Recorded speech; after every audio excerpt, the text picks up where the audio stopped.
Am I audible and visible? And my slides are seen? All good. Fantastic. All right. So my brief for the next 12 minutes is to look at ACS and treat only the target lesion or look for a complete revascularization and see how physiology helps us with this. So this is the story of, we'll start with a little case, 35-year-old male who's come to us with 3 hours of chest pain. And you can see that he's got ST elevation, 2-3 AVF, a classic inferior wall MI. But his left circulation also has significant disease. And you can see that there's significant.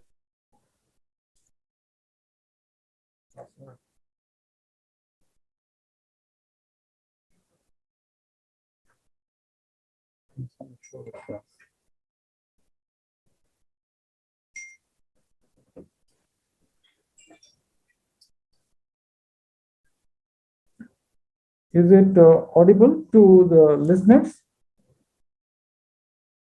Selva, you're Sometimes. Yeah. Sorry, am I? He's back. He's back. Now you're back. Yeah. Okay. Okay. So earlier recommendations were only culprit vessel revascularization, but the newer trials suggest better outcomes with multi-vessel PCI. The American recommendations now currently are selected patient revascularization, and the Europeans say routine revascularization prior to hospital discharge. Our brief today is to see how physiology can help us in making these decisions. It's very clear that the culprit lesion in the ACS needs to be treated, and it's often the case that we know what we see on the angiogram. The non-culprit lesion is not so straightforward. We'll not go into that particular decision making, which can it by itself be a separate talk. Now, there are questions with respect to the assessment, whether we use angiography, physiology, imaging, functional, astrology, whatever techniques we have. The timing of this assessment, do we do it at the time of the primary PCI? Do we do it at a staged procedure, before discharge, at 4 weeks? How does physiology help us? Now, we can assess the non-culprit lesion by looking at angiography, physiology, which is my brief today, imaging-based and assisted, coronary angiogram-derived fluid dynamics, which are newer techniques, non-invasive CT-based techniques, functional assessment, that is stress echo, nuclear medicine-based, and other research-based techniques. The problem with assessing physiology in the acute situation is that there are so many other things which influence this. There is hyperkinesis of the non-infarcted vessel. There are increased levels of vasoconstrictors. There's a blunted hyperemic response in the non-culprit lesion. There is also microvascular compression caused by the remote edema and the increased LV-EDP. And all these influence the physiology measurements that we make with our conventional wires. Now, if one looks at the techniques available, we have got percentage diameter stenosis that we see on the visual estimation or the QCA based on the angiogram. The CFR, which is a ratio of the hyperemic and resting flow, but this does not distinguish between epicardial and microvascular disease. And this may overestimate the non-culprit lesion severity in the acute setting, and thus has very limited clinical use because the variation is very large. The FFR, which is a whole cycle hyperemic PDPA, the advantages are that this helps to guide, we know that this helps to guide revascularization in stable patients, but it may underestimate the non-culprit lesion, as we will see, severity in the acute situation. The IFR, which may overestimate the non-culprit lesion severity in the acute situation. Same thing with the PDPA and the QFR, which still remains an investigational technique in this particular subset. Now, I have chosen this study because it is simple and elegant and can easily be followed. This was a study which looked at 101 patients with AMI, and the FFR was measured in the non-culprit lesion and repeated after 35 days. And in 14 patients, the IMR was measured as well. The values actually were almost identical, not statistically significant. But if one looks at the individual measurements, 2 patients who had an FFR of less than 0.8 at index actually had it less than, more than 0.8 at index, had a less than 0.75 measurement at follow-up, with absolutely no change in the corrected Timmy frame count, the percentage diameter stenosis, the MLA, or the IMR. And 10% of lesions actually crossed over on either side, the clinical cutoff values which are there. Now, if one looks at the time, how do these values change with time? If one looks at the acute, the subacute, and the stable setting, the CFR actually continuously increases, and thus makes it a little difficult and complex to estimate because we don't know exactly where in the natural history the patient has come to us. The FFR actually decreases. It goes from 0.81 to 0.79 up to 0.02 difference. And thus one might actually end up underestimating the FFR. The IFR increases, and thus the IFR probably overestimates the severity of the lesion if one uses it in the acute setting. Now, does complete revascularization actually help? This is the largest meta-analysis of 10 trials with 7,000 patients. And there was no difference in all-cause mortality. But those who underwent complete revascularization had a lower risk for reinfarction, cardiovascular mortality, and repeat revascularization up to 66%. And this is the event that actually drove the benefit of complete revascularization, with not much difference in interstitial, in contrast, nephropathy and major bleeding. In summary, definitely multivessel PCI is safe. Non-culprit lesion, when it is addressed, decreases repeat revascularization and emergency revascularization. One single large trial has shown mortality benefit.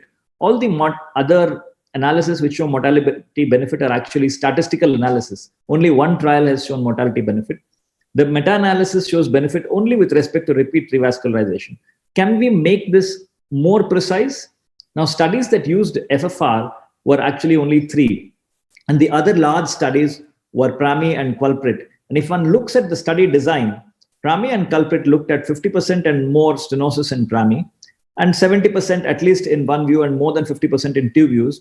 They were randomized into control group who underwent no further PCI versus complete revascularization, with large differences in outcomes, with a 9% endpoint in the revascularized and 23% in the non-revascularized in PRAMI, and 10% versus 21% in culprit. Dynamic, compare, and were the major trials which used FFR, and some subset of complete used FFR. And in these also, there was a significant benefit, 13 to 22% in Dynamic 3, and 7.8 versus 20% in compare acute, and 7.8 versus 8.9% with complete revascularization in the complete studies. Now, this does show that there is definitely a benefit for doing a complete revascularization. How does FFR do when we need to defer the PCI? How does physiology fail as far as deferral is concerned? We know that in stable angina, deferral with FFR is absolutely safe and it has been validated worldwide. But in unstable angina and ACS, actually, the deferral with respect to ACS seems to be equally safe when one looks at the curves over the next 12 months. And 12-month deferral based on physiology appears to be almost as safe as in stable angina. And what about the natural history of FFR? This was an interesting study which looked at the natural history of FFR of patients with less than 0.8 who remained untreated, and they actually had the lowest event-free survival out to 24 months and long-term follow-up in such patients. Thus, if one looks at an analysis, sub-analysis of angio-guided versus FFR-guided revascularization, in 31% of the Dynamic 3 primality study, FFR obviated the need for a PCI. In compare acute, the comparable number was 44%, and 44% of the compare acute actually did not need PCI. Thus, is it that in angiography alone, guided alone, PRAMI, culprit, and most of the complete, there was an overuse of PCI? Interestingly, the hazard ratio was very similar in all trials, and it appears that an FFR-guided strategy gives similar results with fewer lesions intervened and thus improves the safety out in the long term. Clearly, the definite outcome is that complete revascularization reduces the need for revascularization in the short and the intermediate term. Physiology-based, if one looks at all the trials, revascularization based on IFR means that 1 in 3 of the treated non-culprit lesions would not have been significant at 30-day follow-up. Thus, IFR-based actually increases the number of stents that we place. And if it's based on FFR, 1 in 5 patients would be significant at 30-day follow-up. So FFR underestimates the severity. So we're not yet at the perfect sweet spot. Now, when do we address it? At what time? During the index event, at initial hospitalization, or staged? Now, this is another question which needs another 20 minutes to answer. But definitely before discharge, we must do it. Although complete has shown that whether we do it before discharge or we stage it, the benefit appears to be independent with absolutely no cost in terms of increased events. And this is probably going to be reflected in the next set of guidelines which come, that it can be done at both times safely. Risk benefit analysis: if he's hemodynamically unstable, we individualize. If he's stable, we perform only the culprit lesion. Unforeseen complication risk must be assessed at the time of doing the other non-culprit lesion intervention, especially with respect to out-of-hour procedures. Prudence is advised. If it is critical, the lesion in the other non-culprit vessel is critical, we must consider doing it at the primary time or definitely pre-discharge. Complicated lesions, definitely a staged procedure. All others will fall in between these two extremes and they need to be staged. What happened to our patients? This is our first patient, and after we had finished his OM2, we did the FFR. OM2 FFR was 0.72. We did the proximal circumflex, FFR was negative 0.9. LED, to our surprise, was strongly positive, 0.74 in pre-PCI, and RFR. We went ahead with the PCI to the LED, and it was 0.9 thereafter at the end. The second case, after doing the RCA, when we looked at the left, we looked at the FFR for the circumflex, which was negative 0.97 and 89. The FFR wire, in spite of our best efforts, could not be placed in the LED, nor could the OCT catheter, because we are using imaging sometimes to make this decision. And thus we decided to perform a plaque modification and image the LED. And that's what we did.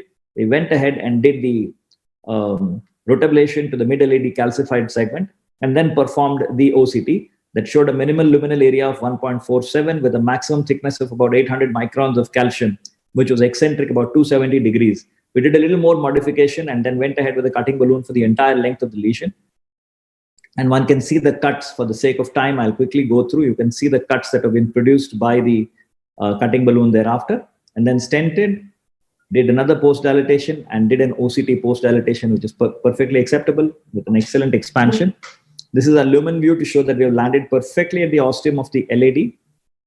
And we did a prolonged and high pressure dilatation. And then we remeasured the FFR, RFR in the circumflex, just to be sure that there's no problem. And we found that there is no difference between the measurements before and after the LAD angioplasty. These were our final views. In summary, factors that govern the immediate versus staged CR are the stability of the patient, accurate lesion localization, likelihood of procedural success. We don't ever deal with CTOs in the acute situation. Image-guided demonstration of high-risk plaques may prompt even earlier intervention, even in patients in whom it is more intermediate. The complete revascularization should be done as soon as possible, ideally within 45 days. It's definitely beneficial. The timing is governed by the baseline risk, plus the cost, plus local expertise and other factors. Plaque characteristics stratify the risk significantly as per recent data. More data is forthcoming, and this decision-making is likely to be refined and improved with imaging, invasive and otherwise. Thank you for your attention. Thank you, Dr. Swami. I think very beautifully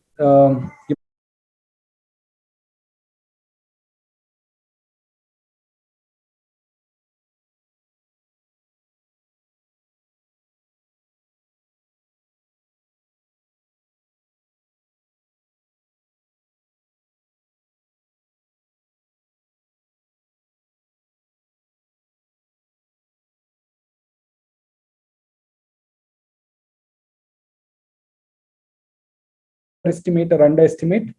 Thanks for that wonderful, deliberation. Any questions on that?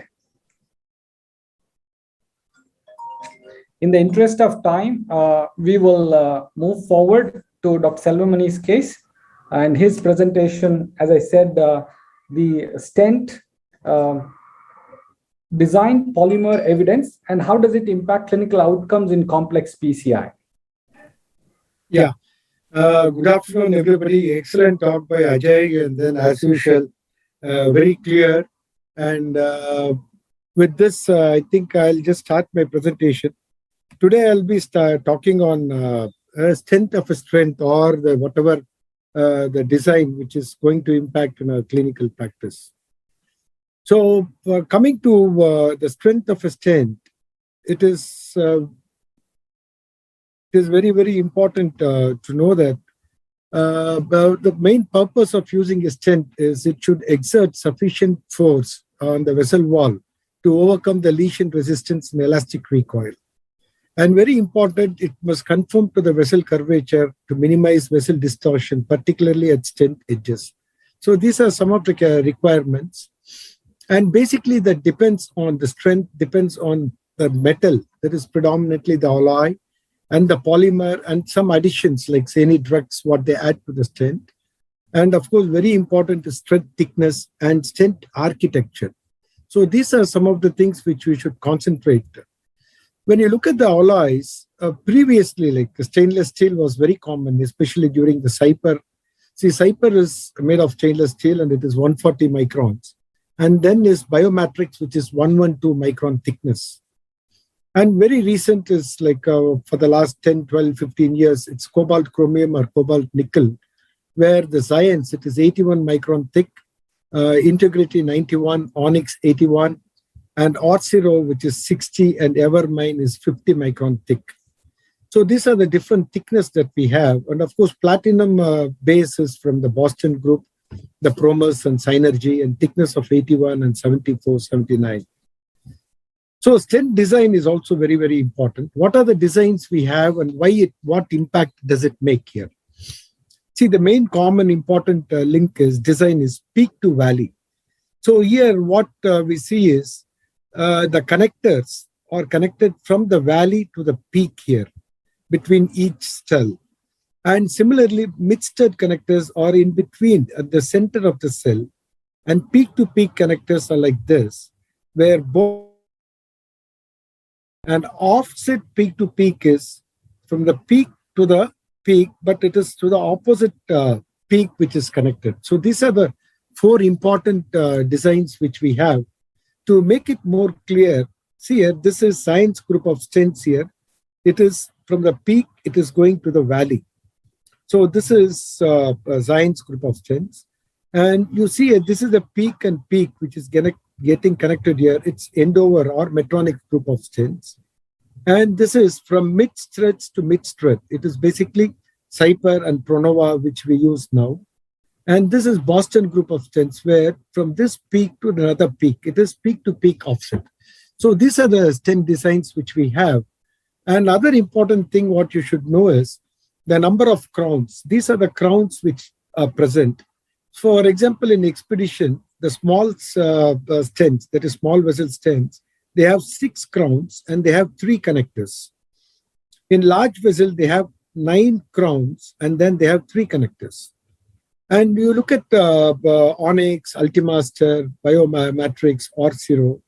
See, whenever there is more than 2 connectors in each ring, then you call it as closed cell. If it is 2 and less connectors, then you call it as open cell design. So basically, Ultimaster and Biomatrix and Onyx are open cell design, and other stents are all closed cell design. To test this stent, we have 2 bench test switches which are used. One is crushing following a longitudinal generation of force, and crushing following stress applied all over the stent. So what happens to this? LSD, that is longitudinal strength, is very, very important. So this is how it is tested. You see the stent is loaded here and longitudinal pressure is applied. And when that is applied, you look at the different types of stents, what happens? Say those a force of 0.5 N is a measurement which is applied. When applied to Cyper, amount of mobility or amount of reduction in length is 0. It's a very strong stent. It does not have much of longitudinal stent deformity. When you come to Liberty and then you come to Zines, it is around 1. But the maximum longitudinal deformity is seen in Taxus group of stents, which is peak-to-peak offset design, where you see there's so much of mobility, around 5. And you can look at the deformation where it occurs. Cyper is just strong here, and then this is the site where the Liberty occurs, and then the Zines, and this is how it gets deformed in the Element group of stents there. And to summarize, you see when peak-to-peak valley design has very less longitudinal stent deformity, but the highest is by the peak-to-peak offset design, that is the Taxus group of stents. And why it happens? Because when the offset, that is the peak of the opposite ring, when it is in offset position, the strength is not sufficient. So when a longitudinal force is applied, the ring nests into each other and it causes a reduction in the length. That is why this LST occurs in this very commonly. It can occur with any stent, but it's more common with this design. And when you look at the stent shortening, it is very common in peak-to-peak design, like Resolute or Medtronic. The stent shortening is really important. It can occur in this design. Look at this, that is stent zoom picture here. I have stented the RCA, and after the stent, you see here at the stent edge what has happened. There is a deformation at the edge of the stent here, and you can see it very clearly in the stent boost image there. So what has happened is, after stenting, when I was trying to pass the IVUS catheter, there must have been some malapposition there, and then when you move the stent, the IVUS catheter there, it has caused a stent deformation, predominantly longitudinal stent deformation, which has occurred here. And this scenario is very common. You should be a bit careful. And look at this stent boost here. I had put a buddy wire to put the stent. And after removing the buddy wire, you see this is what is the deformity you see here. So this are longitudinal stent deformation. And probably this is because of abdominal cross or a guide catheter heating. This type of deformities can also occur. Coming to longitudinal elongation, this is common in many stents. When you place a stent exactly at the ostium, what happens is, see here, we have just placed it exactly at the ostium based on OCT. And after post-dilatation, the stent has expanded and it has come into the left main. And since the sizing was different, left main was bigger, there was significant malapposition, so which I had to treat it with another NC balloon and reduce the malapposition there. So stent elongation is also a problem. Coming to standardized bench testing evaluation of coronary stents, what you should remember is whenever you are planning for a procedure like left main, or when you look at the vessel, first you decide on the feasibility of the procedure. For example, if the usually left main is around 5 or 5.5 or 6, and the LAD is around 3 and 3.5, you want to do a crossover, you first think that whether your stent which you are using can be expanded to that left main size. That is a very, very important point which you should always remember. So to briefly, you look at different types of stents. For example, Expedition, that is 2.52 and 2.753. All the stents are all same. It is all produced with the same tube, but it is loaded on balloons of different sizes. So these stents up to 3, you can expand it up to 4.1. That is the recommendation. And anything between 3.5 and 4 can be expanded till 5. That is what is recommended for Zion's Expedition. And coming to Synergy, Onyx, it's all similar. Around maximum will be around 5.6 to 5.8, not much of any difference. But in Onyx, you can go up to 6 only in a vessel, in a stent which is 4.5. We can't put a 4.5 stent much in the left main alone because most of the time it's a crossover. You'll have to look at the size of a LAD and decide. Getting a 4.5 size of LAD and the left main might not be so common. But most of the time what we do is we use 3.5 or 4 and try to take them to 5 or 5.5. So this expansion limit is very, very important, which you should remember. And this is basically from this bench testing. And even in this recent 2021 Euro PCR, in feasibility of any PCI, this is one thing which you should remember. And the maximum expansion limit is around 4.1 to 5.6 in most of the stents here. And if you expand beyond, probably stent fracture is a important reason here. See, look at this. This is peak-to-peak design here in OCT. So probably this is some Onyx or Medtronic group of stent where we have deployed it, and there is a clear-cut fracture there. There is a gap between the two parts there, and there is a gap which was treated with another stent here. Coming to real-life experience, look at this case, Soundara Pandian. He has a distal left main to LAD lesion.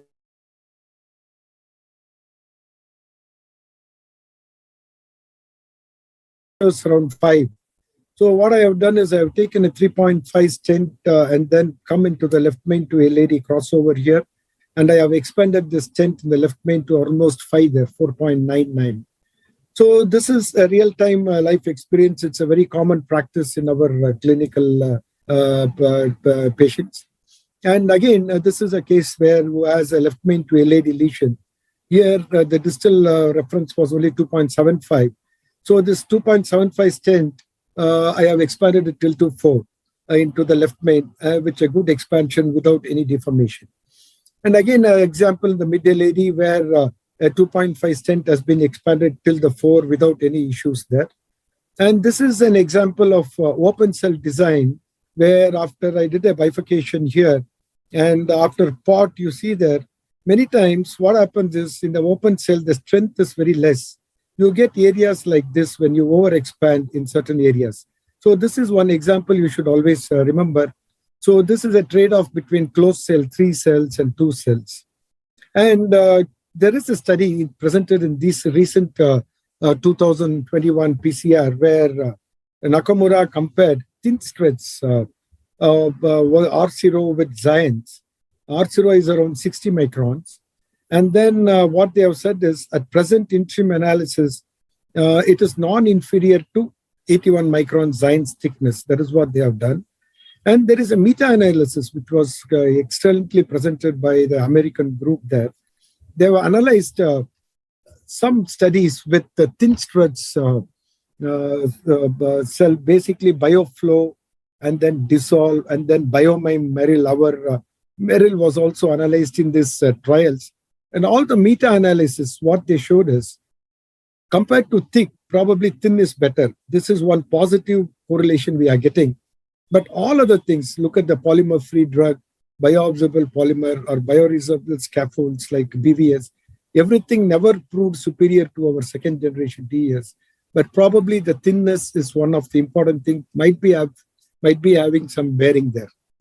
So to conclude, radial strength is an important factor for initial and long-term outcomes. And you should always remember the expansion limit to decide the procedure feasibility.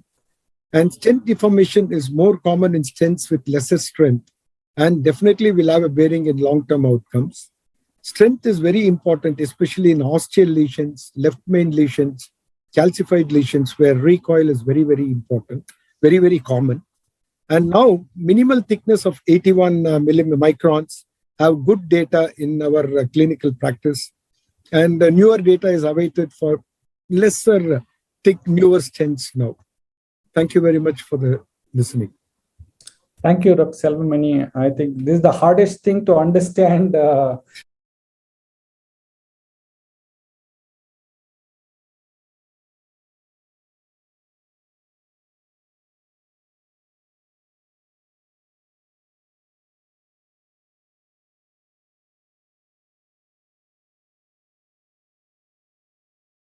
What was interesting from your talk was primarily the design and the polymer are very, very crucial in having a long-term outcome. If I may ask Dr. Ajay Swami to contribute, would you add anything more to it? No, I think excellent talk, Dr. Selvamani. This is a difficult topic and it is something on which we don't really think so much about. And, especially the left mains and the proximal LEDs and the calcified lesions. And even fibrotic lesions sometimes part of the recoil. I remember one ultrasound IVUS study which we had done 10 years ago, in which we had deployed the stents at initially they were deployed at 4 millimeter diameter. And when we did follow-up ultrasounds, IVUS studies of them, they had lost nearly 0.2 to 0.3 millimeters in the stent to stent thickness. So a little bit of the radial recoil is an important thing which we don't really look at so much, and it taught us how important it is to prepare the lesion. If you don't completely take away all the possibility of recoil, sometimes the strength is important. Longitudinal deformation has been studied very, very well, and Dr. Selvamani has shown it extremely well. So wonderful talk, and important points for all of us to think about when we place metal in vessels. Thank you.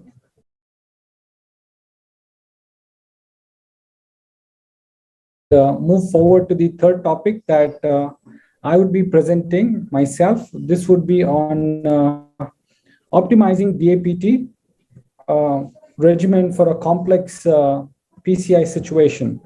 I think the current generation stents and the skill sets have led to dealing of most coronary lesions with the help of stents.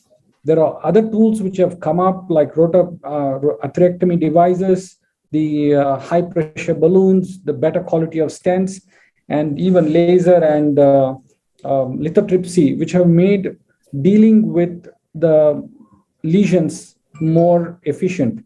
At the same time, it has opened up stent therapy for very complex subset of patients who could even be high bleeding risk patients, right?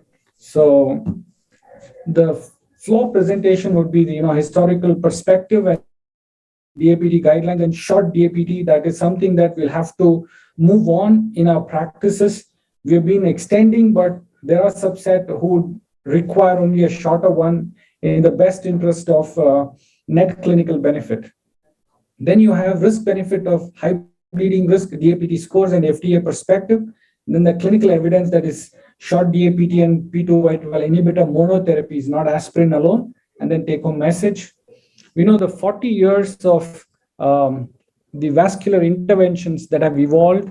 I would not go through all of that. In the interest of time, we know that in 1996, that's when we started talking about dual antiplatelet therapy, especially for vascular interventions. And in the 1995, the coronary stenting was without, certain times anticoagulation. Dominant strategy was just 1 month DAPT. And then Cypher was launched in 2003. That's when I think antiplatelets really took over. Updated guidelines in 2005 after Taxus 6 and Cypher 3. And then the DES era in 2006, then the FDA came up with dual antiplatelet guidelines, at least for 12 months. When you look at the J-Cypher registry, 6 months landmark analysis, whether death and myocardial infarction, hard endpoints, when they looked at whether a patient was on thienopyridines or off thienopyridines beyond 365 days, there's hardly any difference in the death and myocardial infarction. So patients free from cardiovascular events and on aspirin at 6 months was a landmark trial, and it led to revisiting the decisions. When you look at the 5-year follow-up of the Cypher, when you look at the stent thrombosis, it seems to be predominantly in the 30 days, it's about 0.34%. And at 1 year, it is 0.55%, and 2 years, 0.76. And then on, it's been a very gradual rise. So they started looking at how soon should we start reducing the second antiplatelet. And then when you look at the target vessel revascularization, this also seems to be slightly higher at the end of 1 day, 1 year. And then beyond that 1 year, it's a very, very gradual progression that happens. When you look at the DAPT duration after a PCI, in 1980s, when it was just a plain balloon era, DAPT was not routinely used. In 1990s, when the BMS came, the DAPT was meant for about 4 weeks. In the first generation DS era of Cypher, longer user DAPT was required, and it was about 12 months. Now we are in the second and third generation DS era, where advances in stent design may allow shorter duration of DAPT. And there's increased focus on balancing ischemic burden reduction at the bleeding, so that the individual patient has least bleeding and maximum reduction in ischemic events. So the guidelines on duration of DAPT, when you look at it, 2016 ACCHA guideline focused update, it says class 1 indication is for all SIHT patients treated receive 75 to 100 milligrams of aspirin daily. If it's a DS placement, class 1 indication is P2Y12 inhibitor therapy should be given for at least 6 months along with aspirin. Beyond 6 months, if the patient is not at a high bleeding risk, it's reasonable to continue beyond 6 months. If there's a high bleeding risk, and try to discontinue after 6 months or even at the end of 3 months. If it's a BMS placement, then clopidogrel along with aspirin is for 1 month, and then beyond 1 month, not if the patient is not a high bleeding risk, then you can continue, otherwise you can discontinue. But in a patient with ACS, all patients are treated with aspirin 75 to 100 milligram, and then if the stent placement is done, whether BMS or DS, the P2Y12 inhibitor therapy should be continued for at least 12 months in an ACS situation. And then when you look at class 2B indication is that beyond that 12 months, what are you going to do? If it's a DS, only with high risk for bleeding risk, then please discontinue after 6 months is reasonable. If the patient without a high risk, then DAPT can even be continued beyond 12 months. So that is the guidelines at this point. And irrespective of the intended DAPT duration, DS is preferred treatment of option. That also must be remembered. And in patients with stable coronary artery disease, in whom 3-month DAPT poses safety concerns, DAPT for 1 month may be considered. That's a class 2B indication when you have a high bleeding risk. Now, to discuss the short DAPT duration. What has helped us to reduce the DAPT duration from first generation DS? Like Dr. Selvamani said, advances in the stent design, thinner struts, improved coating integrity, use of biocompatible materials, bioresorbable or absence of polymer for drug delivery, and the use of Limus family anti-restenotic drug. All these have facilitated shorter duration of DAPT. Then several studies and meta-analysis demonstrate that bleeding is associated with the worse outcome. Actually, if the patient has bleeding, there's more death and myocardial infarction compared to no bleeding. So shorter DAPT is associated with less bleeding. That is why less bleeding means less death and less MI. So try to restrict the duration of DAPT. More awareness of high bleeding risk population has been, now in understanding.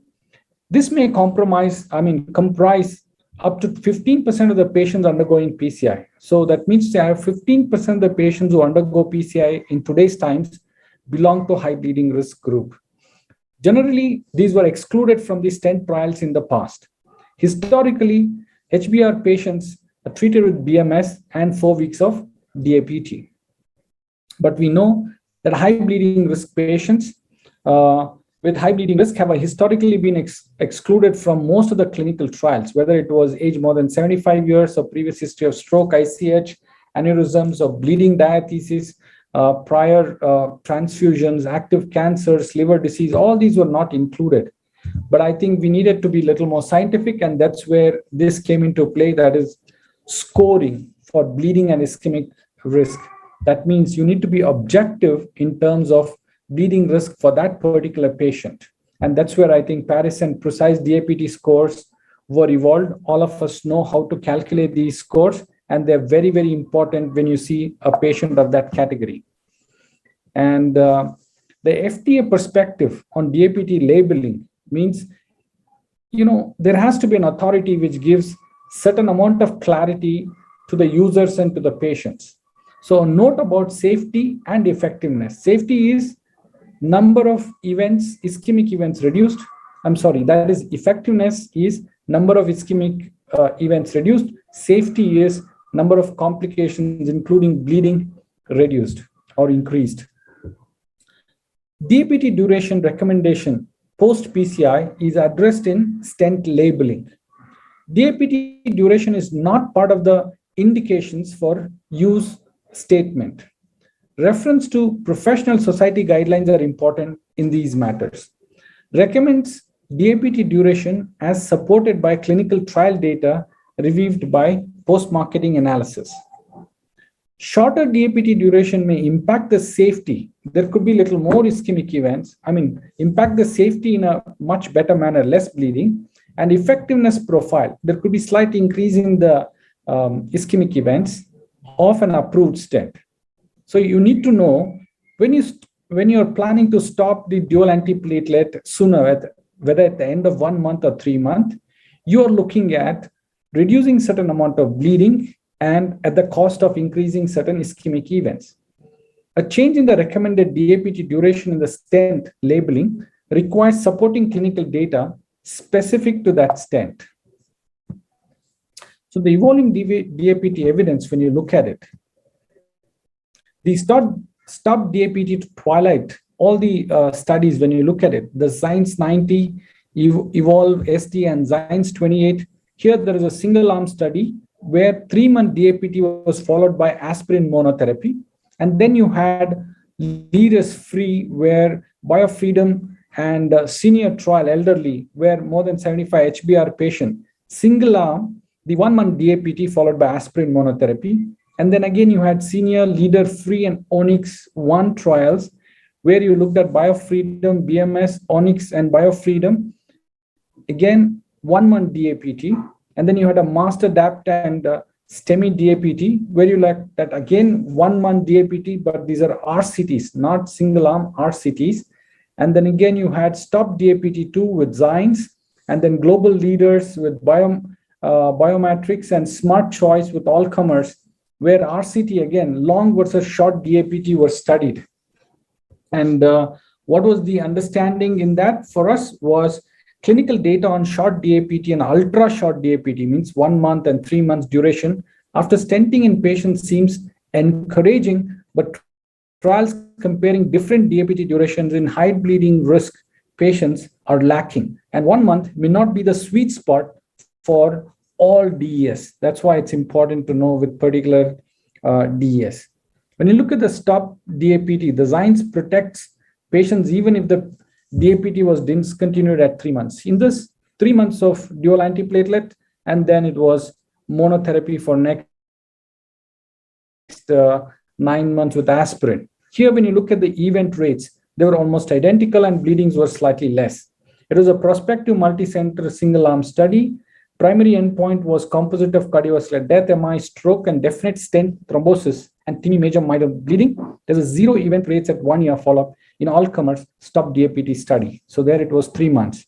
And then when you look at the stop DAPT, where you stopped at the end of 1 month DAPT versus 12 months DAPT, the major secondary bleeding was significantly less by about 74%. Bleeding was less by about 74%, and the event rates were not significantly different, the ischemic event rates. So significant reduction in bleeding events without increase in the ischemic event was noticed in stop DAPT, even when it was stopped at the end of 1 month. When you look at the leaders free, we are going by stent design. The BioLMS A9 stent was safe and effective than the BMS.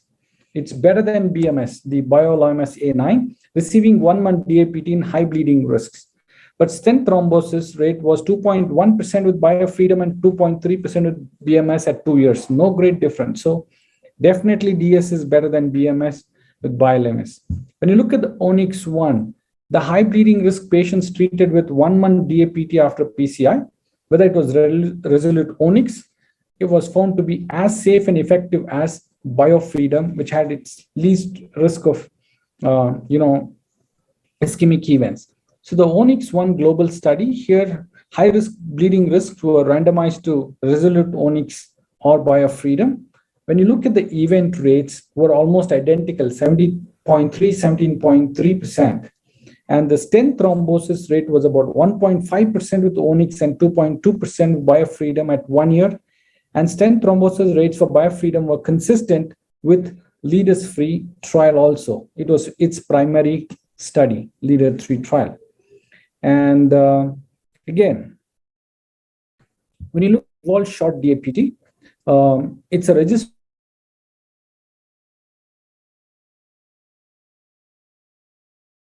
3 to 15 months with 3 months DAPT compared to historical control of 12-month DAPT. When you look at it, stent thrombosis, whether definitive or probable rate was 0.3% with synergy between 3 to 15 years. So that's pretty good performance, 3 to 15 months, sorry.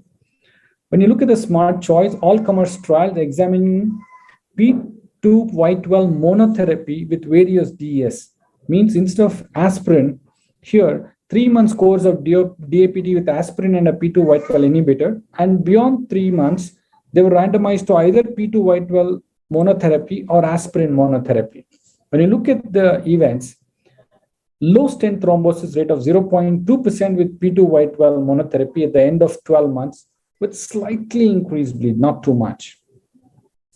When you look at the Twilight, supports stop DAPT2 results, 3-month DAPT followed by P2Y12 monotherapy did not increase the bleeding events, but very effectively maintained the stent thrombosis rate of 0.4% with P2Y12 monotherapy. So, but significantly lesser. Primary endpoint, that is BARC 2-3 of 5 bleeding, when you looked at it, ticagrelor plus aspirin had much higher bleed of 7.1% versus ticagrelor monotherapy where it was only 4%. So when you have a patient, you can rather put them on monotherapy with a P2Y12 inhibitor than aspirin as well. So the Twilight again supports stop DAPT results and 3-month DAPT followed by monotherapy with P2Y12. It did not increase ischemic events. Look at the ischemic events were identical, whether ticagrelor was associated, combinedly treated with aspirin or ticagrelor and placebo, the ischemic events were same in terms of death, MI, and stroke. but significantly reduced bleeding, about 40 to 50%.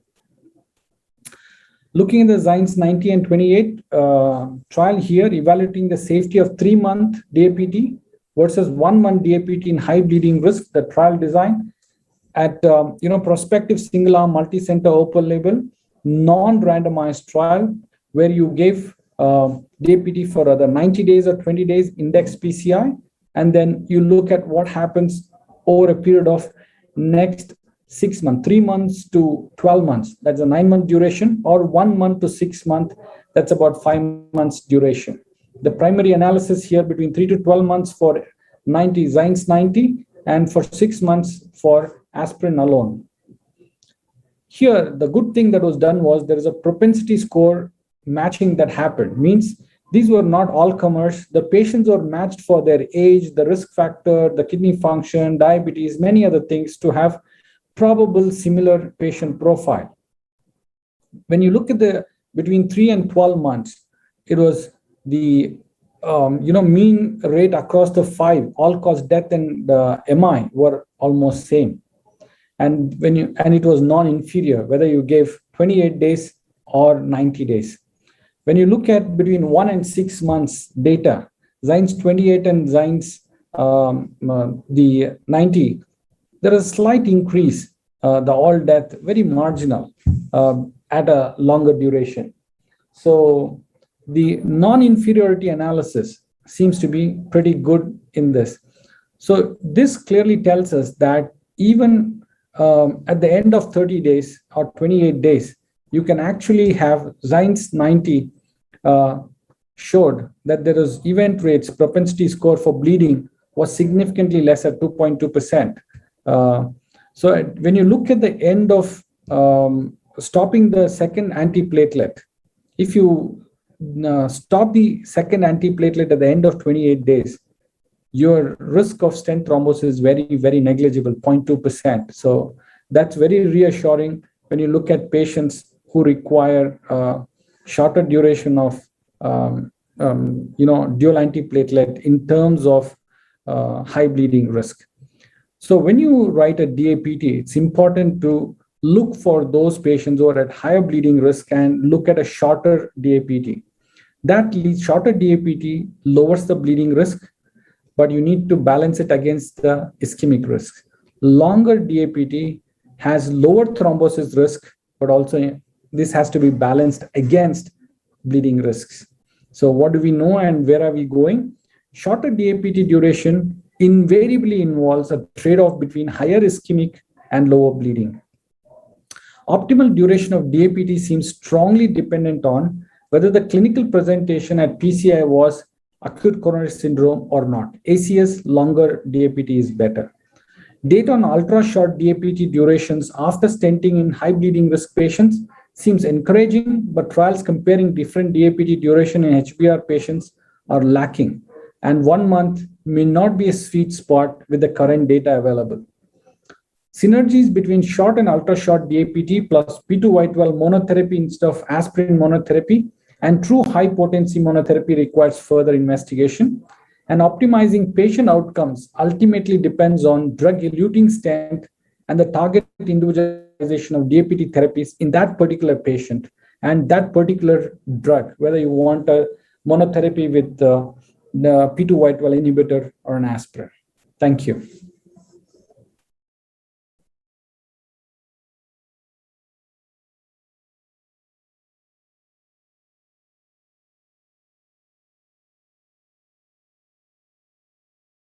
Girish, nice. And then basically, one small thing, how do you practice nowadays? Like, do you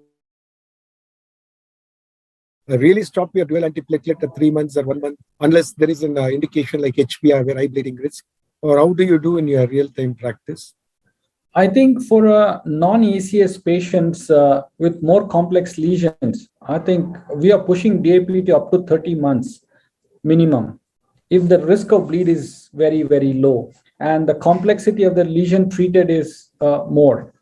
And again, with the advent of the oral anticoagulation, especially in those who have LV dysfunction, diabetes, renal failure, you have done a complex PCI.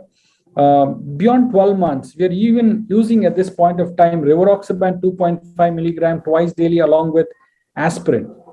But the whole matter here is the bleeding risk.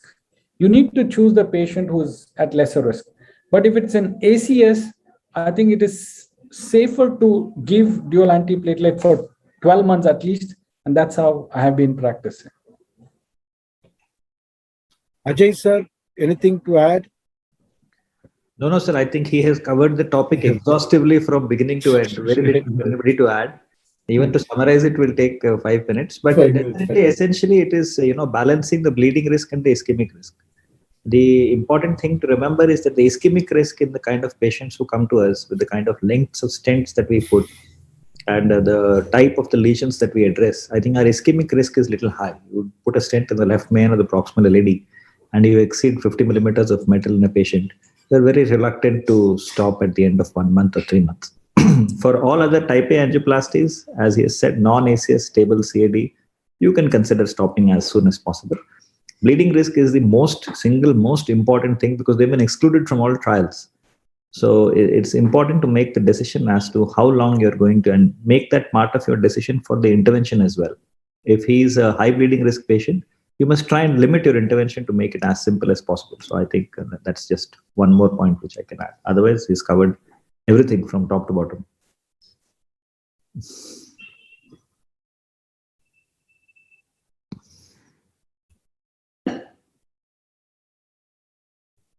Dr. Girish, you're not audible. Are you muted by any chance? Girish, you're muted, yeah.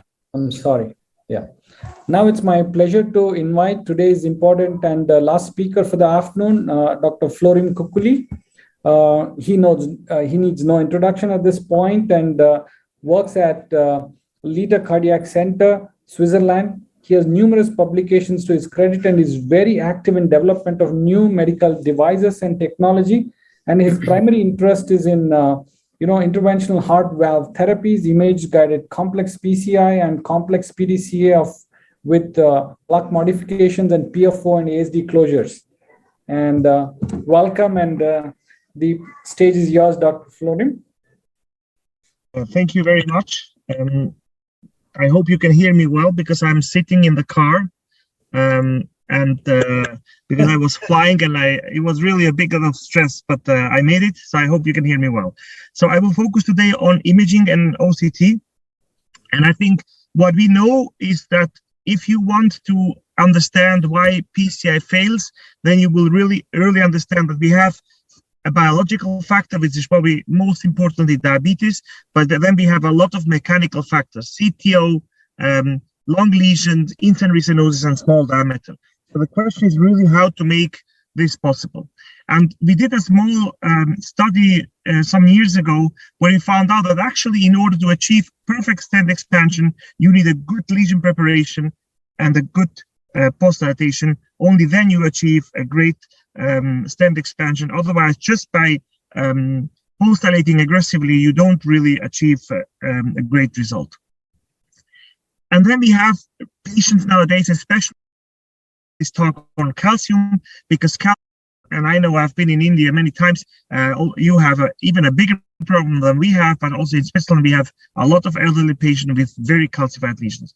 This is a very simple case, in fact, but we knew from the CT that this patient has calcium on his right coronary. And as you can see, when you perform OCT, there's really great calcification. We are coming now close. This is the aneurysmatic part of the vessel. And then we have this really big chunk of calcium here, circumferential, nice big calcium. Now, if you understand this, then you really can develop a strategy how to treat this. And then the most important thing, in my opinion, is really to choose your device properly and to choose also to size your balloons, because just by inflating a balloon, you might, even damage the vessel or create a perforation. In this case, I did what I call the cut and crack approach. I used a 3/0 cutting balloon to just score a little bit the lesion or cut it. Then I used 3-5 open and C at 30 atmospheres to crack it. Then we implanted 2 stents, 130 and 13.5. Then I expanded the lesion again with a 3.5 open and C balloon at 35 atmospheres, and I use a 4O balloon for apposition, a semi-compliant balloon. And all this was done imaging guided.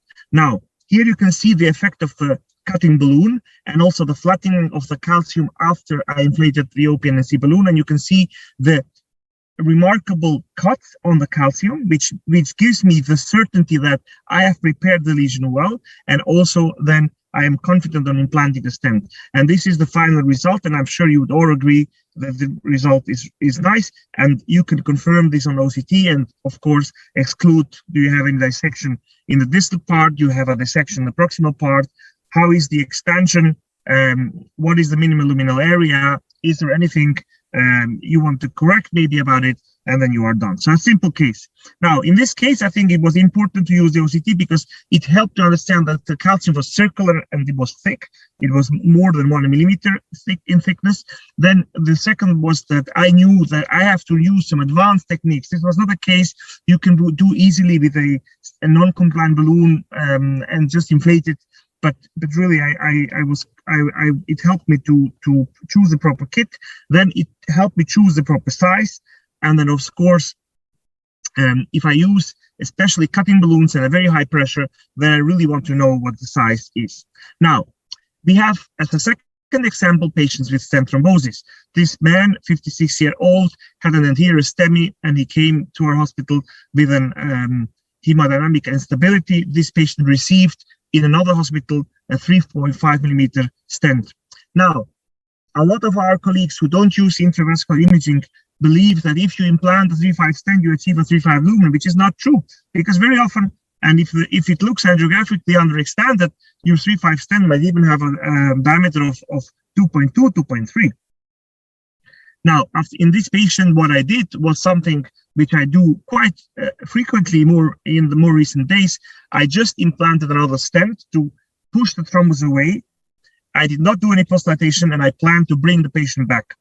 We published recently a series of stent thrombosis cases which we treated with this approach. Now, when I brought the patient back, I could understand, this was about 5 days later, I could understand what the problem is. There were several problems, and for this, I used OCT. Sorry, it was 3 days later when I brought the patient back. Now, on OCT, I knew that the distal part, I had a geographical miss. This was just the stent proximally was ending in a plaque. And I knew that the stent proximal was not expanded properly. So what I did was, okay, go in, put a 3.0 balloon at 35 atmospheres, 3.5 balloon at 35 atmospheres to just properly expand the stent. Then I use a 3.5 balloon to properly also oppose the stent, the semi-compliant balloon, and look what this LED looks like. So I think it was important for this patient. And in such patients with stent thrombosis, when I have OCT demonstrating the result you see below, then I am also confident to stop double antiplatelet therapy after 12 months, because I believe that I've solved the problem. And if I've solved the problem, I don't have to put the patient indefinitely on double antiplatelet therapy. And before I had this, of course, I could not stop. This is the distal part of the stent, which I did not touch. And then you can see the proximal part, the stent is nicely expanded, and now I'm confident. Now, why OCT in this case? Well, it helped to understand the mechanism of stent thrombosis, and it was under expansion of the proximal LED, and it was geographical miss in the more distal part. Now, we will have patients with in-stent occlusion or restenosis, or such patients, I think in-stent restenosis or in-stent occlusion, it's very important. It's a great indication for intravascular imaging. This is a 60-year-old gentleman. He was recanalized for a CTO in 2013, then he was treated with DS and BRS in 2014 and 17, and now he has angina and the RCA is blocked. Now, here, the technicalities of the crossing are not very important. We crossed it, and once I had flow on the vessel, I performed OCT. Why did I perform OCT? Well, I wanted to understand, is this a problem of neointimal hyperplasia, massive neointimal hyperplasia, as you can see it here, or is it the problem of stent under expansion? Well, in this case, actually, the stent also looks underexpanded for a big right. So I thought, okay, well, I have to solve both problems. So I have to push this neointimal a bit away, and I have to expand the stents properly. Now, in this case, again, I use an OPM balloon, 40 atmospheres. Then I had to put 2 stents in order to push the neointima away, because whenever I was just dilating it, it was prolapsing back to the lumen. Then we post-dilated with a 4O balloon, and I had a good final result, and this is what it looked like. And this is, I mean, he still has a big chance of coming back, but at least in such a patient, I think it's quite important that we give him a maximal chance, because we give him now, again, a lot of lumens, so he has the chance to have a long, sustainable result, because just by putting another stent and not gaining lumen, you will not achieve anything. Using drug-eluting balloon without gaining lumen is also not a good idea. But I think in order to gain lumen, you have to understand what the mechanism is. And in order to understand what the mechanism is, I think OCT is a great tool. As you can see here, marked stent expansion seen in the proximal part. In the distal part, sorry, this was corrected. And then we have this severe neointimal hyperplasia, and which I had to put or to push away with the stent. And this is what the final result looked on this OCT for this big right coronary artery. And as you can see, now we have achieved a great result. And the most important thing, which I very insist, even when I discuss it with our interventional fellows, I say that if you put another stent, the stent struts of the second stent need to touch the struts of the first stent. Then you have achieved really, you have pushed all this neointima away, because just by putting another stent and leaving a layer in between, this is going to cost the patient a lot of lumen in the long term. This was my talk, and I hope we can have a good discussion about the use of OCT, especially in daily clinical practice. Thank you very much. Thank you, Dr. Kukuli. I think it was beautifully alluded that stent-only scaffolds. Before that, you should have a clear understanding of how do you modify the plaque to get the right tools in, to get the right lumen, and then just put the metal there to scaffold it, and then make sure it completely occupies the lumen and gives you the largest place available. And the second best thing that you showed was how do you manage an ISR, because the stent failure is a big concern and very important to understand. It was a great learning for me to that in a stent thrombosis, you would wait 5 days. Would you keep the patient in the hospital for 5 days? Well, to be honest with you, so I do this approach now also in a lot of STEMI patients with high thrombotic burden. So we have established a pathway which is called the optimizer. And so we implant a stent. In a way, we do provisional stenting. So I implant the stent at nominal pressure, but I don't expand the stent properly by intention. Then I keep the patient on heparin and on double antiplatelet therapy, of course. Then we bring the patient back after 3 to 5 days, depending how big the burden of thrombus was. And then we do OCT and then expand the stent properly. And with this approach, we have basically eliminated no reflow as a phenomenon in our hospital. And of course, it's a lot of resources you have to keep the patient in, because I wouldn't dare to leave the patient out home with an underexpanded stent.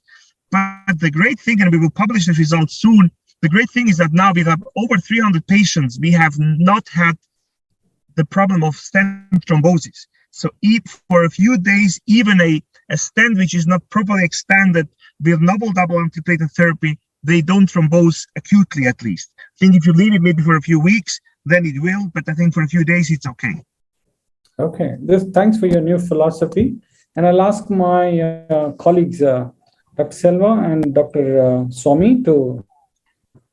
Yeah, it was excellent presentation, and then about the utility of imaging in our real-time practice. And this is also new, but we have a protocol, like whenever there is a huge thrombus in primary PCI, we don't post-dilate on the primary same day itself.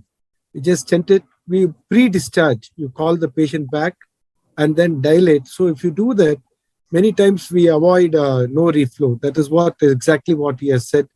He said almost 300 patients. That's an excellent confidence-giving procedure. Because the Achilles heel in any primary PCI is no reflow, okay? Especially a huge LAD, you get thrombus, and then if there is no flow, again, there are a lot of problems there. To avoid immediate post-dilatation with NC, I think it's a good option.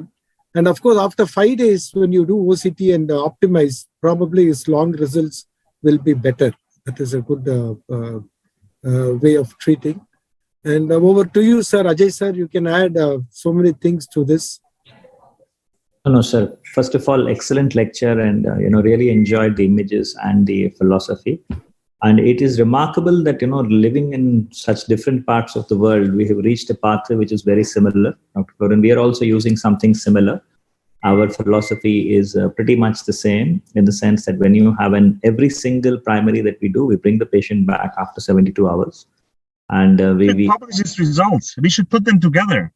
I think we've made one pathway for ourselves. Only thing is that this is not only about post-dilatation. In about 45 patients, out of them, about 12 to 14%, we found we did not see on the initial angiogram. This is not just under expansion. This is distal, edge dissections. And, sometimes the stent actually practically hangs. You size it at 3.5 and actually turns out to be a 4.25 vessel when you go back in and do the OCT on the third day or the fourth day. And this also helps us to evaluate the non-culprit lesions. In fact, my talk before you joined was on that. And, if we had time, I would have discussed it. What we do is we actually evaluate the physiology of the non-culprit lesions on the day 3 following the primary PCI. And we were in the process of putting it together. And, maybe we could take this as offline. I think this is the way forward. Yeah. I really think this is the way forward. Please write me with this, and we should put this together. I mean, because I was always thinking that I'm mad doing this, and a lot of Swiss colleagues criticize me for this. But I think I found people who think the same. So it's a good news. Right. Please write me. That's what Many mad people together. Good. As they say, fools seldom differ. So that's nice. It's really remarkable. I think imaging in a stent failure is very, very crucial, and the timing of imaging is very crucial. As I heard from all three speakers, that whenever there is a problem with revascularized vessel, don't be in a rush to just dilate or put in a stent. Please bring them back, study well, and give a long-lasting result after good imaging with OCT or something similar. And thank you. I think we ran over time that was given to us, but it was great learning. And Dr. Kukuli, thank you. You make time for us in your car. I can see your window. It's so beautiful. Thanks a lot. Bye-bye. It's an S class. Thanks. Bye. Take care. Bye. Thanks, Dr. Girish. Thanks, Dr. Selmani. Nice. Thank you, sir. Thank you, Ajay, sir. Thank you, sir.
everyone.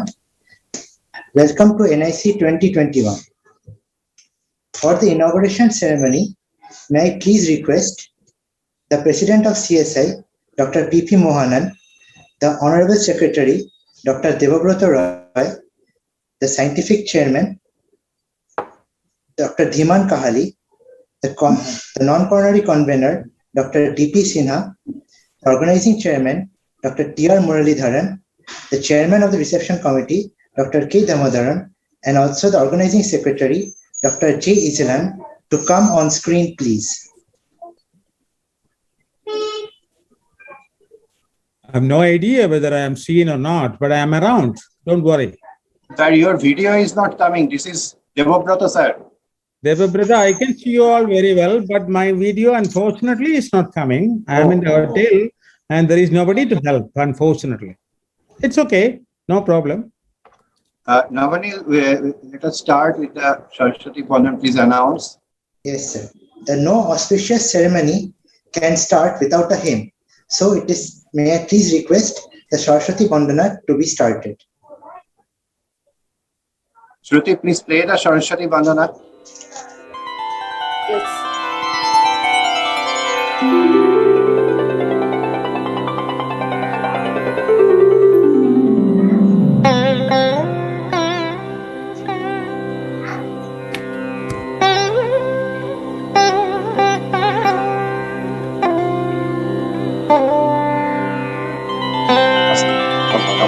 Yeah.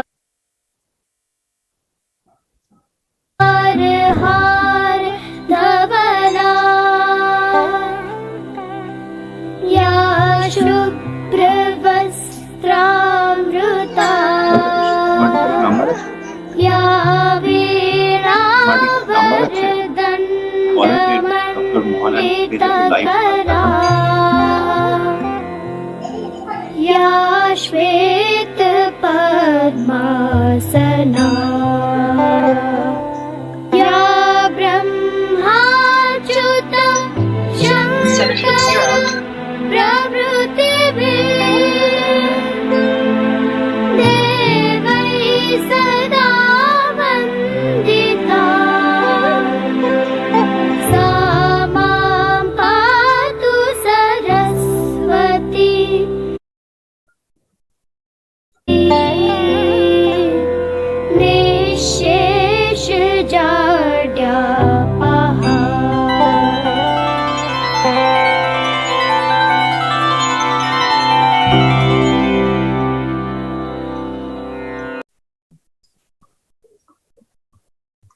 Navanil, please call them. Yes, sir.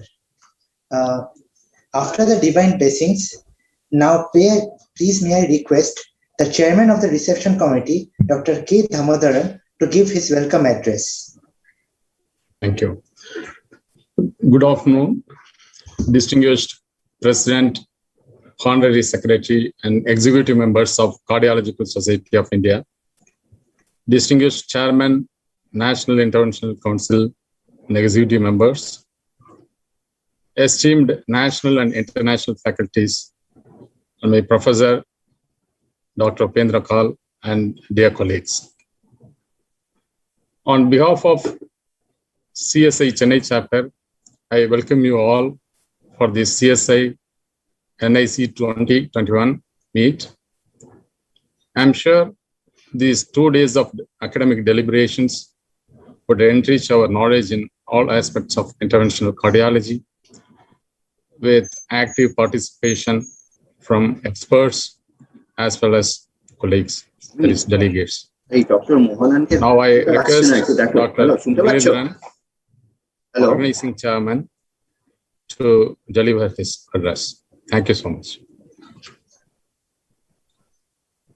Navanil, next. Please may I request the Organizing Chairman, Dr. T. Muralidharan, to give his address. Welcome you all. I know the time is very brief. I'll make my talk also brief. It gives me an immense pleasure to stand here as the chairman of the organizing committee with the luminaries of cardiology of our country. It's a nice feeling to see the president of CSI, the Kausar, Dhiman Kahali, everyone.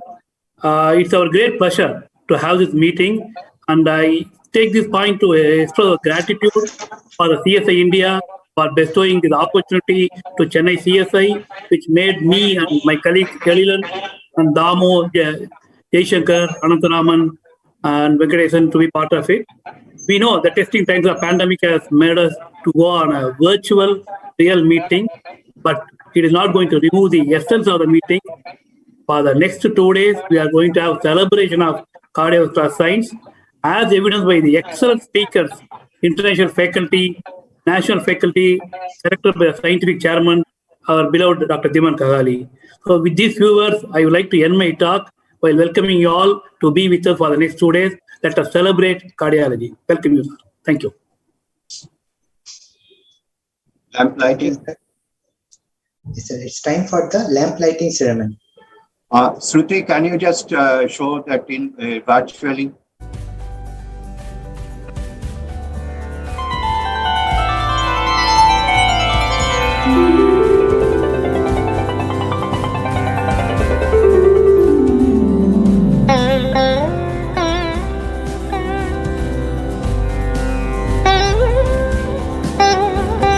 Dr. Mohanan.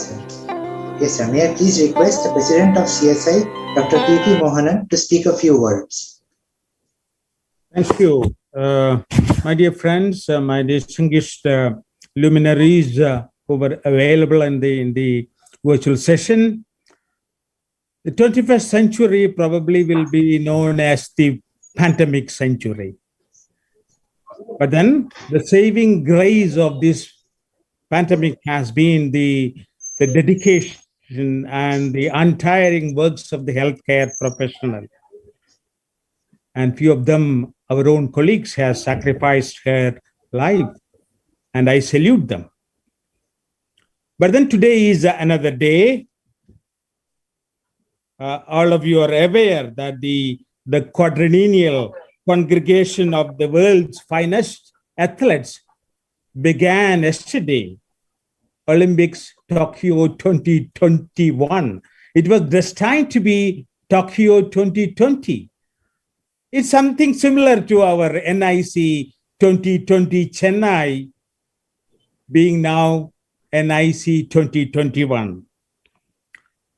Now, it's astounding that the rapid evolution and the expansion, the exponential growth of interventional cardiology happening all across globe and especially in our country.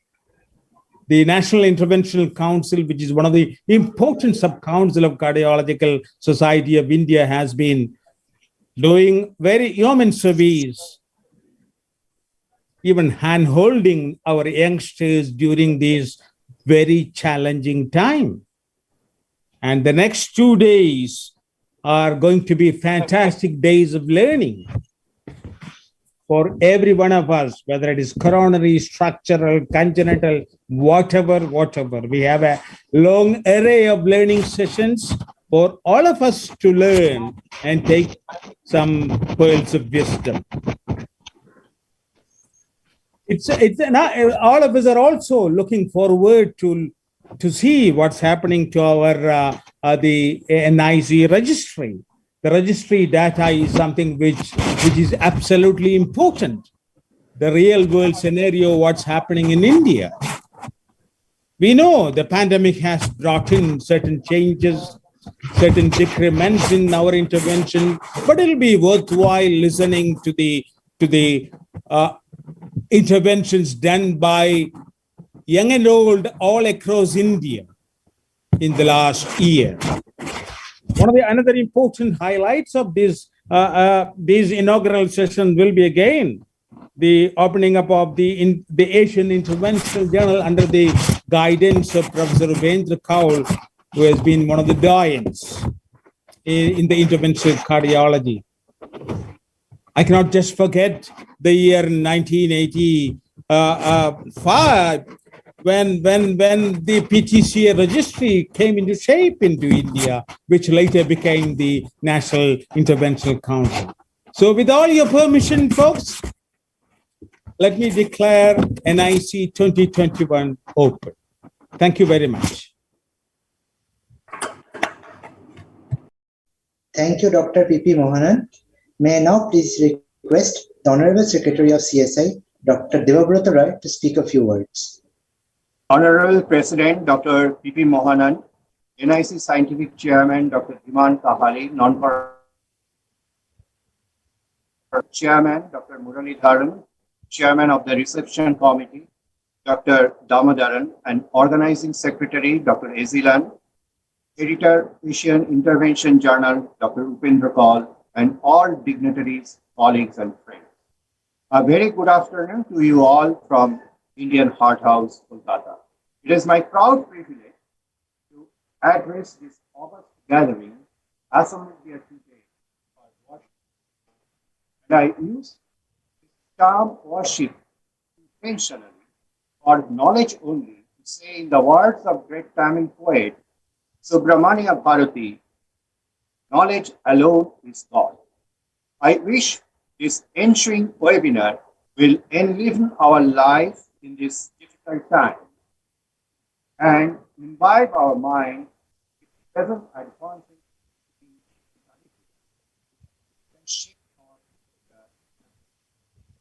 I also hope that liberations from the great masters from India and abroad will clear off the doubts, especially in the minds of our younger generation. For until you cross the breach of your insecurity, cannot begin. So let the conference, let us indulge ourselves.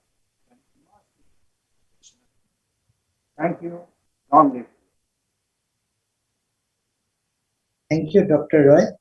Now, may I please request the Scientific Chairman, Dr. Dhiman Kahali, to say a few words. Thank you, Navanil. I greet each and everybody to our today conference.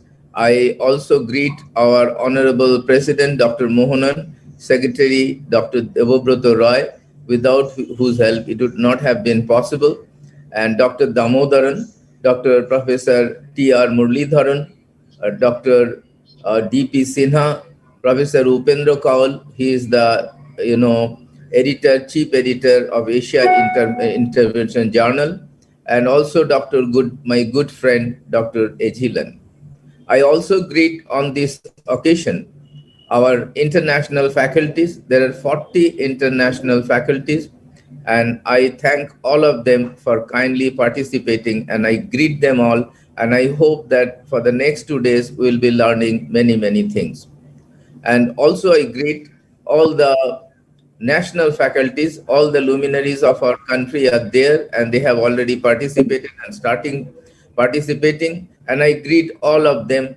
And I also greet all the speakers, all the faculties, national, international, the chairpersons, the moderators, and also participants across the country and also internationally.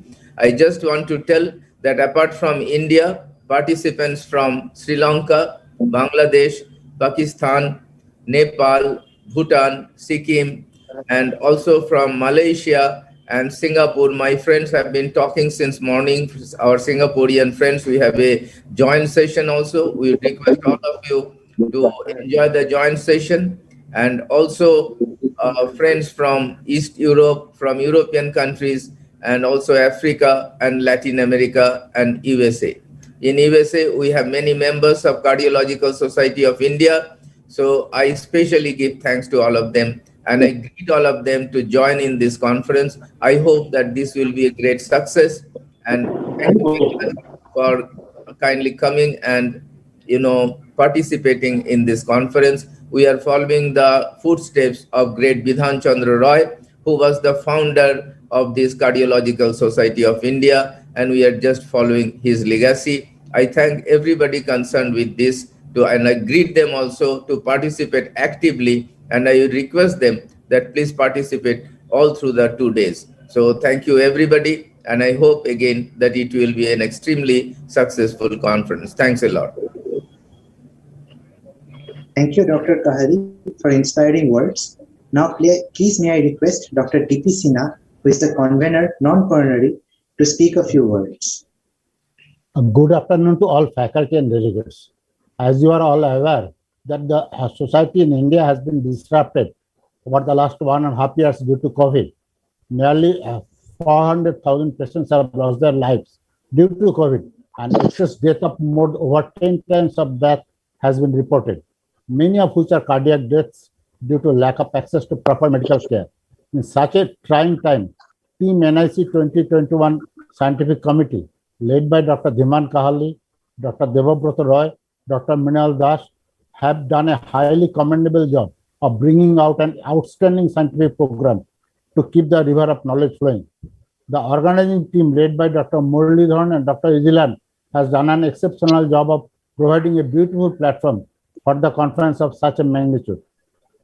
In the non-coronary section, we have many world-leading pioneers to share their experiences with you on topics ranging from TAVR, multivalvular interventions, critical limb ischemia, to mention a few. This is going to be a feast of contents, of which I am sure will keep you engaged during the ensuing 2 days. Learning in an in-person meeting is always more enjoyable, but sadly the current scenario in our country has precluded that.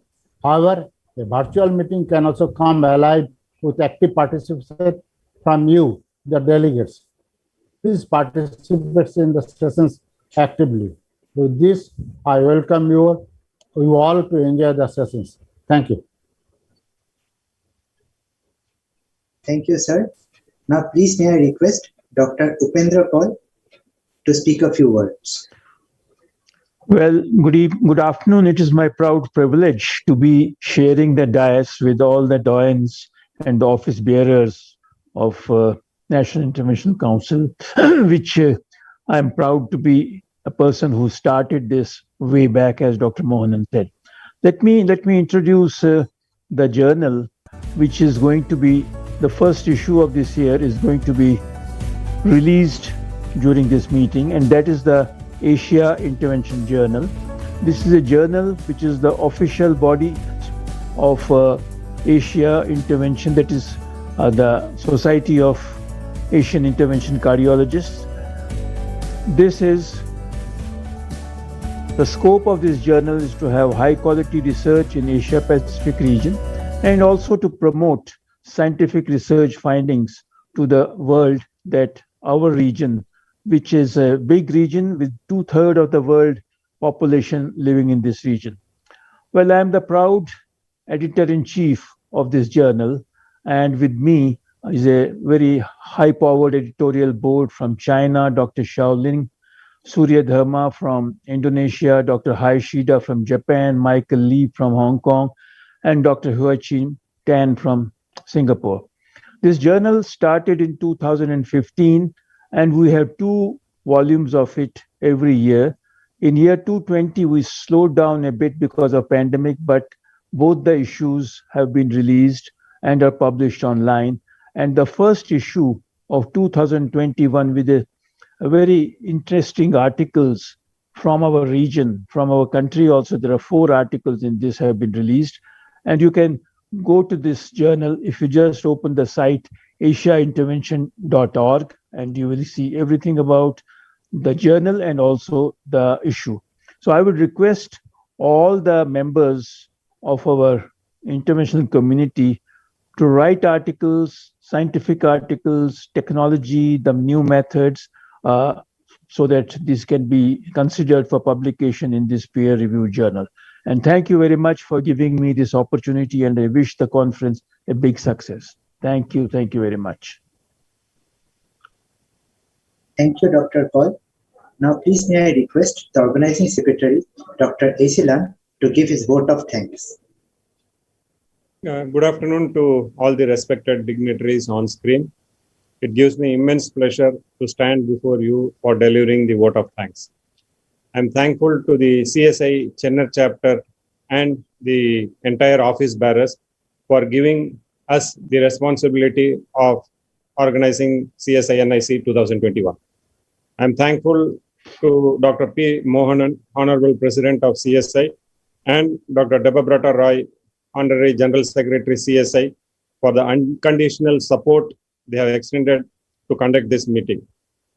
I'm also thankful to Dr. Dhiman Kahali, Scientific Chair, and Dr. D.P. Sinha, Convener Non-Coronary, for formulating such a wonderful academic feast, and I'm sure we are going to enjoy it in the coming 2 days. I'm also thankful to my co-chair, Dr. T.R. Muralidharan, organizing chairman, and my organizing committee, Dr. Damodaran, Dr. Anandaraman, Dr. Jaishankar, and Dr. Venkatesan. I'll be failing in my duty if I don't thank the device industry and pharma companies, because without their contribution, we cannot conduct such meetings successfully. Lastly, I'm thankful to Mr. Samir of Promax for taking the audio-visual arrangements on his shoulder, and I'm sure it will be a wonderful treat to watch the conference in the next coming 2 days. And lastly, but not the least, I would thank my conference secretary, Ms. Sujata, for the hard work she has been doing for the last 1 month to run this conference successfully. Thank you all.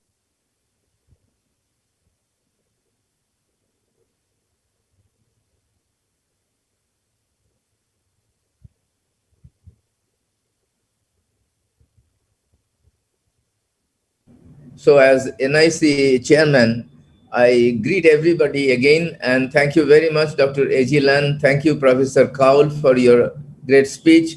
You started this forum, NIC, in 1980, and we have been trying to continue that legacy over the years.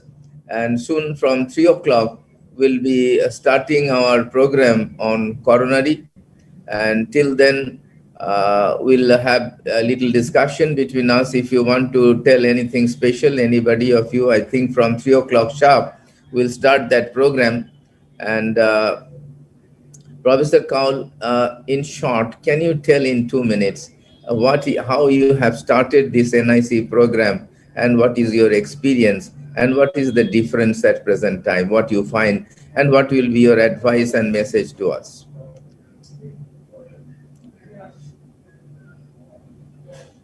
You're muted, sir. Yeah, Dhiman, it's a very nostalgic story. It all started when I was in All India Institute of Medical Sciences, and angioplasty had just started, 1980, in the toddlers in the field of angioplasty. And what we did, I called a small meeting in All India Institute of Medical Sciences in the cath lab complex. We had a small conference room where maybe 20 persons could sit, and Ashwin Mehta came, and Matthew came, Somaraju came, and we just discussed some angiograms on the Tegarno. We didn't have CDs those days. I think some of you would be startled that there were no CDs. It was all on a 35 millimeter film and at Tegarno, and we showed some angiograms and not, usual ones, complications, perforation. And those days, you do an angioplasty and you see the film, which took, if you had a good person washing the film who would get to it in 20 minutes. Otherwise, it might take 2 hours. And you just suspected a complication because pressures had gone down. And then you see, by the time the patient was out of the lab, bring the patient lab. Those are very primitive days. There was no video. And then came the video, and then came the online labs, and then came the QCAs. So it has been a wonderful journey. And then we thought that we should have this meeting every 6 months. The next meeting was held in Hinduja Hospital in Mumbai, and Dr. Matthew organized it, and we had a good meeting. And then we had a PTCA trainers course. That time, Bard was a company, which has been taken over now, and they organized 3 courses in Bombay. And then more and more people came, and we were training them because there were no books on angioplasty in 1978, 1980. We were all trained ourselves and trained people by showing them nightmares, showing them how things should not be done. And then it grew. And then finally, I thought that we should have a forum of what we called as a PTCA registry. We started accumulating the data, and I used to print this data in a 3 or 4 page booklet, distribute it. Then we thought, now that mitral stenosis is being done and there are peripheral angioplasties being done, let us combine it into and call it a National Interventional Council. And the CSI agreed on it. That was the time I was the president of Cardiological Society of India, so it was easy to, put my words across, and most of the people agreed. And here we are today. It is a big, council. National. We're proud of it. We're proud to be members of National Interventional Council and see 2 days fantastic program. In spite of the fact that we are not physically, in presence of each other, but virtually we're connected and see 6 or 7 of us are seeing each other, and the program is fantastic. And I'm sure our generation, our younger generation, and they're going to really benefit from this and carry the legacy for years to come. We may be there or we may not be there 15, 20 years from now, but then I think the torch is there, it has to be carried. Thank you very much. Thank you very much, Diman, for giving me the opportunity. Thank you, Professor Kaul. It's very interesting to learn from you the initial experiences, the initial journey, because the initial journey is always very stormy and difficult. This year also, because of pandemic, we have been facing a lot of crises. But I am proud to tell that with the help of our Chennai branch and with Dr. Mohanan, Dr. Devabrata Roy, we have been able to sail through. And Dr. D.P. Sinha, he is my co-chair and he is the convener of non-coronary. And we have done at least 8 conferences from NIC, and out of that 2 are annual conferences. And we are trying to do this meeting every 2 monthly. And in this meeting also, 40 international faculties will be enlightened with their experience. And I would request Dr. Devabrata Rai, you are there? Dr. Rai? He's not there. So Dr. D.P. Sinha, you would like to speak something more for a minute? Yeah, my cardiology career started in the year 1988. That by that time, some angioplasty has already been performed. I initially attended one angioplasty course conducted by Bard, and I still remember Dr. Matthew was there as the course director. It was held in Chennai. At those times, we only did balloon, and it was really sometimes a nightmare. With a balloon, you did a Tagarno film, 35 millimeters film shoot, then see it on Tagarno, and later discover that you have left something behind or done something bad. But those days are now long gone. Let's say the romance of angioplasty has been diminished somewhere, because whenever those days you did an angioplasty, you would be trembling that what is going to happen in the night. But now we have stents, drug-eluting balloons, cutting balloons, rota, all those things. So we are now in a rather strong position. But with that, we are complication rates, complicated angioplasty has also increased. Thankfully, the complications have not increased. We have many devices at hand, some of which, as Dr. Kahali was saying, that we have 40 or so interventional cardiologists will be on display in the next 2 days. I'm sure they'll be enlightening us about the uses and the benefit of those things. That's all. Thank you all. Navanil, I think Navanil, please come in.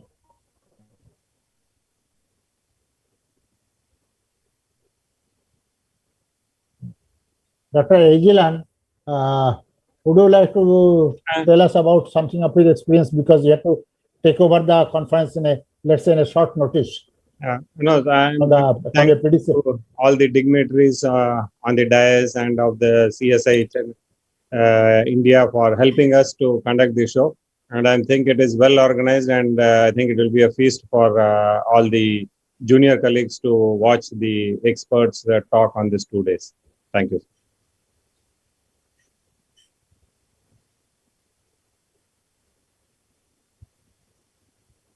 Okay. Dr. Dhiman, you are muted. So, thanks, Dr. Agilan. Thanks, Dr. Professor Upendra Kaul. Thanks, Dr. D.P. Sinha, because we had some more time. So I thought let us learn from the legends.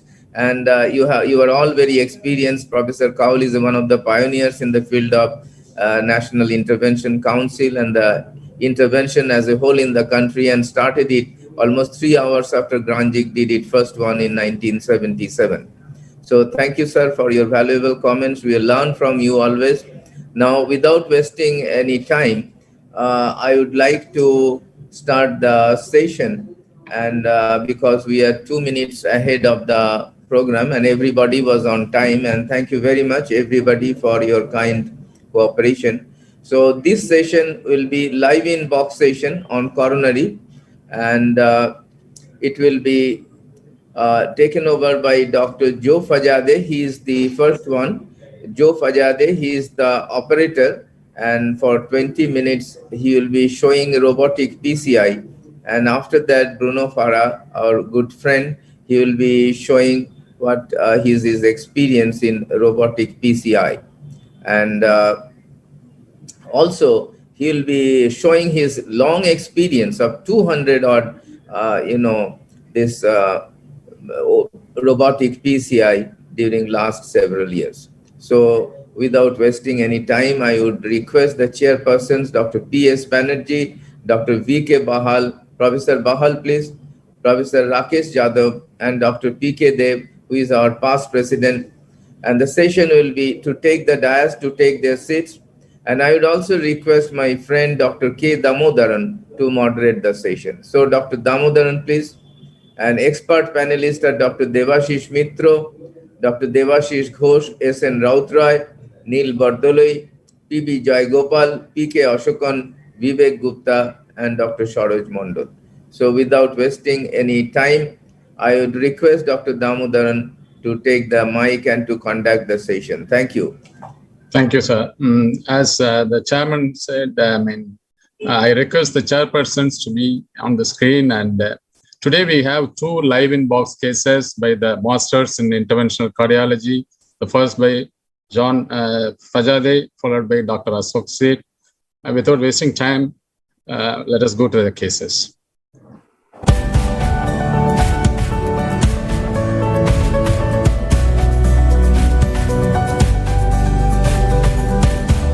Distal LED. On this wire, we will implant a 3.5, certainly by 18 millimeter drug-eluting stent. Then we will post-dilate this 3.5 18 millimeter stent. Then we will select a third wire, certainly a Fielder FC wire, in order to cross the struts of the stent and place this wire in the diagonal. We will remove the diagonal. Welcome in the Cath Lab 5 of Clinique Pasteur Interventional Cardiology Department. My name is Jean Fajade, and really happy today to perform a robotic procedure with Maite, our nurse specially dedicated for robotic intervention. The goal is today to show you how to can perform the treatment of an LED diagonal bifurcation lesion via using the robotic support. So first of all, a view of the cath lab. The patient is on the table. This is a GE IGS-5 cath lab. We will work today from right radial access using a 7 French guiding catheter. Here you could see on the table the arm of the robot. In a few minutes, Maite will connect the arm of the robot after placing the cassette inside to the guiding catheter. Here the table for the, to have all the material that we will use for this procedure. And here we have a shield protection for X-ray. And during the X-ray exposure, when we will use fluoroscopy, the nurse will be totally protected behind this shield protection. So here is the room 5, and then we move here in the control room. It's our place where we will work. I will be seated in this armchair. In front of me, I have the screen, the live screen, hemodynamics and ECG, the view that we have already selected to perform the procedure. Here we have the possibility to see the patient and the nurse in the cath lab. Here on the right, we have all the sticks to manipulate the table. And here I have a pedal for fluoroscopy and an acquisition. Okay, this is the lesion that we have to treat. We can zoom on it, and you could see that from the control room. We can have this beautiful image. We can store this image, and this will facilitate the procedure. So first, we will advance through the 7 French guiding catheter a wire in the diagonal branch, and we will store the wire on the side. Second wire will be placed in the distal LAD. On this wire, we will implant a 3.5, certainly by 18 millimeter drug-eluting stent. Then we will post-dilate this 3.5 18 millimeter stent. Then we will select a third wire, certainly a Fielder FC wire, in order to cross the struts of the stent and place this wire in the diagonal. We will remove the diagonal wire, and then we will advance a 2.5 balloon and in the diagonal, 3.5 in LAD. We will perform the kissing balloon. If the result is acceptable, we will leave it at lead after the final pot. If the result is not acceptable, particularly at the ostium of the diagonal, we will advance an additional stent, certainly a 2.5 in the diagonal, using the tap technique with kissing balloon inflation and the final pot on the proximal LAD. This is the plan, and now we will start the procedure. So now Maite will prepare the arm of the robot and placing the cassette on the arm.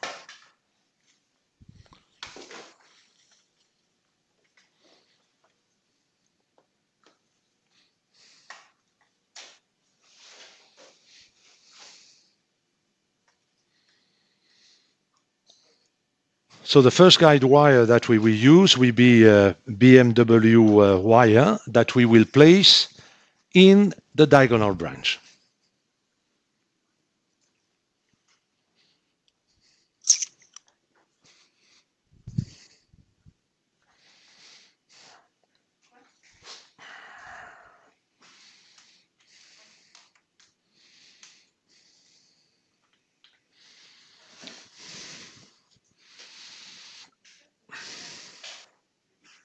So the wire was pre-shaped by the nurse. We could see here the distal tip of the wire, that this is the GL4 7 French guiding catheter. And now what would we do? We have the possibility from here to do the injection. Okay. And now we will advance the guide wire. So here we have the console with in green we can move the guiding catheter. We can advance or pull, remove the guiding catheter, turn clockwise or turn counterclockwise. Here in the middle we have the guide wire.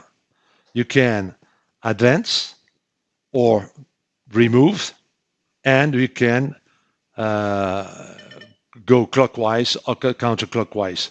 And the third one on the left is for the device, balloon or stent, and there is only the possibility, of course, to advance or to remove it. So now the guiding is in place, which we already checked from here with the contrast, and now we will advance. Welcome in the Cath Lab 5 of Clinique Pasteur Interventional Cardiology Department. Welcome in the Cath Lab 5 of Clinique Pasteur Interventional Cardiology Department. My name is Jean Fajadé, and I'm really happy today to perform a robotic procedure with Maite, our nurse specially dedicated for robotic intervention. The goal is today to show you how to can perform the treatment of an LAD diagonal bifurcation lesion.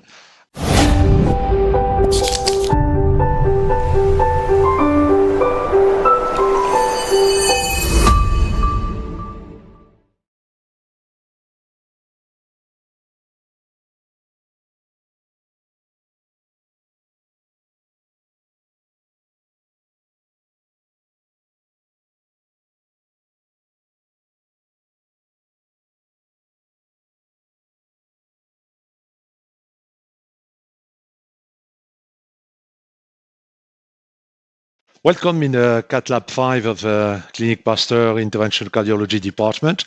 My name is Jean Fajadet, and really happy today to perform a robotic procedure with Maite, our nurse specially dedicated for robotic intervention.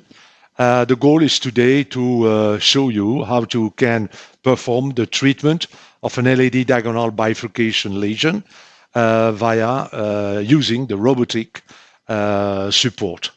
So first of all, a view of the cath lab. The patient is on the table. This is GE IGS to remove from here with the contrast. And now we will advance the wire slowly. We have the possibility to advance faster here with turbo mode. Okay, and now we arrive in the proximal LAD. We could do a test. We have a septal, so I pull back, I turn a little bit down, and now the goal, what I say, is to place this wire in the diagonal branch. Okay, now we advance the wire in the distal diagonal. We can take this branch. Okay, here. As you could see, when the guiding catheter is going out. So now what I have to do is to remove the guide wire, pushing a little bit the guiding catheter in. Okay, now the wire is in the diagonal. So what we will do is that we will park it.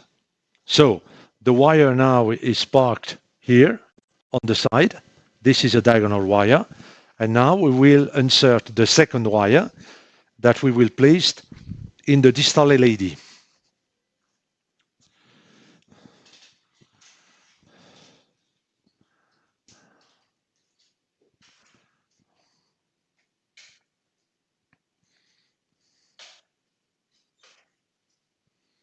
Excellent.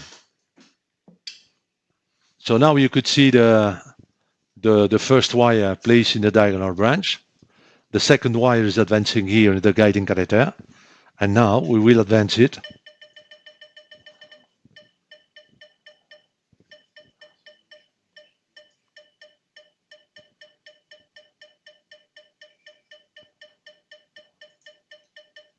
Okay, now the wire is placed in the distal LAD. We can check this. We can place the wire in the distal LAD. We are in the small diagonal branch. That's the same. We try to do it in order to have a better position of the wire here. Okay, this is good. Now we have the two wires in the vessel. So what we will do is to advance a 3.5 by 18 millimeter stent. Here the nurse is loading and advancing the stent on the wire, on the LED wire. You could see on the left the second wire, which is blocked and parked on the side. Now she's advancing the guiding inside the balloon, the device inside the guiding catheter. We'll be ready to advance the stent inside the LED. Here you could see the stent is here inside the guiding catheter, the 3.5 18 millimeter stent. We'll advance it. Okay, now we take a view. I think we can remove back a little bit the stent in order to have more room for the pot, the proximal inflation. So advantage of the robot is that we can pull back millimeter by millimeter. So here, what we can do is to take a second view. That's correct. So what we can do is to, okay, here, on y va 6, 7. 6, 7, 8 atmospheres.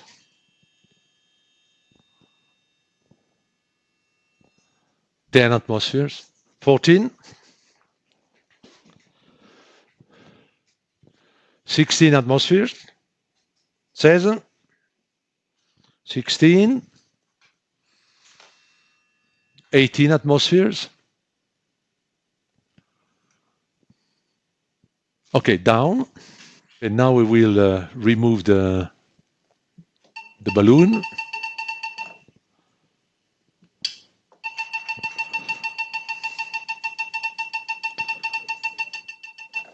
Okay.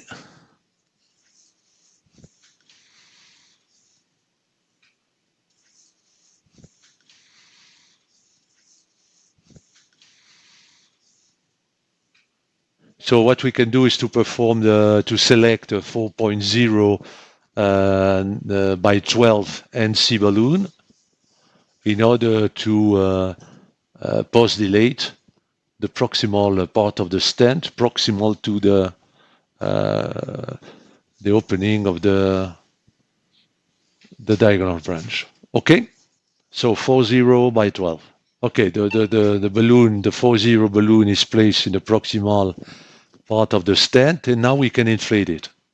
So we can inflate it at 6, 8, 10 atmospheres, 12, 14, 16,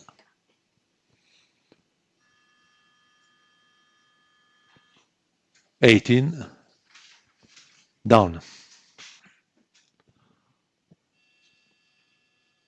Okay, this is good. And now what we can do is to place a third wire in the diagonal branch. We will use certainly a fielder FC. Maite will remove first the balloon catheter, the 4.0 balloon, and then after the placement of the wire in the diagonal, she will remove the jailed wire. Okay, this is the result after the pot in the proximal part of the stent. Now we advance the fielder FC. You could see the fielder in the catheter. So the two other wires are parked on the side. So we will advance the fielder in the LAD. And here we will pull back. We are in the stent. And now the goal is to turn it and take from the distality to proximal exactly what we are doing manually.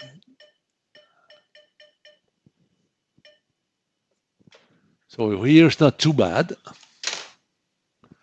Maybe 1 millimeter more proximal. And now you see we are very close to here, it's here.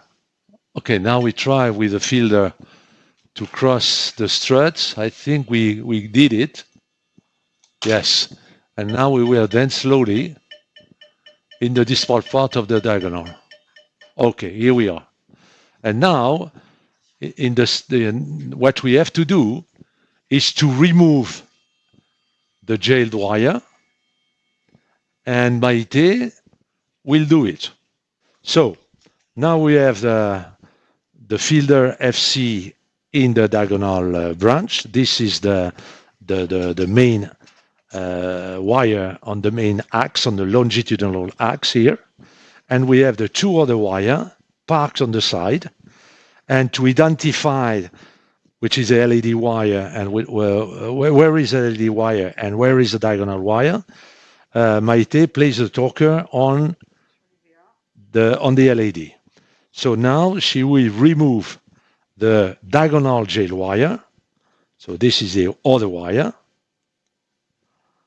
And we will leave the LED here.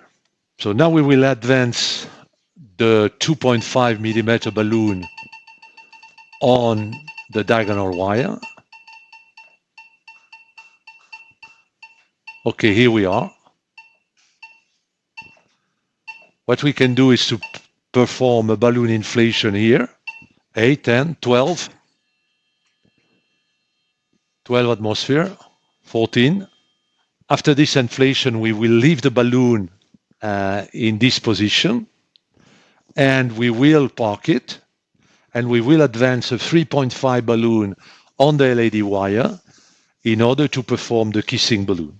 Okay, so now we will advance the 3.5 millimeter balloon on the LED wire. And now we will perform the kissing balloon inflation. Kissing, 8 atmosphere on both balloons, 10 atmosphere on both, 12, 14, 14 on both. Okay, pressure down. Now we take a view.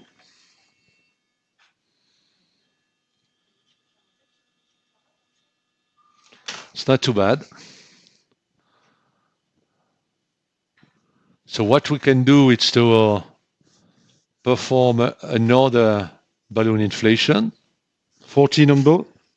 Yeah, second balloon inflation, kissing balloon inflation. 14 atmospheres. 16.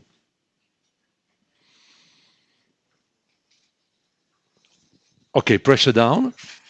Now we remove first the balloon of the LED.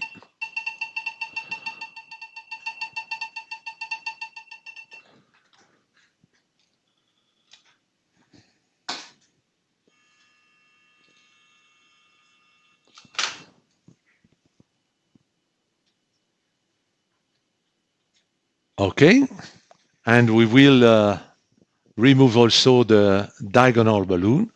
Okay, now we advance the 40 millimeter balloon by 8 for the post dilatation, and we will place the marker between the proximal edge of the stent and the bifurcation. Normally with the 4 millimeter should be okay.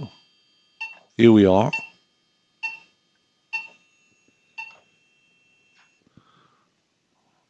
Okay, 8, 10, 14, 16, 18,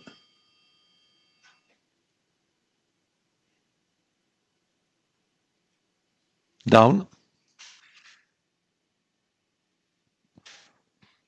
I think that the result is good, very good for the LED, really acceptable for the diagonal. I think we can accept this result. The flow is symmetry on both vessels. There is no significant narrowing, residual narrowing at the ostium of the diagonal branch, which is already which are diffuse disease. And the main vessel, the result is good. And remember that we inflated we did the last balloon inflation with a 4.0 millimeter balloon up to 18 atmospheres.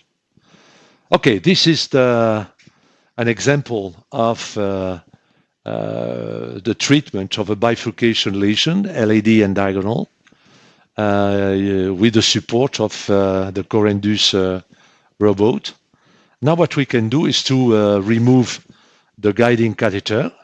So we will move to the fluoroscopy, and from the right here, the green joystick, we could remove slowly the guiding here, and the result is we've finished. Now we could come back again to the final result with satisfactory result. No significant lesion, no dissection, TME free flow on the boss vessel. Here we could see with the zoom. Remember that we start from this view, from this image. That was at the beginning of the procedure. And now this is the result that we obtain, which is really acceptable.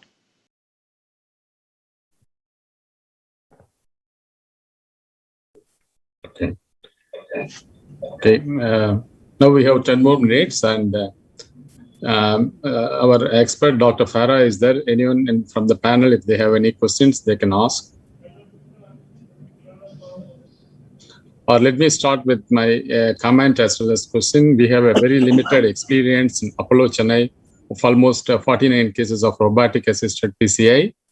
And comment is like, apart from, though we have a conventional thinking that manual PCI is all the more we have the control, but the robotic PCI, as far as the osteal location is concerned, it is very good in keeping the precise osteal placement.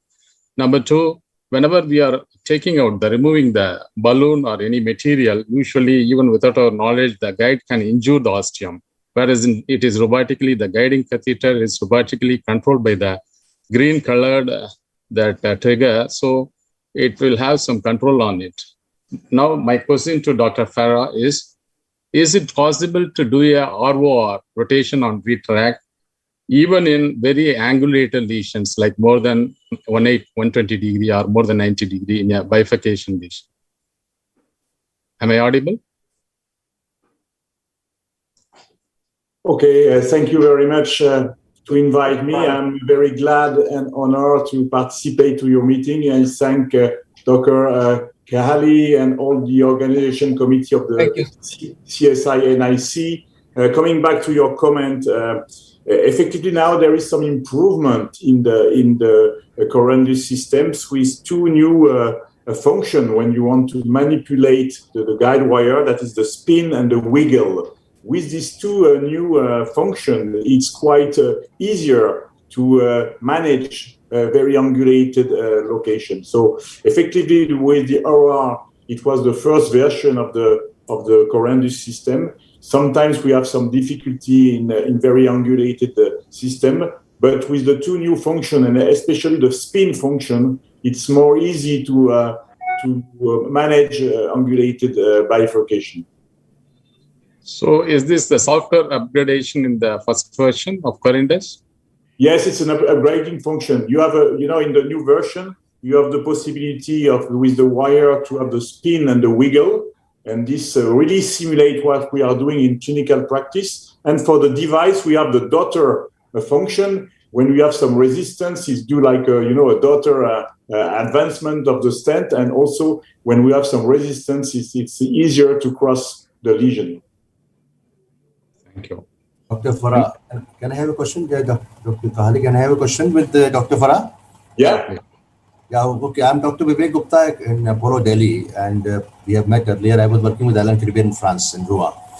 My question is that for a newcomer, a lot of people are watching, this is an IC meeting. For a newcomer who does not do such PCIs, computer-assisted PCI, what will be the take-home message? Should we acquire this system to do it, or are we happy to continue with the manual system? So because you have large experience, because when you have to buy a system, you have to convince the hospital management, you have to convince the people, and of course, we have to tell our other advantages over the conventional manual. So other than radiation exposure, which is not that much, in fact, we are doing for now almost 20, 30 years. What is your take-home message? Why we should be acquired in most of the cath labs in India also? No. That's a very good question. First of all, what are the advantages of the system of the robotic PCI? Clearly, we can reduce the radiation exposure for the operator. We can also reduce the fatigue of the operator when we have quite complex procedure. You can have a more precise position of the device, especially when we look to osteal position or when we are doing overlap of stents. With this device, as you are able to modify the position 1 millimeter by 1 millimeter, so probably we are more precise. But on the contrary, with this system, I will say that for the moment, it's a little bit longer in terms of time. It's a little bit also, we inject a little bit more contrast compared to normal manual PCI. But with experience, this is something that is decreasing. So the take-home message is when you are starting, a PCI, you have to start by manual experience because it's important to keep the experience and to keep your expertise with manual PCI, but you can develop in your cath lab a specific program for robotic PCI in order for the future to have the possibility to have this technology to do more complex procedure with less radiation for you. Dr. Farah, I have a question to you. I am Professor P.S. Banerjee, President-elect Cardiological Society of India. So my point is that instead of doing the conventional balloon angioplasty of the side branch, now what is your comment of doing the drug-eluting balloon angioplasty of the side branch? Okay, that's a good comment. Actually, I will say that what is the advantage of balloon angioplasty, drug-eluting balloon compared just to standard balloon angioplasty? Effectively, there is a large of comment about the interest of drug-eluting balloon. In our clinical practice, I will say that most of the time we use standard balloon and we are not using drug-eluting balloon. It's our standard way of practice. Why? Because we are not really fully convinced that the drug-eluting balloon will do the job. Why? Because most of the time when there is a problem on the side branch after ballooning, it's recoil or dissection. So if you want to manage these two problems, you need to put a stent. So we start by standard balloon. And if we are not succeed because we have a large recoil or we have a dissection, then we need to implant the stent. That's why we start with standard balloon. Thank you, sir. Thank you very much. Sir, what is your take-home message? Sir, I am Dr. Kahali, the NIC chairman. First of all, I thank you very much, Dr. Bruno Farah, for your, valuable time you have given to us, and we are fascinated to see your 200 plus experience, especially for a person like Professor Joe Fajade. Please give our regards to whom as well. I think we have to go to the next station, Dr. Damodaran. So from NIC CSI and from Cardiological Society of India, I thank you very, very much, Professor Bruno Farah, for your valuable time and for excellent predisposition of robotic PCI. Thank you, sir. Thank you very much, and I hope that the next time I will be able to come in India and see you. Thank you. I hope that next time we'll make it in Chennai. Next time, sir. Thank you, sir. Thank you very much, sir. Thank you. Can we move on to the next case by Dr. Ashok Seth? Interesting case of chip PCI.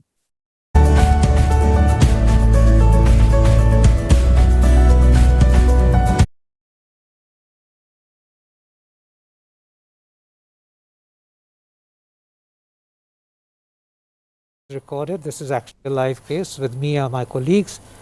On my right is Dr. Vijay Kumar, our Principal Consultant, Interventional Associate Director, Interventional Cardiology. Dr. Manish, Dr. Vibhud, both Interventional Cardiology Consultants. We have with us Dr. Puneet. Dr. Puneet, who's our Interventional Fellow and good guy. And of course with us, Dr. Nishit Chandra, Executive Director, Interventional Cardiology, and also the head of our imaging, intravascular imaging program. So we're going to show you a fairly complex case, I would say. Isn't it, Nishit?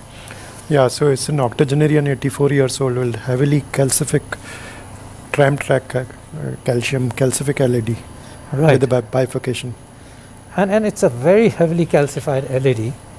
His symptoms were that of dyspnea on effort, and practically he's class 3.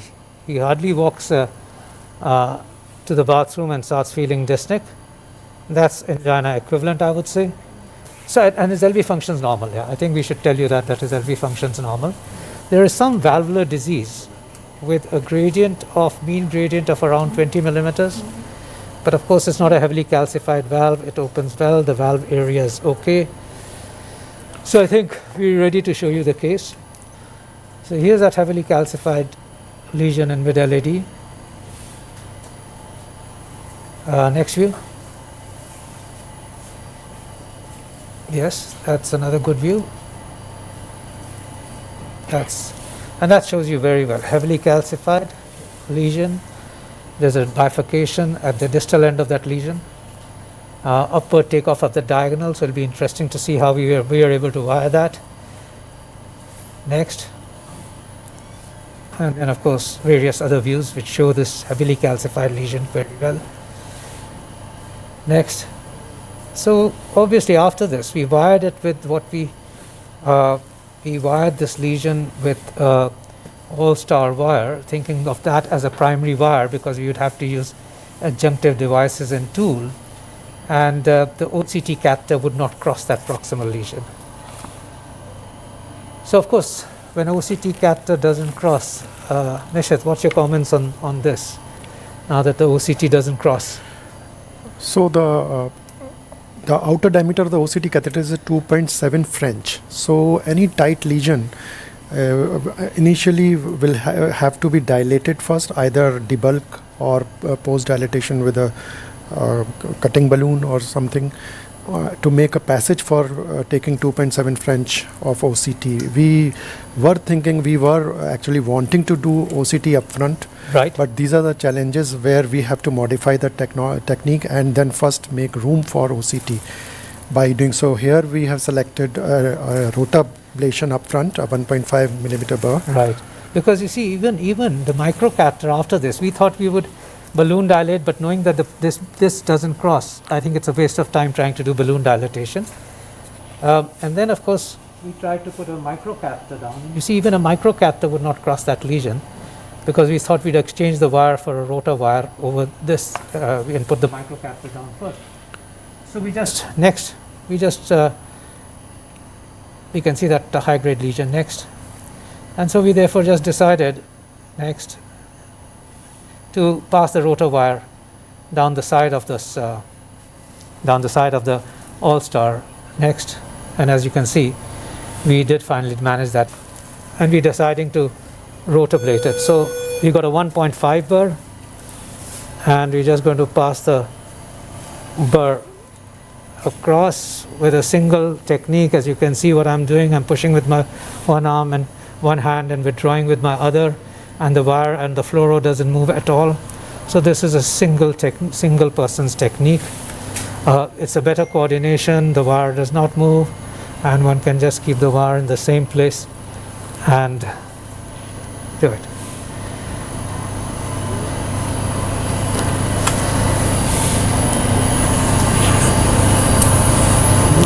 So now that we've brought our burr here in the proximal segment, we're going to start. I want to see that.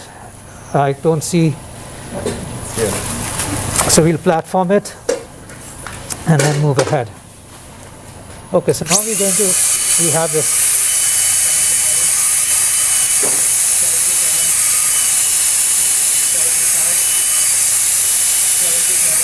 So just gentle, and then wait, 20 seconds of burring, wait, no STT changes, good pressures, we're doing well.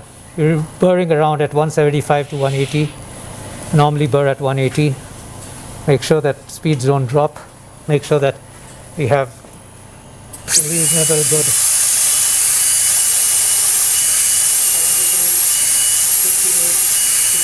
So that's dropping. That's not a good thing. We shouldn't let it drop. Are you sure this? Again, we'll check the platform speed. Make it around 185. So let's check the platform speed. Put it at 185. Okay.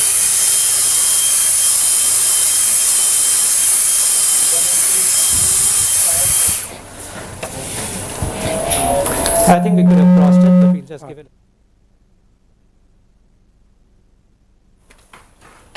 And he's flowing well. So we're now burring. I think we have crossed it.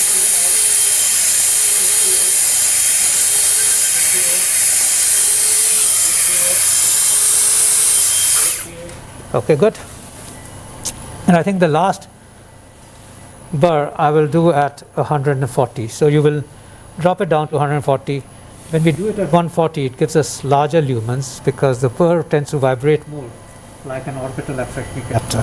So let's see. Vijay, can you give me an injection there? Yeah, show me. Good. Good. Okay, so can we just go to 140?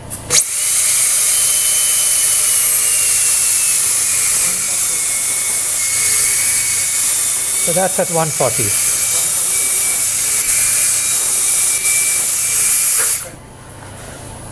Okay, so I think I'm pretty happy with this.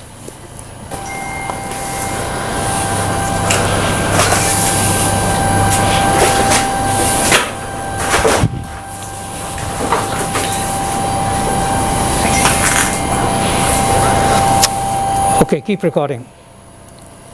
So we now have a good OCT recording. So Nishit, so time to hand over to you. So this is a sweep from LED pullback, distal LED pullback, a 75 millimeter acquisition at automatic mode. And so we can see here that in the longitudinal view, you can see the artery is heavily calcified. We are coming now, you can see the white marker on the OCR, ACR screen here. And the OCT cross section is corresponding to that white marker. And here you can see that there is a heavy, almost 250 to 60 calcium. And as we are coming now, this is the bifurcation. You can see the. This is the bifurcation, yes. You can see the diagonal going into 12 o'clock position. And now we are coming to the heavily calcified chunk.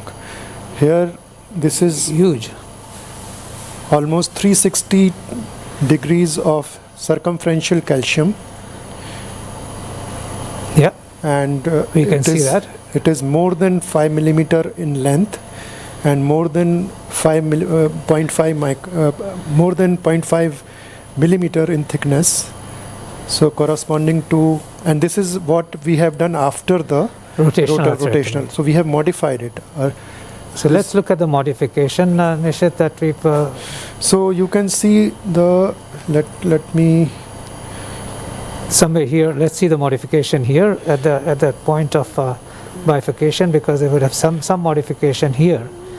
Yeah, so you can move it backward and forward. You can see the arc here. Yes, I think that's because this is the guide wire. Yes. And the rota goes through at the guide wire bias. Yes, I think this is so rota. This is the arc which was cut by the rota.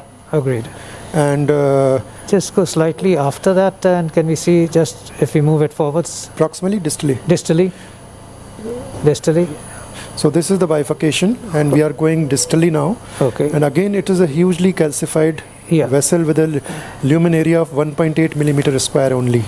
And if we come back to the tightest point proximally where the catheter was sticking, so can we just see that point? Yeah, this was, somewhere there. So this is the point where the catheter was sticking. It is about 2.3 millimeter square. And you see that groove on the top? That I think has to be there's a groove somewhere there. That perhaps was a rota bar, just as you saw. No, but the rota actually has to cut at the guide wire. Yeah, it has to get cut towards the guide wire. So we have to see the cuts along the guide wire. This is a very good rota. Except, that's right. That is, but the guide wire could have altered. Now this is an extra support wire. Yeah, that is also possible. But you're right. In general, that's what we should be seeing, isn't it? Yeah. Okay. So still you can see that it's a heavily calcified. So I think what's the size of the artery, because we're going to go for an IVL now? So now if we see the sizing is done from the distal reference area. If we see the normal distance, though the whole artery is plugged, but if we can see it here, this is where, because this is our distal landing zone. So if this is the distal landing zone, we are seeing at least 280 degrees of EEL. And if EEL to EL is 3.3 in one axis and about 3.5 in one. So distal reference, according to distal reference, stent sizing should be 3. Because we have to downsize one size below the EEL to EL diameter. And if you look at the proximal, if we come to the proximal, the proximal is we have to search for a healthy zone. It's difficult.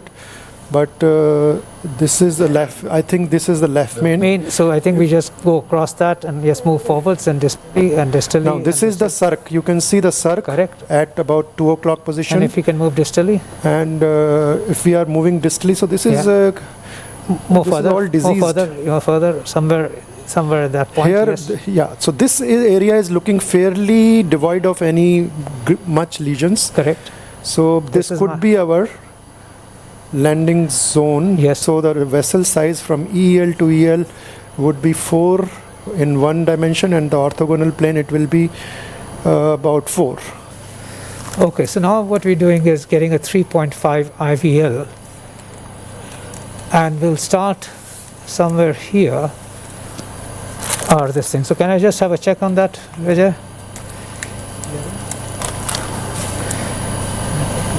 Okay, maybe we'll start slightly here. Okay. Okay. Right, so go up 2 and 4, and I can't see that IVL, but are you on?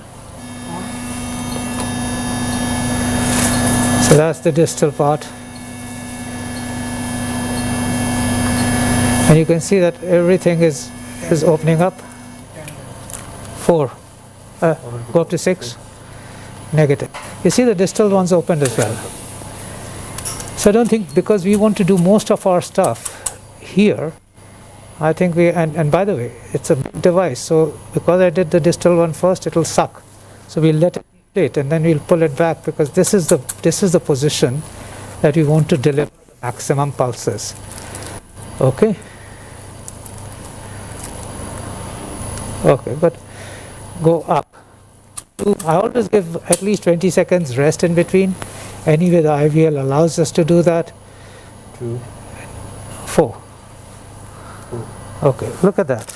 Look at the way this waist immediately opened up. 2 pulses and it opened up.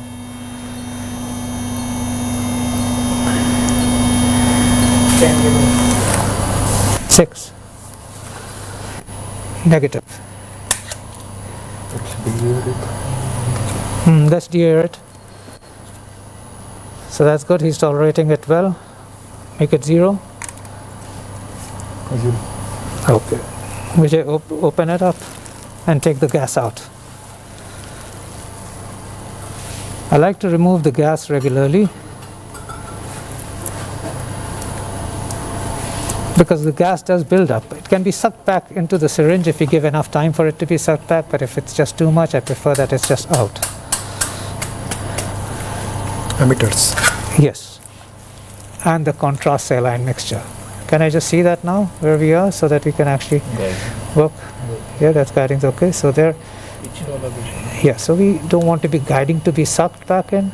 So we want to just make sure that we come back, and now we're ready to go up again. Yeah, that's fine. Go up. 2, 4.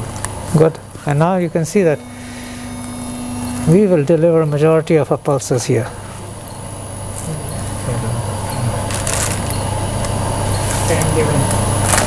Good. 6 and deflate. Okay, not too hard, just good. So that seems to be the right place, correct? Good. Go up 2.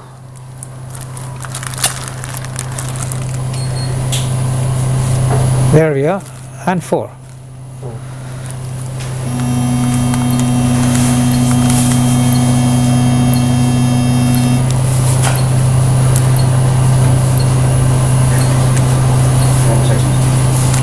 Six. Negative.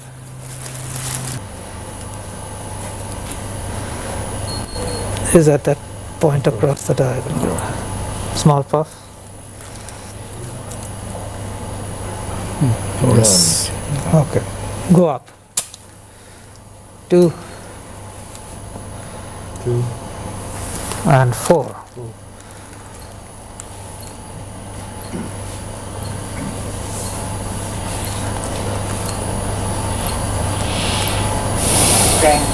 Okay, so we've finished.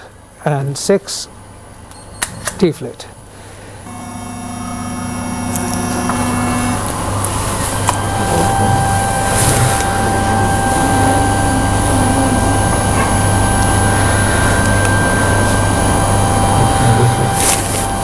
थोड़ा blood आ गया sir.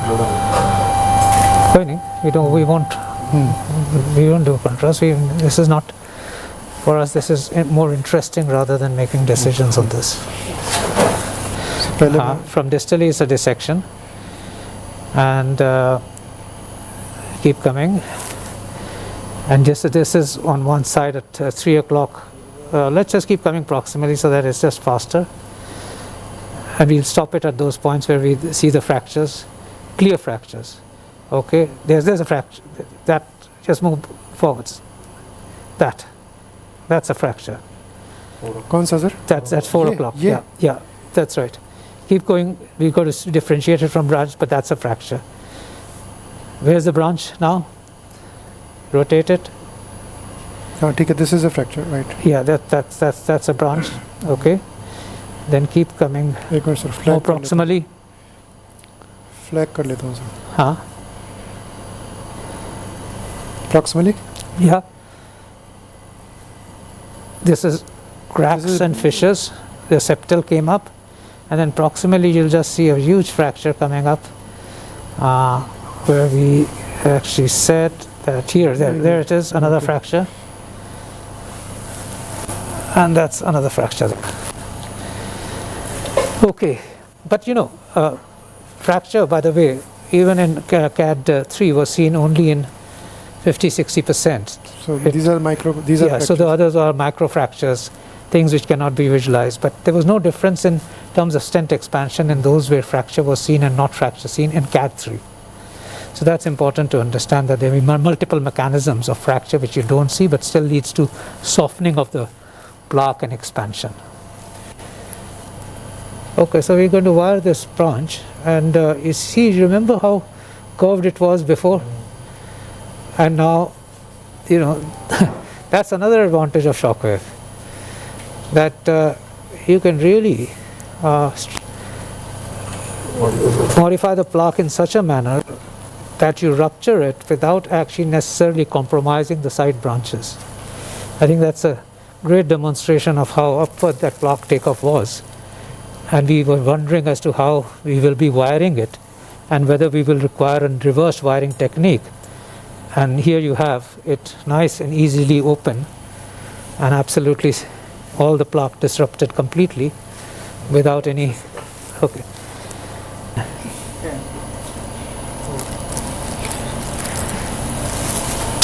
Deflate. So what we've done is implanted an onyx 3.5 into 38 at 10 atmospheres. You saw that the balloon looked fully inflated. Even at 10 atmospheres it looked fine. The stent looked totally implanted even at 10 atmospheres, which is good. Onyx protrudes out a bit, and therefore I would prefer not to expand it to higher pressures, primarily because I don't want edge dissections, and I can always complete my job with let me just put this back a bit. Show me. So you're in.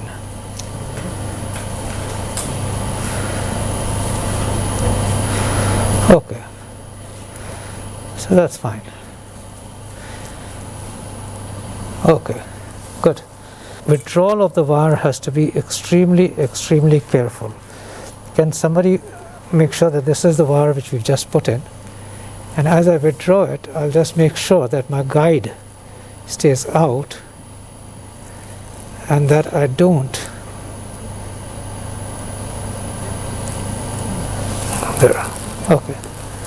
Fluorosive. Go up 2, 4, 6, 10, 12, 14. Deflate. Remember, this was the not so calcified one. The calcification comes right here. Go up. 2, 4, 6, 8, 10, 12, 14, 16, 17, 18. 18. Deflate.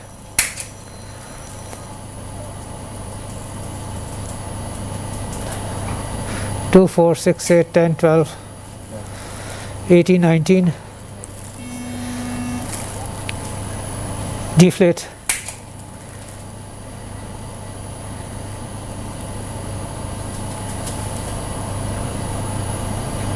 Two, 4, 6, 8, 10, 12, 14, 16, 18, 19, 20, 21, 2, 22. Deflate.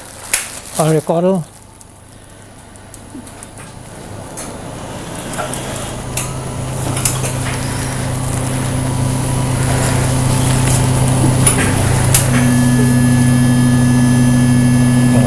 Go up. 2, 4, 6, 8, 10, 12, 14, 18, 20, 22, 24, and negative.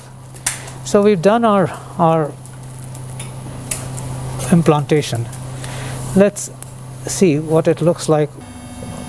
Side branch order. So I'm taking the side branch wire out, and we just do everything else. Okay. Okay, Nishit, now we're ready for the OCT. Good. I think we've had a clean run.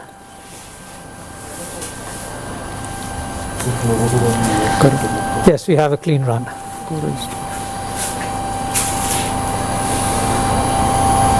So Nishit, now I'm handing over to you for analysis. So we are just co-registering it. Yeah, and this looks like a neat result. It looks like angiographically looks very neat. Yeah, angiographically I think it looks pretty good. And our moment of truth will come on the OCT, and let's see. So in the longitudinal view, you will see a fairly well expanded longitudinal view as well as the lumen profile. And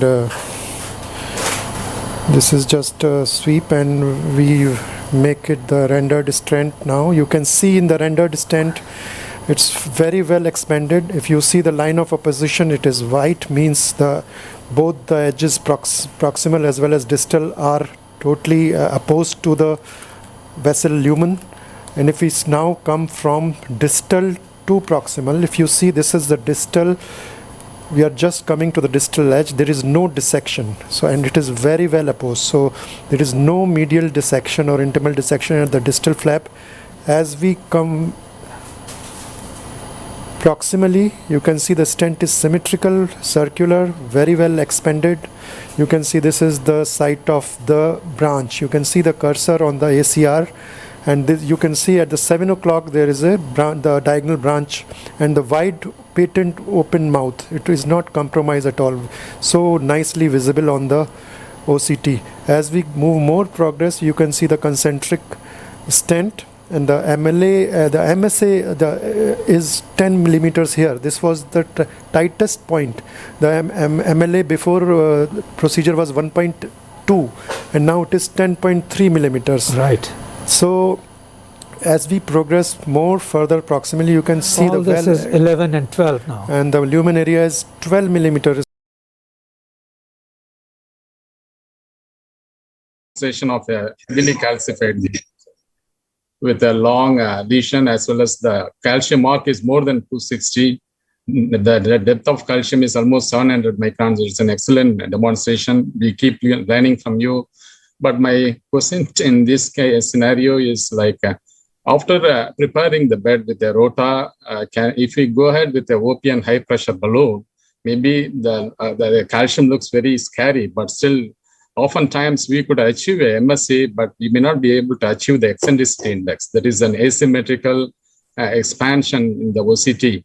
But to my knowledge, there is only one paper which is suggesting that asymmetrical expansion will have any long-term outcome. More of MSA is the underlying thing we need to look for.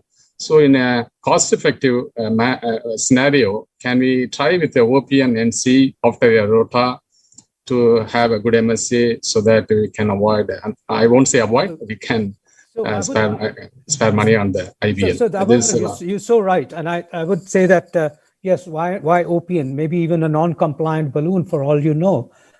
You may have done enough modification. The issue is, I won't talk about MSA. Everything you need to do prior to stent implantation. You should not go in there till you're confident that it's open. The problem is that MSA, when you talk about it, it means you're doing a post. And I would rather be sure of the prior to stent implantation. So you're right. Because we notice that deep calcium, and my philosophy is that any time that you notice a greater than 270-degree arc of deep calcification, then you'd rather use in a large vessel, use IVL rather than just high pressure, ultra high pressure barotrauma. And that is well understood. The only time, and I agree with the fact that had it been a lesser calcification, lesser arc, perhaps not so deep, I may not have used the IVL. I think what you've got to be balance out is whether you're safe enough to use ultra high pressures versus why not make the lesion more malleable and softer. And you saw that it implanted at 10 atmospheres, that whole stent implanted uniformly at 10 atmospheres. The second aspect I just want to state is very clear. I just wanted to share. And so I agree with you. And I don't think that's wrong, provided you're sure about the imaging aspect of things. And don't do it after stent implantation, because that's, sometimes. Maybe after OPN, can we do imaging to know whether the OPN has cracked the calcium? Then we can go. And also remember, for using OPN, imaging is a must, because you should be rightly sized to the vessel. Because you're going to ultra high pressures, you shouldn't do it without imaging at all. Sure. Just one slide I wanted to share, and does this share, do you see it at all? Am I on a slide share that I can share this slide? No, not yet, Ashok. Thank you very much. Excellent demonstration. But Ashok. I just wanted, I don't know whether the slide would come in. Go to share screen. And I just want. There is a green button down. There's a green button down on the share screen. Share screen. Let me see. I can see my slide. Okay, share screen. Yes, share screen. And I have the slide here, which I will say. And I just wanted to put 2-3 factors in. Now, can you see it? Yes. You start a screen. Okay. So, and you see this slide? We are able to see it. Okay. I just recently wrote up this editorial on intravascular literature in the real world, from rock to metal, which is under publication at the moment in CCI. And this is exactly what I wanted to convey to everybody for intravascular lithotripsy. And by the way, this is not a very cheap case, but I think the worst case which I did was so long that it would not have even fitted into it. And I thought it was this one was a moderately complex case because he's 85 and it was a very heavily calcified lesion. But it also was very instructive, because this is what I always say about Shockwave, best practices. Balloon artery ratio 1:1.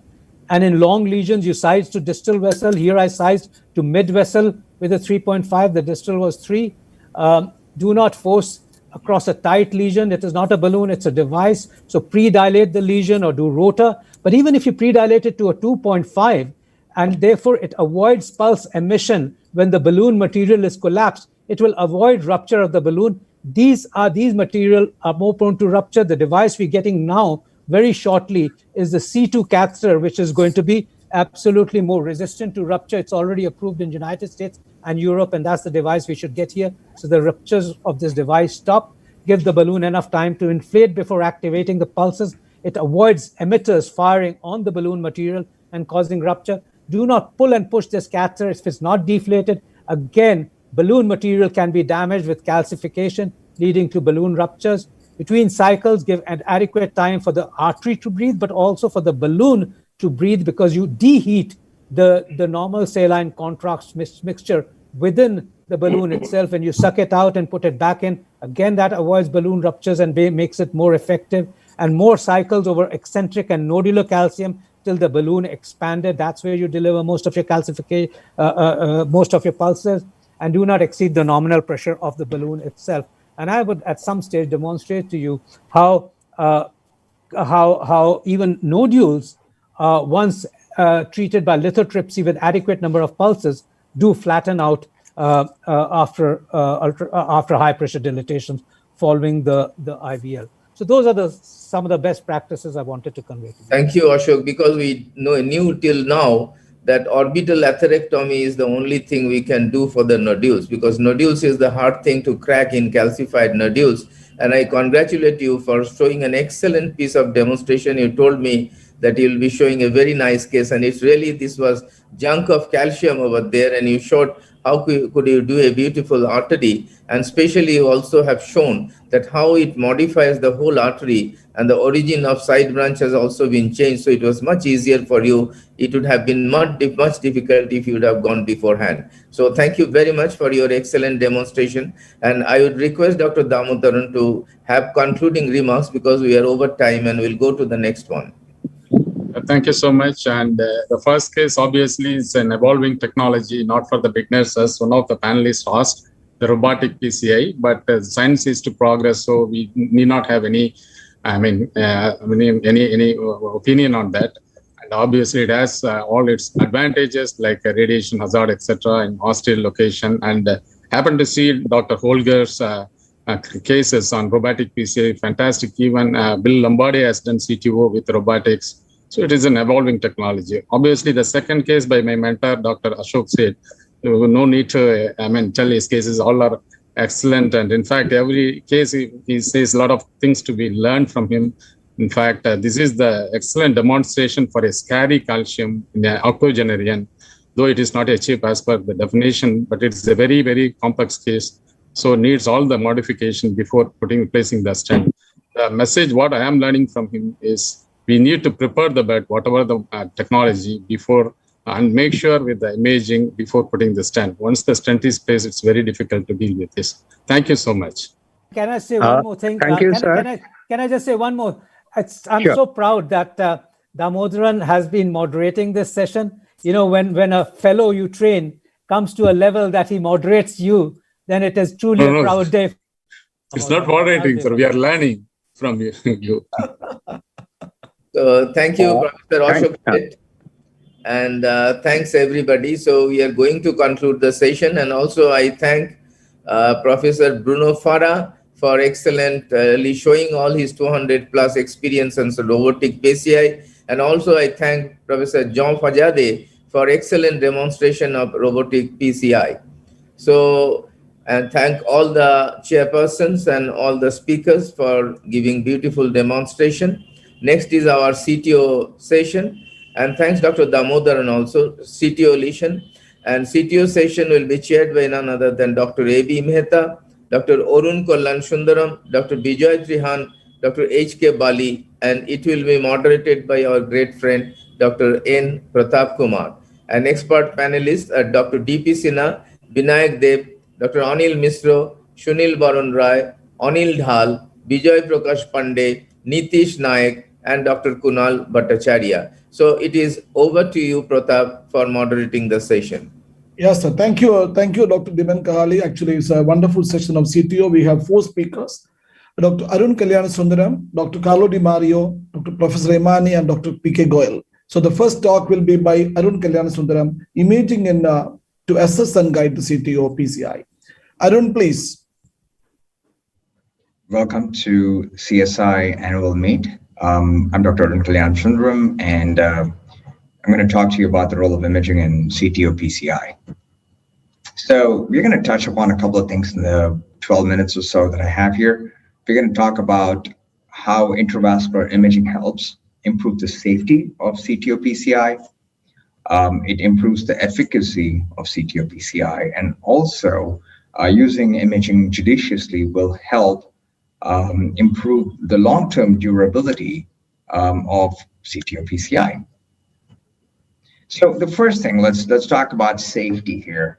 One of the key things, challenges that we face when we do CTO PCI is figuring out where the proximal cap of the chronic total occlusion is.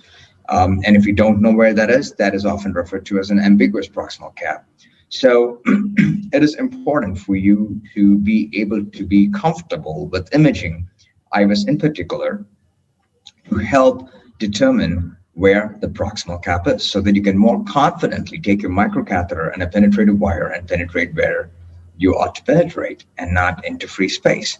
So that's obviously bad. If you go into the wrong area and follow it with your microcatheter or your device, you're going to create a whole host of problems for yourself. So typically what you want to do is put an IVUS at the side branch.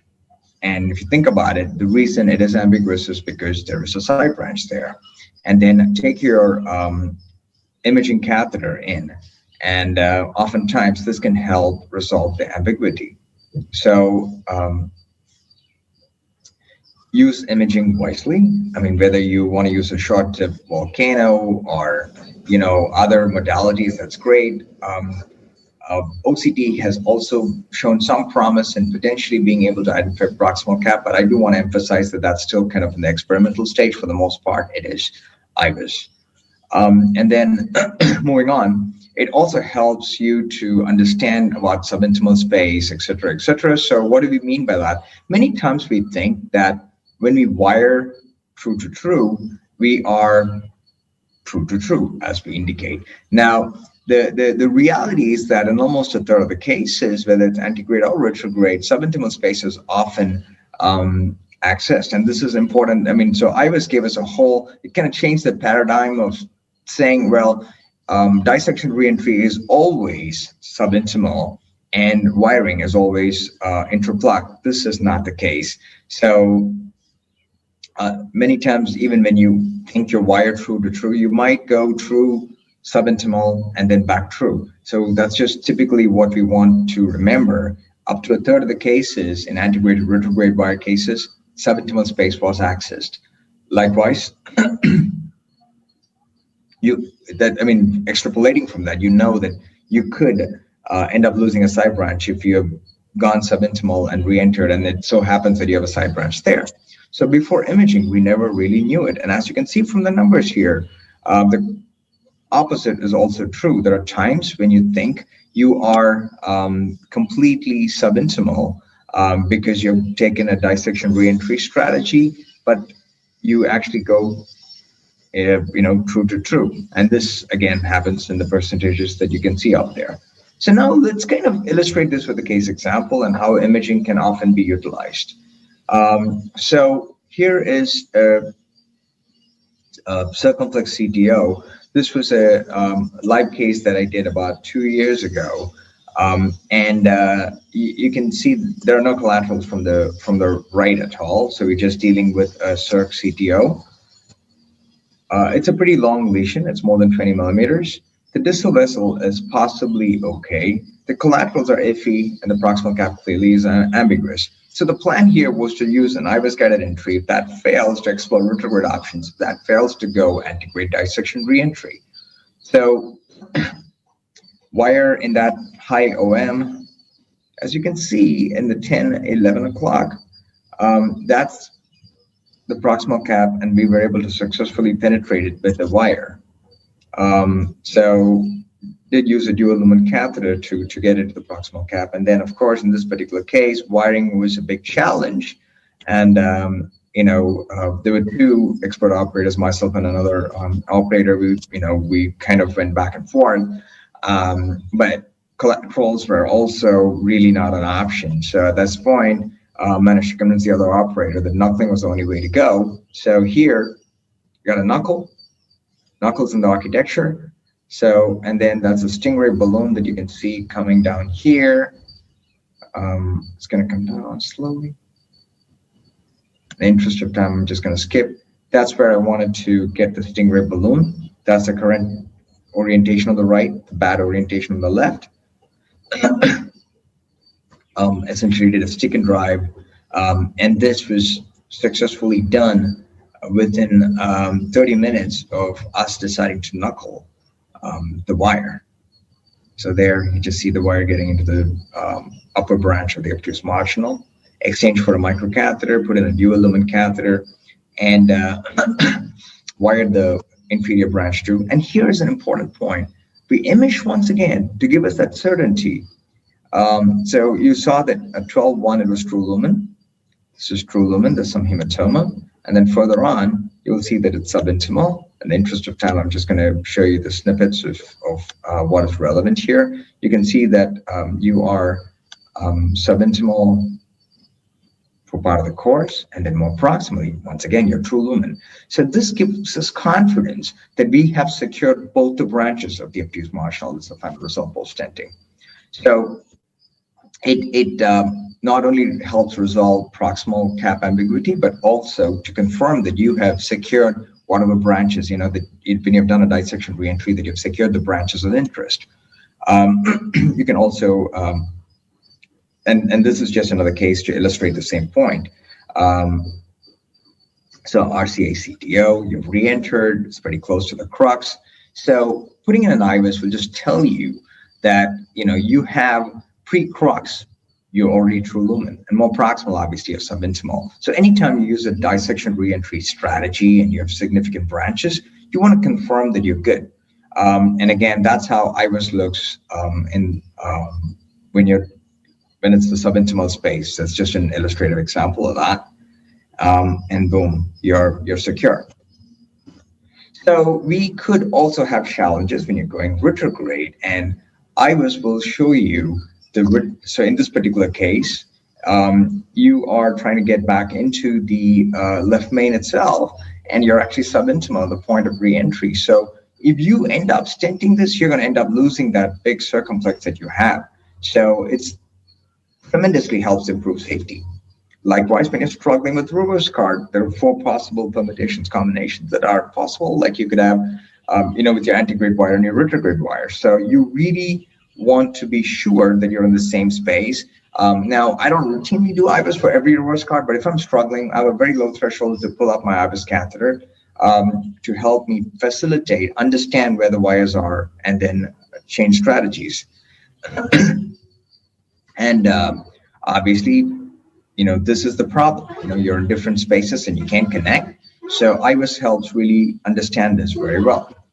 And finally, in the last few minutes, I do want to emphasize that you should think about the long term. Too often, I think interventional cardiologists and CTO operators, we want to improve the efficacy. And so once we get the wire across, we want to really let's stent and get out. So now I think over the last few years, we have taken more pause to understand the long-term matters, because you don't want to leave this kind of malapose stents after you're done, right?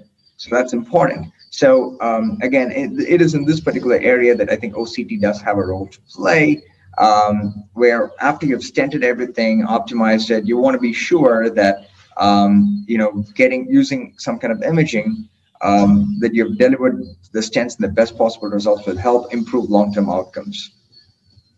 So here's just a case to illustrate that point. A long RCA, CTO lesion, proximal cap is unambiguous. Distal vessel is all right, and collaterals are great. So I had my plan already in place. This was a pretty challenging post-bypass CTO, and they already had a stent inside that was underexpanded. So a job not well done, which probably led to why things failed. So this was successfully done, and I want to focus on the imaging part here. So once this was done, what I did, again, in the interest of time, I'll just show you the important ones. I ensured that we really prepped the vessel adequately, and you can see the calcium cracks, etc., outside the stent after we really hit it hard with an OPN balloon. And this is just to I'm gonna just go to the key areas just to show you that we really did a good job of prepping the vessel before we laid more metal down. You can see this here, and so this is just a fly through, which is always kind of a cool thing. This is particularly useful for bifurcations, but here it's kind of a nice flyby. So I'm just gonna let you at least get some of this. So there you go. So essentially, we have confirmed that we have good stent expansion and apposition all through, and that's kind of what we ended with. And if you the key points that I want you to focus on is this was the problem, this is how we cracked it, and this is how we finished. And this is how we finished it, and it essentially transformed from here to there. So again, IVUS and OCT can be used for CTO PCI. I would argue that IVUS is far more utilitarian. OCT probably has a advantage when it comes to stent optimization. But it is important to use imaging for all stages of CTO PCI because they, as shown, can help improve the safety, efficacy, as well as the durability of CTO PCI. Obviously, I've already talked to you about IVUS being the more commonly used one. HD IVUS is available, I think, in most parts of the world now. And OCT might have a good role in late optimization. Thank you very much.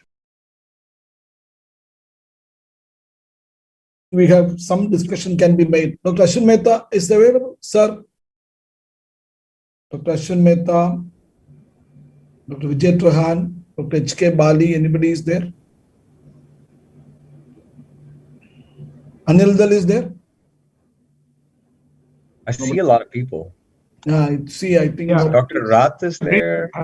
Great presentation, Arun. Thank you. Compliment you, but don't you think that talking about OCT in CTO interventions really does not give a great clear message to a lot of people? Because the role is so limited that we should be very clear that we are only addressing that role. Agreed. So I did want to conclude with that on that note, and which is why I kind of said, if you had just one imaging modality you use, absolutely, IVUS is the one that you would pick time and over again. Now, that being said, I think the importance of OCT is just that you can use it for, stent optimization, which frankly, I would say 5 to 6 years ago, definitely when you go back 10 years, we were, the whole mantra was that you open the vessel, you are out in 15 minutes. It used to be the running joke. If you're taking longer after you've externalized the wire or after you have the wire in the distal lumen, you want to just stent and get out.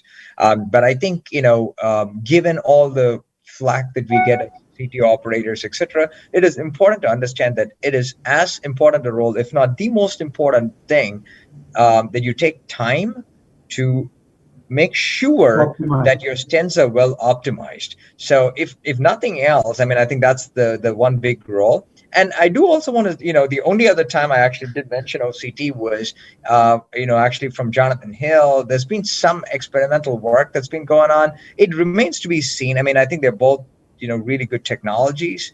But just to be very, very clear, I agree with Dr. Anil Dal. The one imaging modality that you want, and I did say that, I'm sorry if it didn't come out clearly, is that you definitely want to use IVUS because it can be used in a plethora of conditions. But stent optimization does matter, and you can use IVUS for that too. IVUS is actually the imaging modality, no doubt, but OCT can be only for the stent the final stent expansion and the apposition, everything is good or not. Anil actually made a very clear point that people should not take OCT as a modality for any interventional thing. Just after crossing the wire, should not take an OCT because that will unnecessarily dissect and extend the dissection if it was in subintimal plan. That is, I think, Dr. Anil wanted to tell. I think if there is no more comments, any comments or any other people, experts are not seen, but if no more comments, we can go to the next talk. I think, Pratap, because Carlo is very busy in his lab. I know, sir. Actually, we are going to Dr. Professor Emani, sir. Yeah. So I think, Arun, you just be there because we will have some discussion at the end if the time permits. So Professor Emani will be giving the next lecture. Sir, Professor Emani, please. Thank you very much for your invitation. It's always a pleasure and a great honor to present our case. Today's topic of my talk is hybrid algorithm in the CTO PCI. As we all know, back to 2012, the hybrid algorithm is now published for everybody for different PCI strategies depending on the anatomical characteristics of the CTO. Those are the proximal cap ambiguous or not, lesion length 20 millimeter or more or less, and distal landing characteristics, as well as the presence of interventional collaterals. Based upon those characteristics, we can reasonably strategize 4 different CTO PCI strategies. Those are integrated wire escalation, as well as integrate dissection reentry, retrograde wiring, and retrograde dissection reentry. Regarding the guide wire selection, as well, we have a simplified strategy. If we have a tapering proximal cap, we can select the polymer jacket guide wire. If the vessel course is known, probably we can step up for the Gaia second or the Confianza Pro 12 gram stiffest guide wires, where the vessel course is unknown. Probably we can better use a Pilot 200, Ultimate Pro 3 gram, and a Gradius Mongo, for example. Based on the anatomical characteristics, we have two different dissection reentry, that is the integrate and the retrograde. Integrate dissection, typically contemporarily present, will be performed by the Stingray system, both the cross-pulse catheter as well as the Stingray flat balloon system to re-enter the distal true lumen. Using the flat balloon Stingray coronary re-entry system, you can use a puncture to the distal true lumen from the subintimal space, inflated inside the subintimal space. The idea would be the orthogonal projection of this flat balloon will navigate you to have a very stiff position of the guide wire to penetrate to the distal true lumen. So the Stingray system steps will be typically inflate the balloon and stick to the distal true lumen. Using this system, this is one of the example. Since the CTO is more than 20 millimeter, integrate approach would be typically exampled by the cross-pulse catheter first, because this can minimize the CTO segment dissection. And then you can use the, this is a Stingray balloon, and inside of the balloon is just a true lumen. But you can see the tip is now pointing toward the apex of the left ventricle. In this case, advancement of the guide wire without rotation did not reach to the retrograde filling of the space. And then we can actually recognize the target is not dancing in sync. Then we can direct the tip toward the atrial segment here. And then without rotation, we can advance the guide wire, and then the retrograde filling engulfing the antegrade guide wire, reaching to the distal true lumen. After confirming the distal wire position, we can advance this Stingray wire and then exchange the microcatheter to change for the guide wire to the regular workforce guide wire. Now you can see the IVUS demonstrated the distal true lumen, and this is a more proximal segment inside of the dissection plane. So this is a true transition from the more proximal dissection lumen to the distal true lumen. And final position with stem deployment will be the excellent outcome. So when it comes to the more recent registry from the United States, you can see that the vast majority of the cases performed by the integrate, followed by the retrograde, as well as integrate dissection strategy. If you can focus on the more recent open CTO registry, successful strategies will be the vast majority will be achieved by the integrated wiring, followed by the retrograde wiring, as well as dissection reentry, and followed by the ADR, integrated dissection reentry. If you combine the information of the complexity of the CTO anatomy, such as the proximal cap, long lesion, and the presence of the calcification or the bending, you can reasonably estimate the difficulty of the CTO, not only the CTO complexity, but also the risk of the procedure, such as the complication score of the progress CTO complication score. So if you focus on the complexity of the CTO, the more higher stage, for example, the CTO score 3, 4, 5, probably you may need more everything else in the strategy, 4 different strategies combined together. Otherwise, you cannot achieve the high success rate here as well. So this is one of the example of the very short circumflex CTO. But as you may know, that the circumflex is one of the most challenging anatomy because of the always small and bending. Although integrate approach starting with just a shown blue wire actually deviates the tip. So we switch to the Gaia next one, which also deviated. So this is not described in the original hybrid algorithm, but Asian Pacific doctor used a second guide wire as a part of the parallel wiring. In this case, Gaia next 2 pointing to the distal true lumen and reaching to the distal true lumen as well. So in this case, after stenting, we can reach a very nice outcome. So in this hybrid algorithm, we can reach to the integrated wiring, reaching to the distal true lumen and stenting. This is the same circumference, but the lesion lenses are more longer than the 20 millimeter. So in this case, although the distal is not robust in size, and we can see the distal bifurcation, we start with the integrate dissection reentry using the miracle nail 3 gram and 6 gram. Although the initial puncture did not reach to the distal true lumen, but some kind of a more distal procedures, that means bobsled technique, sliding a little bit more distal, that reaching to the distal true lumen by the miracle bros 6 gram guide wire. And in this case, not only the distal true lumen, but also bifurcation was preserved. So this is a kind of the second route for the hybrid algorithm. When it comes to the more complex disease and the distal segment is a more diffuse disease, sometimes we need to have combined everything together. So in this case, we start with the integrated wiring, but long length and a very poor landing zone, as well as a calcification present. So in this case, we can use multiple projection to confirm the guide wire direction, as well as a retrograde attempt, but in the vein because of the poor retrograde collateral segment. So in this case, the integrate dissection reentry is one of the last option. Using the crossboss and the bobsled technique, we can advance the crossboss catheter and then the stick guide wire, and then crossboss actually advance and then stingray balloon system. So in this case, the stick and swap technique apply, and we can reach to the distal final true lumen, and then we can reach a very nice outcome.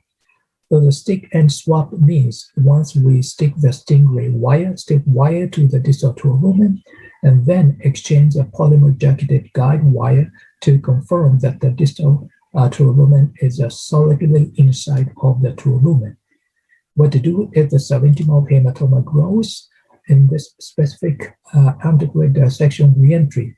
If we reach with stingray balloon, we can give the negative pressure to evacuate the distal hematoma. If that is not enough, we can aspirate some hematoma over the wire system balloon inflated here.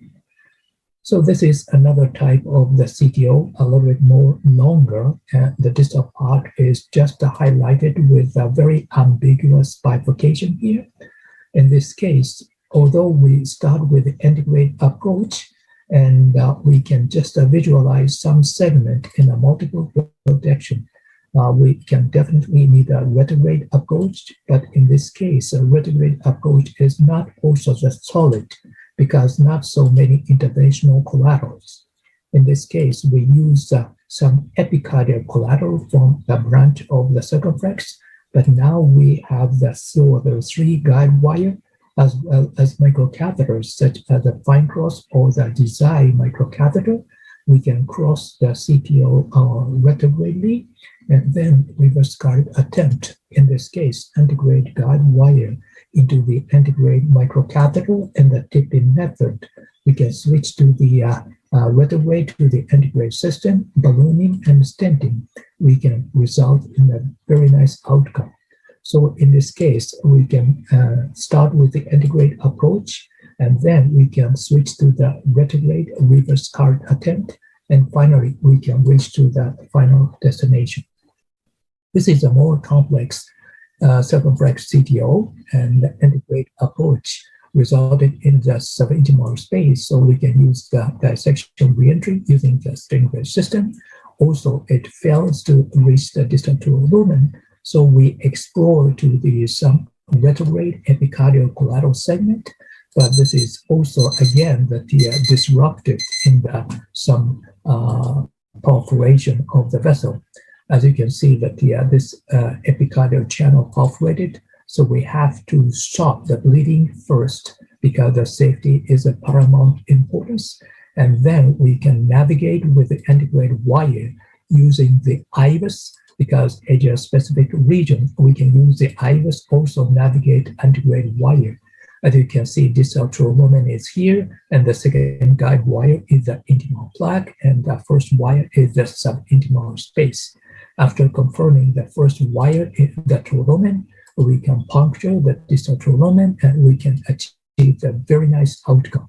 So in this case, integrate switch to the integrate dissection, and that is failed, and the retrograde again failed, and then we can switch to the IVUS guided routing. So as you all know that we have a new algorithm for the Asia Pacific, especially there's some stress upon the use of the parallel wire as well as IVUS guided wiring. Also of note, we have some kind of the limitation of the one-time procedure. So this is my personal wire selection algorithm, which are not found in the American approach, but hybrid approach to say the simplified, innovative PCI strategy guide, integrated approach for CTO based upon 4 angiographic characteristics, major contributor for disseminating easy understandable, teachable, and reproducible CTO techniques.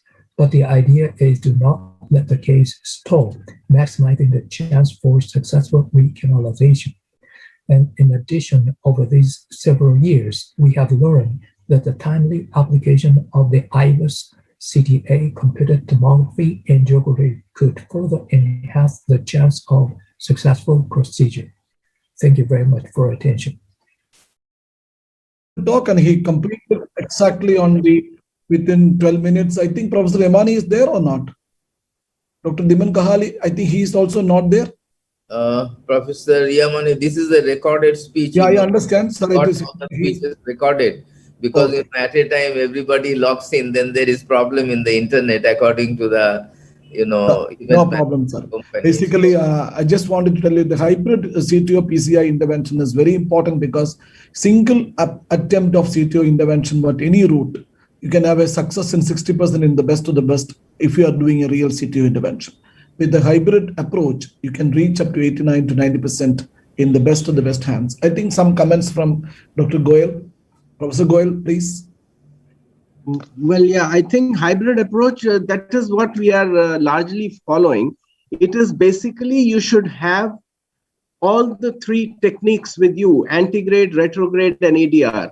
And you should be conversant with all the 3 techniques, and you should know how much you can do with one and when to switch techniques. Because in CTO intervention, finally, the success lies in how to switch at the optimum time. So every technique has its own goods and limitations. So the moment you reach that, then you switch the technique. And I think switch strategy is very important because switching is not there. If you are actually sticking on to only one strategy, our success rate will come down. No doubt about it. I think Arun can make some comments. Arun, please. No, I completely agree. I think, first of all, fantastic talk by Yamani Sensei, as always, and Dr. Pratap, great job moderating it. So, yeah, I mean, I think hybrid is one of the, I would say the granddaddy of algorithms, and I think it really brought about saying that, hey, you should be comfortable switching strategies and also comfortable in all, in all 4 modalities if you really want to be a CTO operator. I think that's important. And there have been a couple of other algorithms that have come out over the years, including the APCT algorithm. A lot of it, again, I think, the fundamental message is don't stall, have a plan, stick to the plan, and know when to stop. So I think as long as, if we can all be true to that, I think it's important. Don't do ad hoc CTO PCIs. I mean, that's the recipe for disaster. Professor Anil Mishra, any comments? Anil Mishra? Yeah, basically, I think the antegrade re-entries technique has been really modified by this Stingray, which has been very helpful. Most of the people may not have it in their hand. So one wonders what happens when you try antegrade re-entry without the Stingray, what are your success rate going to be? So therefore, it is important that you learn the other techniques and you know about them which are likely to successful in more than 70-80% cases, certainly even in a little less experienced hand. And when you have more experience, naturally this can go much higher up. No, and re-entry is always actually we to have a wiring technology with multiple wires. Number one, number two, you have a Stingray crossbar. That is actually there are two ways of antigen dissection re-entry. It is actually a simple dissection. I think this is actually very useful in the right coronary artery, but people use this in left coronary artery. But there is actually in left, especially in left LCA, basic issue is like lady when you do multiple septals, multiple diagonals are coming up, you should actually confine to the area between these two diagonals or two septals without losing the branches. That is actually the most important thing. And people with the real expertise, they can do that. So, I think some comments from Dr. Anil then, please. Anil? No, I think the difference between the adoption of the North American hybrid algorithm versus the Asia-Pacific CTO algorithm, Asia-Pacific CTO algorithm was only an expansion of the North American CTO algorithm, but it was largely cultural because there was a little reticence to use antegrade dissection re-entry in the Asia-Pacific region, specifically all the senseis who have taught us CTO PCI from Japan, who are masters at both antegrade and retrograde techniques. So we need to use a judicious mix and do the best for our patients. Devastating. It is actually destructive. There are terminology used by Japanese, but actually we can't agree in the front of Anil Arun, and basically it is. No, everything has its own advantages and disadvantages. Please. I have a question, Pratap. Yeah, please. Dr. Yamane speaking on ADR. I was a little surprised. I don't know, Dhiman might be knowing that. Because they are not, they do not propagate AVR. No, that is what I'm telling, sir. Praveen, but among the Japanese senseis. No, last time when you actually, Werner was in our program, he was actually telling, Pratap, this is actually a destructive. The word you used was destructive. I don't know, but actually I'm just telling some of the situations. What he was telling, when everything is failed, you have a way called ADR, yes, and you have a way called RDR. These are actually important. If you know these techniques, actually your success rate also definitely go up. That is what I don't to your meeting. Actually, I don't show the first case, which was actually in IJCTO where one expert Japanese failed. Arun actually came for rescuing that case and clearly, actually wonderfully done and saved us in the meeting. That is a difference. So I just want to ask this question to Arun. Why don't you give us tips as to where you would electively propose to use ADR even before you use any other retrograde technique? What are the 2 or 3 conditions where you would recommend with your experience? So my general default is to always start antegrade. I mean, so we're not talking about the wire escalation cases, whether it's antegrade or retrograde. Let's just take out all the simple, like the low JCTO scores out of the equation. So if it depends on the risk of the epicardial, I mean, or the collateral, basically. So if I'm talking about a post-bypass epicardial that I'll have to take, then my default strategy would be to try and do antegrade dissection reentry. And so other than that, I mean, if I have a very usable collateral, I mean, it's a coin flip. I always, again, start antegrade. And if let us say ADR fails, and again, what I do want to actually take a step back. I want to emphasize that what Pratap said was like super important. People often, I think, accuse the hybrid operators of being reckless, and I think, justifiably so. I think initially, again, like I said, the 15-minute you got to stent and get out kind of stuff.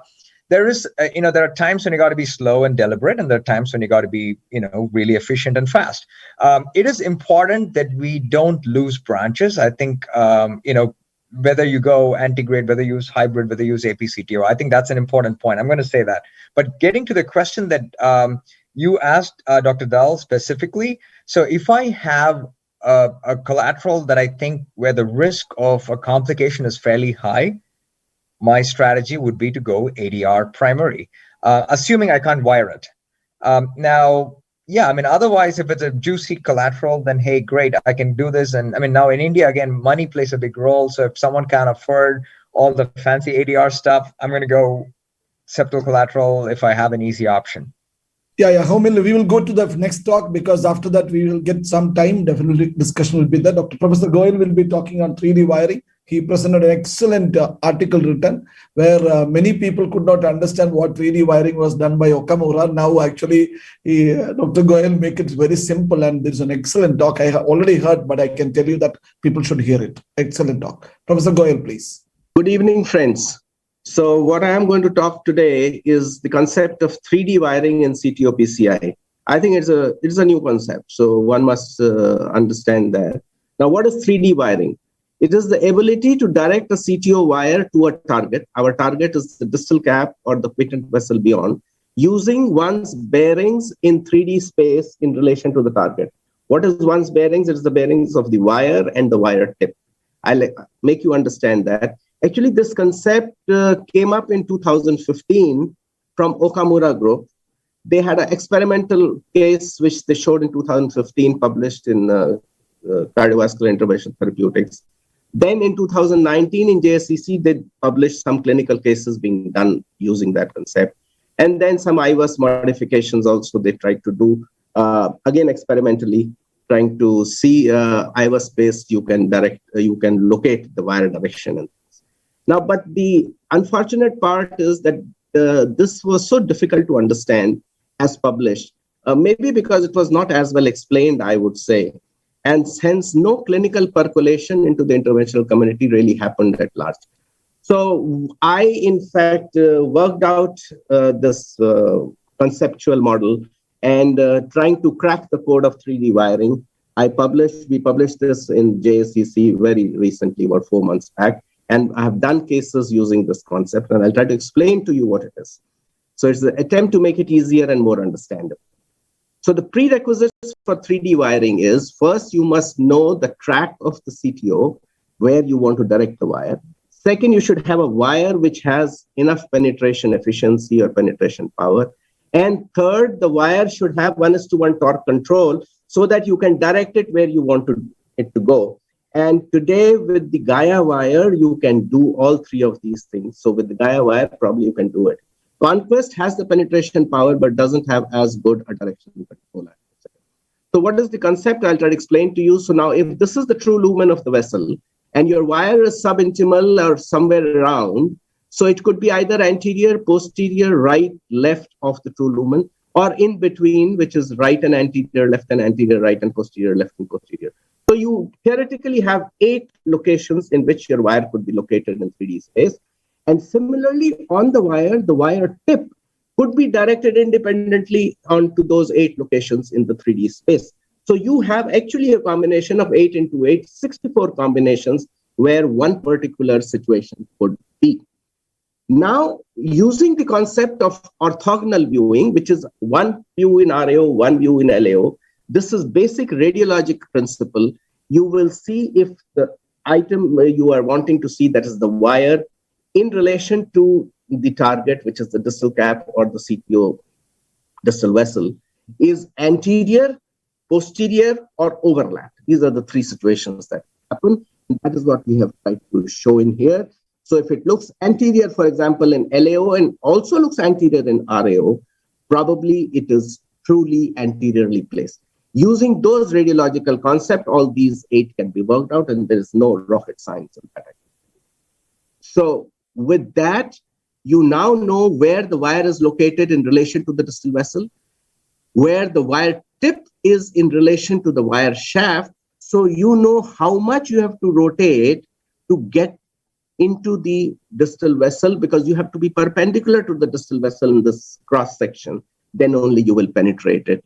And that is what you can then work out very easily using these types of charts, which gives you 8 wire locations, 1, 2, and it will run into 8 wire locations. And with each wire location, 8 wire shaft, wire tip directions. So you have to locate the wire shaft location and then the tip directions. And when you relate to them, you know how much to rotate to get perpendicular. And you also know how that wire tip will look in a RAO type view and a LAO type view, so that when you are getting perpendicular. So with, for example, wire location anterior and wire tip also directed anterior, you have to rotate 180 degrees. You are just opposite to the true lumen right now, and it will look in LAO posterior and in RAO posterior. This is for example. Now, so these are the 8 charts, as I said. So I'll just skip on to that because these are available. We have given them in the publication also. So just give you an example of few cases. So now this is the first case, for example. You see, this was a CTO. We have penetrated, we have gone into the diagonal, we have entered towards the distal vessel in the LAD. But now with contralateral injection, you see my wire tip. Now this is a Gaia wire. My wire tip, I'll show you still frame of that. In RAO looks nearly in line, but in LAO, the vessel is slightly posterior. And that slight posterior makes all the difference. You will never be able to get in. So now this is the still frame of it. So now you see the wire shaft in LAO is slightly anterior to the true vessel. In RAO, it looks almost on the track of the true vessel, but the tip is directed posterior in RAO and is end-on in LAO. You have to remember these and then put them on this chart. So as I told you, wire shaft location in LAO was anterior, in RAO looked overlapped, so it is right and anterior. The tip was end-on in LAO and posteriorly directed in RAO. So it is probably right and posterior. So I have to remember right and anterior wire shaft, right and posterior wire tip. So right and anterior wire shaft, right and posterior wire tip. So probably I need to rotate 90 degrees clockwise. It will get me directed towards the true lumen. And if I have the penetrating power, I'll be in. And that position, my wire tip will look posterior in LAO and end on in RAO. So by you do that, and then you see, because we do not advocate multiple rotations with the wire, because that only creates more subintimal space and you lose track. So one direction, and these wires have 1:1 torque control, and you will do that. And that's the still frame. You see, from posterior, I have made the wire tip end on in RAO. And from, I think it was end on, I'm trying to make it slightly posterior. It doesn't look so in this, but because this is very transient that you do it on one rotation, to catch it on the frame sometimes becomes difficult. Now it's become posterior, and then the wire is in. You see that? It's become posterior in the LAO, and the wire is in. And then you can further progress of the wire. There it is, and then you can complete the case. So vessel opened, and final result. I'll just show you one more case. So this is a LAD CTO, as you see, right from the ostium. But I'll show you the 3D wiring part. So some wire progressed, and then we went towards diagonal, opened it towards diagonal. And so the LAD also opened. So it looks pretty good. But the situation here is I have to enter the LAD. So I'm using a crusade to try to enter the LAD. I tried to do that, but sometimes it does happen because these are all very thin lumens.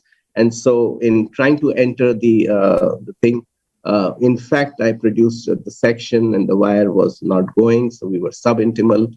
And then we changed to the 3D. I said we'll use the 3D concept. And now you see it very well here. The orthogonal, most of these cases have been done in biplane. So in RAO, if you see that the wire is almost on the distal vessel fillet with the tip posterior. Here in LAO, the wire is certainly posterior behind the LAD, and the tip is end on or maybe slightly anterior. So I'll show you that in the zoom pictures. So this is it. The wire in RAO almost end on, but the tip is posterior. And in RAO, the tip is end on and the wire shaft is posterior behind the true vessel. So again, we'll work out the same logistic. I'll not take time to show you that. I'll tell you the final outcome. So wire shaft location detected, wire tip right and posterior in this. And so taking the wire shaft location, which was posterior and left, the wire tip, which is right and posterior, I know I have to rotate 90 degrees clockwise, and I will then enter. And in that, the wire tip will look in LAO anterior, and in RAO, it will be end on. And that is exactly what we did. And now you see the dissection in the diagonal. That's exactly what we did. And this is a live fluoro, so it takes a little while. So now you see, and there I think we go. Now you see the picture with the contralateral injection. So it is overlapping in the RAO view, and it is also overlapping in the LAO view. So my 3D directing wire helped me get in. And once you are there, then you further progress of the wire and change to workhorse, and you get a final result. So I think, sorry, there's one small case. There's little time, I can show that. So this is actually a RCS CTO that was done. Circumflex was a small vessel. We didn't do that. So here with the RCS CTO, again, if you see there are two views. We have the RAO view at the top and the LAO view at the bottom. In the LAO view, as you see here, the wire is in front of the true distal lumen. You see that? And in RAO, it looks almost overlapping with the tip in LAO posterior, and in RAO probably slightly anterior. So this is the zoom picture. These are the published pictures. So zoom picture of the same. You see that? Again, worked out on the same model. I am sure you will understand this, and you can go through the reference to get it. So finally, what we found, wire located anterior and right, tip located true left. You need a 45 degrees clockwise. Well, the rotation is the shortest route, 45 degrees clockwise, and you will, in LAO, look posterior, and in RAO, end on. And this is exactly what we have done, redirecting as per 3D wiring principles. And the check angio. Now, in fact, if you see, you will see that initially, I'll show the still frame of it. Sorry. You see, initially we were in front here and we are overlapped. And here again, we were behind, but finally we are in. That is it. And so further wire progress, and you can get a final result. So thank you with that. So I can only conclude saying that 3D wiring is a mathematically calculated directional wire advancement technique for anti-grade wiring, resulting in improved success, and at least what I have found decreases the procedural time. Thank you. I'd be happy to answer any questions with that. Talk, there is no doubt about it, and we get a lot of knowledge out of it. 1, 2, 3 questions I just wanted to ask Dr. Goyal. Probably we would have tried these things accidentally. Without understanding, many times we would have crossed CTOs like this, many times by every operator. Arun, Anil Dal, and Anil Mishra would be accepting that. But actually, when you do these things, if you have a mathematical chart is kept there, and you are telling RAO and LAO, I just wanted to ask you that any cranial or caudal is given for RAO and LAO, it is always RAO, plain RAO and plain LAO only. No, you see, as we do, I'm talking of a RAO type view and a LAO type view. Okay. Because we have to see the vessel in profile. So like if I want to see LAD, I will make it RAO cranial because that is where I will see it in length. So that doesn't make a difference. It's a RAO type view and a LAO type view. That is what is required. And actually these charts are very important. Conceptually, there is it's not rocket science. I can tell you, if you understand radiology, this is because I'm a radiology guy. I hope we don't accept that. You are a cardiologist. No, but I am trained. I am a radiology guy. I am trained in radiology. I talk of coronary angiography. I talk of, and that's how this thing came in. I actually saw an abstract of this, the same paper of Okamura 3D, sometime back. In Japan somewhere about 3-4 years back. That's the time he was publishing or whatever. And you won't believe it, I made these charts on my flight from Osaka to Delhi in that flight, sitting in that, I made these charts, trying to understand what exactly is happening. And if you read the paper, this is little unfortunate, maybe it's a language issue, you cannot understand what they're saying. And this concept is very simple, and I've made it simple, and it's been published in JCC. So I think it is gospel truth then. It is worth actually translating this into practice, no doubt about it. Yeah, it's very good. I tell you, it's very good. Very good. Actually, the RAO with cranial angulation depends upon the vessel. On the vessel. Like if you're doing RCA, it is plain RAO-LAO. And I always do CTOs biplane. So, that also, because what happens if you're doing it in single plane and trying to do it, by the time you record the position in one plane, you shift to the other, the wire might just rotate something and then you don't know what's happening. So I need the same picture in RAO and LAO and know where it is.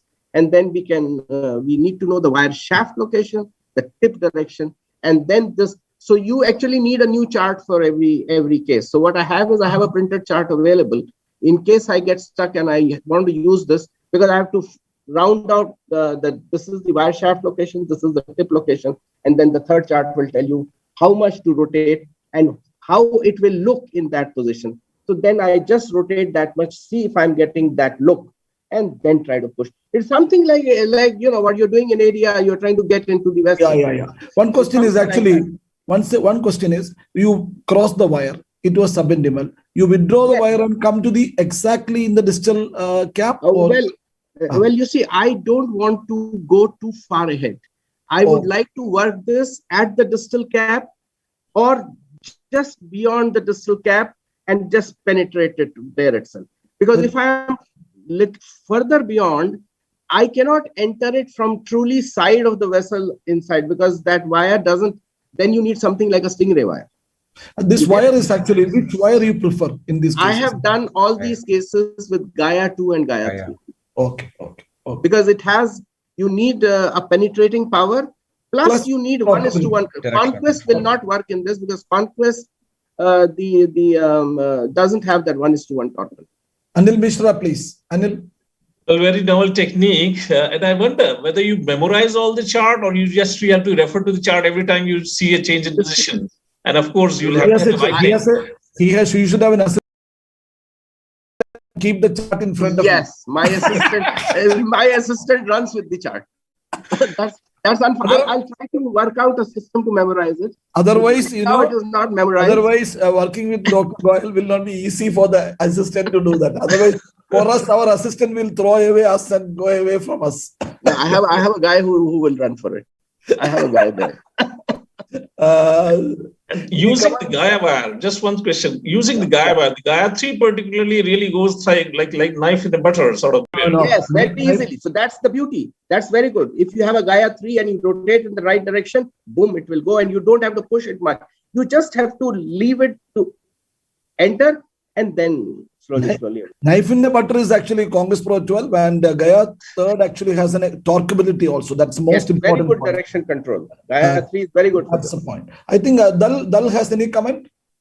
I think Sensei Okamura actually made his three-dimensional wiring based on IVUS, and you've tried to simplify that and trying to take the IVUS away, which is further complicating it. Actually, I think knowingly or unknowingly we were not only that, Anil, they will keep actually 8 French catheter with a IVUS catheter on the side, and then he rotate with the IVUS. That's the slipstream technology, the slipstream technique, which cannot be done with the IVUS available in India. Because end-towel IVUS, short tip IVUS that they have. Short tip IVUS is thermo. That is thermo IVUS. Thermo, and that too the Aulai. Because even the Navistar does not do it as well. It is the Aulai. He was telling that he was actually having a less time, nearly 30 minutes less than the normal cases which he was doing earlier. And the time reduction. He innovated even on the Aulai catheter.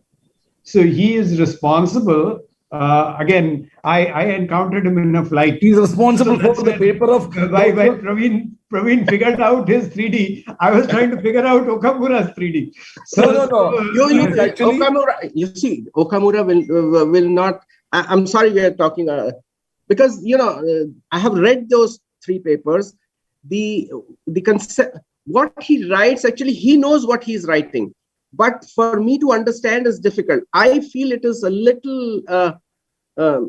language issue also, the way he has expressed. I'm not sure, but they are published in JSCC and Cardiology Therapeutics is a Japanese journal. Basically, Goel Sab, it was a wonderful article, but actually, when you hear your talk, that is a total perceptual difference. No, I am a teacher. I can teach. No, not only that, the person who hears it should understand these things. So our level is to understand something what I have told you. I don't want to tell one comment. So no, first of all, Dr. Goel, congratulations. I mean, I think I did the last time I heard your talk too. It's a fantastic talk, and I think it's really, the thing is, like Dr. Goel hit the nail on the head. Dr. Okamura's principle fundamentally is like, don't rotate it and expand the space more than it ought to. Torque it just to the minimal extent so that it points in the right direction and go forward. Dr. Goel kind of made it for the masses. He's like, hey, there are 8 into 8, 64 combinations. This is the direction in which you rotate it. Here's a chart. Turn it in this direction. Don't think, just follow. No, actually, Arun, he's for the masses. Okamura for people, little number of people. That's a difference. And actually, exactly. You'll find everyone becomes a CT operator after reading my article now. You should not make that. Then our IGCT also should be a big problem. I think you should not. Dr. Dhiman Kahali, he should make. Dr. Dhiman Kahali, actually, we wanted to stop exactly on time, 5:05. Yeah, sure.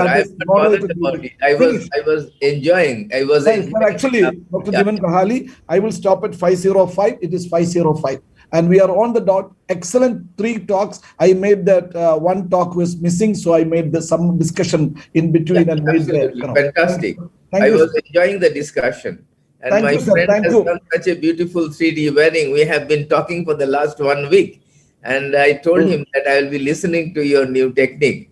So anyhow, Okamura's article was very good, but it was very simplified by our great friend, none other than Dr. Goel, Dr. P.K. Goel.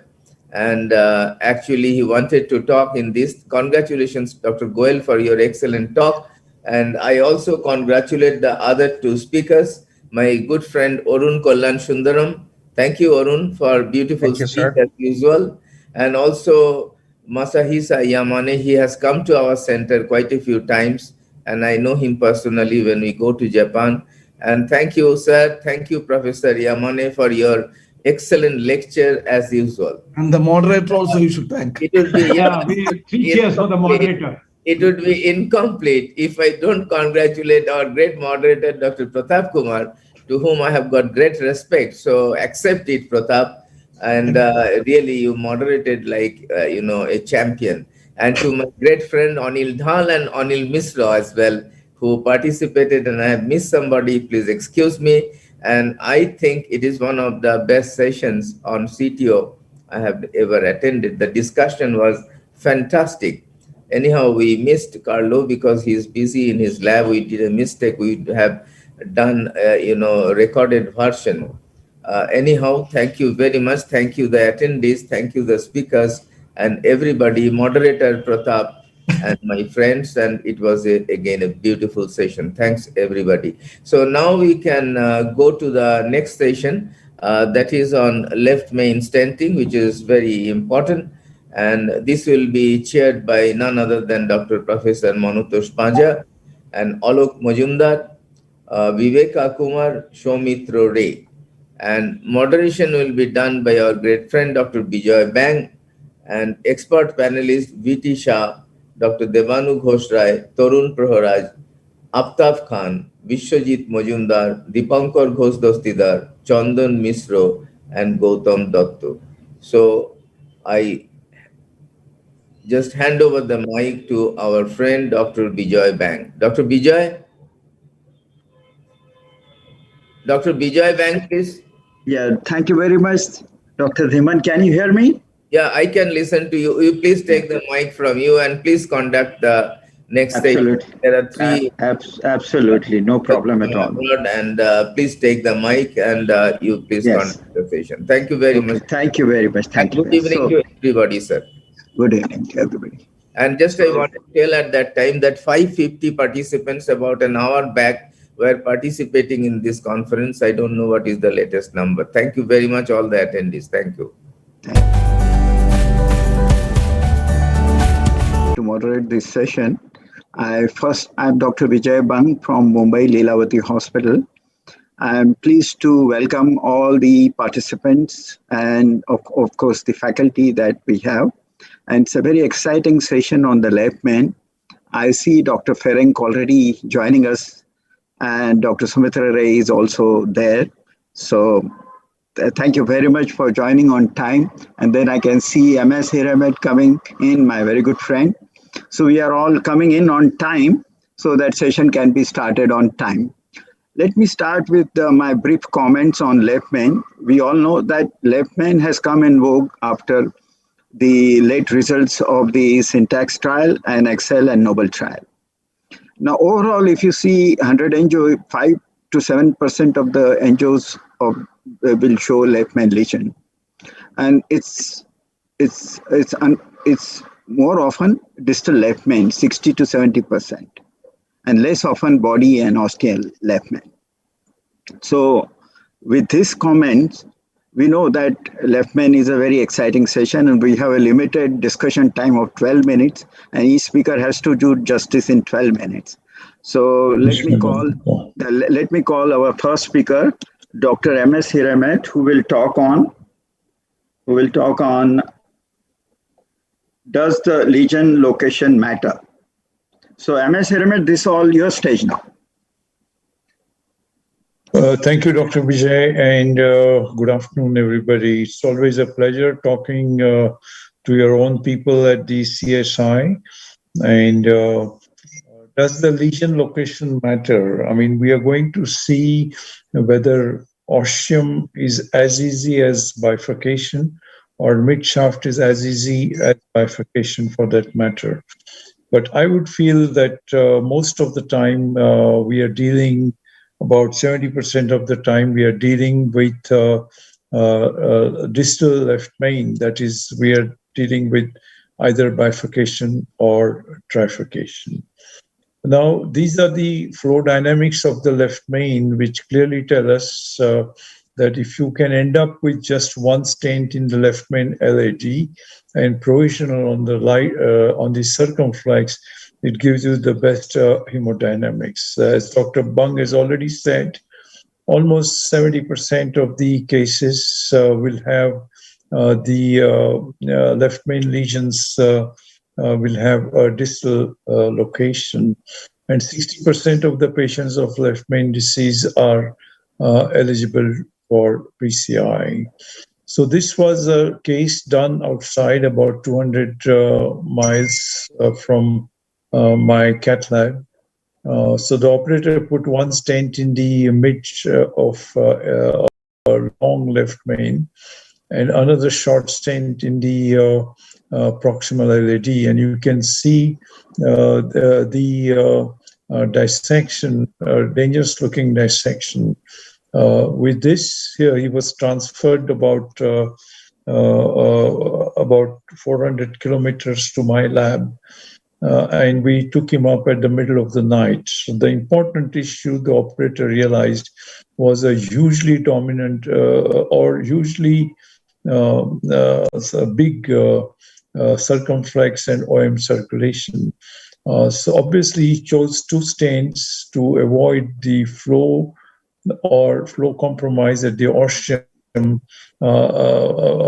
it was really unfortunate that he ended up with the dissection. We had to fix the number 1 and number 2 stents were placed outside. We have a dissection at the ostium of the circumflex, starting from the first stent going towards the LAD. So we fixed the third stent at the mouth of the circumflex.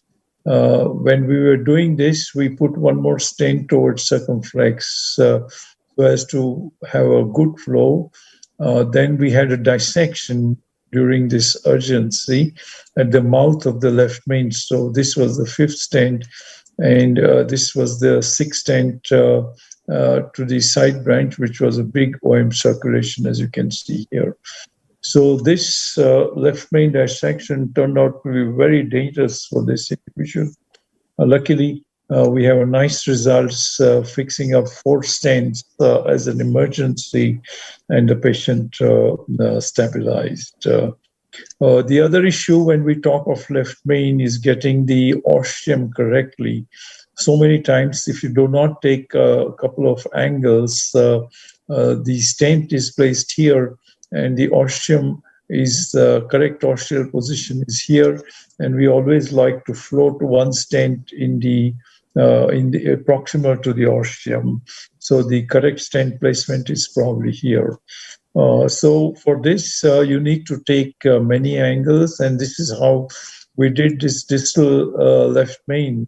IVS to LAD ostium and circumflex ostium indicated healthy portion, and we started our stent from here and covering the distality of the left main, and ending up with a result like this. It's about 9 years. This patient continues to do well. This is another case where we put a stent from left main to LAD, and we thought we will not compromise the side branches, but unfortunately, both the side branches had ostial problems when we put the stent from left main to LAD. The patient was already compromised on LV function. PA pressures were high. It was an elderly patient. So we quickly resorted to 2 stents placed at the ostium, inflated simultaneously. So this was like a V-stenting after we put a left main to LAD stent, and we ended up with a fairly decent result like this. So the flow in OM1 as well as the circumflex branching into 2 OM branches was perfectly well preserved at the end of these stentings. So left main will sort of bring out all these kind of various difficulties. In this case, calcified left main LAD LCX. So rota to circumflex first, which was heavily calcified. The wire was removed and rota to LAD, and then we put 2 stents as culottes, and this is the case, and you can see the final results, and you can also see a very nice multiple perforators, septals, which are supplying hugely important septal areas. Of course, we left behind this occluded OM because there were good flows in the distality. Now, this is a calcified left main, critically narrowed, and the LAD was also heavily calcified. So we did an IVUS, confirmed the calcification, did a rotablator to the LAD, did a cutting balloon to the circumflex, and you can see here, this is the final result after putting multiple stents with so calcified vessels, do rotablator or a cutting balloon. Generally, we don't like to do 2 vessels rotablator in one go, but sometimes left main might force you to do that. This was a surgical case. Lima to LAD was functioning, but it was placed very distally, and these 2 very big diagonals were not getting enough supply.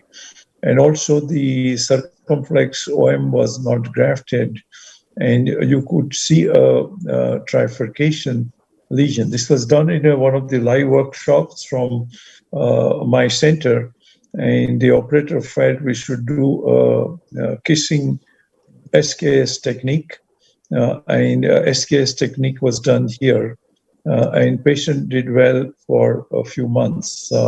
However, he came back with ISR, and to address this ISR was quite a challenge. Wiring the LED towards two important diagonals was extremely tough. More important, once we wired, no balloon would go into that branch towards LED. So we had to crush the stent. It was an SKS, as I told you. So the stent going from left main to LED, we crushed. We worked on the main stent going from left main to circumflex.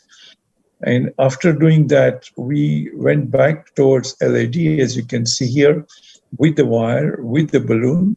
And we did a kissing balloon, and then we put two stents. At the end of this, there was a dissection at the distal end, so we had to put one more stent. However, the end result looks very satisfying. You can see one main stent going from left main to circumflex, and another two stents placed towards LED. So the red are the freshly placed stent, and the brown are the old stents, and here is the crushed stent of left main LED. This was another case, MI, which was about 4 months old, but last 4 weeks have been terrible. Every day there was a PND, 3 admissions for heart failure. And this is the lesion which we have. The right looks dominant, luckily, and reasonably good with mild narrowing. So we decided to focus only on distality of the left main. Patient, in addition, had a mitral regurg and was actually admitted for a surgical procedure. Once the discussion took place about mitral valve replacement and a bypass, I think the family got very scared about the possible risk. And we said we will try and do a revascularization and not touch the mitral valve. So technique, of course, in this kind of trifurcation is very crucial. They were all very calcified vessels. So we did a rotablator. This actually, we got a cardiac MR done, which indicated that all 17 segments are viable. The regional wall motion abnormality and LV dysfunction is due to stunning. And that is the reason we went ahead with angioplasty revascularization. Patient was anyway getting gross ST depressions every time he was admitted. And there were 4 admissions in previous 1 month, each admission for about 4 or 3 days. So what technique you would choose? I would probably choose something where I do not have to worry about not being able to recross. And that's why we chose a technique I will explain to you next few slides. But we had PA pressure monitoring through this catheter because there was a mitral regurg. We always like to take a long sheet and have a 7-trench EBU that the plan was to work on ramus or diagonal branch as first, then another stent in the LAD. So number 1 stent here. These numbers are slightly different because there was another lesion here that was stented first. So first stent in the diagonal, second in LAD, and third in left main going towards LCX. Mind you, this was a dominant circumflex circulation, and there was an anterior MI, and the circumflex clearly looked a bigger vessel than the other techniques were also discussed, but considered not very crucial. So a temporary pacemaker was there, pulmonary artery pressure monitoring was there, aortic balloon pump was placed. We used a long 7-French sheath and long 7-French EBU guide catheter. So we did a rotablator to the LAD since the lesion was calcified after iris imaging. So this is after preparation for the circumflex. So we used an OPN NC balloon. This is a two-layered balloon. And as we inflate this balloon, you can see you get a more uniform sort of expansion of the lesion. This Fielder XT wire was used along with microcatheter towards circumflex. So this was the stent which was placed first, as you can see here. And then we went for the ostial bifurcation location. So OPN-NC was used towards circumflex from left main and towards LAD from left main. The NC balloon was used towards the diagonal origin. And then we placed mini crush strategy, diagonal stent here, LAD stent kept ready, diagonal deployed, then a stent in left main to circumflex kept ready, LAD stent deployed, and then we did a pot, and we did a rewiring towards LAD and towards diagonal. Did a kiss on both these lesions, and this is the final result. So we started with multiple lesions in the left main bifurcation area. Hello. And this is the final picture. For the pot, after which we have nice looking results on this. MS, MS, sorry to interpret. MS, sorry to interpret. In the interest of time, okay, your cases are simply great. So I will just conclude. I will conclude. Just please. All right. So I will just. So when we have these left main bifurcations, you must take a stent which can expand very well, can provide an access to the side branch. And with this kind of technique, I think we can really get nice results. So side branch flow preservation is extremely important in left main, especially when the circumflex is a dominant vessel. So thank you indeed for your attention.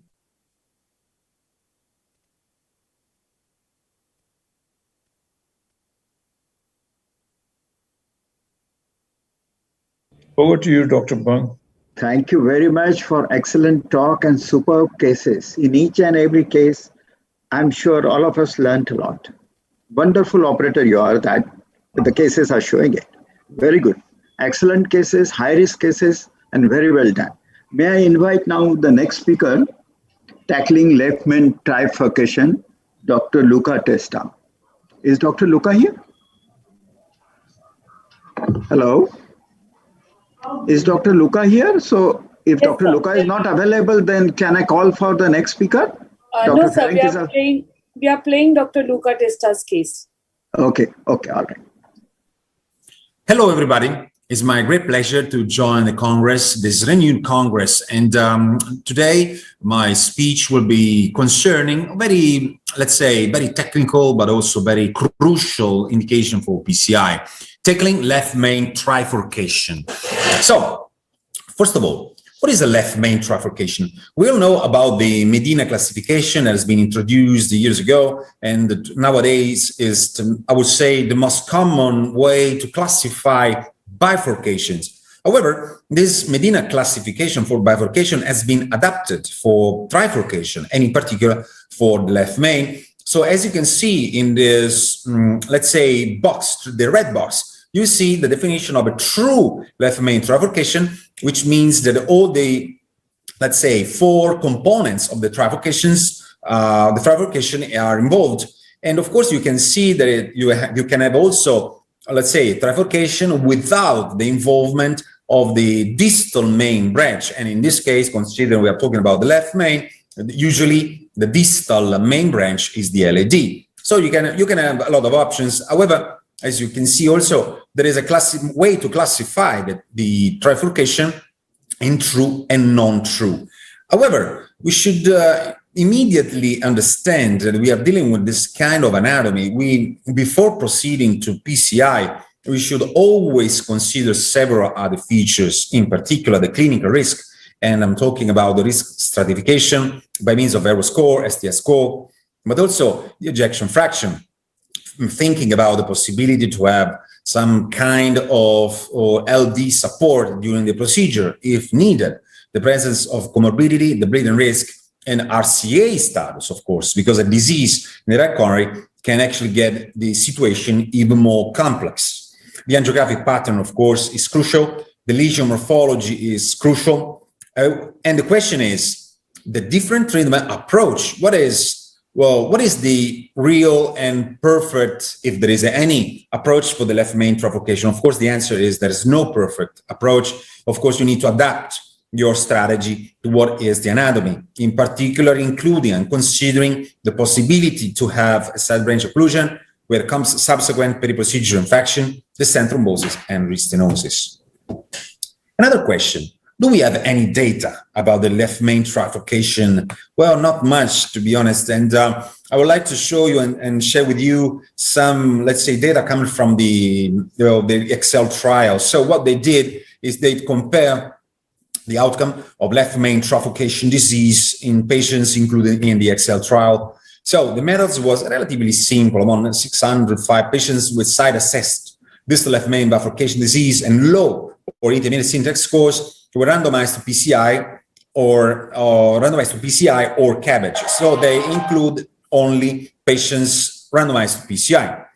The clinical angiographic characteristics were also considered, procedural methods, and so forth.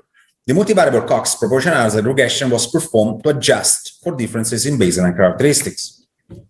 These are the baseline clinical characteristics. As you can see, there was, let's say, a significant difference only in terms of prior PCI, because it was much more frequent in the bifurcation group compared to the trifurcation group. But I must say that these two groups were very different in terms of size, sample size.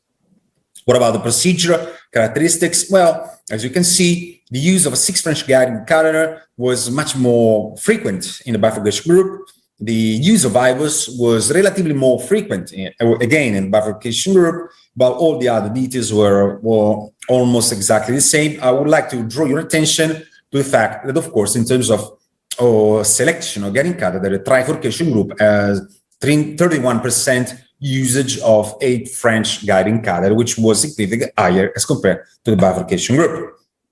What about the number of stents? Number of stents was relatively similar.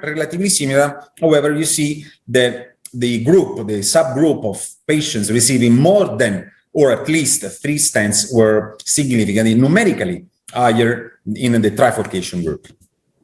These are the outcomes at 3 years. As you can see, there were no differences in terms of major cardiovascular events, including death, myocardial infarction, stroke, and so forth. And these are the Kaplan-Meiyers. As you can see clearly, at least graphically and numerically, the group without the trifurcation was, able to have a better survival as compared to the other one. Nevertheless, it didn't reach significance in terms of statistics. So we need to recognize the limitations of these data. However, these are the most recent data that we have. Treatment strategy and procedural methods were exclusively investigated to determine.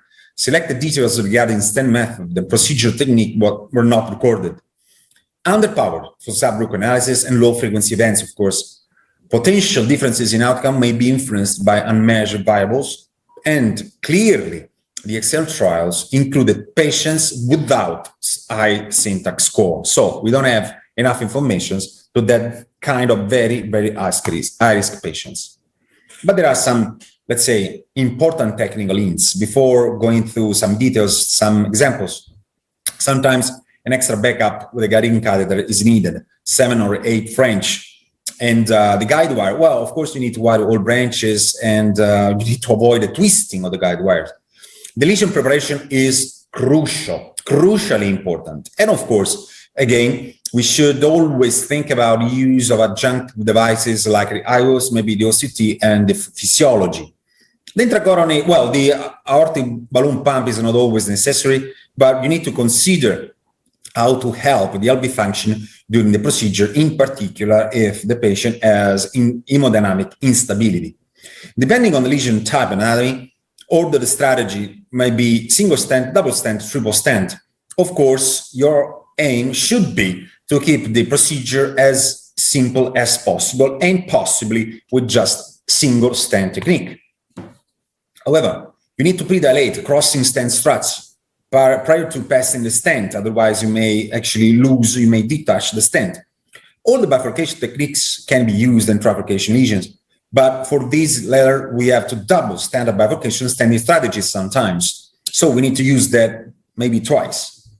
However, sometimes we need some new techniques. We need to adapt the techniques to the specific anatomy. Be liberal with kissing balloon dilatation, sequential and followed by kissing, and a final triple kissing balloon sometimes is necessary. It's just one example. So in this case, with a relatively simple anatomy of a disease involving a true, let's say, well, not true trifurcation, because the two side branches were relatively healthy. So the decision was to do just one standing crossover from the left main to the LAD. And after 10 months, you can see that this was a very good result. And also there was a very nice patency of the in the ramus and the circumflex. Case number 2, anatomy much more complicated here. So the modified Medina was 1110 in a gentleman, 70 years old. So the left main was diffusely diseased from the ostium to the trifurcation site, and the LAD was badly diseased as well. And of course, the prox and mid segment of LCX, when intermediate branch, were also stenotic. So the approach was to use a two-stent technique. You see some of all the steps, and clearly there was liberal use of kissing techniques, and this is actually the final result, as you can see. Very, very encouraging after putting the two stents.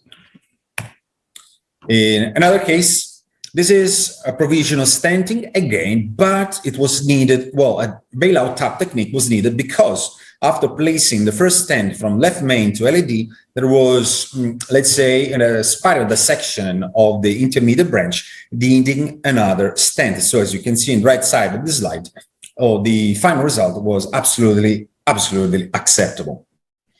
So these are my conclusions for that. All bifurcation techniques can be used in trifurcation lesions, but for these latter, we may have to double again. Less complex techniques usually give the best result, but this is not always possible in left main trifurcation stenosis.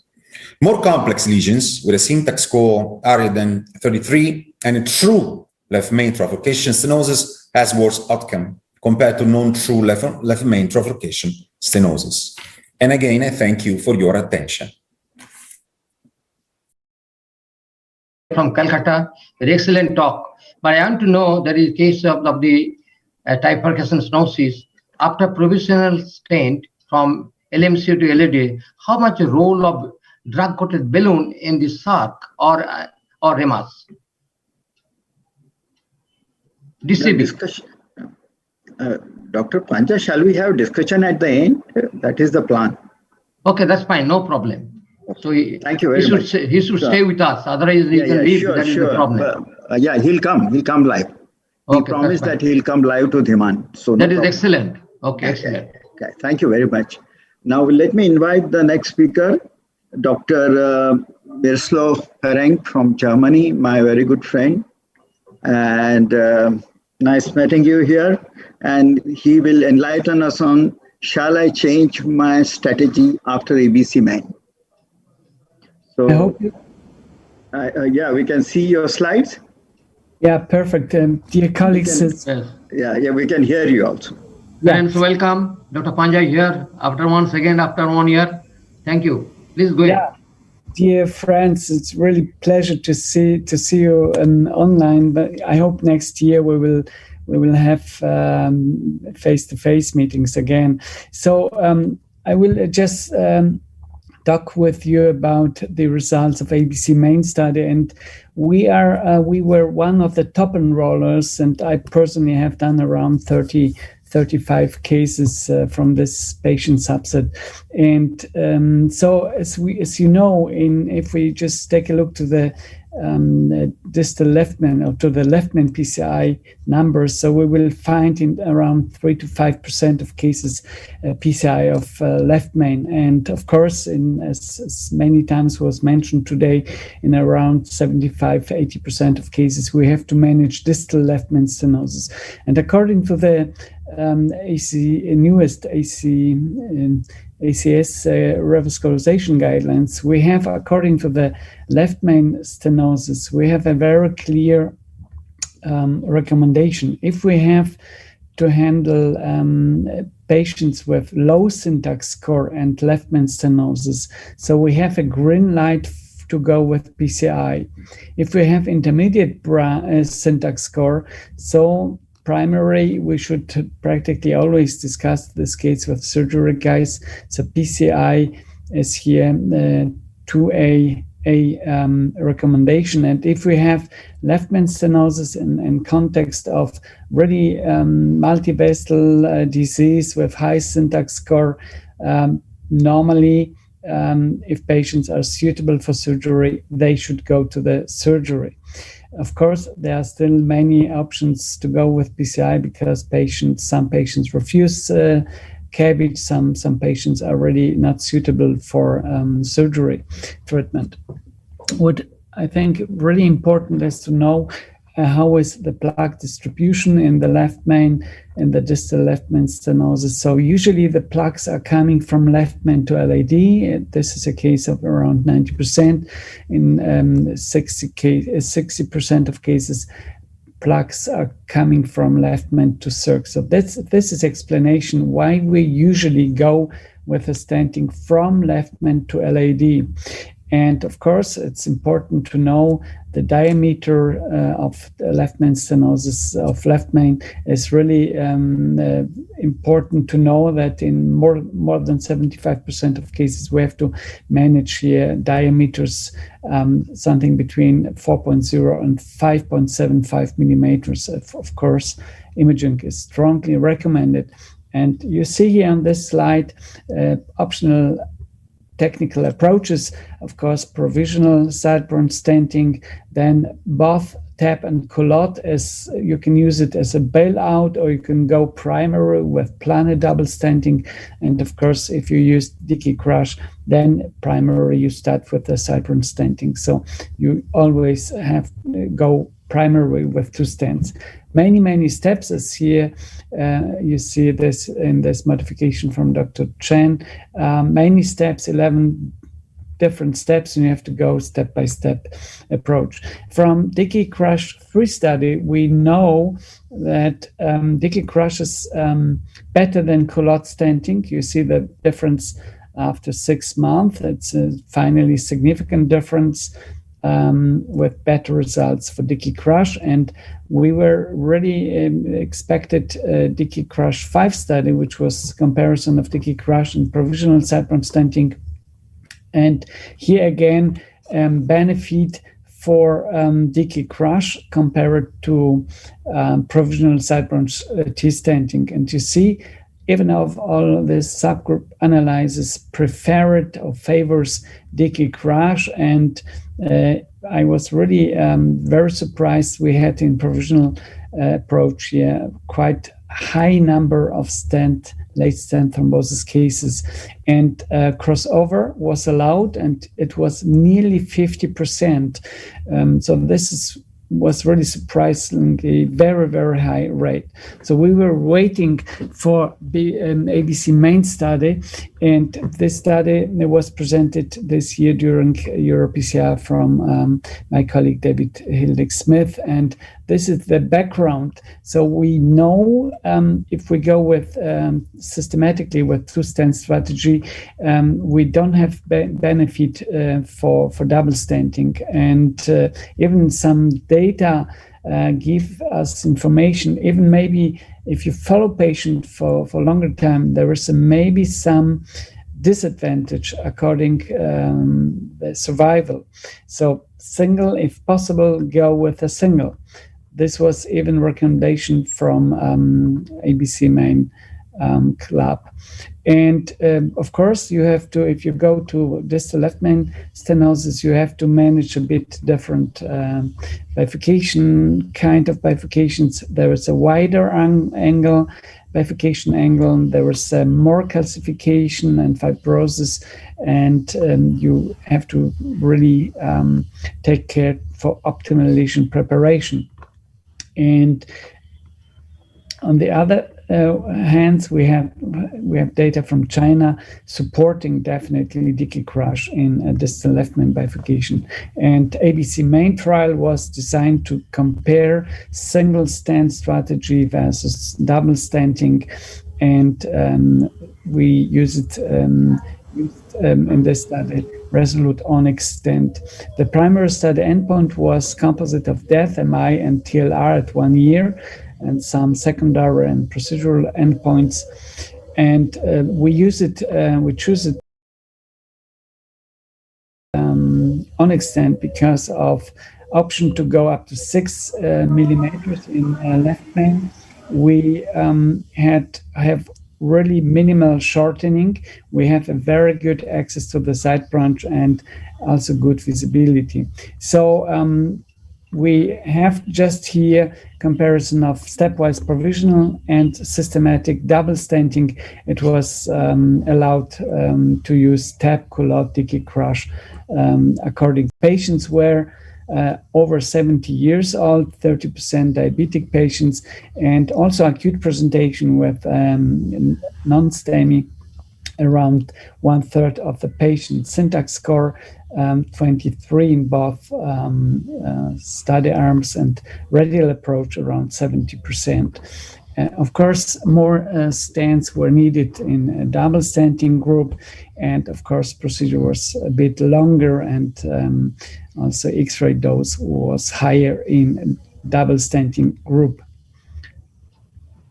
So if we just take a look in how many cases the need for crossover was needed, so we see it was needed in 22%. So in the provisional study group, in 80% of cases, patients were treated really sufficiently with one stent and final kissing.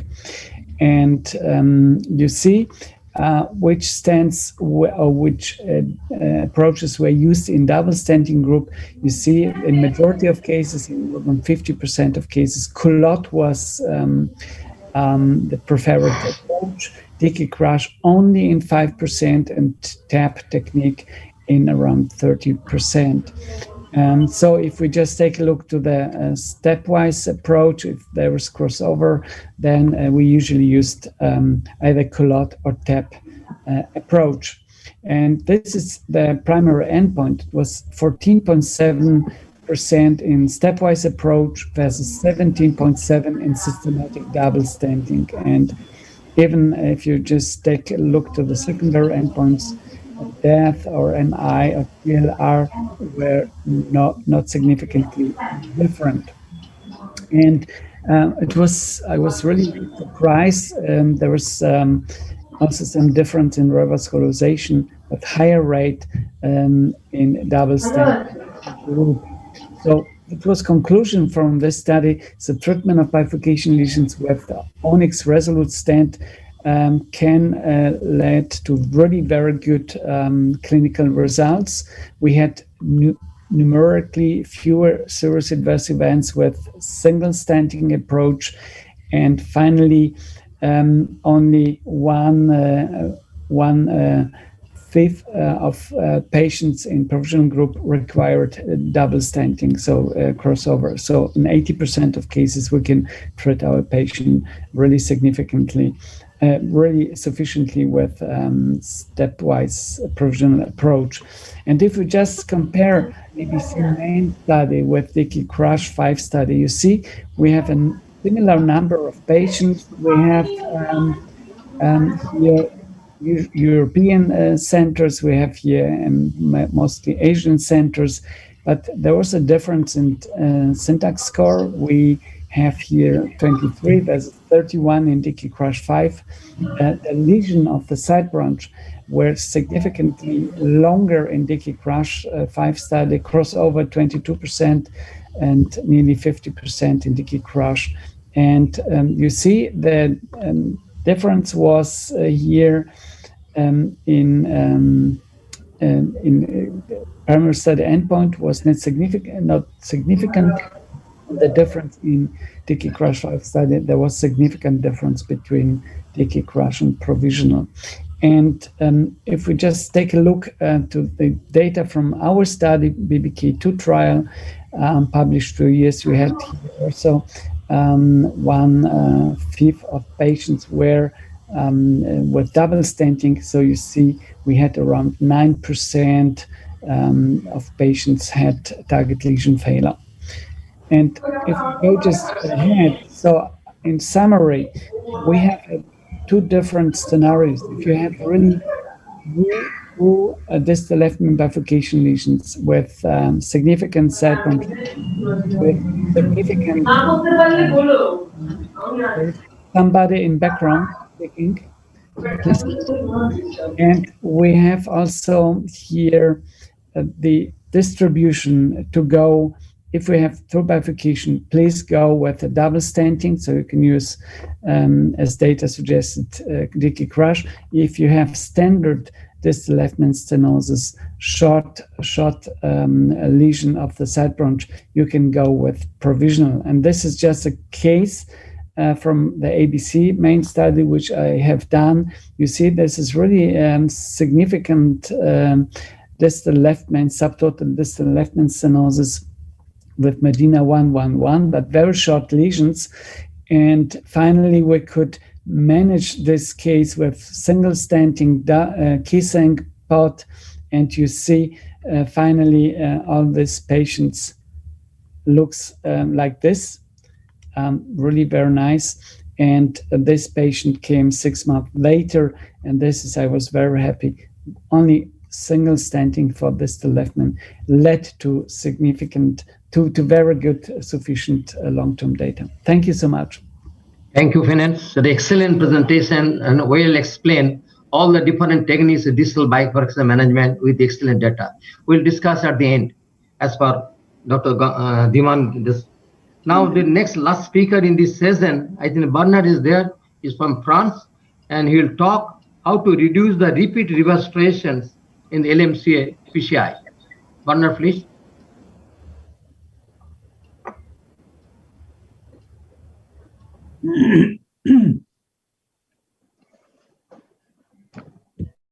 Good afternoon. It's my pleasure to share with you some thoughts about the way to reduce the risk of repeat revascularization after left main PCI.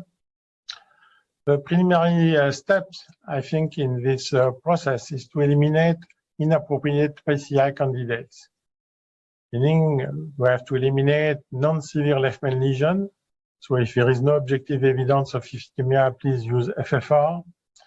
And we have to eliminate the poor candidate, particularly the patient with syntax score, which is too high. For this way, the use of syntax score 2020 is very important, and it's very useful to predict the long-term outcome after left main PCI. Another point, which is more or less the same thing, which is the diffusion of coronary disease, is the kind of patient where you think you need a total stent length which is more than 100 millimeters. In that case, usually the long-term outcome is not so good, and we have to consider CABG. What are the main reasons for reintervention? Stent malapposition, stent under deployment, incomplete lesion coverage, the too liberal use of two-stent technique, and the lack of secondary prevention. And we'll see how we can overcome these 5 limitations in the next minutes. The first step, which is very important, is the lesion analysis. We know that left main, which is usually involving bifurcation lesion, distal left main, is a kind of different kind of bifurcation for many reasons. First, the ostium is not usually round but oval. This proximal part is usually very large, around 5 millimeters. The atherosclerosis is located usually the opposite to the carina, as in all type of bifurcation. We have a relatively wide angle usually between the two branches. On the LCX, which is called side branch, as we do for bifurcation lesion, is not so side branch. It's usually an important myocardium area. In more than 95% of cases, is more than 10% of myocardial area.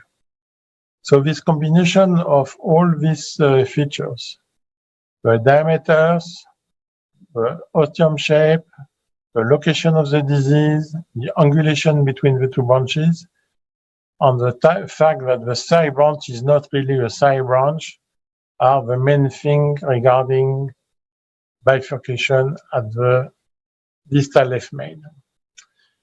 What we need to analyze before doing the case is to understand this point. First, is the ostium free of disease? Second, you have to evaluate LAD on circ diameter to calculate the left main diameter, which is the sum of these two multiplied by 0.67 2/3. Do we have any calcium burden at the distal left main or at the ostia of the two branches? Do we have any significant ramus we need to protect? And what is the angle between the two branches? How is the circ? A large runoff, easy access or difficult access due to angulation? All these points need to be evaluated before intervention. We know that hafeesh is a good tool to do that. It has been demonstrated by this meta-analysis that you can save MACE, cardiac death, myocardial infarction, stent thrombosis using this hafeesh guidance. Second step, select your preferred plan, plan A. EBC-MEN has recently proven that using stepwise provisional approach has at least the same good outcome than systematic two-stent technique, but we can see that we have a trend for better result in terms of death, MI, and vascularization. Clearly, you need to select two-stent technique first front in two situations. First, when we have a long disease on the side branch, usually the circ, but not always, or when you have a difficult access to this branch because the main branch stent was placed first. Meaning that if you have a highly angulated circ, particularly if you have some calcium at the ostium, you need to consider to stent first the side branch, meaning that you need to use a two-stent technique. If you select a two-stent technique, prefer the one you really master, the one you know usually. Of course, we have to consider also the angulation, T-shape, bifurcation are better for T or tap, and narrow angle are better for DK crush or culotte. But the most important way is to consider provisional approach as much as you can. And clearly, one stent towards the more diseased vessel is the preferred strategy. The stent should be sized to distal reference and compatible with an appropriate overexpansion in the proximal part of the left main. Third step is the key technical points. Good backup support is very important, but without any conflict with the ostium. Don't consider to use left-hand plates in this situation. Select at least a 7 French if you consider to treat a trifurcation. A good lesion preparation is extremely important. You can use non-compliant balloon to use high pressure if necessary. And you have to consider if it's calcified, debulking using rotablation or shockwave, which is very important tool in calcified left main because the access is easy and usually the size of the left main, the size diameter of the left main is more appropriate for shockwave than for rotablation. Very important to follow the mandatory steps. First stent, POT, proximal deprivation technique, distal cell wiring, kissing, result evaluation. Don't miss any of these steps. POT is extremely important because you size your stent to distal reference and with good length, long enough to cover the lesion, but not the osteum of the left main if it's free of disease. So the POT is important to consider the Murello, meaning that you need to have two different diameters with the same stent. This proximal deprivation technique improves significantly the outcome of bifurcation PCI. Kissing, preferably using non-compliant if side branch is significant to eliminate strut-related obstruction at the osteum. The second POT is useful, particularly if the stent goes up to the left main osteum, because you can correct any conflict you have with guiding catheter, any type of stent distortion. And in the absence of intravascular imaging, which is definitely the preferred approach, you can use a substitute, which is a stent boost at each step without and with contrast. Without contrast, you can detect under deployment, and with contrast, you can detect malapposition. The first step is result evaluation. You need to be sure using angiography and preferably again intravascular imaging. You need to detect if you need to correct any underdeployment, to correct any malapposition, and you need also, when you have followed the different steps, to assess the need for a stent in the side branch. Reason to do that could be dissection, could be significant residual stenosis, and in that case, FFR is a very good tool to evaluate this decision, to make this decision, because angiography is sometimes difficult to interpret. The fifth step, of course, is the follow-up. Left main PCI is not finished when you pull out the guiding catheter. You need to consider the DAPT. The duration could be a good compromise between the ischemic risk and the bleeding risk of your patient. You need to follow this patient and to plan ischemia testing at 1 year. And you need to follow this patient to control the risk factor and to adjust the lifestyle. So these 5 steps are important, all important, from the initial evaluation before PCI until the post-PCI evaluation in terms of prevention, secondary prevention. I thank you for your attention.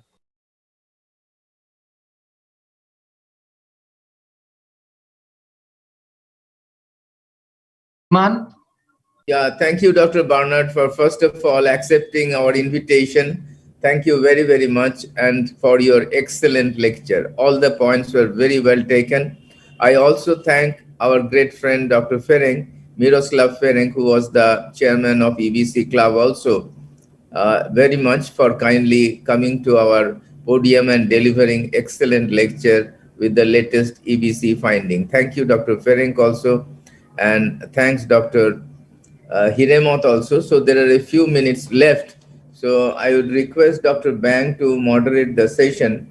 Yes. Dr. Bang? Yeah, thank you very much, Deman. Please, you moderate the session. Yeah, I thank both the speakers. And also Dr. Luca Testa. Unfortunately, he has to go to attend a urgent call in the hospital. So he has sent a mail just now that, sorry, I have to leave. So thank you very much. Dr. Ferenc is there. Dr. Barnard Chevalier is there. Yeah. Let me start the session. And Chirich is there. Yeah. Yeah. Thank you very much. MS, are you there? MS Hiramet? MS is not there. Okay. Let me. Hello, Vijay, I'm here.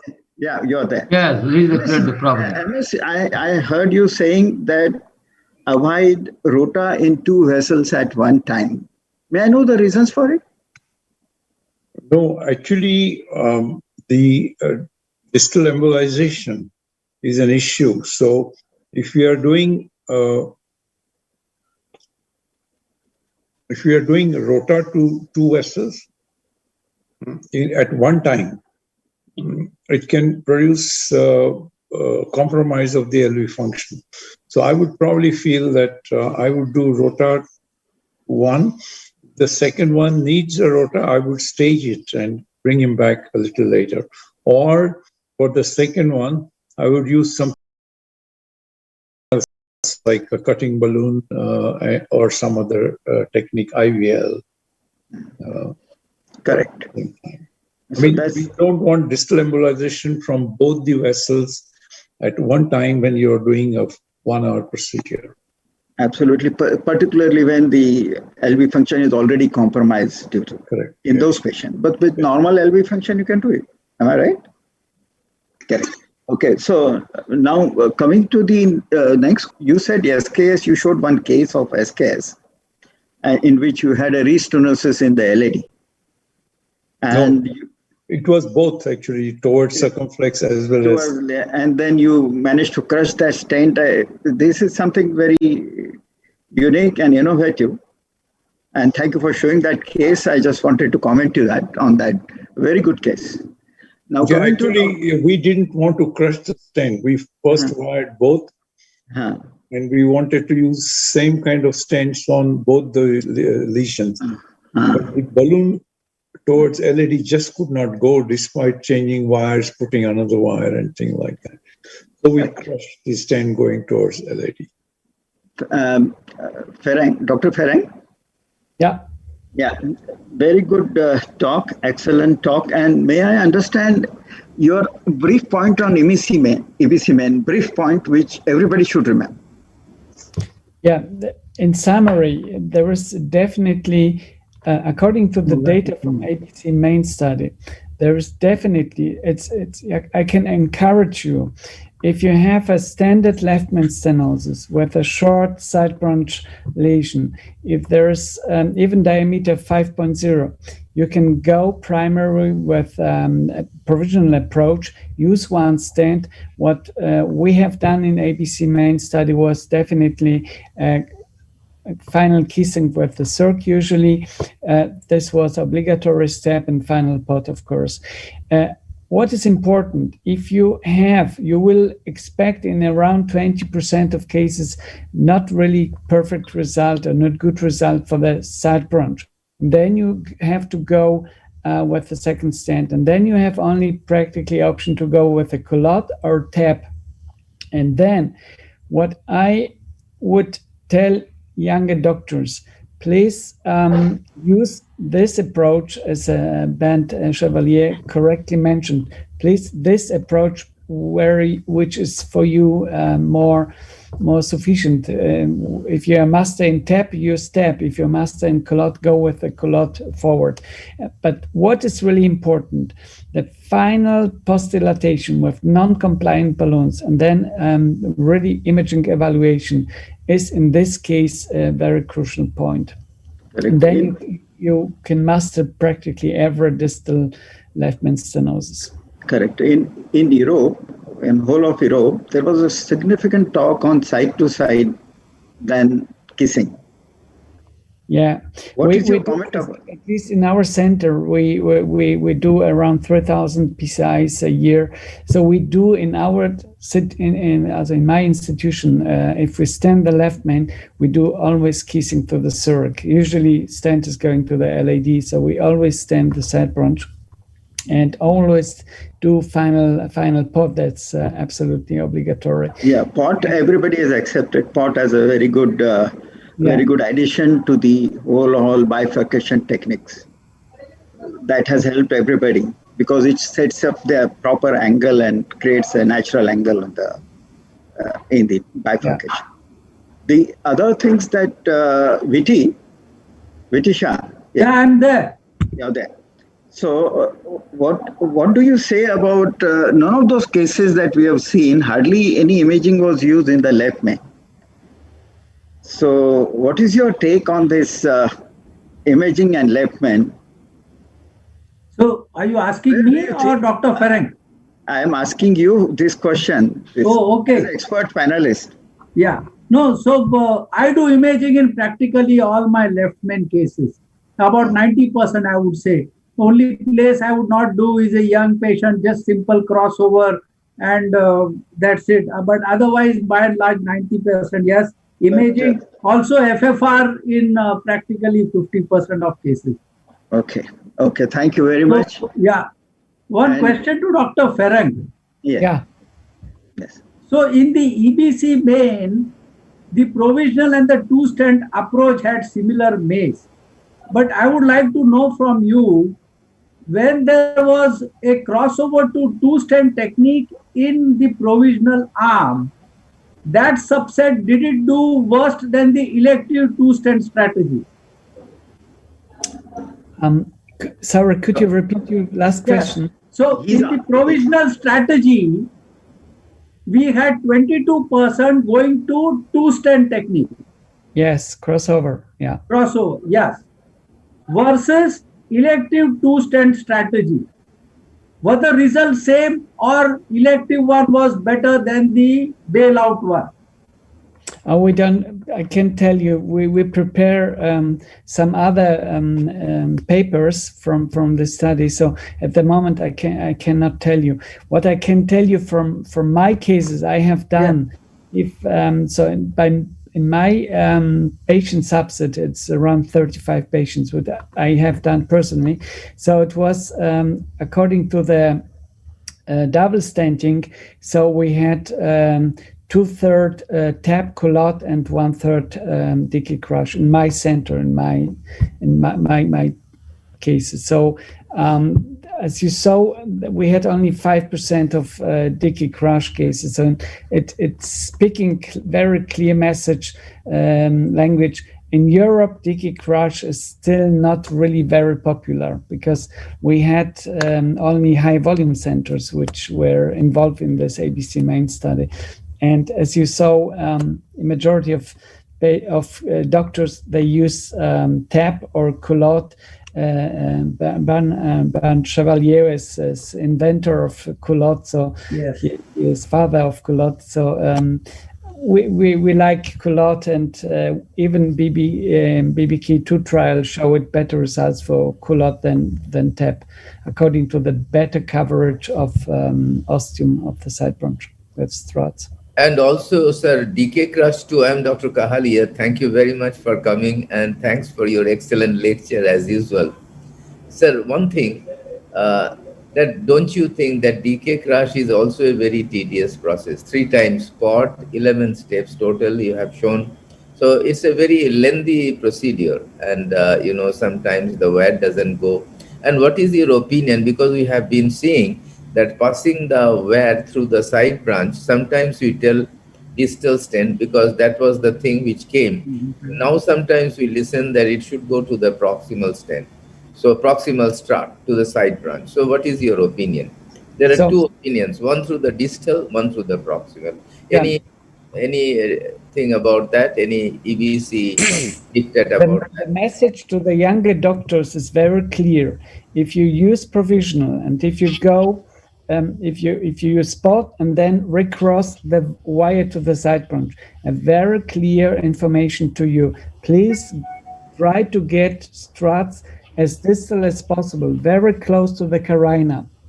If you go with Dickey crush, you usually should try to get the middle of the stand, not usually proximal, but not necessarily proximal, but in the middle. That will be perfect.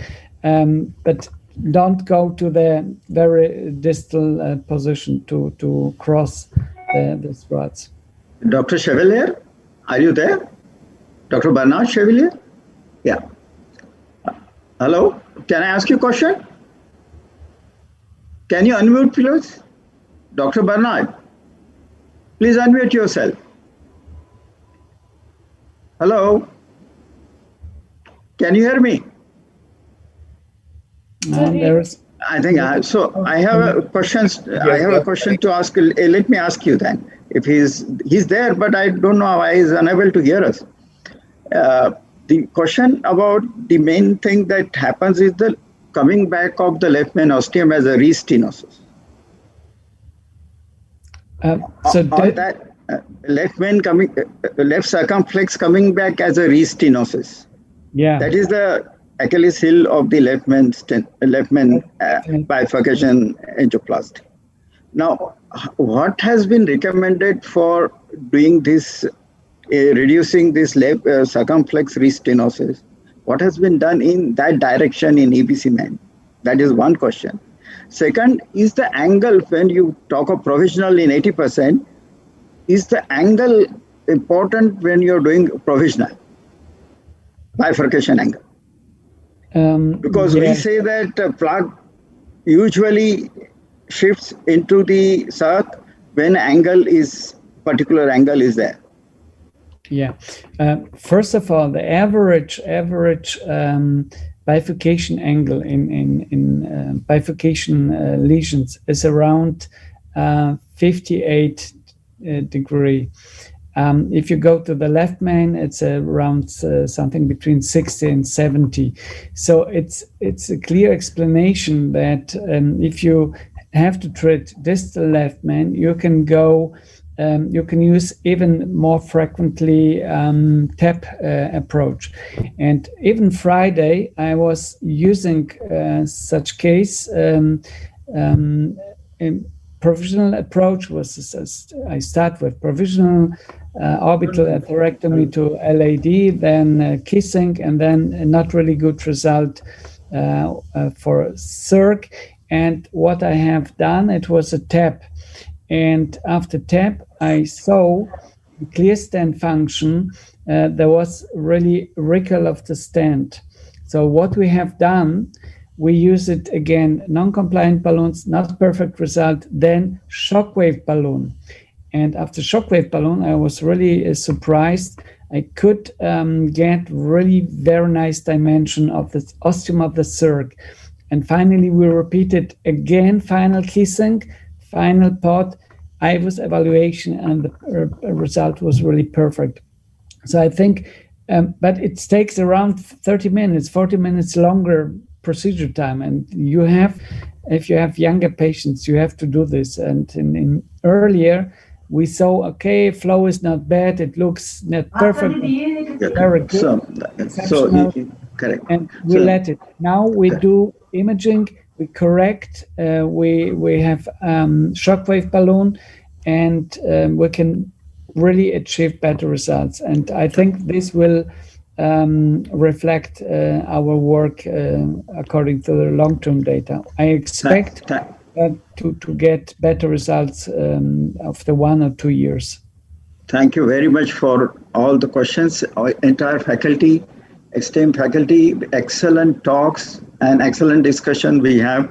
Thanks to panelists, chairperson, and the faculty, and of course the organizer for organizing this session very well. And thank you very much for coming again to India. Keep coming. We look forward to hearing you again. And excellent discussion. So in the interest of time, I need to end this session here so that we can start with the next session. Thank you very much. Thank you. Bye-bye. Stay safe. Dhiman. It has been a, yeah. Thank you, sir. No, Dr. Devabrata is taking over. Yeah. I am taking over. Okay.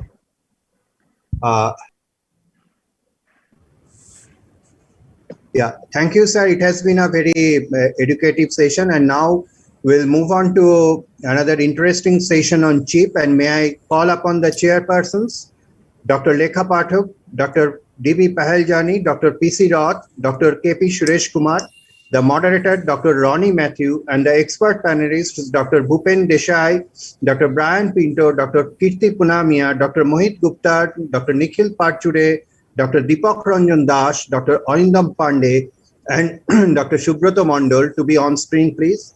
So over to you, Dr. Matthew, to start the proceedings, please. Dr. Matthew, please. Thank you, Dr. Debrata Roy, and thank you, Dr. Dhiman Kali, for this wonderful program. So without wasting any time, I think we can go to the first CHIP talk, and that is the calcium modification technique in complex PCI by Dr. Tan. I hope Dr. Tan is ready. Hi, my name is Tan Hui Chim, and I'm from the National University Heart Center. I'm going to be speaking on the topic of calcium modification techniques in complex PCI assigned to me. Now, we know that coronary calcifications occurs in about 6 to 20% of patients with coronary stenosis. And we also know that coronary calcifications occurs in patient subgroups such as those with advanced age, diabetes, and chronic kidney disease, as well as peripheral artery disease. This sort of a patient's lesions lesions pretty much add to the complexity of the lesion as well as its ensuing interventional procedure. We know that the increased calcium severity is also a predictor of worse overall PCI outcomes, as you can see in patients with severe calcifications depicted by this brown bar. You find that the incidence of adverse cardiac events such as mortality, cardiac death, myocardial infarction, major adverse cardiac event increases with increasing severity of coronary calcification. And we also know that from imaging, it is very difficult to sometimes assess calcium, particularly when you look on the angiography. In this particular picture, there's no evidence of calcium, but yet on the OCT, you can see that there is pretty severe calcifications happening. Likewise, we also cannot see much of a calcification on these pictures, and you can see on the IVUS there is concentric calcification. So calcifications is only visualized in about 38% of coronary lesions by angiogram, and 73% much higher in patients with intravascular ultrasound. We also now know that imaging is such an important tool in our treatment of patients with calcified lesions, because by looking at the arc of the lesion, the length as well as the depth of the lesion, we can now predict whether the lesions can be adequately treated with excellent stent expansion or not. So certainly patient lesions with score more than 4 will probably require adequate lesion preparation before implanting a stent. So there are many devices for calcified lesions PCI now. Non-compliant scoring balloon is something that we are very familiar with, and I wouldn't belabor too much on it. Excimer coronary laser atherectomy is a device that is available in few centers. And certainly what we are looking at here now are commonly employed devices such as rotational atherectomy, orbital, as well as intravascular lithotripsy. Just a very brief comment on excimer laser atherectomy. It works by its photochemical effect of breaking molecular bonds. It also works by photothermal effect, which produces thermal energy to disrupt the cell tissue, and a photomechanical force in creating kinetic energy to open up the vessel.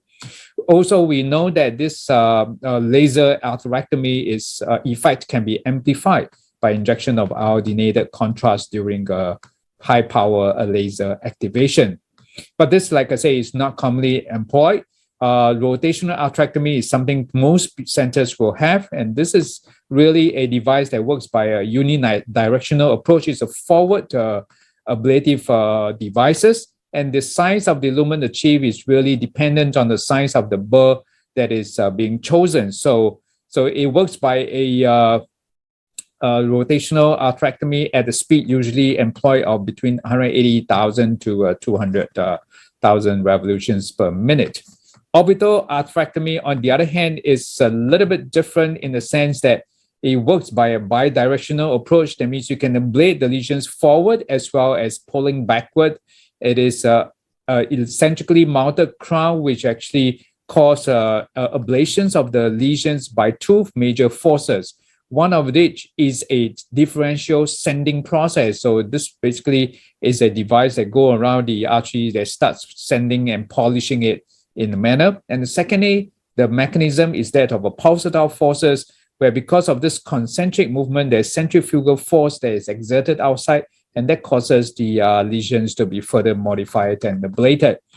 This orbital atherectomy works by a single size burr of 1.25 millimeter, but the size that is being achieved with this single 1.25 millimeter burr can go up to even 4 millimeter, depending on the speed at which the burr goes through the lesion, as well as the speed at which this burr is rotating. So if you increase it from 80,000 to 120,000, you're likely to achieve a much larger luminal size and greater calcium lesions modification. So intravascular lithotripsy is really the most novel way of treating calcified lesion. Now we know that lithotripsy balloon really works by that of a generations of a pulsatile sonic pressure wave, which is then transmitted out of the balloon into the surrounding vessel. And the force that is generated is in the region of about 50 atmosphere of a balloon expansions. So lithotripsy balloon is really an easy device to use because it doesn't require much of a learning curve apart from delivering of the balloon across the lesions, but it certainly has got some of its own limitation as well. So what I intend to do is to really highlight a case of each of using these various atherectomy devices where these devices work best. For example, in rotational atherectomy, this is a device that you would consider if a lesion that is uncrossable. So this is a patient with a very tight proximal RCA, very calcified and angulated. And there's no way of introducing a wire or microcatheter across it. So I have to free wire with the rotor floppy wire and then start off with a 1.25 millimeter burr. So it's when you have a very, very uncrossable, balloon uncrossable lesion, 1.25 millimeter burr is really the choice therapy here. And so once you have achieved good ablation followed by balloon and stenting, this is the final results with rotational atherectomy. In orbital atherectomy, this is a device best used when you have a luminal diameter that is larger than 2 millimeter, but yet it's still very heavily calcified superficially. And you know that the rotational atherectomy burr is not going to add very much as if the lesion lumen is already more than 2 millimeters. So this is the IVUS of that particular anatomy of the RCA that you just seen. When you have a concentric calcification that is more than 2 millimeter, no burr will help you. But certainly when you use an orbital, because of its centrifugal force and because of its nature of sand polishing, it can further to ablate the lesion. So this is what's happening here. This is a burr that is introduced, a 1.25 diamond back OAS system, where you slowly advance it forward as well as pull it back. And in the process, we increase the speed from 80,000 to 120,000 to achieve a greater ablation. So this is after a good ablations, and now you can take a much larger balloon and stand and deploy it accordingly and achieve very good results. Then we have a shockwave lithotripsy. And in my opinion, shockwave lithotripsy is best used on following situations: when you have a left mean stenosis, when you have a very angulated osteo left circumflex lesions, or when you have a stent that is poorly expanded because of poor lesion preparations in the past, or when you have a situations of in-stent restenosis like this patient. This patient has got in-stent restenosis, but the in-stent restenosis is of a different kind. This patient came in where we couldn't actually balloon or dilate or expand the lesion, even if it's an in-stent restenosis. So Wolverine 3.5 was used, NC balloon was used, 4.0, and yet you can see a consistent waste in the lesion. And this is what we known as neointimal hyperplasia with calcification. So this is a somewhat rare form of in-stent restenosis, but when this happens, it is almost impossible to achieve a good expansion without any treatment to this particular lesion. And this lesion certainly will not lend itself very well to a root ablation because the burr is just too small to deal with a lumen that is more than 2.5. So this is where intravascular lithotripsy, like a shockwave C2 balloon, helps. As the balloon is being inflated to a 4 atmosphere and the pulse is delivered, you can see that the waste is eliminated in front of your eyes. So once the waste is eliminated, you can actually do the usual stenting procedure, or you can do your DEB in order to avoid previous future restenotic event.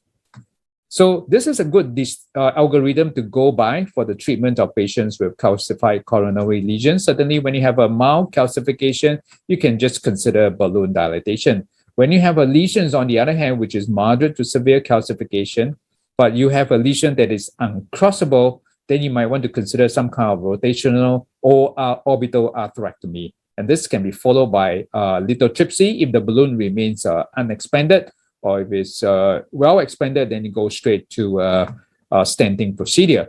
But when you have a moderate to severe calcification and the balloon is doing its good job, then you can just go ahead. But if the balloon is not doing a good job in terms of expanding the lesion, then go ahead and use a lithotripsy. So lithotripsy can be used as a build-up procedure in somebody whom you have treated with non-compliant balloon and has not yielded at all, or you're concerned that the patient has already existing dissection, then perhaps lithotripsy will be the next option for treatment. So this is my personal choice of treatment for calcified stenosis. For rotational atherectomy, I'll go for very tight lesions, very diffuse disease, very small caliber vessel, because after all, orbital and shockwave are high profile devices that cannot go through small caliber lesions, and it's good for superficial calcification. But what is contraindicated in rotational atherectomy is that if the lesion is highly angulated, then it's not good. It's very large calcified lesion when you have a minimal luminal diameter of more than 2 millimeters. Orbital atherectomy, on the other hand, is excellent when you have a discrete large vessel calcified stenosis, very thick calcium cap where you need to ablate it to facilitate lesion stent expansion, or when you have an eccentric lesion such as a calcified nodule, perhaps orbital atherectomy can be a choice, or when you have superficial calcification. But it's no good if the lesion is very tight, because orbital needs to be introduced through the lesions in order for it to work. No good for small caliber vessel angulated lesions, and particularly in stent restenosis. You don't want to try a OAS within the stent. Shockwave is great for discrete angulated lesion, osteoleft mean unexpanded stent expansion, and calcified in stent restenosis, but it's poor when you have very tight lesions or very thick calcium cap where some other modifications of the lesions will be required. So in conclusion, Mr. Chairman, the current atherectomy techniques definitely and effectively modified calcified stenosis. The individualized treatment regimens are evolving to make optimal use of the variety of dedicated technologies. But what we really don't know at this point in time is the cost effectiveness of these advanced technologies in the treatment of these calcified lesions. And the devices will have to be employed according to the local healthcare resources and reimbursed system. Thank you very much for your attention.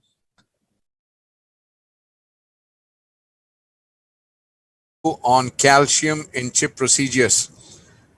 I think we can take a couple of questions before we go to the next talk. So my question to you is, in India, we have basically the rotational atherectomy device and the intravascular lithotripsy. Now, as you said, IVL basically requires a large lumen. Now, between IVL and orbital atherectomy, both of which require large lumens, which one would you prefer? Because IVL does not cause slow flow, the chance of complications are less. Would you say that probably orbital atherectomy is not required?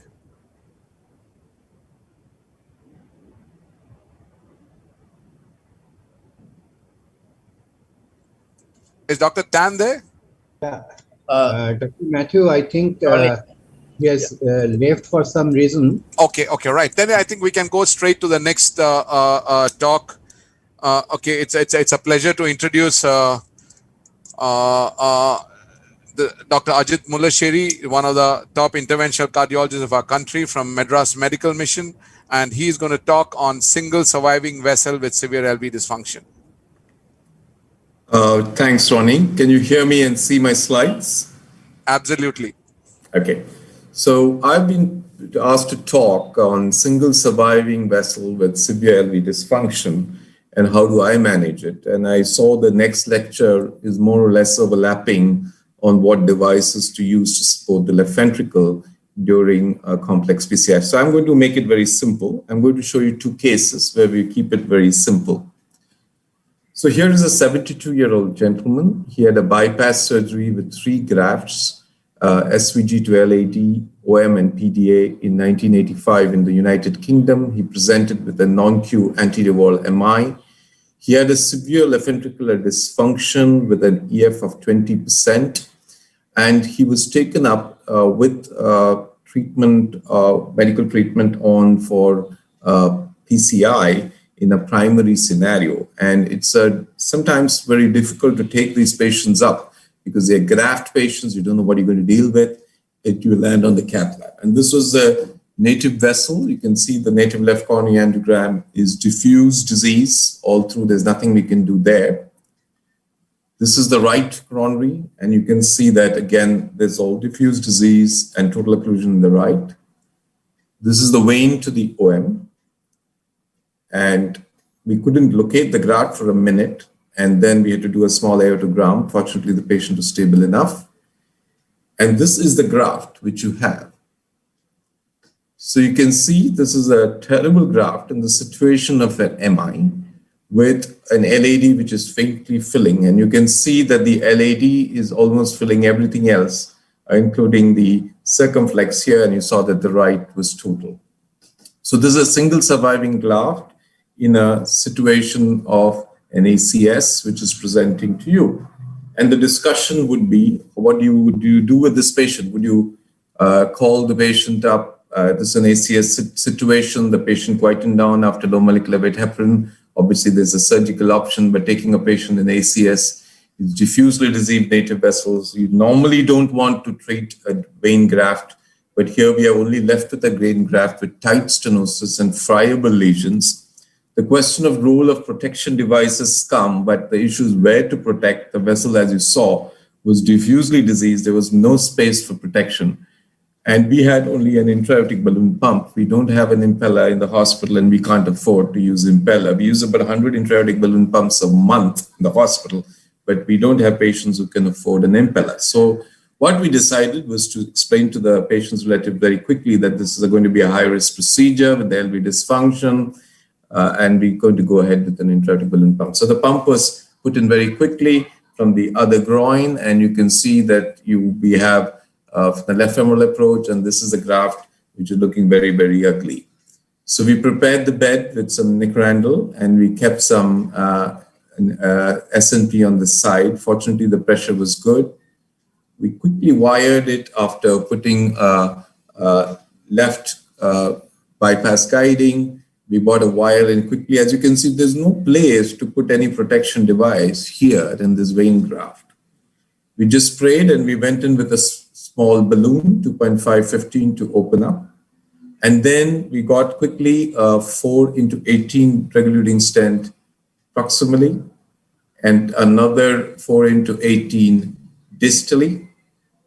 And what we did was we just packed the lesion without hyperinflating it. And here is when the Swiss effect comes in, and you will land up with a no reflow. So we put 2 4mm stents very quickly into the graft, and now you can see the LAD filling and the obtuse marginal filling and the whole vessel filling nicely. So we escaped here without a no reflow issue, without major problems on the table. But ideally in this scenario, if you'd ask me if I could afford an impeller, I would put that in. If I could afford to protect, which I can't in this vessel, protect it, and then do this patient. But in this scenario, we simply went ahead with 2 stents, quickly 4mm, did not use high pressure balloon dilatation so as to avoid no reflow issues, and use the intra-aortic balloon pump very, very safely. So this is a very quick way, a low touch technique with quick stenting as an option. And this patient did very well for 1 year, after which he developed some lesion in the, I kept him on a very close follow-up. And he came in very stably after a year with, again, some lesion in the graft. And we sent him for 3 grafts at this point of time to give him a long-term outcome. So what we have, what's my conclusion of this is, in a scenario like this, you can do this with gentle ballooning and stenting with an intra-aortic balloon pump as your protection device. So this is the final outcome on this patient. So next is a similar looking patient. 67-year-old male, type 2 diabetes, hypertensive, hypothyroidism, dyspnea, a bypass, an anterior wall MI. Previously, there was a lima to LAD, but it was supplying an anterior wall MI area, which was damage. There's an SVG to the OM, which at that point of time, again, because of his multiple, you'll see he had multiple CA prostate and lots of other problems. The surgeon turned him down, and he had a quick PCI to the graft, to the OM with the DES in 2017. He came back for an angiogram with chest pain symptoms, and he had at this time, we can show you what the angiogram shows, severe disease in the native vessels, the mid-RCA was CTO. There was a lemur to the LAD patent, but that was supplying a damaged myocardium with an SVG thorn graft showing in-stent stenosis. Again, moderate MR, moderate PH, he had a CA prostate. He had received treatment, and he was having hormonal therapy after that. He had a recent COVID pneumonia and urosepsis. All this makes him a very, very high risk for any surgical procedure. So again, we take the patient in with an intra-aortic balloon pump, and you can see that on the graft, you can see again that there is a, sorry, let's play that graft again. You can see in the graft a very tight stenosis. We quickly wired it down. A gentle ballooning with a 1.5 into 10 millimeter Tizuna. Another balloon dilatation of that graft. As you see, there's a stent there which you can visualize. But again, very gentle because this, and then the balloon is not coming up with a very quick angiosculpt going up with the 3 into 6. And this is what it shows. This is the graft which is supplying all the ischemic territory. It's a left dominant circulation with the graft providing the OM and PDA. And then we put in a 3 into 35 millimeter DES, go up quickly with the DES on intra-aortic balloon pump support. And then that's your final result. So, well, this patient had a lemur to the LAD, but the issue is that this patient had a damaged anterior wall with no viability. So literally we were treating a single vessel, again, supplying an ischemic territory, which is large. So these two cases show that you can still do this very simply by putting in an intra-aortic balloon pump. You can do these grafts reasonably safely, though ideally you would have like protection and maybe an impeller, but you can do it without these if you're gentle and do the procedure as well. So, the final result is like that. This patient did well and went home after the treatment of this graft, and we are still on medical follow-up for this patient who had a recent procedure. So, well, this is not ideal. We are not putting impellers, we are not putting protections, but these single surviving vessels can be treated simply within the grafts with ballooning, stenting, and an intra-aortic balloon pump. Thank you very much. Yeah, thank you. Thank you, Dr. Ajit, for these incredibly difficult chip cases, and I think with excellent results that you have got. I think these two cases very nicely show us the utility of IABP, and I think this is a good time for us to discuss a little bit of an intra-aortic balloon pump. Now, though a lot of times IABP is not shown as far as hard point end data is concerned that it's useful, we do find IABP useful. Now, my question to you is, would you have preferred ECMO if these patients could afford it? Because that would be available at your center. Yeah, we have ECMO, Ronnie, but I use ECMO predominantly in patients who have sepsis and stuff like that, rather than, or a crash patient on the table.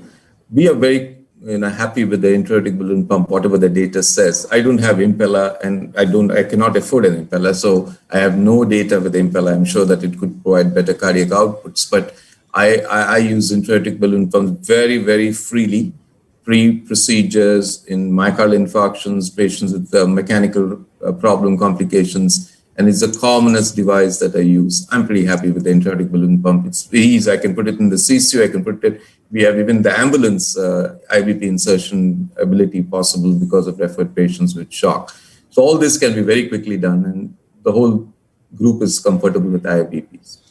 And how long is your IABP use? Do you keep it for 24 hours, 48 hours, or is it just post-procedure until the patient is stable? as short as Well, possible. in sort of these two patients, you could see that the circulation is pretty good. They did not get compromised. They did not have any problems. So I would pull it off along with the sheet when the ACT is down. I don't want these pumps in for too long. But there's a different scenario. If the patient has got, other complications like, LV dysfunction, pulmonary edema, or you have anterior wall MI in pre-shock or something like that, we would keep them a little longer. Mechanical complications, definitely we keep them much, much longer till either the problem solves itself or the surgeon does the surgical part. Dr. Rath, Dr. Kirti Punamiya, you have any questions? Yeah, Ajit, very nice cases. Both cases, I think some support was necessary. But your statement that you use 100 IBP in a month during PCI, No. I don't mean 100 IBPs in a month in PCI. It means the whole hospital. Okay. We use for mechanical patients. We use for heart failure patients. The surgeons use it in the surgical pump. Yeah. So altogether, it's 100. Very high use of IBP. Yeah. In fact, we use in patients who are shock on patients like this, but many times the IBP standby. It's just keep it and prepare everything, and if it's patient class, we put it. But there are all exceptions. We have a surgical center in Hyderabad where 90% of the patients are put on IBP before surgery. So it varies from center to center in particular preference. But ideally, patients with shock, patients with single surviving vessels, and really diffuse, and patients who are crashing, and that's the indication. And electively putting IVP in. I saw a question from Sanjog asking whether I use anesthetic support. Of course I do. I have an anesthetist in the lab for these patients always. So quick intubation and stuff like that, support for patients when they go into pulmonary edema, respiratory support. Also, in case we need to have a surgical option very quickly, we also would have an anesthetist for that support. Dr. Kirti, your comment? Yep. I haven't, Ajit, the two areas, high-risk PCI and the STEMI patients. I think for the high-risk PCI, somehow I thought that we really don't get much from the intra-aortic balloon pump, really. And we haven't used it for a very long time, though we do have the luxury of having the impeller at hand whenever we need it. And so many of those very high-risk patients, we've done that in the pre-impeller period with just an inotrope with a vasoconstrictor on board, intercentral line with a vasoconstriction. And then if there's a left ventricular end-diastolic pressure, which is raised, an electively ventilated patient, I think, and my question to you is, when you have such a high use of intra-aortic balloon pump, do you see a little bit of a compromise from the vascular complications, that you might actually compromise some of your results from the vascular complications with very little benefit of cardiac output, which would change outcomes? Well, I think, as far as we use 7 French sheets, we always use New York sheets so that there is no confusion there. The balloons are always New York, so there's no confusion, vascular access. I think the system is pretty well geared for this. And in fact, it is only these group of patients who get the femoral access. Most of the other patients get radial access for most of the procedures in the hospital. So I think that this is a situation where we use femoral access. Now, if you ask me, are you sure that this gave you this? For example, could I have got away without the IABP in both these patients? Maybe yes. Maybe yes. But it's just your comfort that you have something on board to help you in case there's no reflow or some hypertension. This will get the pressure up. So that's the only real advantage that I see. I don't have impeller, and I'm, Kirti, I don't have a real experience with impeller, so I can't answer that. Thank you, Dr. Ajit. Okay, right, Kirti, you could make it. Just one additional thing. So do you ever make any decisions based on pulmonary artery pressure or LV end-diastolic pressure and decide which one's going to get what? Or is it like a over the board or everyone? No. It's just these two patients are LV dysfunctions. EFs are 20%. Yesterday we had a 90-year-old man flown from Delhi by air ambulance with a VSR, and we had to put in an IB pin and did the VSR. So these are the simple patients where transcatheter closure is done. We always put an IABP. But if I have a doubt that their PA pressures are good, EDPs are okay, well, we don't need that IABP in that sort of a patient. So we're not overusing it. I would say that we are sort of reasonably using it, but end of the day, how much better other devices are, I'm not so sure. Thanks, Ajit. Do you have any experience of using ECMO during PCI? Okay. I think Dr. Rath, in the interest of time, I think we'll go to Dr. Sanjog and then probably discuss at the end, because I think this is really an interesting topic. So let me invite Dr. Sanjog now to speak on hemodynamic support for CHIP PCIs. Good evening to my friends in India. Thank you very much to CSI NIC 2021 for your gracious invitation to speak. My name is Sanjog Kalar. I'm an interventional cardiologist and cardiac critical care physician at the Peter Munn Cardiac Center, Toronto General Hospital, and assistant professor of medicine at the University of Toronto. It's my privilege to be able to speak tonight on high-risk PCI using hemodynamic support. But rather than speaking specifically about support, let's talk instead about tailoring our hemodynamics to make sure that our patients have the very best results possible after their procedures. These are my disclosures. Let's start with a case. This is a 63-year-old in our CCU with the usual cardiac risk factors who has an extensive past medical history that includes ischemic heart disease. His ejection fraction is 15%. He presents to hospital with recurrent episodes of syncope as a result of VT and undergoes a cath that reveals multivessel disease with a right coronary artery chronic total occlusion. His left ventricular diameter is 6.3 centimeters and he has moderate MR with viability in his inferior wall. We check with our surgeons and he's turned down for CABGs, and so he's referred for high-risk CTO PCI. This is our case. You can see the LAD is open and there's some important disease in the circumflex. But the challenge is that the majority of his viable territory is in the right coronary artery, and his collaterals for the RCA are largely right to right. So occluding this collateral is going to result in a reduction of blood flow into his major viable segment. These are his initial hemodynamics. The right atrial pressure is 3. The PA pressure is 27/5 with a mean of 13, and his wedge is only 7. But even at these optimized filling pressures, his PA saturation is 53%, with a cardiac output of only 3.97 and an index of 1.65. His cardiac power output, the only hemodynamic correlate in the shock trial that connected to mortality, is only 0.69. So would you use prophylactic hemodynamic support in this case? If yes, what is it that you're trying to accomplish? But when we conceptualize high-risk PCI patients, those who may need hemodynamic support, we see this age-old Venn diagram that I'm sure everyone is familiar with, where we talk about the patient comorbidities, those with advanced age, those with severe kidney dysfunction, for example, those with other major medical comorbidities, those who also have complex coronary disease, including multivessel calcific disease, left main bifurcation disease, lots of calcification requiring atherectomy, chronic total occlusions in multiple territories, and those with hemodynamic compromise at baseline, with poor EFs, high LVEDPs, and or baseline low cardiac output or indices. And it's where these three bubbles become confluent. That represents our supported CHIP patient. And why is it that poor LV function patients are so high risk? Well, the reality is we're obstructing blood flow to the coronary arteries throughout our procedures because we use big guides, and big guides sitting in the left main coronary ostium obstruct aorto-ostial flow. Most importantly, contrast does not contain hemoglobin. And so for every puff, puff, puff we take, we wash out blood and expose the heart to fluid that doesn't contain oxygen. And then, of course, our wires, balloons, and stents, when going into the coronary arteries, when being inflated, obstruct flow, sometimes for extended periods in the case of good stent deployment that can require up to 60 seconds, or in the case of NC balloons that need to go up for long periods of time to be able to crack resistant lesions.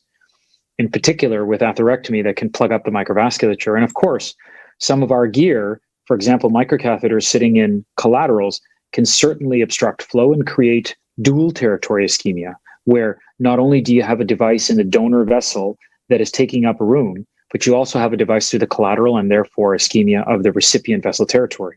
All of these things sum together to create a recurrent ischemic paradigm, a recurrent ischemic environment in which the myocardium is stunned following the procedures, and in which the myocardium consistently comes out a little bit worse than when we found it at the beginning. So As a result, we've got to make sure our patients are ready for these types of procedures, and that means optimizing their filling pressures. And that's why these are two of the most important tools that we have, tools to define valvular function so that we know exactly what we're getting into. And then, of course, the pulmonary artery catheter to define our hemodynamics, not only to understand how well the heart is working or not working, but how much we need to optimize the patient before bringing them forward towards a high-risk procedure.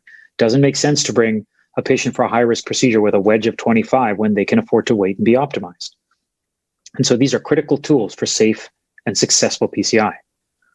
And this is particularly important given that we know elevated cardiac filling pressures are a marker of increased in-hospital mortality, where when you look at the hemodynamic predictors of mortality in heart failure patients, we find that right atrial pressures over 5, and in particular, pulmonary capillary wedge pressures over 20 are most predictive. This really underlines the importance of defining the filling pressures ahead of time and optimizing them before PCI, because remember, we're going to stun the myocardium. What's more is when you look at those individuals who have high wedge pressures and poor cardiac index, these are the patients that do absolutely the worst. These are the ones that end up doing particularly poor as far as their outcomes go, the further out you go, because these are the individuals who lose the most when their myocardiums are stunned. So what is it that we're trying to accomplish then? What we want to do first and foremost is maintain hemodynamic support to the body to avoid the kidney dysfunction that we get with recurrent hits and cardiogenic shock that comes on often after high-risk PCI due to myocardial stunning, to avoid the liver hit, to avoid the legs becoming ischemic, resulting in a massive SIRS response. So you end up with a hemometabolic shock picture after your case. The key is to make sure that the organs are well supplied throughout your procedure when the heart is being compromised. And most importantly then, we also try to use hemodynamic support to facilitate complete and optimized revascularization. That means not the hit and run inflations of 10 seconds to put up a stent. That means putting the balloon up for as long as we need to put it up to make sure that we get an optimal result. Doing the atherectomy that's necessary to adequately prepare vessels. Making sure we use intravascular imaging to really make sure our stents are as big as they can be. And then, of course, to maintain case safety. The only way to avoid complications is to not do any cases. And the reality is even the best of us are going to have complications, including vessel dissections and other acute ischemic events during these procedures that require support so that our patients remain well. Remember, the heart is always worse immediately after complex PCI. That means when you're taking a heart in that is just compensating, anything you do, even if it all goes well, is going to result in a patient that's sicker when you come out. These are the individuals who are going to benefit from support so that you keep them well throughout and you keep them well in the postoperative period. We have a number of choices for MCS, the Impella, the IABP that we're all very familiar with, and then tandem heart and VA ECMO. The IABP is a well-known technology. I won't go through the details of exactly how it's used or put together or how it works because we've been using it for years. But the reality is the IABP doesn't work very well when the ventricle is not working. If you don't have any LV pulsation, you have nothing against which to counterpulsate. So your rise in diastolic pressure, your tiny bit of unloading of the LV is really not all that effective if the heart isn't working very well. And that's why in BSIS-1, we found that with elective IABP use, there really wasn't all that much of a difference between those who got elective IABP and those who didn't. Now, it's worth mentioning that IABP was used as a bailout in 12% of these cases, which obviously mars the results a little bit.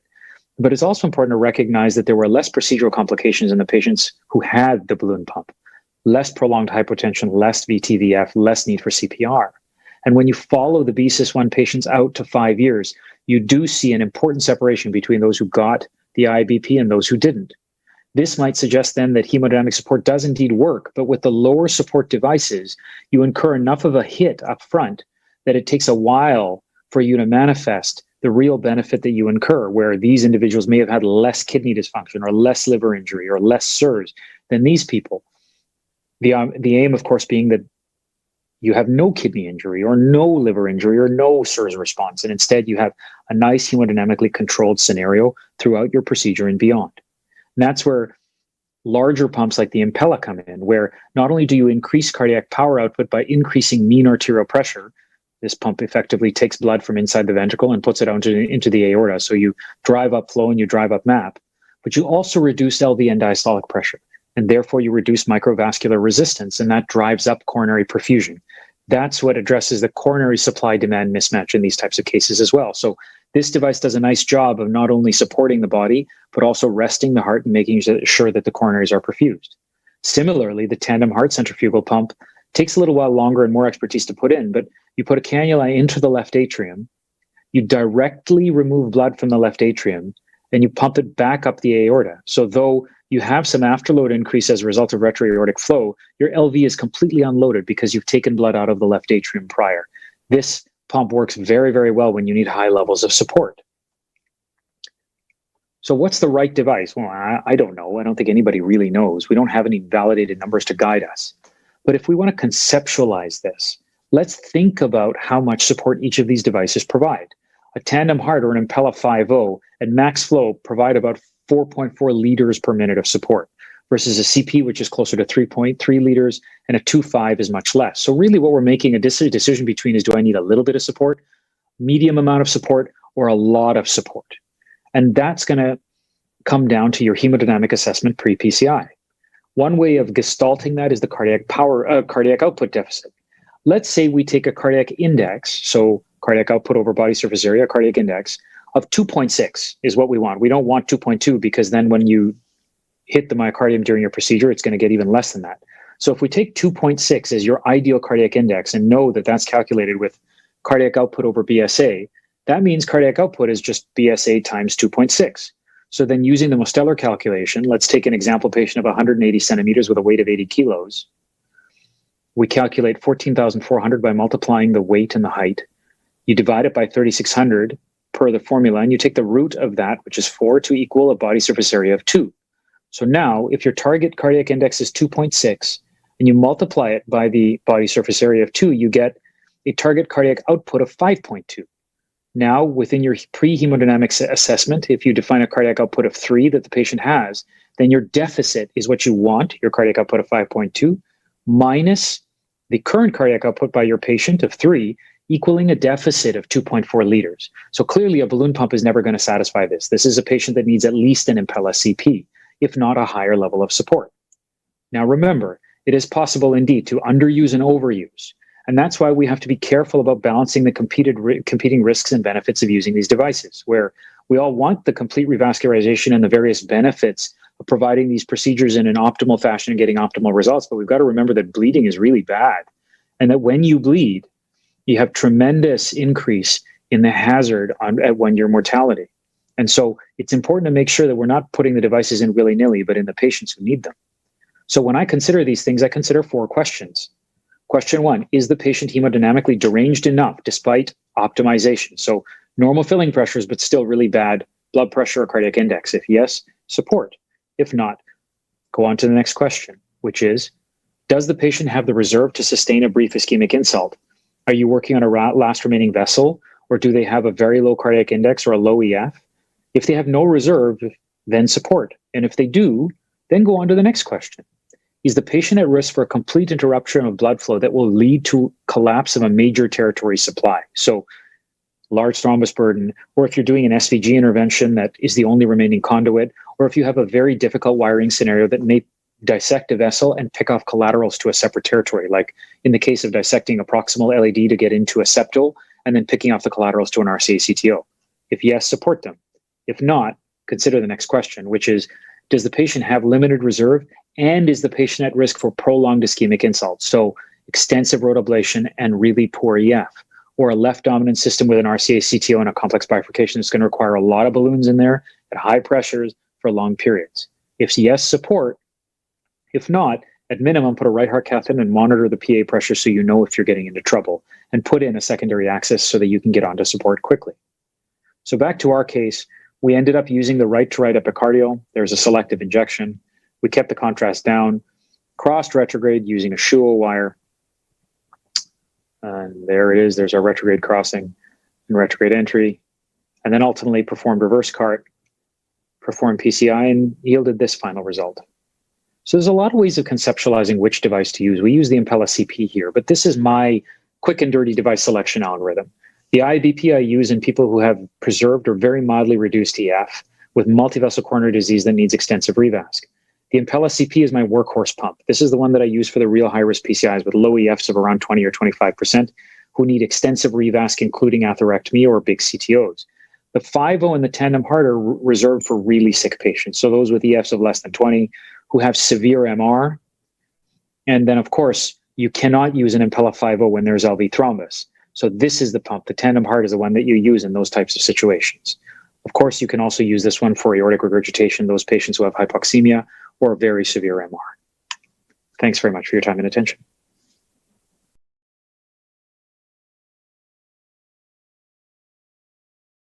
Alra, for this very extensive snapshot of mechanical cardiac support in high-risk CHIP. I think talking about our country, we have the IABP and the Impella. And if you look at data for both, which is pretty borderline, would you still suggest that we must use Impella in over IABP in patients whom we consider, as you showed in your penultimate slide, who have a little more higher risk for complication during high-risk CHIP? That's a good question. So I think when we're trying to settle down on data, what we really have is only one randomized control trial, which is PROTECT 2, right? And PROTECT 2 used a smaller version of the Impella pump that produces flow that's very similar to an IABP. Even then, when you go out on a per protocol analysis, you get better results than you do with a balloon pump. That's not to say that we should use an Impella every time over a balloon pump. It's about finding the right device for your right patient. And that's why I sort of settled on the idea of developing an understanding of how much additional cardiac output the patient needs to decide on what device to use. Insofar as randomized data go, I mean, PROTECT 4 is out there now, which is doing precisely this, right? But we're using a contemporary Impella pump, and we're doing complete revascularization in patients and comparing it to those treated with a balloon pump. And hopefully that's going to yield some more fruitful results. Ultimately, my own approach is in the higher risk patient, a higher support device is a better approach, so long as, all other things, vascular access issues, are equal, because I think that those are the individuals who benefit most from the support. In an environment where you have nothing else, then of course use an IABP. But I think it's time for us to advocate that the days of a hit and run PCI where you quickly put stents up and get out is maybe not the optimal approach if a better approach is available. I mean, if we think about cost to the system, of putting 2 quick stents into a vein graft, having some under expansion, and then having a repeat lesion in the vein graft, and then sending the patient to bypass, which costs more? Doing the PCI with hemodynamic support, where you really expand all of the stents in the first place, and then don't send that patient for a redo bypass that's going to engender several days in hospital and time on a surgeon's table? Or do we do it the old way, where we hit, run, put stents in, and run away?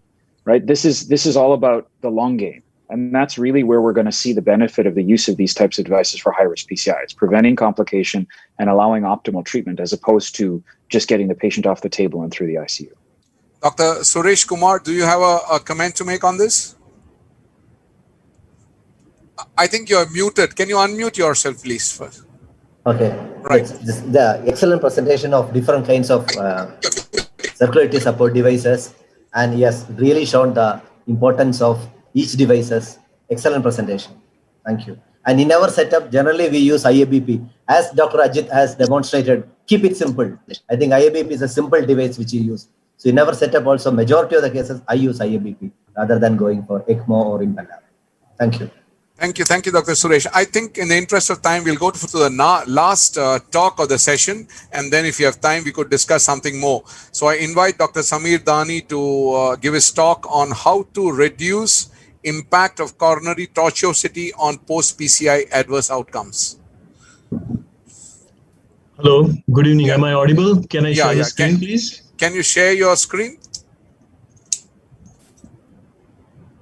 Yeah, my screen is visible. Yes, perfect. We can see you and hear you well. Go ahead. Okay.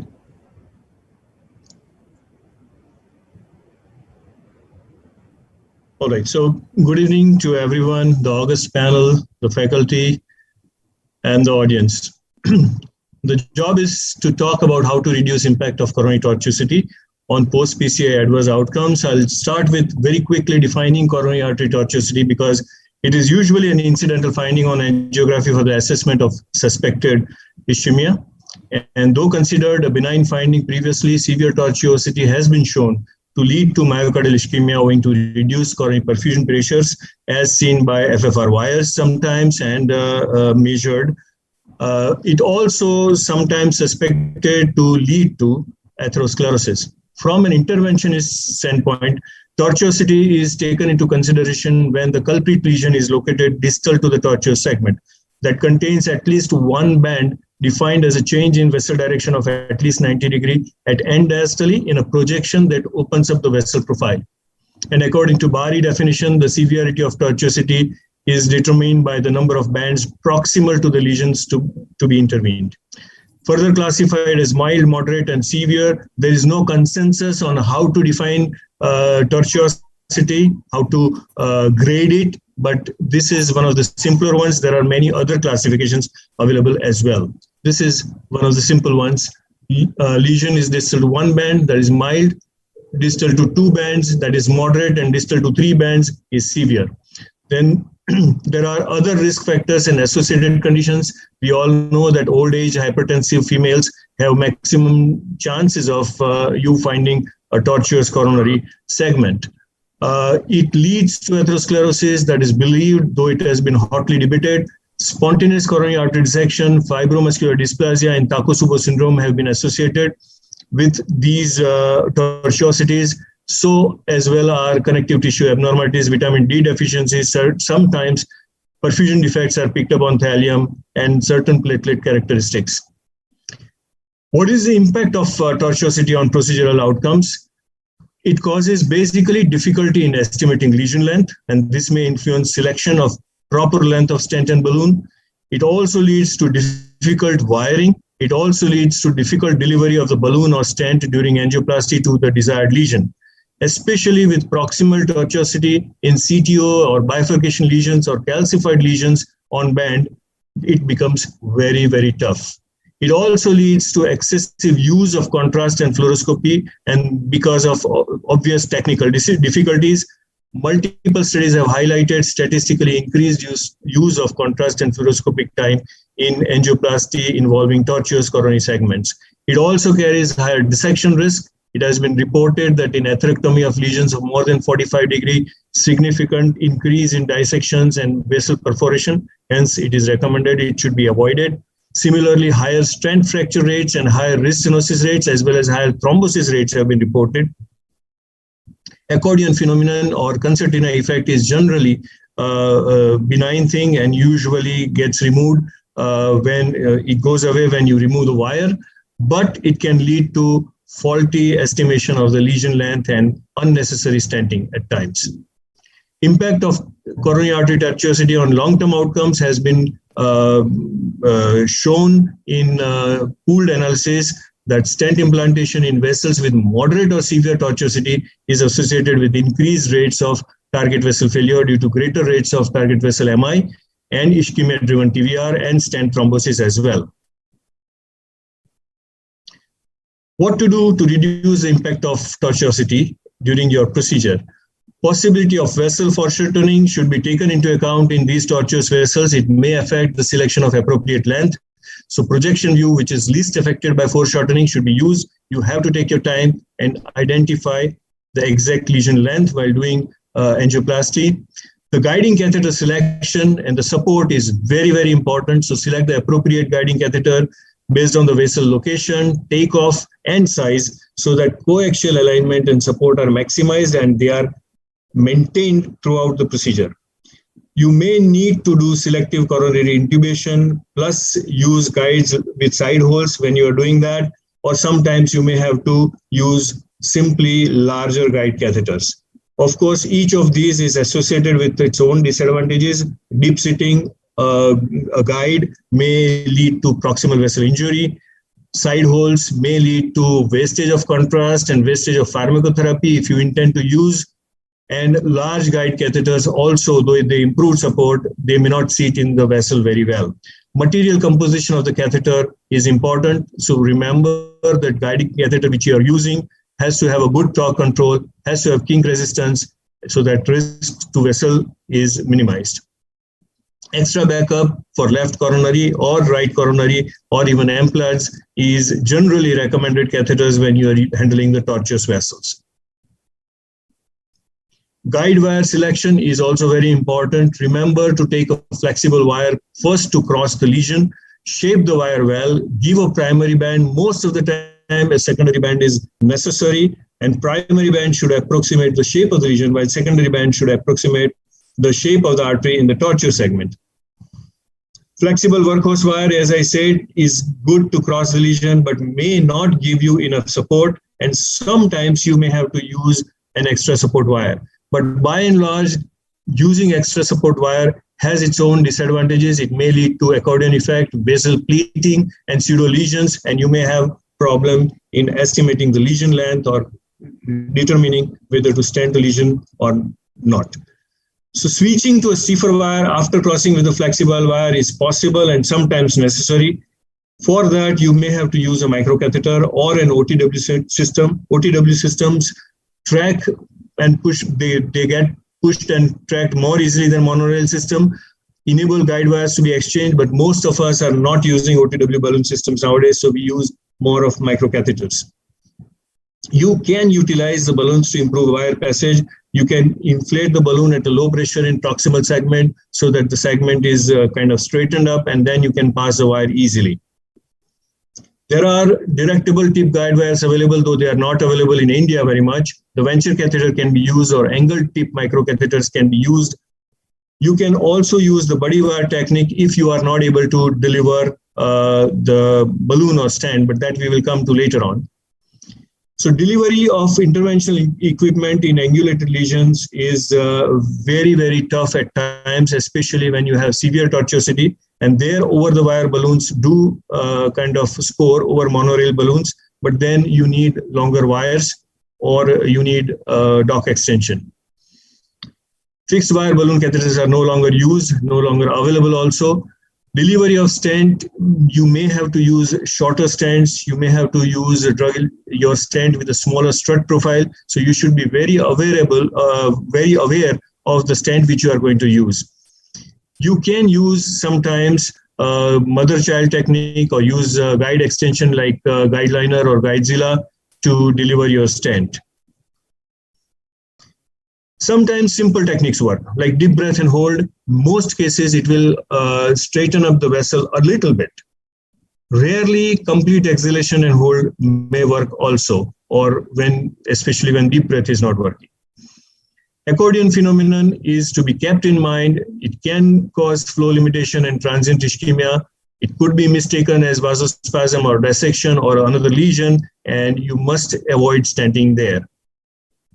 So timely recognition of accordion effect is important. Remember to identify your landing zones before you wire the artery. Remember that when you are going to, where you are going to start the stent and finish the stent is very important to avoid dissections and stent-induced kinks. And use meticulous post-dilatation so that you get good long-term outcome. And not only that, the stent thrombosis is minimized. Use IVUS OCT FFR as and when required. The threshold for use should be low. Of course, not in all cases you can deliver IVUS or OCT easily in this tortuous segment, but many times after stenting, you may use them to make sure that your stenting has been optimal. There are special situations like CTO bifurcations and heavily calcific lesions where coronary tortuosity will make the angioplasty very, very difficult. And in these situations, you may have to use, or you have to plan to use guide catheter extensions. Before starting your procedure, you should be clear in your mind that you are going to use GuideLiner or you're going to use microcatheters, buddy wires, and sometimes in calcific lesions, you have to use rotablator, though it is not very recommended, and you have to be very careful with rotablator when you are using it in these angles. IVL may be a better choice, but then again, delivering IVL is a challenge. I'll just show you a couple of cases before winding up. As you can see, tortuous, circumflex, similarly tortuous LAD, but fortunately the lesion is proximal to the severe tortuosity. As I said, measuring the length of the lesion and identifying the landing zone is very important. And once you have identified and properly pre-dilated, making bed preparation is also very important. And once you've done that, you can place a stent and get a good result in this kind of mild tortuosity, where the lesion is not really very tortuous. But here, the circumflex required 2 stents using the same principles.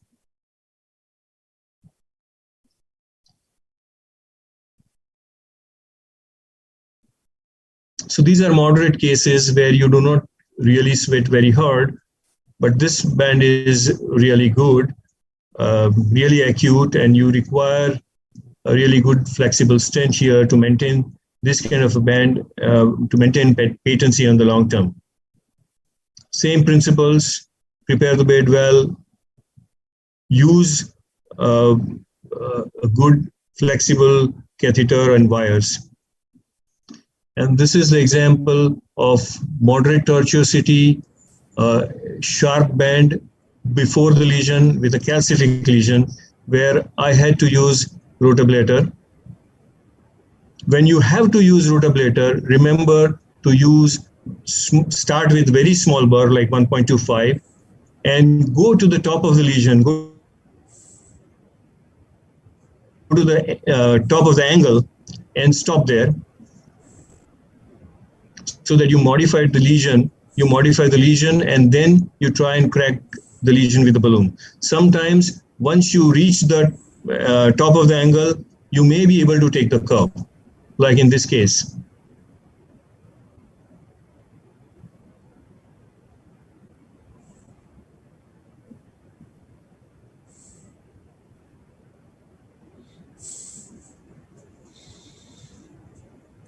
And you can see the accordion effect in the proximal artery.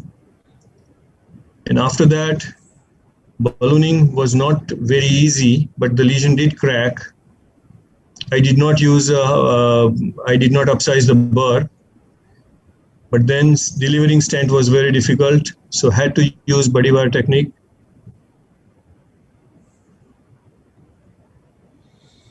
And had to use 2 stents.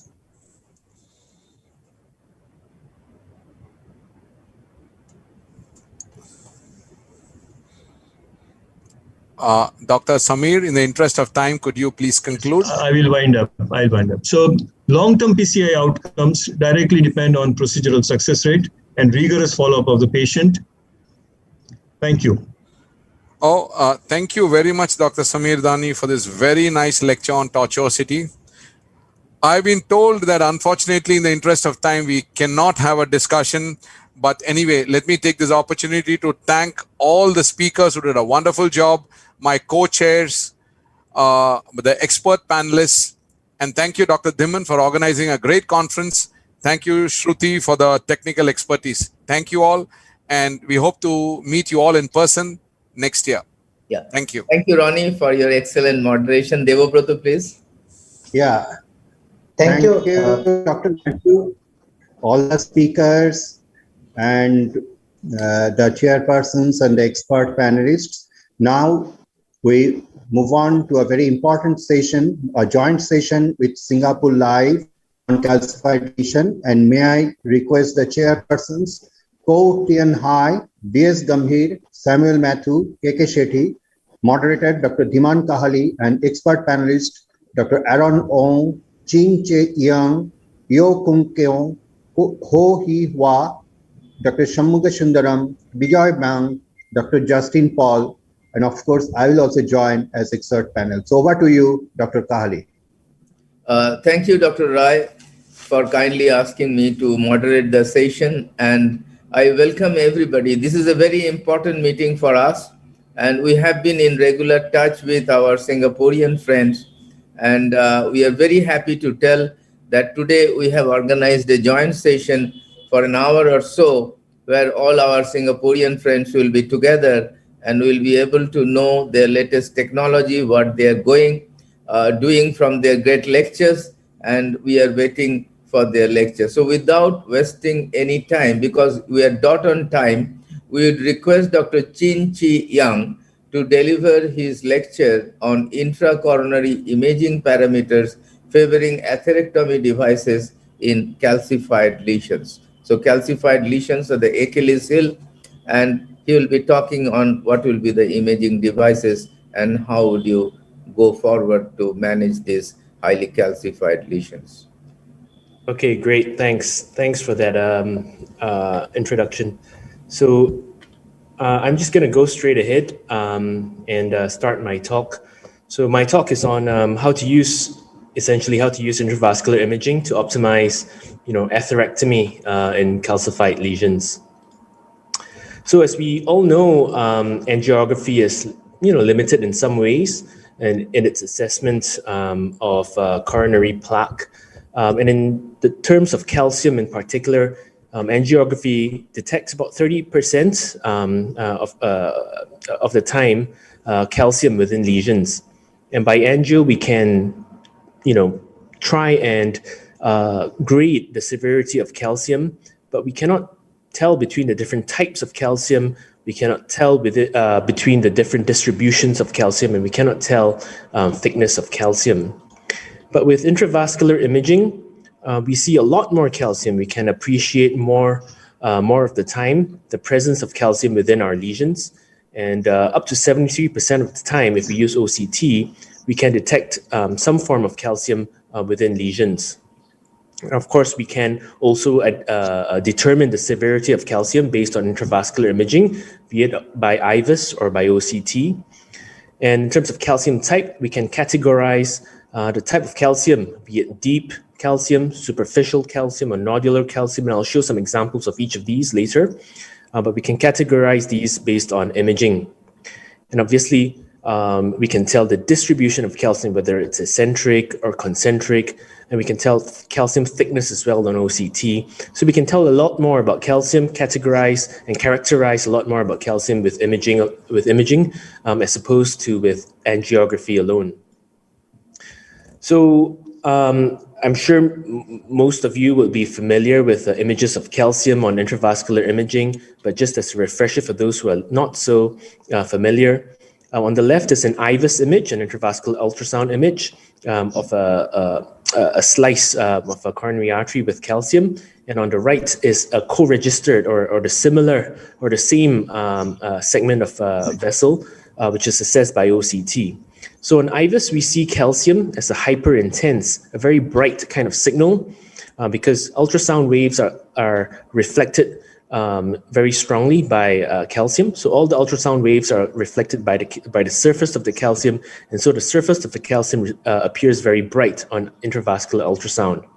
And because almost all the ultrasound signal is reflected by calcium, we do not see anything behind it because all the signal is reflected and none of the signal can penetrate through calcium. So on IVUS, we can only appreciate the surface of calcium. It is quite obvious, but we cannot see behind it. Now, OCT is different. OCT uses infrared light, and light can penetrate calcium to a certain extent. So on OCT, the same piece of calcium may be seen as a hypo-intense, less intense, lower intensity signal with sharply delineated borders. So you can clearly make out the borders of the calcific plaque. And because light can penetrate through calcium, you see not only the superficial surface, but also quite often the deep surface of the calcium. So you can circumscribe the entire piece of calcium within the vessel. So that's the difference between calcium as assessed by IVUS versus OCT. These are just different types of or different distributions of calcium, which you might hear descriptions of. Deep calcium. Deep calcium is where the calcium is not directly adjacent to the lumen, so there's a distance. There's a thickness of fibrous tissue between the lumen and the leading edge of the calcium. So on OCT, you can clearly see that there's a gap between the lumen and the calcium. So this is fibrous plaque in between. On IVUS, this is what it looks like. So that's deep calcium. Superficial calcium is where the calcium is very close to the lumen, in contact with the lumen, or almost in contact with the lumen. So in this case, the calcium surface is almost touching the lumen. It's only a very tiny, thin slice of fibrous tissue. On IVUS, you don't even see the fibrous tissue. So this is superficial calcium. And this is what nodular calcium might look like. You get all these little bits of nodular calcifications jutting into the lumen. It causes this appearance because quite often on top of these nodular calcifications, you have a little bit of thrombus and fibrin, and that causes this attenuation kind of artifact, and that causes this appearance on OCT as well as on IVUS. Now, just a brief word about the differences between rotational and orbital atherectomy, because it's important to know these fundamental characteristics when we try and determine which one to use based on imaging. So on the left is the rotablator, or the rotational atherectomy device. It is mounted on a wire, as we all know. It's got a diamond-coated burr. And by and large, the burr follows the wire bias. So if the wire follows this curvature, then the burr will follow the wire along this way as well. So as you can tell, if your calcium is over on this surface, the surface that is in contact with the burr, then the calcium will be ablated. But if you happen to have eccentric calcium, which is on the other or the opposite side, then it may not be ablated by the rota burr.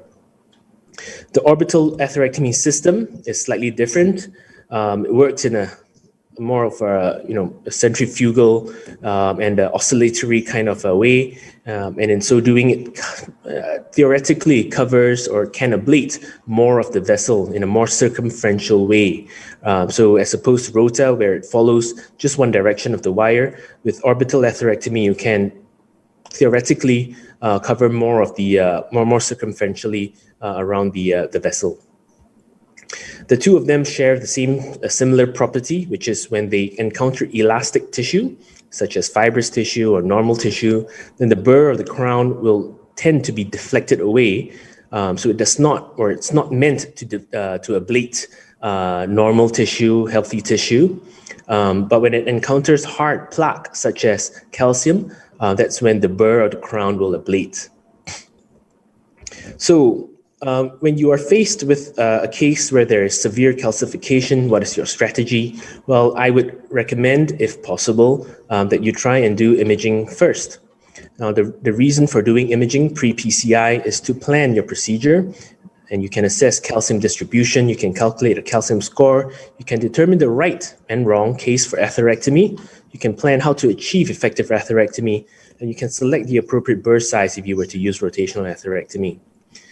So just a brief word about the OCT-based calcium scoring system. So this was published recently in the last 2 years. So this is so based with OCT, we can derive this OCT calcium score, which predicts how difficult or how challenging. I have to be there online till 8:15. Sorry, there's a disruption in. Okay, I'll continue. So with OCT, this OCT-based calcium scoring system, we can try and predict how difficult it is that it might be to prepare the lesion, and how likely it is that we might encounter a case of a stent under expansion. So based on the OCT calcium scoring system, there are three parameters. It's quite easy to remember. Firstly, it's the maximum calcium arc within the calcific plaque. Then you assess the maximum calcium thickness within that segment of calcific lesion, and then the total length of the lesion as well. So if your arc is more than 180 degrees, so more than half the circumference, you get 2 points. If your thickness is more than 500 microns, 500 micrometers or 0.5 millimeters, you get 1 point. And if the total calcium length is more than 5 millimeters, you get another point. The easy way to remember this is by remembering the rule of fives. So 5, 5, 5, so 0.5 in terms of the circumference. So more than half the circumference, you get 2 points. 0.5 millimeters, you get an extra point, and 5 millimeters, you get an extra point. And if you score on all of these parameters, if your calcium score is 4 based on OCT, then you're at very high risk of a stent under expansion. And it is recommended that you try and adopt a lesion preparation strategy that includes either orbital or rotational atherectomy or intravascular lithotripsy. So how do we practically use intravascular imaging to plan our PCI or to plan our atherectomy? So if you look at these examples of diagrams, these are IVUS images of how calcium might look like. If you look at box A, so in this example, there is circumferential or napkin ring calcification. So there's calcium all around the vessel, and the lumen is tight. So in this kind of case, atherectomy is ideal because the rotaburr or the OAS crown is likely to ablate and likely to cause a lot of calcium modification.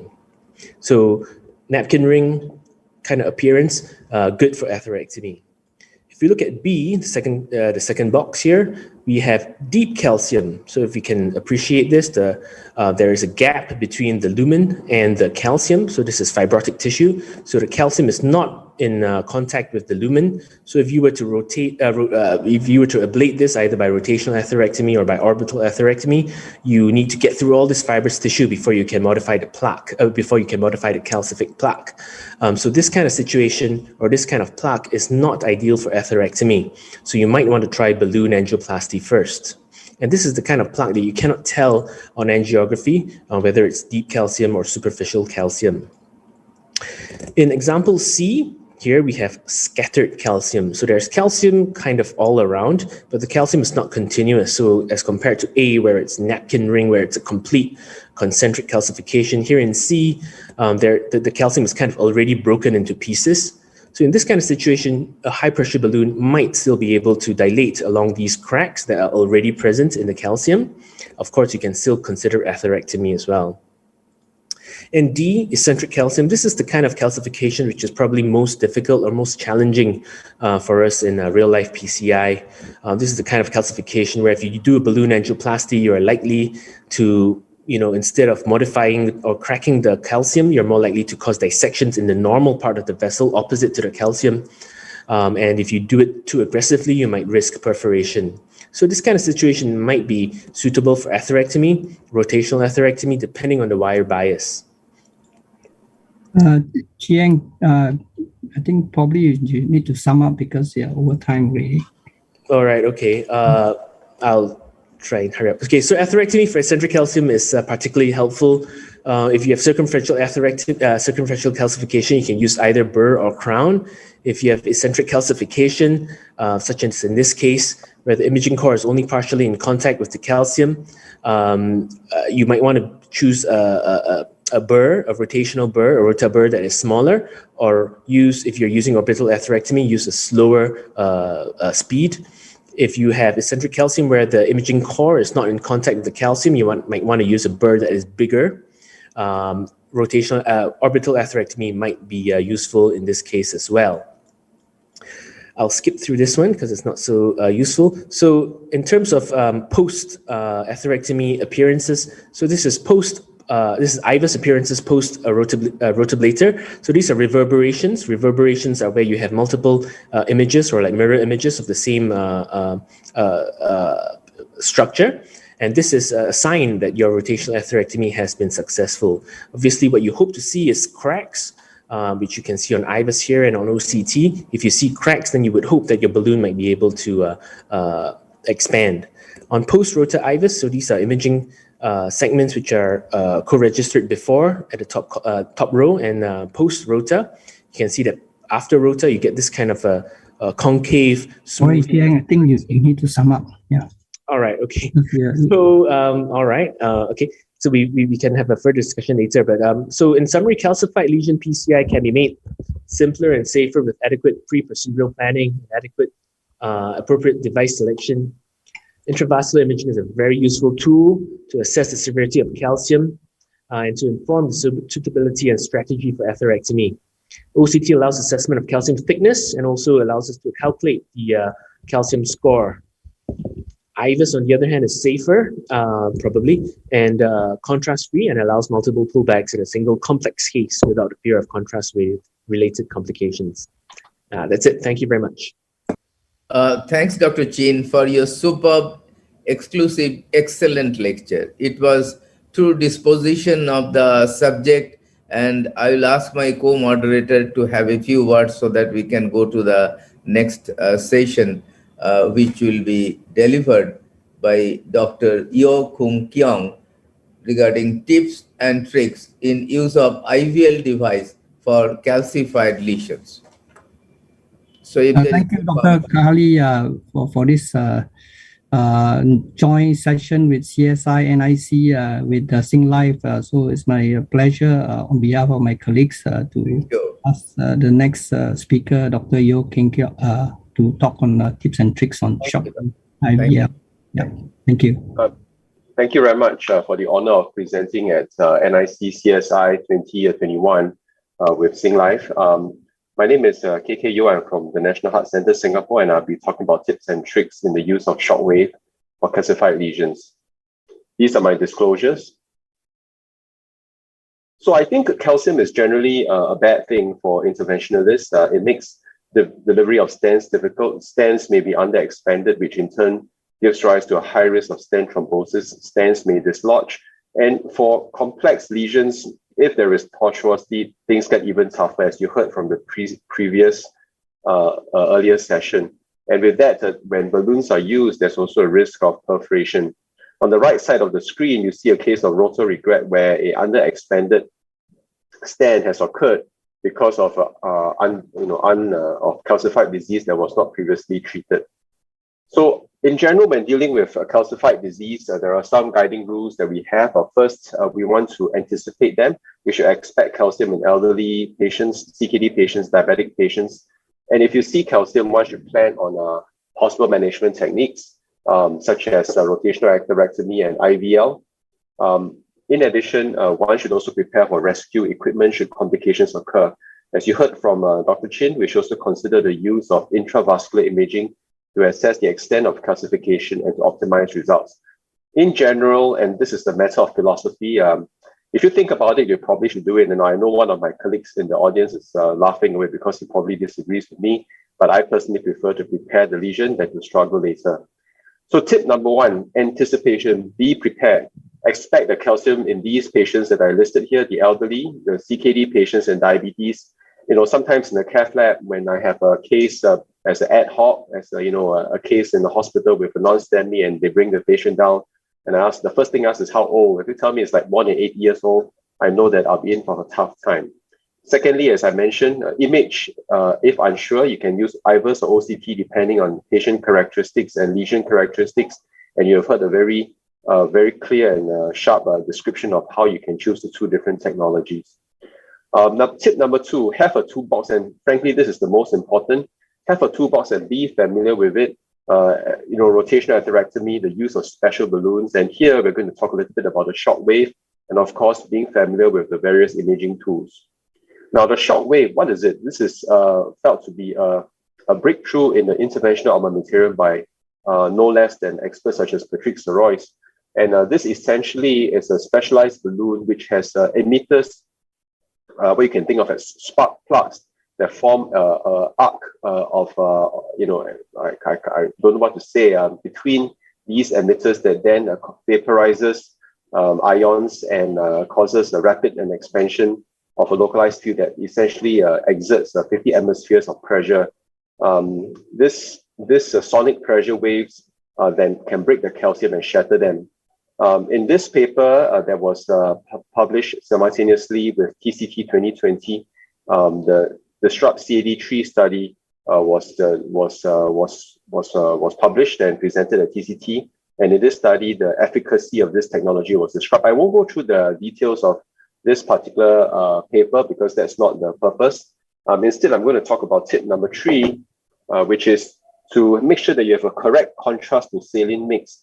You might get an error 88 now, and an error 88 message comes up when there is air in the balloon or when you have too much contrast. Now, I found this out the hard way. I was doing some animal experiments and I had some catheters that for the research, and to my horror and unhappiness, I kept getting this message, and I found out later on that we had mixed too much contrast relative to the saline, and there was it was unable to generate the what do you call it, the sparks required to cause the sound waves. Second, and tip number 4, for a similar reason, no air. You need the saline for the ions to cause the to work. And if you have air, then you can't have the ions, and there is no spark, and therefore no shock wave. Secondly, the wave transmission is better through fluid, and those of you who have used the shock wave balloon before will appreciate that. If you have air there, you just see the bubble within the balloon bubbling back and forth, and the shock wave doesn't work as well. Tip number 5, you need to get through the lesion first. So if you have a very, very severe stenosis, you can't get the shockwave balloon through. In such situations, you will need a primary device such as rotational endarterectomy or a balloon angioplasty of a 1.0, 1.25, or 1.5 balloon first before you can get the shockwave balloon through. This balloon, although it's good, it's not so good that you can cross very, very tight lesions. So you still need to pair this with a primary therapy such as the rotablator. Tip number 6, don't overexpand. The recommended inflation pressures for you to activate the shock wave is 4 hemispheres. And when you complete the 10 discharges of the shock wave, you go up to 6 hemispheres and then you deflate the balloon. If you overexpand the balloon, it can rupture, and it does rupture fairly easily. Tip number 7, there is a unique use for this technology in an underexpanded stent. Very early on in our experience, one of my colleagues had called me in to help. We thought we had to rotablate this underexpanded stent in the setting of a ST elevation myocardial infarction. You will appreciate that after stenting, the lesion, there was a severely underexpanded stent as seen on the left panel. And in this second panel, you will appreciate that the stent is grossly underexpanded with a rim of calcium around it. This is the shock wave going up, and on the right side is the final result. Not perfect, but pretty good. And I think this helped the patient tremendously. Tip number 8, know the limitations of shock wave. The balloon is less durable. It can rupture. Its use is limited in calcific nodules, but we have used it before, and there have been publications about it. But nonetheless, it probably shouldn't be your primary therapy in calcific nodules. And of course, as I mentioned, you can't really deal with calcium that is in front of the balloon. But perhaps the most important limitation is that it is expensive. It costs a pretty penny. In the United States, it's $4,700 US. In Singapore, it's a bit cheaper, but I think it's rather expensive worldwide. I'd like to then end off with a case, 85-year-old. As I mentioned, I anticipated it's going to be bad. These are the angiograms. You can appreciate the severe calcific disease in the left main and the LAD in these pictures. I'll just let them run for a while. Oh, and by the way, of course, there's this nasty little aneurysm along the way. Another view of the angiogram. I think we cannot appreciate the severe calcium in this multiple views. In the spider view, you can appreciate, of course, a tremendous amount of calcium. It was difficult to wire. You see on the right side 2 wires, and that's because the first wire, I had to do a reverse loop before the second wire could go through easily. I couldn't easily get any equipment through. I had to rotablate this first. It was a bit of a nerve-wracking event because of that aneurysm, but things went smoothly. And then on the left panel, you can appreciate a NC balloon could barely get across. And I think all of us can appreciate the severe waste seen in the NC balloon. And this was the shock wave, which expanded a little bit better. This is just a 2.5 shock wave. And then we did an OCT after that. I think you can appreciate the cracks in the underlying calcium. This vessel is very calcified. And this is the angiosculpt 3.0, and now it expands very well. And these are the final results.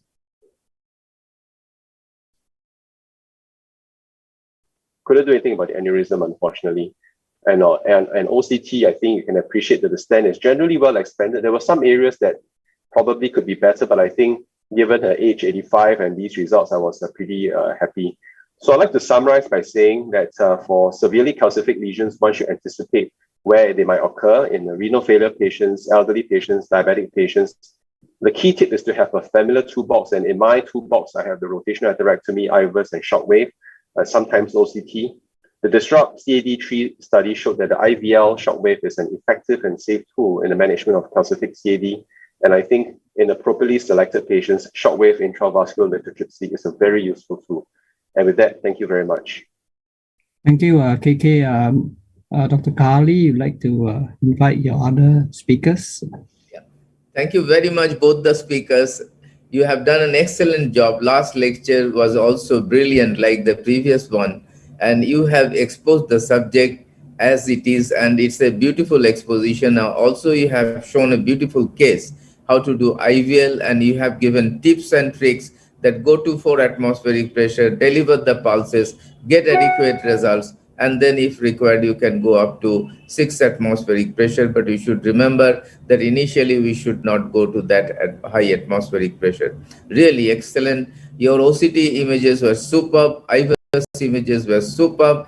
Your showing of the calcific nodules were also very, very good. So at the end of the procedure, Dr. Ho, we'll come back to the question answer session because there are several questions. And I also thank both the speakers and you and your full team for taking this difficult time. It's almost 9:30 or 10 o'clock in Singapore. So thank you very much for taking all the troubles during this pandemic period. So I would ask my next speaker, Dr. Ejilan, who happens to be the organizing secretary also of this meeting, to talk on evolving technologies in plaque modification of calcified lesions. We also saw beautiful cases by Ashok in the evening. Dr. Ejilan, please. Hi, good evening to everyone from the organizing committee of CSI NIC. At the outset, I would like to thank Dr. Dhiman Kahali, Scientific Chair, for giving me this opportunity to talk on evolving technologies in plaque modification of calcified lesions. For assessing calcium in coronaries, one needs to know whether the calcium is mild, moderate or severe. We need to know whether the calcium is superficial or deep. We need to know thickness of the calcium. We need to know length of the calcium and the calcium arc. All this can be assessed by either angiography, IVUS or OCT. And you can clearly see from the green dots, more the number of dots, better the modality. Angiography is a poor modality for calcium detection.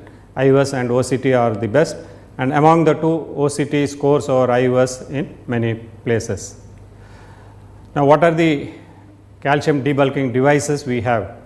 The non-compliant balloon, which I have been using for a long time. Next came the high pressure OPM balloon, then the cutting balloon, then the scoring balloon, then rotational atherectomy, orbital atherectomy, intravascular lithotripsy and laser therapy.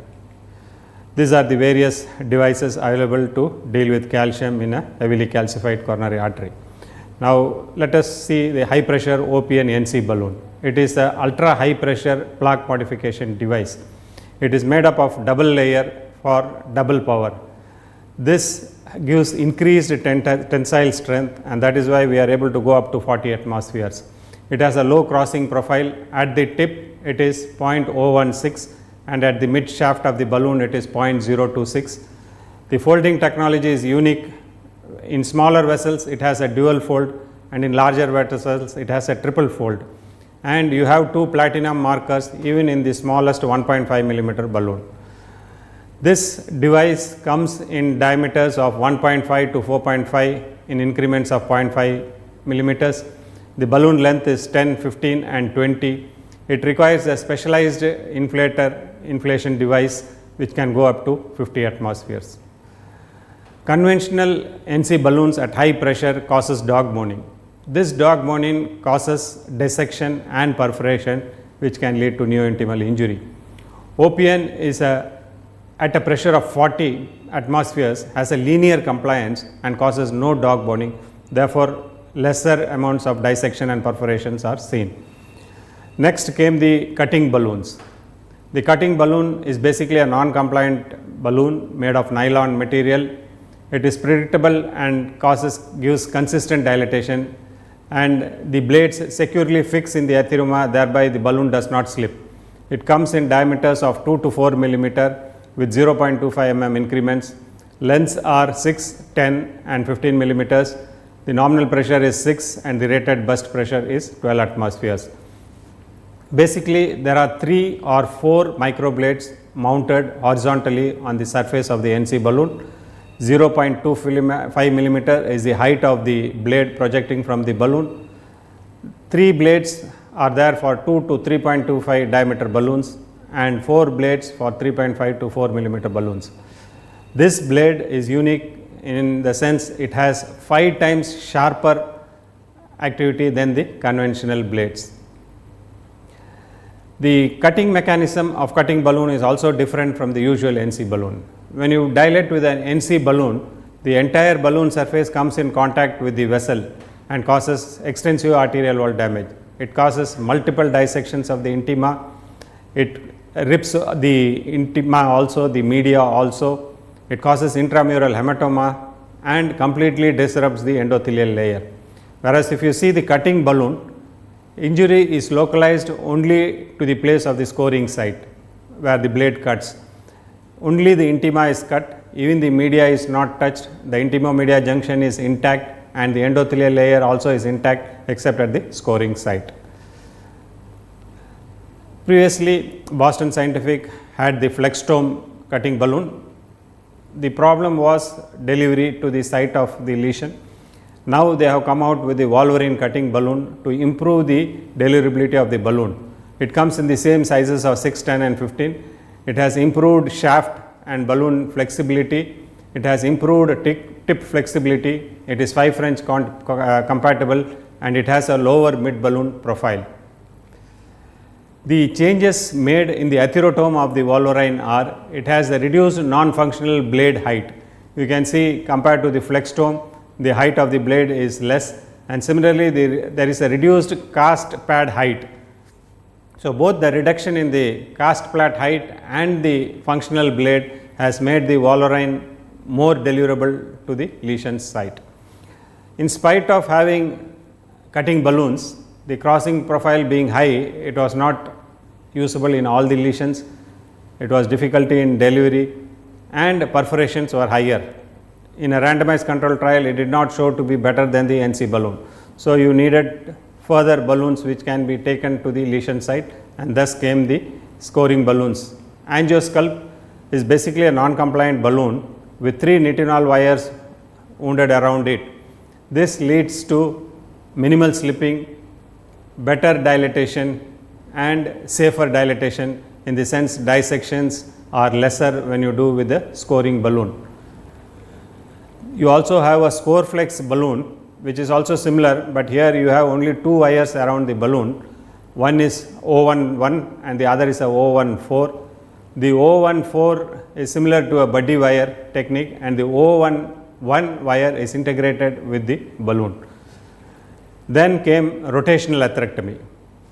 In rotational atherectomy, basically you have a diamond tipped burr which spins concentrically on the wire and thereby ablates the plaque and pulverizes it into smaller particles which gets captured by the reticuloendothelial system and is disposed of. This diamond microchips is there only in the anterior of the burr, and it can ablate in only one direction.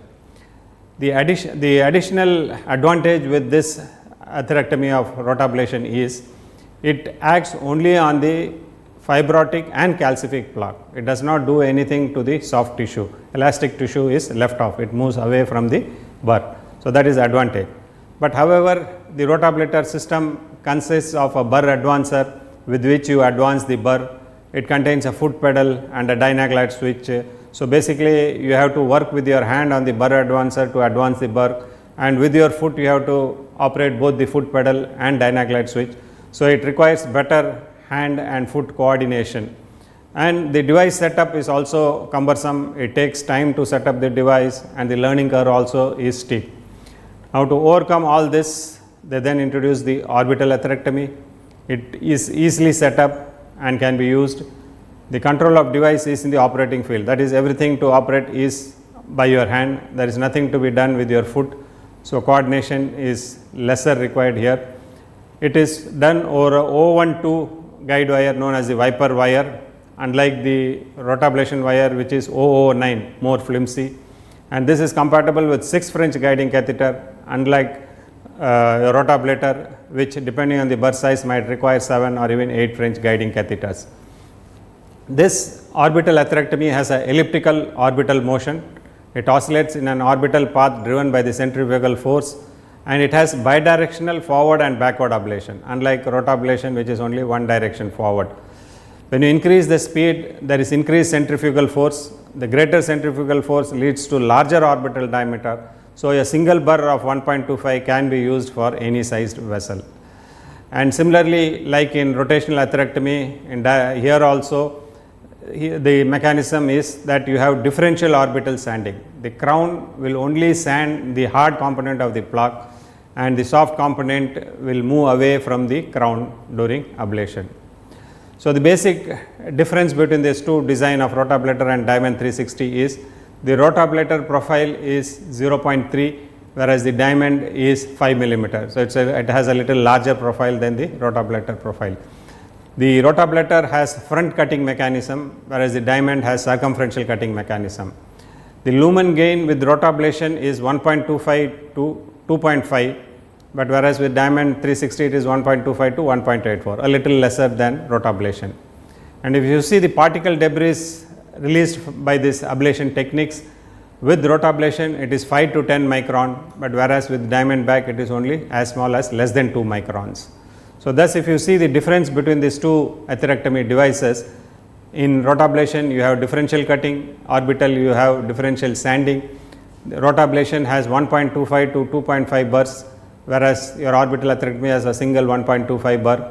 The rotation speed is high with rotation atherectomy, 1.35 to 1,80,000, whereas orbital atherectomy it is 80,000 to 1,20,000 revolutions per minute. The particle size is 5 to 10 microns in rotational, it is less than 2 in orbital atherectomy.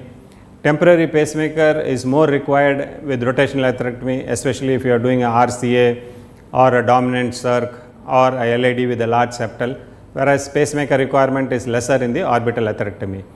Rotational atherectomy takes a longer time to set up the device, as orbital atherectomy it is done faster. You might require multiple burrs with rotational atherectomy, a single burr is enough with orbital atherectomy.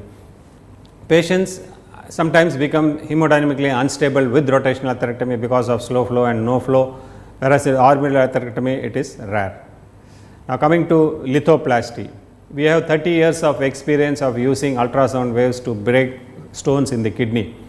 The similar technology used in the coronaries to break calcium is known as lithotripsy. Basically, this system contains of a generator, a connector cable and a lithotripsy catheter, 6 French compatible. The balloon, if you see, contains of a 2 radio-opaque markers 12 millimeters apart. In between is the lithotripsy emitter. This balloon basically contains balloon fluid of 0.9% sodium chloride 50% and radio-opaque contrast 50%. When this balloon is expanded, it causes rapidly expanding bubbles which deliver pressures up to 50 atmospheres for dilating the lesion. This balloon, the energy is delivered at 4 atmospheres. Then after delivering the pulses, you have to go up to 6 atmospheres before deflating and removing it. The rated burst pressure is 10 atmospheres. It is 014 compatible system with a working length of 110 centimeter, and it is 6 French and 7 French compatible. The balloon sizes comes from 3.5 to 7 millimeters with 0.5 millimeter increments, and the length is standard 60 millimeter. Then lastly, we have laser therapy or LCA. In this system, the coronary atherectomy is done by vaporing the mixed plaques with ultraviolet lights. This can be used in a wider range of lesions. For example, if you see and compare the rotablation and LCA system, the rotablation can only be used for mild to moderate calcium and severe calcium, whereas the LCA can be used not only in mild to moderate, it can be used only in mild and moderate, it cannot be used in severe calcium. However, it can be used even for lesions with soft plaque, lesions with fibrotic plaque, lesions with thrombus in it, in ISRs, etc. You can use LCA. So, thus LCA has a wider range of application than your rotablator in calcified lesions. Thank you. Dr. Agilan, for your brilliant lecture, excellent exposition of the subject. You haven't left anything. You have told everything about the hardware. Thank you very, very much.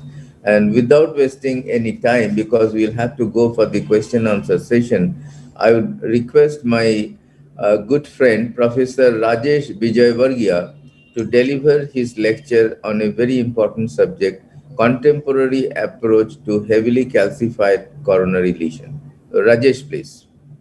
So thanks NIC, CSI and Professor Kali for the invitation to deliver a talk on contemporary approach to the heavily calcified coronary lesions. The coronary calcification is basically a passive degenerative phenomenon of chronic atherosclerotic coronary artery disease. As it's the chronic and degenerative phenomena, but then active inflammation.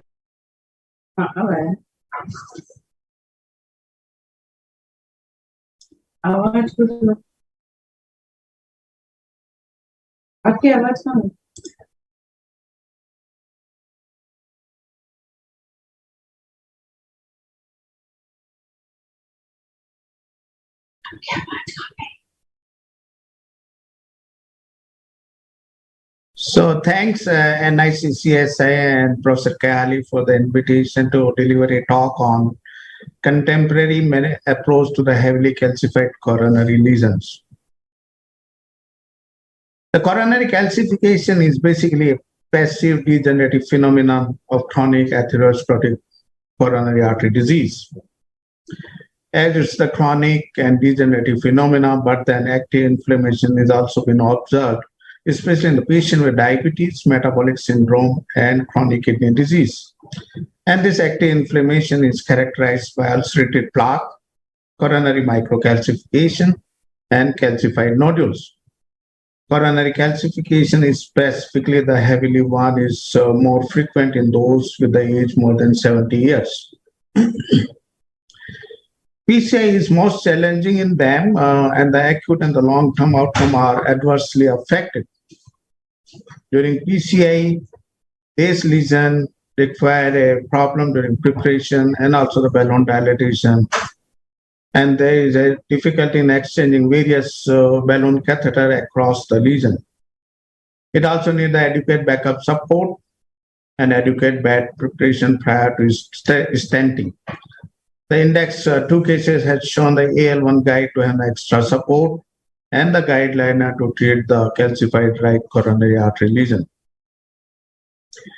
Stent under expansion is a major problem with this calcified lesion, and it is adversely affected by increase in the target lesion revascularization in terms of ISR and also the stent thrombosis. These lesions do have a high complication rate, like the index case, which had a type 3 perforation following the stenting of the middle AD, and also do have a worse MACE at long-term follow-up. Regarding the drug-eluting stent, with inadequate stent position, there is a risk to a polymer disruption and strut fracture as well. For the diagnosis of the coronary calcification, angiography is not the good modality to comment about the extent and severity of the calcification. Those with the severe calcification, both the side of arterial wall is calcified, like the index case, which had a calcification on both the side of arterial wall. Intravascular imaging allows a comprehensive assessment of the calcium burden distribution and also the eccentricity, which is very important during the PCI. Imaging also allowed the tailored strategy for the lesion preparation and guide stent optimization. The index case has a severe left main and triple vessel disease, which is calcified. IVUS did show a calcium thickness of 360 degrees. It's a diffuse one. A calcification arc of more than 180 degree, thickness of more than 0.5 and length of 5 millimeter is associated with a greater risk of stent expansion, stent under expansion, and needs the aggressive plaque modification.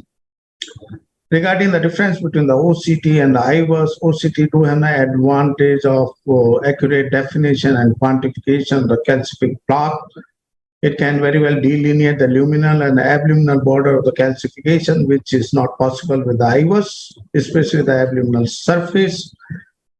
And OCT is more accurate in defining calcific burden in terms of calcific area, thickness, length, and three-dimensional volume. Each of these parameters have been also shown to predict the stent expansion and response to balloon dilatation. This is the scoring system where three parameter: maximum calcium angle more than 180 degree, calcium thickness more than 0.5 millimeter, and length of 5 millimeters. So any score which is 4 is the one which is likely to have a stent under expansion and needs the aggressive plaque modification. Regarding this picture, those with a heavily calcified lesion needs the ablation therapy in terms of say rotablation or orbital atherectomy, and rest of the lesion like mild calcification can be treated with the NC or scoring balloon. The index case is the post-PCI regarding the PCI of the RCA, the calcified lesion following rotablation and balloon dilatation. It's the following the cutting balloon dilatation. If you see, there is a diffuse calcification of the mid RCA, which is up to 360 degree of arc of calcification, and the length is 0.9 millimeter. Regarding the treatment option for heavily calcified lesion, we do have two type of strategy. One is the ablation technique, second is the balloon-based technique. Regarding the ablation, rotablation is the most frequently being used. It has now principal action by differentiating the elastic versus non-elastic calcified lesion and help in differential cutting of the calcified plaque. It do pulverize the calcified plaque into micro debris, which is of the size of 5 to 10 micrometer, and do washed out in the distal coronary circulation. Usually the burst size to artery ratio is 0.5 to 0.6, and the revolution speed which is to be used frequently is 135 to 180,000 RPM. To have a successful rotablation of the calcified lesion, there are four important factors which are going to affect the result. One is the calcium eccentricity, preferable to have now calcification arc of more than 270 degree. Luminal area narrowed down is more preferable for the rotablation. Bud size has to be chosen according to the lesion minimal luminal area, and a guide wire bias is there with the rotablation that can be avoided in those with the more angulated, more angle, more arc of the calcification like 270 degree or more. There are two trial Rotax and Prepare Calcium, which has shown the acute procedure result of rotablation, which is better compared to conventional balloon angioplasty. However, the 9-month clinical outcome were found to be similar when compared with a simple balloon dilatation or cutting balloon dilatation. The index case had heavily calcified mid-LAD, was treated with the Rota 1.5 followed by the NC balloon, and here you can see the Rota cut across the calcified lesion, which is of 270 degree arc and length, and the depth is around 900 micron. This is the result after the stenting across the calcified LAD. Regarding the orbital atherectomy, it do have a crown both at the anterior, both in the front and the back side, and therefore allow the ablation during both antegrade and retrograde motion. A size of 1.25 is sufficient to ablate the 3.5 millimeter vessel because it has the property to increase the dimension as you increase the speed of orbital atherectomy. Compared to rotablation, it is associated with more profound plaque and vessel modification, producing longer and deeper cut. There are two trials, Orbit 1 and Orbit 2, which have shown the safety and efficacy of orbital atherectomy in heavily calcified lesion. Regarding the excimer laser, it works on the principle of photoablation for atherosclerotic plaque. We do have currently ELCA system for the excimer laser. The laser catheter do come in the size of 0.9 to 2 millimeter, and the size is as per the area which is achieved during the laser ablation of the calcified lesion. This is frequently being used with those with the uncrossable and undilatable lesion and those with the non-dilatable in-stent restenosis. Regarding the balloon ablation, we do a cutting and a scoring balloon, which has a tendency to dilate the lesion where there is a melon seeding or the balloon slippage because of the non-compliant balloon, and this cutting balloon to have the property to anchor at the site and effectively dilate the calcified or fibrotic lesion. The difference between the POBA, plain balloon, NC balloon dilatation versus cutting balloon is that the cutting balloon doesn't have the axial redistribution of the plaque, while non-compliant balloon do have the axial distribution. So mainly the cutting balloon do compresses the plaque, increases the vessel area, and also the decrease in the plaque area is there. Reduce 3 is the trial which has shown the cutting balloon is effective in the MLD dimension and also the target lesion revascularization compared to balloon angioplasty alone. So we do have 3 type of cutting balloon available in the market: Flagstone, angioscalp, and Scoreflex. More or less, all 3 are effective in ablation of the calcified lesion. The index case had now calcified ISR of the bare metal stent after 15 years of implantation. If you see the second scene, the balloon got ruptured, and it's a 3 balloon which got ruptured during the dilatation. Ultimately, it was dilated with 3 into 15 millimeter NC balloon. And you can see a markedly calcified lesion across and an ulcerated plaque, and also be seen at this particular site in figure G. This was ultimately been dilated with a 3 into 10 millimeter cutting balloon. You can see the cut of the cutting balloon across the lesion with the OCT imaging, and followed by the 2 overlapping stent across the RCA with the good OCT optimization.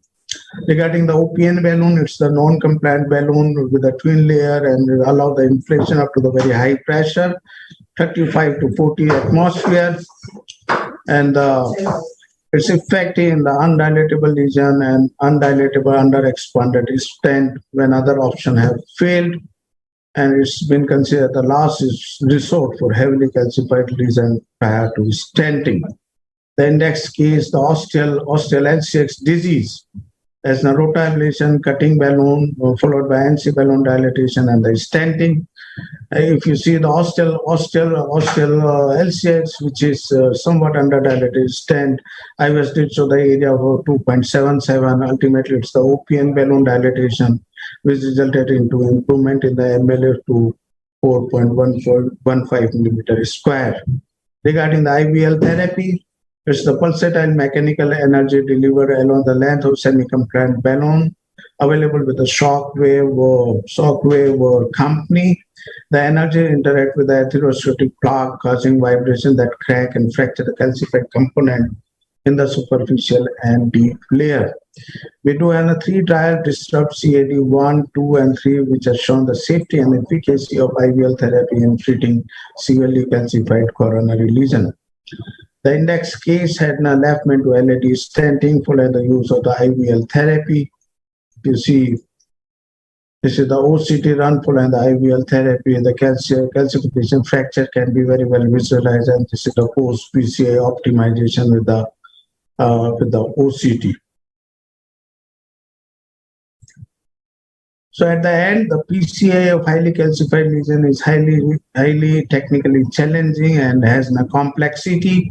Combination of the intravascular imaging and novel therapeutic technique have revolutionized the management of calcified lesion.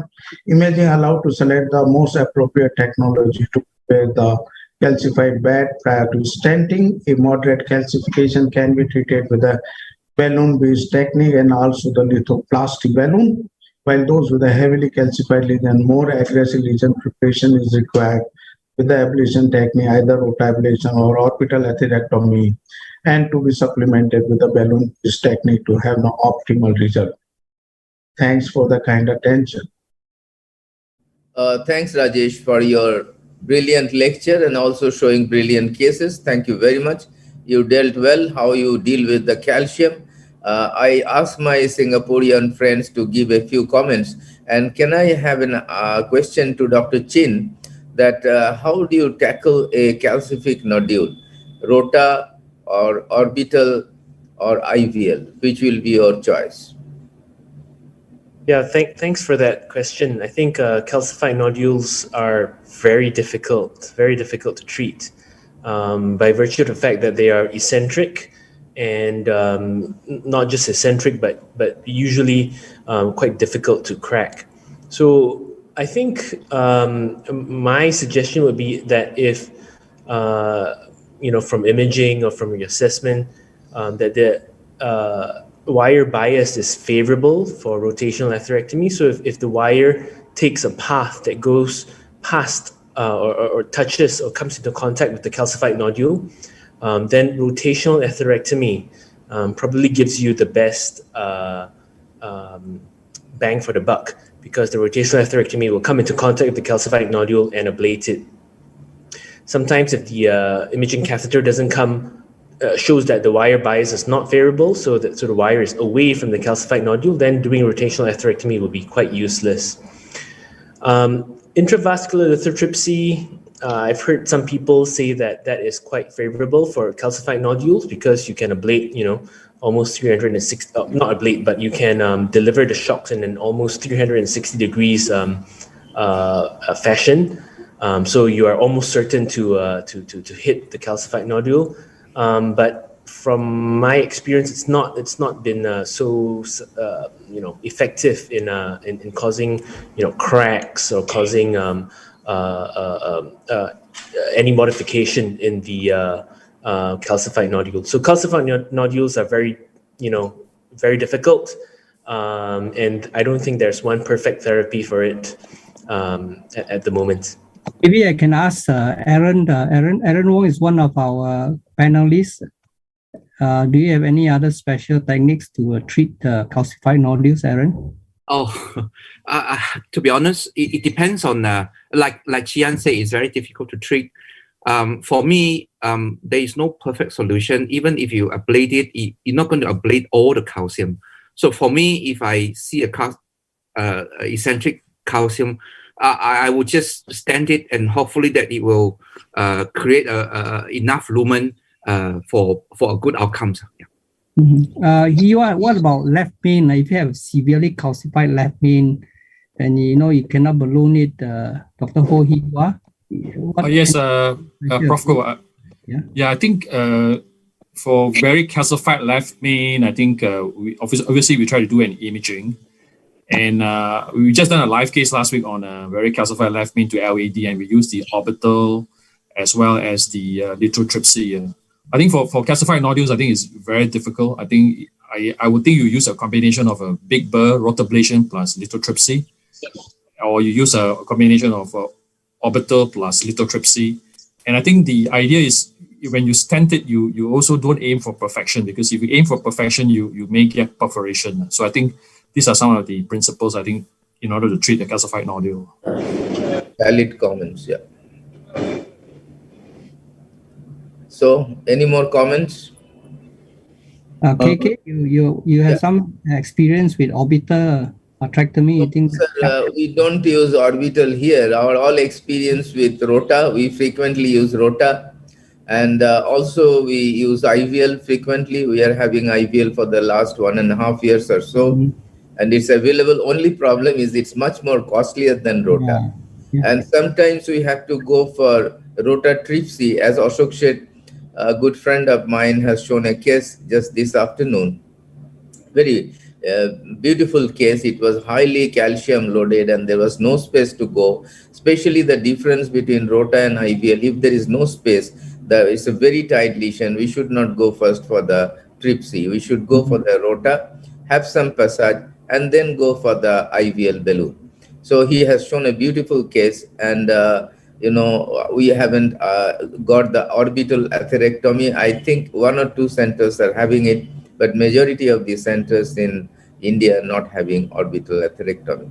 But I heard that it works well in cases of calcific nodules. But as you told, it's an Achilles heel, and we should be very careful.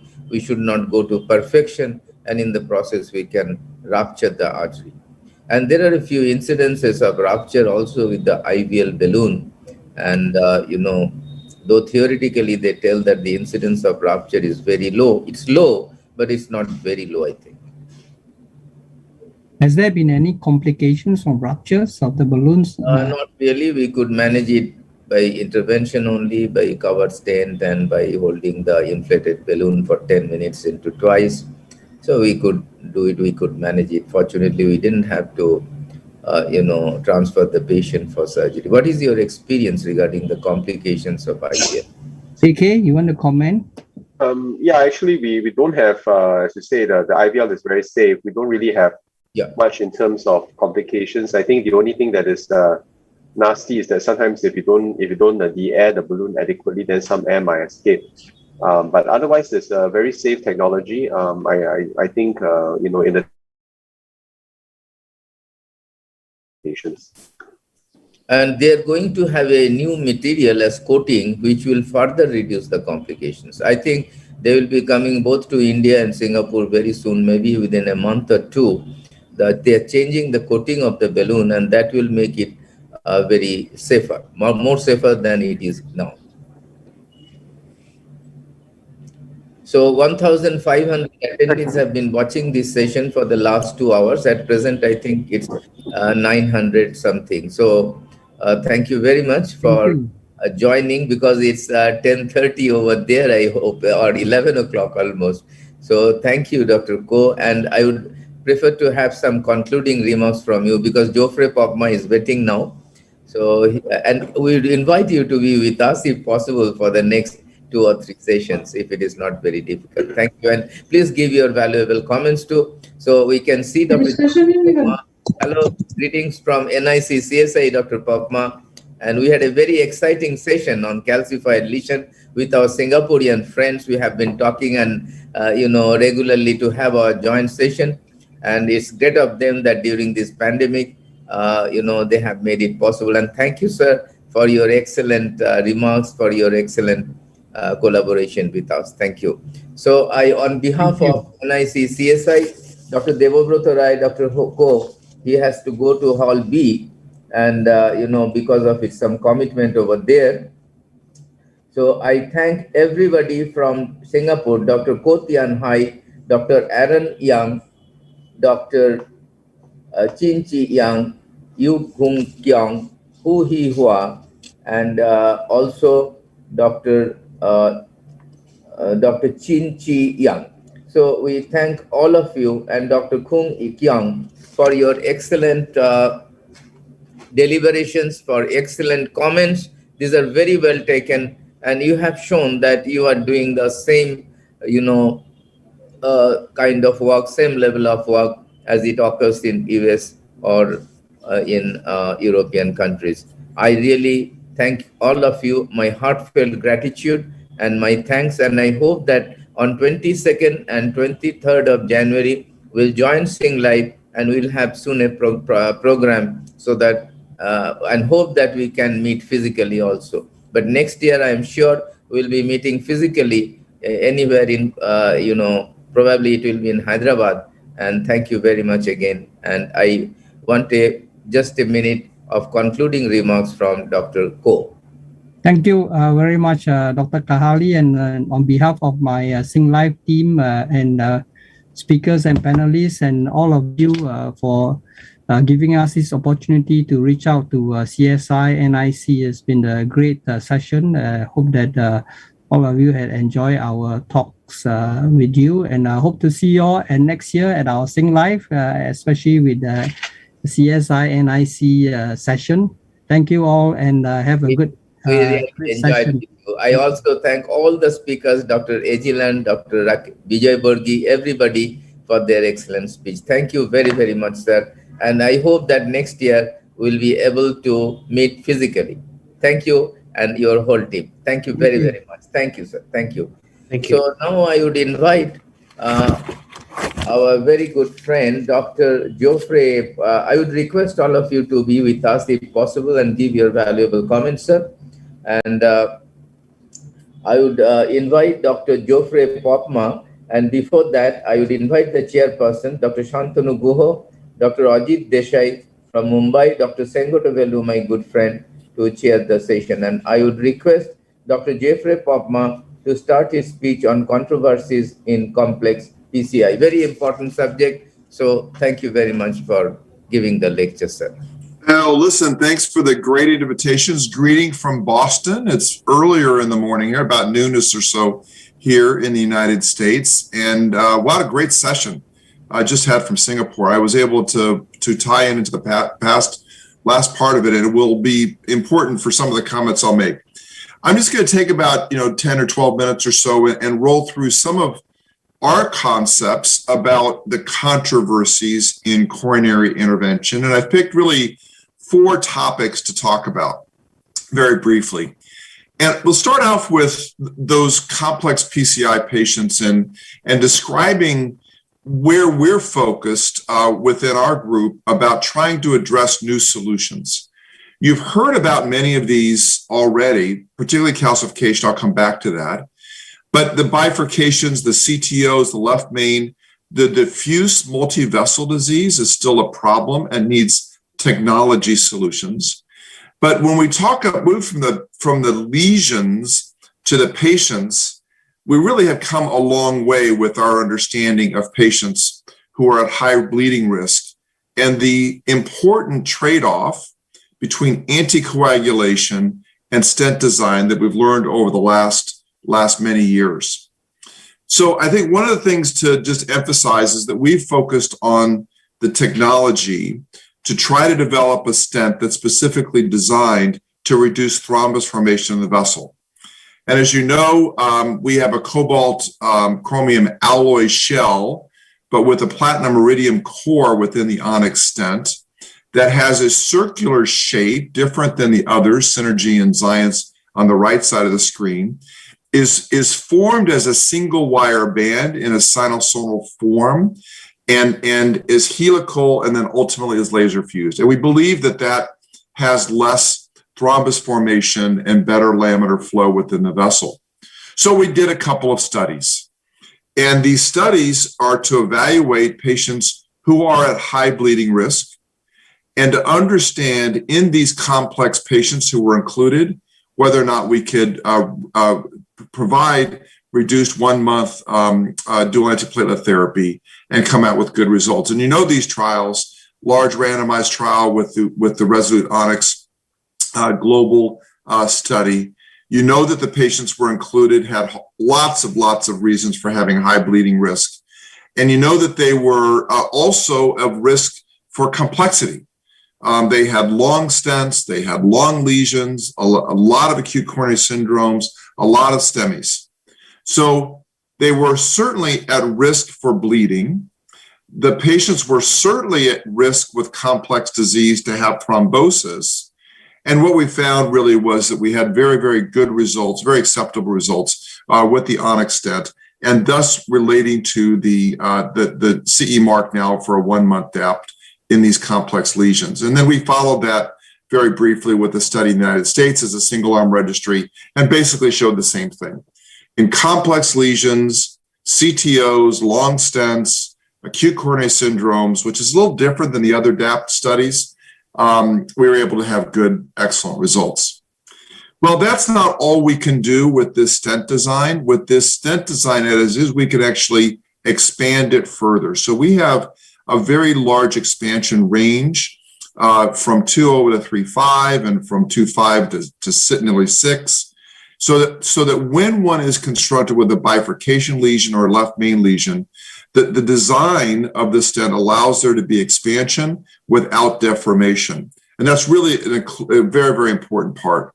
So we focused on 2 things. One is deliverability. I didn't really have time to go into the details of that, but also from a design perspective to allow us to treat complex lesions.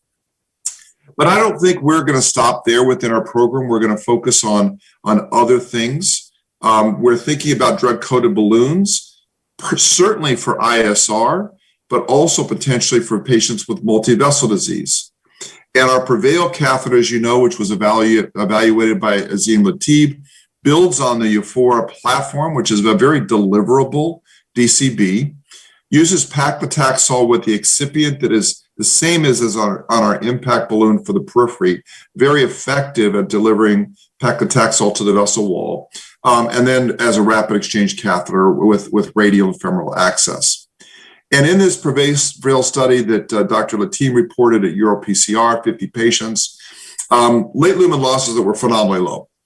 0.05 millimeter late lumen loss in all patients, a little higher in the ISR patients than the de novo patients. But this then gives us the concept that may want to expand out as we consider other trial designs into smaller vessels, diffuse disease, and we're considering studies in the United States that will evaluate these complex lesion subsets that are not optimal for a balloon, but could potentially have good favorable results with drug-coated balloon technology. So that's a controversial area that we're going to be addressing.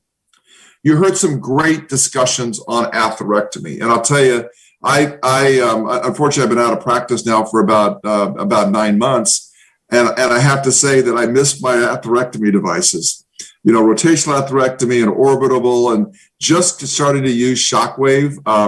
But the old tried true of cutting balloon and angioscopes, and we saw all of those discussed in the previous session. Well, we believe also that calcification is extremely important, and so we are in the development of a design of a rotational atherectomy result called Cyclone. And the real advantage of this, I think there's two, as we think about how this fits into the current armamentarium. One, it will go over any 014 wire. So all you have to do is get the 014 wire down the vessel, and then you can do your atherectomy. It'll have similar kind of burr sizes as we have with rotablator. But the important part is the diamond will be both on the proximal side and the distal side of the rotoburr, and that will allow for forward and backward cutting. And you know that's a real challenge that we have with rotational atherectomy now. So this technology is in development. We're trying to move this forward as quickly as we can. We believe calcification is a big deal, and I think that although we have very good devices, we think we can enhance some of the ease of uses, particularly with rotational atherectomy. And finally, I'll talk about something that's not quite in the coronary, but it's a controversy. And we're certainly moving forward in the United States with our renal denervation program. We've learned a lot about the location of where the renal denervation needs to be performed, certainly at the distal branch vessels. So we have a dedicated spiral catheter to take a look at that. We've done thousands of patients in our clinical studies, and these are the kind of results that we're getting. So in patients who are off meds or who are on 1 to 3 medications, in our pilot studies, in our pivotal off med studies, we're getting about 10 millimeter reductions in office-based blood pressure. And that is about 7 compared to the sham controls. But the really important thing about renal denervation, as we begin to talk about this more, and European guidelines just came out to address this issue as an adjunct to medical therapy, is that renal denervation is always on. That is that in the morning, at night, whether you take your medicines or you don't, the effects of renal denervation are consistent throughout the day and very, very beneficial. And when we move into those complex, higher risk subjects, as we saw in our global simplicity registry, then we see dramatic reductions in blood pressure, 20 millimeter reductions in systolic-based blood pressure for patients who have resistant hypertension, diabetics, chronic kidney disease, elderly. So we're really seeing a very, very broad-based effect of renal denervation. That is our next big push as our final pivotal trials come in around November or so, and we're really looking forward to advancing that as another controversy for coronary interventionalists. So we covered a lot of ground very quickly because I wanted to see if there's time for discussion, but we believe that the patient is sometimes complex with respect to having to have special bleeding considerations, and the 1 month DAP with the Onyx stent is very, very useful, really focused on complex lesion subsets. We now know that DCBs may be extremely important for us. We know rotational atherectomy is going to be very important for calcification. And finally, we've got renal denervation just around the corner. So as a very brief intro, thank you for inviting me today. It's great. It's a great meeting. I think that we at Medtronic are really trying to keep up with the controversies as you develop them. And even from this morning session, I got some more ideas about things we need to do to provide better technology so we can treat these very, very complex patients. So thanks for your attention. Thank you, Professor Popma, for your brilliant speech. You have really highlighted all the facets we face during doing a complex PCI, how we should use in patients with high bleeding risk patients, not only regarding the DAPT selection, duration of DAPT. Now we have several trials which tell that we can use them for 1 month DAPT, then go to single one or 3 months DAPT, and the results are really very encouraging. And only future can tell, any big randomized trial can tell. So anyhow, you have also talked about the renal denervation therapy. We thought at one time that renal denervation is going to come in a big way, especially in patients, especially kidney patients who has got a severe elevation of the high blood pressure, and it's very difficult to control them. And we have to give at least 5-6 drugs to control 240 by 140 blood pressure in a patient. And if he forgets to take the medicine, there is some rebound phenomenon. The blood pressure goes up further. And in these patients, particularly, we feel that some sort of adjunct therapy is required. We have gone to Dr. Sivar's lab to see how he has been working. The results were fascinating, but there were conflicting results from US and European studies, and there was some discrepancy, so it didn't come. And then again, it's gaining momentum after the ablation is done 360 degrees. So what is your opinion? Where we are, Dr. Popma? Can we expect that as an adjunct to drug therapy, now this time is going to come as a definitive add-on therapy? Yes, we made probably study design mistakes in Simplicity 3 for 2 reasons. One is that we treated the proximal portion of the renal artery. We now know that multiple ablations and the distal and the branches are really where the nerves lie, so we know that. And secondly, we underestimated the placebo effect of the patients taking their medications. So in our off-med study, patients were not on any medications at all, and we saw that renal innervation worked. That was both in a pilot and pivotal. In our on-med study, where patients are on between 1 and 3 medications with very careful surveillance of medication adherence in both the treatment group and the control group, similar to what TRIO did with RECOR, very careful compliance. On our pilot on-med, we saw a similar reduction in blood pressure, similar to what was seen in TRIO, and we're waiting in November-ish or so for the results of our pivotal on-med. And if we have that, we'll have 4 studies to take to the FDA, all sham controlled, that will support the use of this. So I think for renal innervation and anything else, it was incredibly important that we have the trial design correct. So the last 3 and hopefully 4, and if you add in TRIO from RECOR, I think we've got pretty solid data now to suggest that in carefully controlled studies, we see a benefit of renal innervation. Okay, thank you, Popma. Any comments from our co-chairs? Any comments? One question from my side, Dr. Jeffrey. Yeah. Wonderful talk, very concise. The question is about complex PCI in high bleeding patients, particularly in patients who had got atrial fibrillation. You talked about 1 month of dual antiplatelet, and if they are on the NOACs, is there a possibility that you reduce? And the second one is, what P2Y12 would you prefer to use in these patients? Those are excellent questions. And certainly triple therapy is always a problem. And so having patients on triple therapy is problematic. So we certainly know now with this data that we can reduce the anticoagulation for triple therapy to 1 month, but I might argue we can even shorten it up even shorter than that. And we're doing now some important studies through our external research proposals to ask even a more fundamental question, is that maybe after a PCI that's done well, maybe it's a question of aspirin plus oral anticoagulation, NOAC, versus just the NOAC alone. Do we need the antiplatelet at all? I grew up in the stent thrombosis range with our first generation stents, so I'm traumatized about not having patients on any antiplatelet therapy whatsoever. But we'll see. Maybe in lower risk patients for ischemic events, that might be useful. But right now, I think we can safely go for a single antiplatelet agent and a NOAC.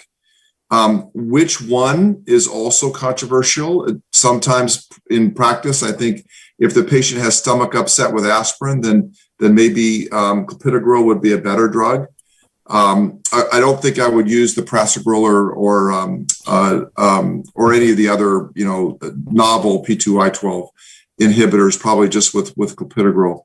But more important thing is, what are you doing in your practice? We're in a data-free zone before 1 month. But what do you think before 1 month we should do? I think to be on the safer side, particularly in patients who have high bleeding risk, particularly those patients who have got chronic kidney disease, there is always a threat of significant bleeding in this patient. Yeah. So we tend to keep them almost to a tune of about a month only as far as the triple therapy is concerned. And then switch them over only to TICA, 90 milligrams BD, and then go on, add on to the NOAC and go ahead. That is what the practice which I have been practicing and has been showing quite an okay subset of these patients. Yeah. I mean, and even, that's great. And I'm still trying to figure out in that first month, if we need all three drugs, or if even afterwards, like some of the rivaroxaban studies, we could just go with clopidogrel and rivaroxaban as a single agents, which may be another way of doing it too. Because I think the triple therapy is very controversial. The good news is that we now have what we think are safer stents compared to the early days when we were dealing with cyphertaxis.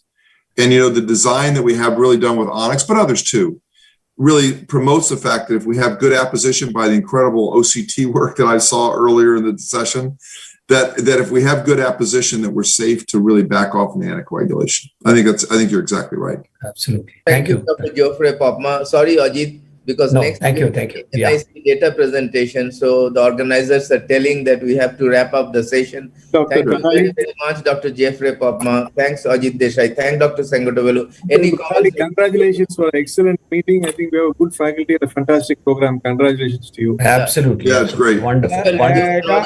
With us during this session also, NIC data presentation.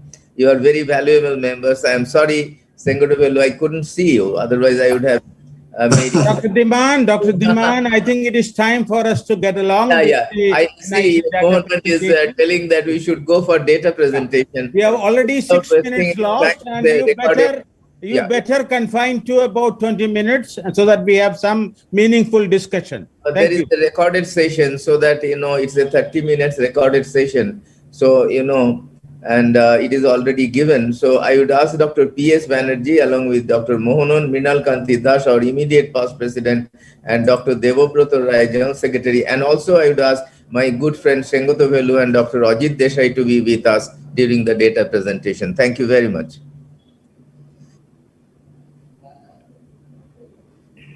Yeah, Dr. Mohanan, you start the... I think the NIC data has been the highlights of the CSI NIC meeting. And every year we have seen over the years a tremendous increase in the interventions, whether it is coronary, structural, congenital, or whatever.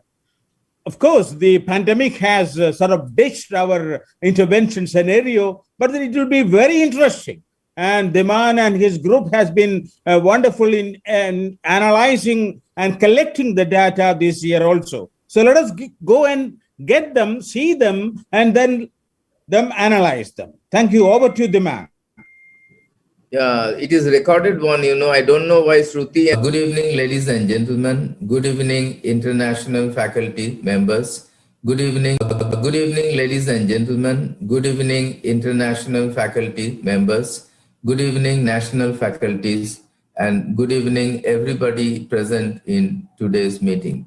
I greet all of you from CSI NIC, India, and I greet you to have the NIC registry data presentation for January to December 2020 during the COVID pandemic situation.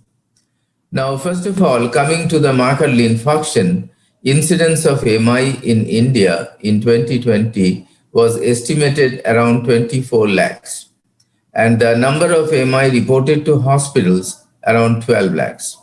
And thrombolysis occurred in about 41% of the patient, that amounts to 5 lakhs, and primary PCI or pharmacoinvasive PCI occurred in 6% of all the patients only, and that counts to 73,000 patients.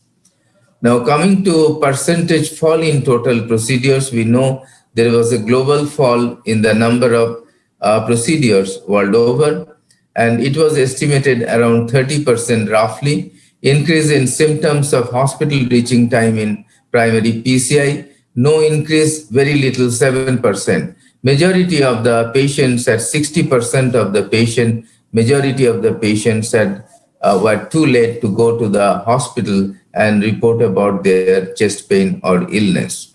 And minor increase occurred in only 7%, and rest of the patient had, no increase. So, it's a very little symptoms are there. They didn't report. And impact of COVID on coronary interventions in 2020. So this is the slide that shows that almost 60% of the patients were very late and 44% were moderately late. Now, treatment approach used for symptomatic patients, primary PCI versus pharmacoinvasive. And I told that thrombolysis occurred in 41% all patients. This is the distribution, 100% PPCI for symptomatic patient and 80% PPCI, 20% pharmacoinvasive. You can see in 26.5% of the patient, and 60% primary and 40% pharmacoinvasive in around 10% of the patient, and 40% primary and 60% pharmacoinvasive in very little patients, and 100% pharmacoinvasive in around 12% of the patient. So this is the distribution, and average age presentation of the patients were 61% belong to 50 to 60 years. And quarter of the patient, 26.5%, were 40 to 50 years. And above 70 years, the patients were 60 to 70 years. Above 70 years, very few, so we didn't plot it. Above 70 years, 60 to 70 years, it was 12% of all the patient. And thrombus load, we just tried to have how much thrombus load they had. Moderate thrombus load was present in 78.6% of the patient. Severe thrombus load was present in 12% of the patient, and mild thrombus load in 9% of the patient, because we know that this in COVID arteries, in after myocardial infarction, the load of the thrombus is moderate to severe. And this is the average length of hospital stay during the COVID period. Less than 3 days, 15% of the patient had less than 3 days stay, and majority of the patient had 3 to 5 days stay. 2/3 of the patients almost had 3 to 5 days stay. And 5 to 7 days again, 1/5 of the patient, roughly 18.4% of the patient had 5 to 7 days stay, and rest of the patient 7 to 14 days, where the patient had a very complicated course. Otherwise, the patient were discharged between 5 to 7 days. And I congratulate Sheikh Nandullah Dhut Hospital, Aurangabad, for submitting the first data to us. And I again mention that we are very grateful to all our cardiologists, because they have worked hard to send the data. And again, congratulations to Dr. Manjunath, under whose leadership Sri Jayadeva Institute of Cardiovascular Sciences, Bengaluru, has presented the most complete data. And these are the 5 centers who have given the top data, the complete data. First is Jayadeva Institute, like last time I remember, Bengaluru, and Mary Trina Hospital from Kollam, KIMS Rainbow Hospital, Kurnool, Even Mehta Institute of Cardiology, Ahmedabad, and GB Pant Institute of Medical Sciences and Research, Delhi. Congratulations to all of you for excellent data presentation. We are really grateful to you. Now, this is the Market share according to the states, Karnataka 12.36%, Kerala 11.95%, Maharashtra 11.75%, Gujarat almost 11%, Tamil Nadu 8.33%, Andhra Pradesh 8%, Delhi constituted 5.55%, UP 4.74%, Telangana 4.6%, Rajasthan 4.3%, Haryana 3.88%, and West Bengal 3.61%. Rest of the states have given less than 3%. Actually, majority of the states on the right-hand side has given 1.5% or less of the total contribution. And these are the best performers.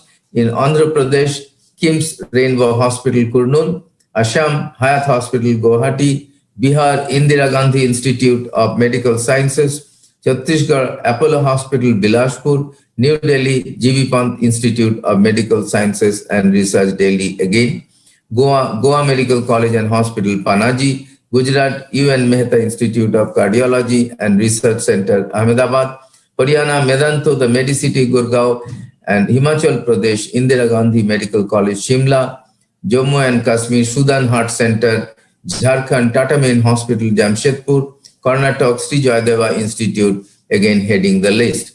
Kerala Mediterranean Hospital Kollam, Madhya Pradesh Rajashri Hospital Indore, Maharashtra Shiva Sadan Lifeline Super Speciality Hospital Miraj, Manipur Sky Hospital and Research Center Imphal, Meghalaya Nigri means Shillong, Orissa Apollo Hospital Bhubaneswar, Pondicherry Institute of Medical Science from Pondicherry, Punjab Capital Hospital Jalandhar, Rajasthan Eternal Hospital Jaipur, Tamil Nadu Belamai Medical College Madurai, Telangana Jashoda Hospital Hyderabad, Uttar Pradesh King George Medical University Lucknow, Uttarakhand Max Hospital Dehradun, and West Bengal BM Birla Heart and Research Center Kolkata. Congratulations to each and everybody for your wonderful work and helping us in getting the national data. Now, coronary intervention data for the year 2020, growth in interventions. You see there was a 30% almost decrease in the total number of procedures, and in 2018 it was 4,38,300. In 2019 there was a growth, 748 centers, and 4,93,684 was the total number of procedures in different centers. But due to COVID pandemic in 2020, there was almost 30% downfall, as we can see, and it was only 3,55,000 procedures instead of increasing because of pandemic. It decreased considerably, and because many of the centers were partially closed from end of March, 25th of March to July, August, or some of the centers were partly working like our center, but we worked throughout the year. We didn't close at any point of time. And also the second wave of pandemic was going on during the data collection. And so many of the centers were not working to the full gear. And these are the number of cases, less than 206% of the patient in 2020, and 201 to 500, almost quarter of patients, 26%, 500 to 1,000, quarter of patient again 25%, 1,000 to 2,000, 22.56%, and more than 2,000, 20.3% of the patients procedures. Coronary intervention data for the year 2020 center and PCI volume share.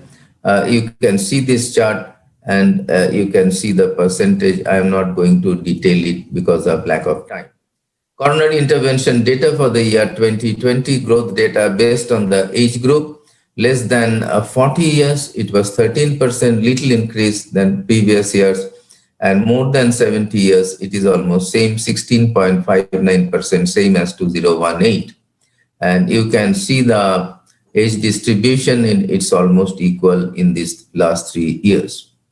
And this is growth based on gender. You can see male patients constituted 70% of our patient load, and ladies contributed 29.44%. That means that the disease is either less in ladies or the presentation is less by them.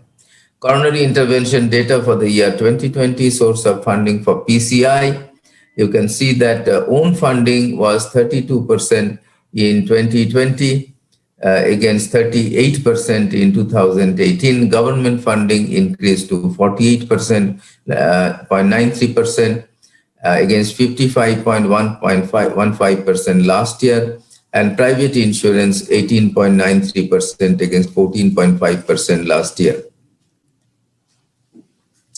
Coronary intervention data for the year 2020, history and clinical profile.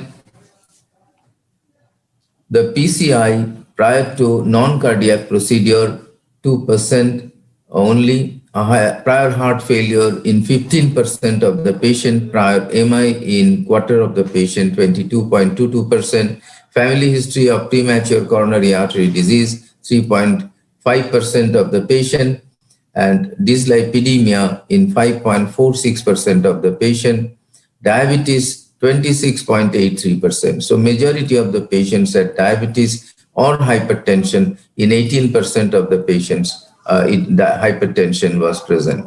So these are the illnesses before the procedure or accompanying the procedures.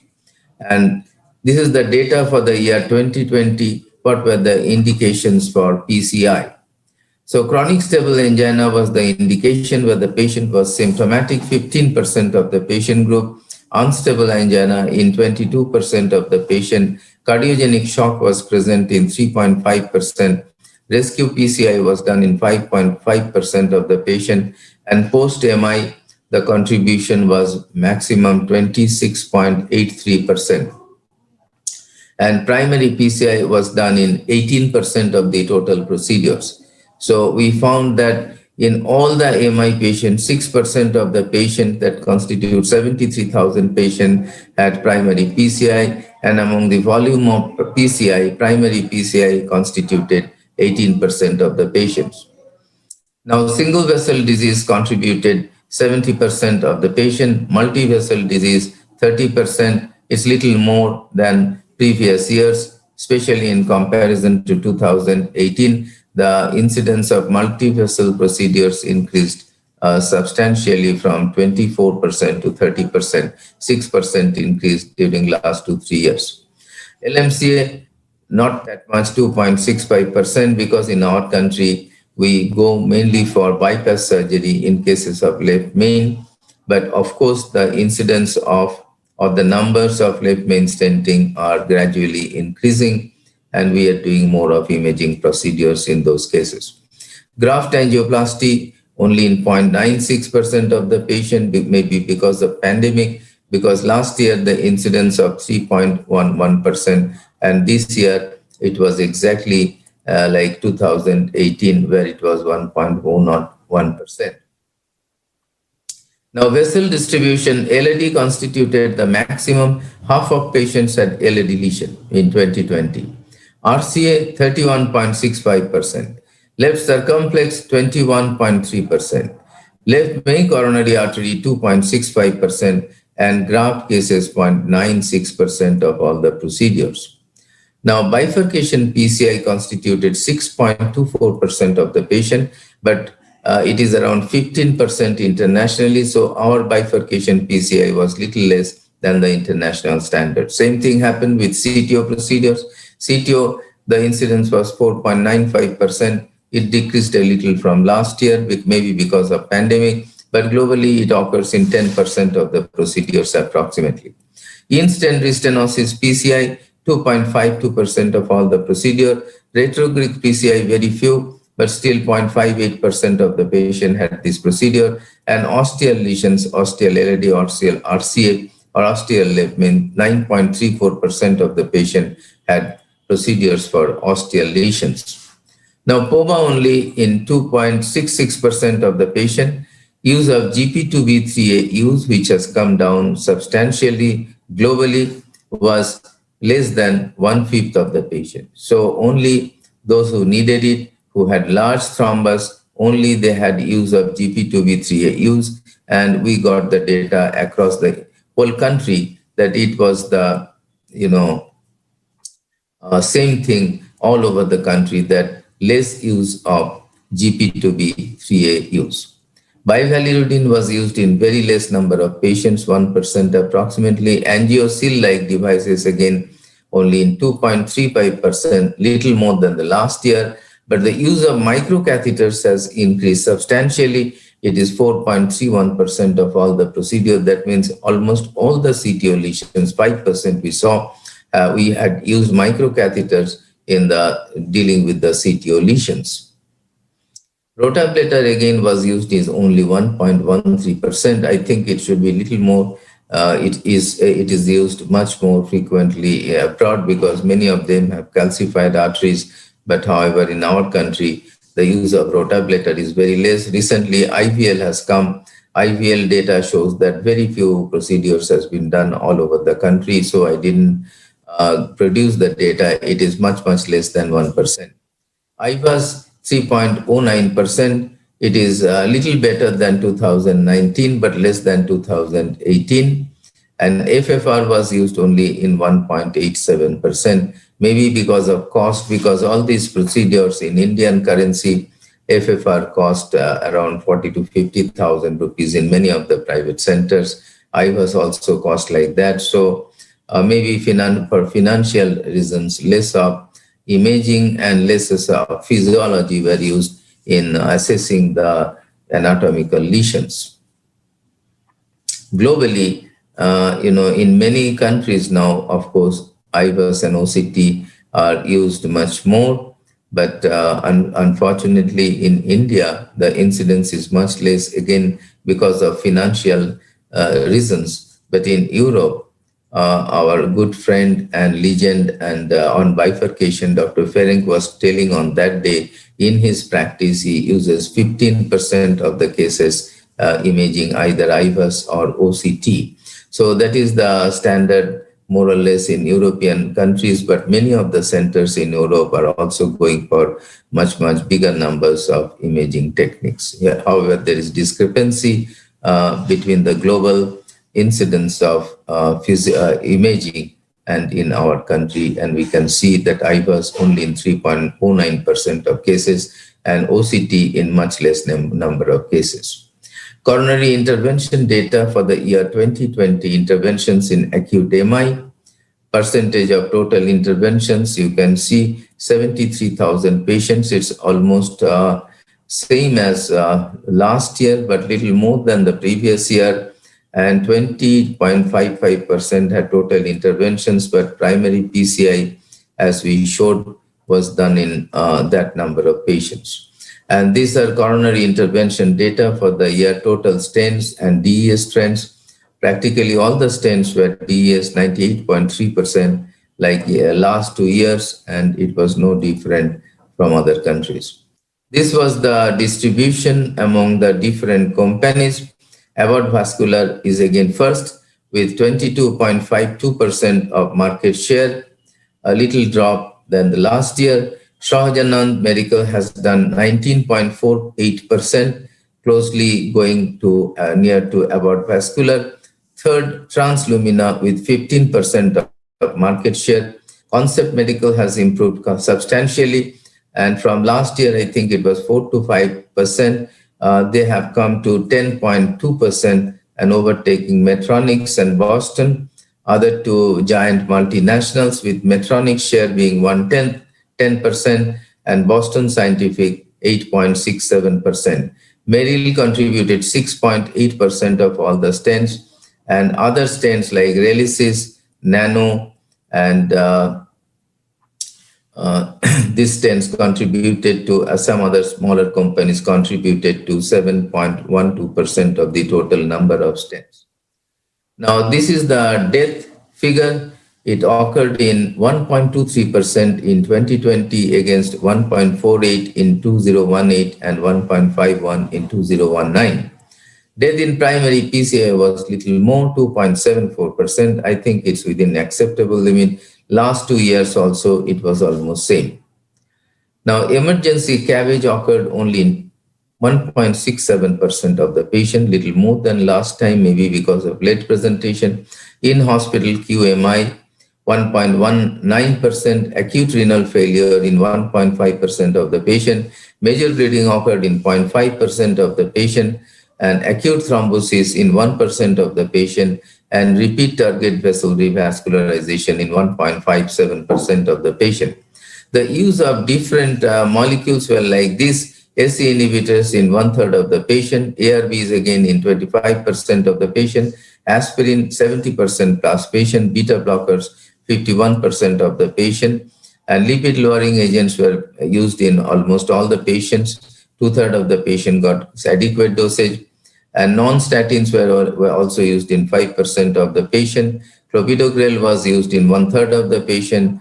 Tiglobidine is no more used practically. Prasugrel was used in 8% of the patient, and ticagrelor share has markedly increased to 1/3 of the market share. Peripheral intervention data for the year 2020 regarding endovascular interventions. In 2020, endovascular interventions by radiologist friend is 3,366. Endovascular intervention by vascular surgeons almost 1936. Endovascular intervention by our cardiologist friend 3,295. So it's almost same as done by the radiologist friends.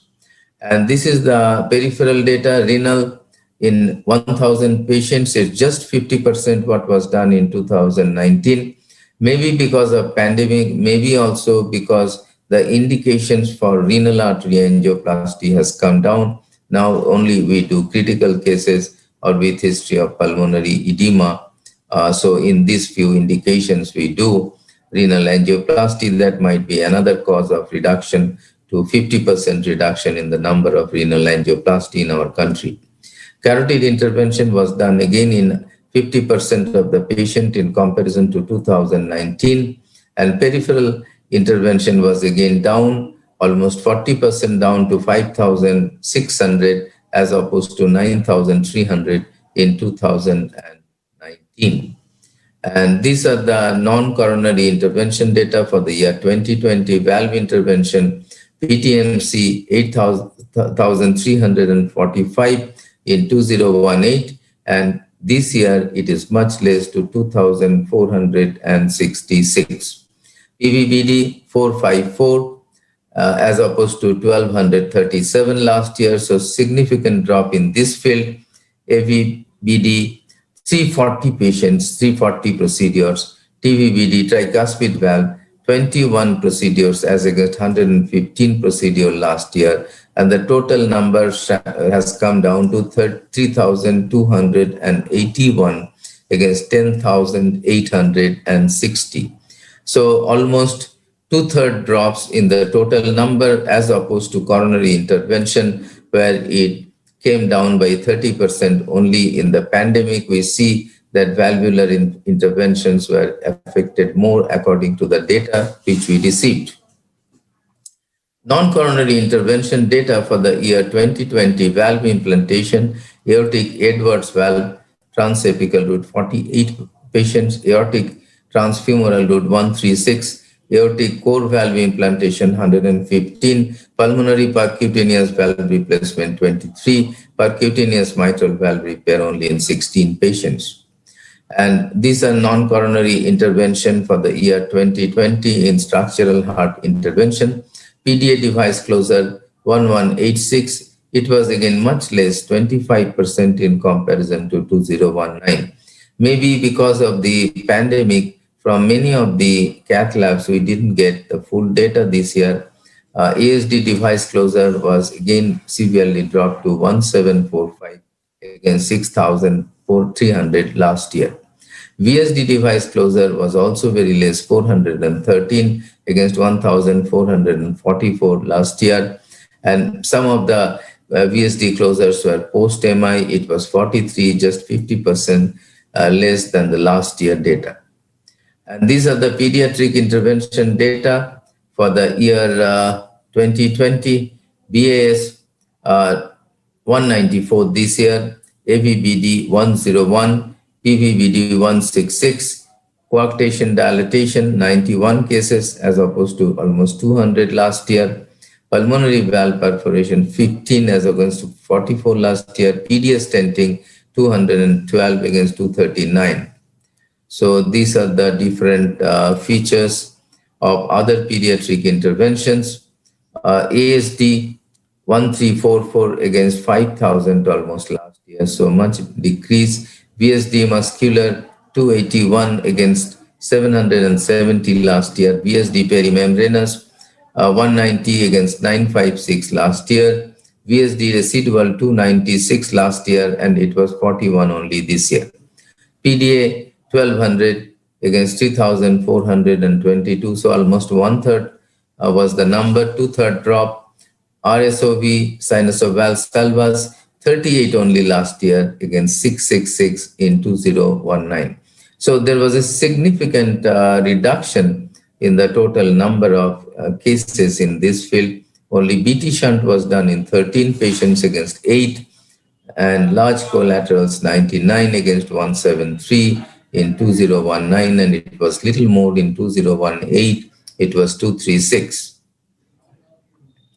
So pediatric intervention data for balloon therapies, AVBD in 294 patients, again half than last year, and BPV in 356 patients against 738, PV perforation 23 against 56, BMV 517 against 1150 last year, coarctation dilatation 113 against 237 last year, PTA 313 against 228 last year, renal angioplasty in children 13 only against 47 last year, and coronary intervention in children 1 against 63, significant drop in this field again. Obstructed TAPVC 1 only against 7 in the country, BAS in infants and older children 36 last year, 39 this year, so almost same.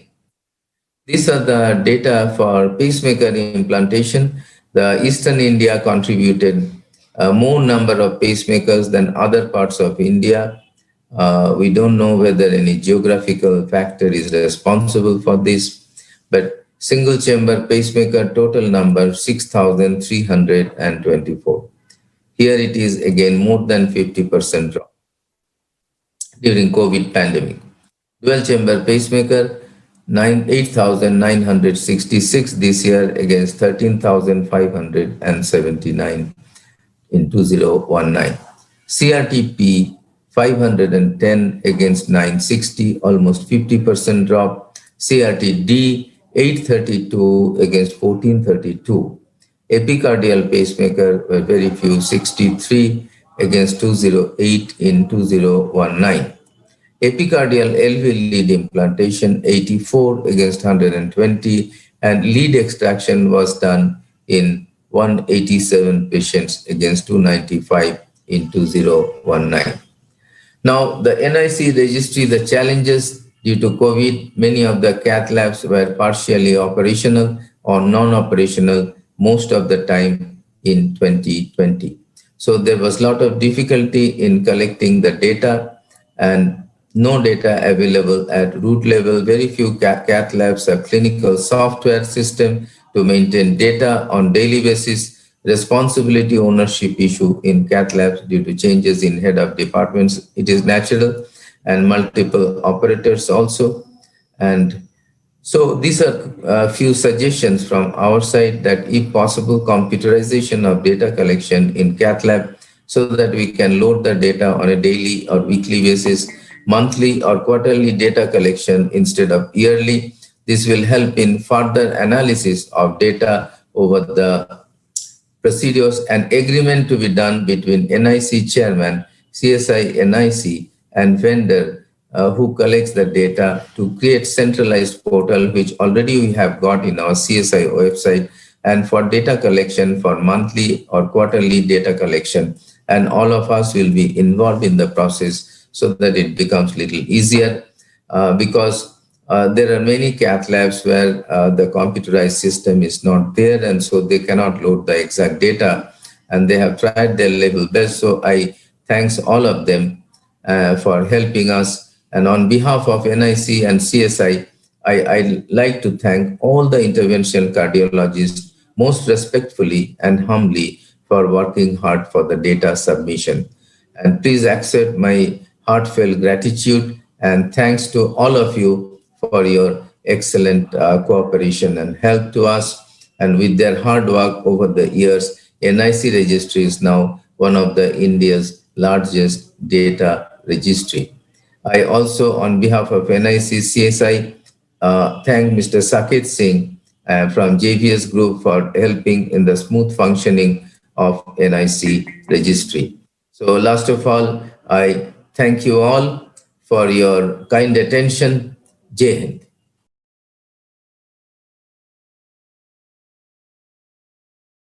Impressive data, despite the fact that the COVID has impacted globally. It is not confined to India, but all over the world, we have seen the nearly 25-30% dip. But what was possibly concerned is that a few things which interest me is that the ISR is increasing, which possibly the NIC will have to pay attention to. We may have to find out why are this happening, and also whether the ischemia trial has impacted our intervention, because as you have shown, the chronic stable angina percentage of intervention is coming to 15%. One more thing, even though it is not intervention, is that the underuse of beta blockers and underuse of statin, 1/3 of them are not using statins, is something which definitely we should be permeating that knowledge, the importance of this. As you have mentioned, imaging is an area where the NIC will definitely strive hard to propagate the message of the importance of imaging. I don't know how much of time. Over to you, Mrinal and others.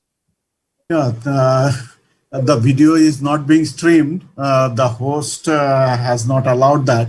Whatever it is, it's a beautiful presentation by Dr. Kahali, NIC chairman. And really, it was a very hard work on his part and his team to collect the data, especially during the COVID scenario, where it was really a challenge. But what is interesting to see that we had a paper published recently regarding the acute MI pattern during COVID, and as well as the PCI or interventions in acute MI just in July in Indian Heart Journal. And most of the things are almost telling, except the percentage of the primary PCI, which was a little bit higher in that particular study, that is the CSI study on pattern of MI. But here it is around 20%. So we must have some clue why this discrepancy has happened. Otherwise, most of the interventions, especially the non-coronary interventions, significantly went down, almost by 33 to 50 to 60% even, and pediatric interventions definitely went down. But somehow or other, the primary PCI, though it was down, but as per the percentage of total AMI patients, it was almost fine. Otherwise, the death rate is tallying with that pattern study. And really, Dr. Kahali has done an excellent job. And the suggestions he has already made at the last part of the slide presentation, that must be taken into account by CSI as a whole. Over to Dr. P.S. Banerjee.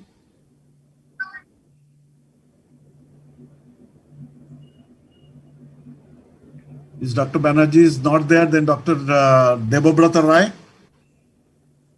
A brief comment and let us get on with it. We are already late. I am taking your advice. Don't worry. I'll finish up in one line. So congratulations, Dr. Kahali. I think your entire team has worked very hard during this difficult time to collect such an extensive data. And nothing more to add on analysis, because both my co-chairs have already detailed on that. And I think it's now we are over time. So we have crossed our time limit. So I think we can conclude the session. Thank you. Thank you. Thank you, everybody. Thanks the chairs, Dr. Mohanan, Dr. Roy, Dr. Mrinal Das, immediate past president. Thanks to everybody and also the participants. Thank you very much, sir. Are you counting it? Next. Next session is live in box on coronary, and this will be chaired by none other than Professor Ashok Sheth, Professor P.K. Goel, myself, and Dr. A.B. Malpani. And it will be moderated by none other than Dr. Arun Kollan Sundaram, who presented nice cases in the evening session. And our expert panelists constitute Mrinal Kanti Das, Dr. Bijay Trihan, Manoranjan Mondol, K. Jaishankar, B. Keshava Murthy, A. George Koshi, and Rupa Salwan. So, N. Pratap Kumar. Respected Chairperson, actually, this is actually N. Pratap Kumar live in box presentation, and I would ask for a brief and very distinguished comments from our distinguished chairpersons and moderator. So I hand over the session to Dr. Arun Kollan Sundaram to moderate. Arun, you are there? Yes, very much so, Dr. Kahali. Thank you so much. You please take the mic from me and conduct the session. Thank you, sir. Thank you for the honor. I think Dr. Kahali thankfully introduced everyone already. I mean, none of the chairpersons or expert panelists really need any introduction. So without further ado, I would like to invite Dr. Pratap Kumar, who's very, very well known in the field of CTOs in India and abroad, to show us this live case in a box. Yeah, actually, Arun. On to you, Dr. Pratap. Arun, it is already recorded. I think I can present. Respected Chairperson, actually, this is actually a case in box. I will be showing a case of retrograde intervention where I had created a lot of complications as that at the end of the procedure, it was a successful one. And it's a very interesting case. That is what I think. The clinical background is a 70-year-old male with an unstable angina at 2 months. The patient had an TMD positivity in 2018. Echo shows no RWMA, but a good LV function. Angiogram in 2002, that is in 2019, showed a RCA CTO, diffuse disease in LAD and diagonal, and significant disease in circumflex. In 2019, February, the patient has undergone an angioplasty to the circumflex and diagonal, and they attempted a PCI to LAD and RCA and failed. 2019, July, the patient again had an attempt PCI to RCA and LAD, again failed. This is the story of the patient. A patient is a hypertensive and diabetic on regular treatment and non-smoker. In 2019, February, they actually did a stenting to the circumflex and diagonal with a Zyme stent, and RCA proximal cap could not be crossed.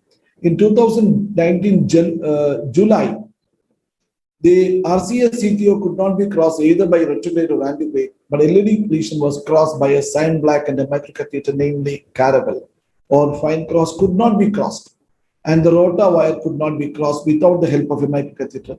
And microcatheter tried crossing with the help of an anchor balloon and diagonal, again failed.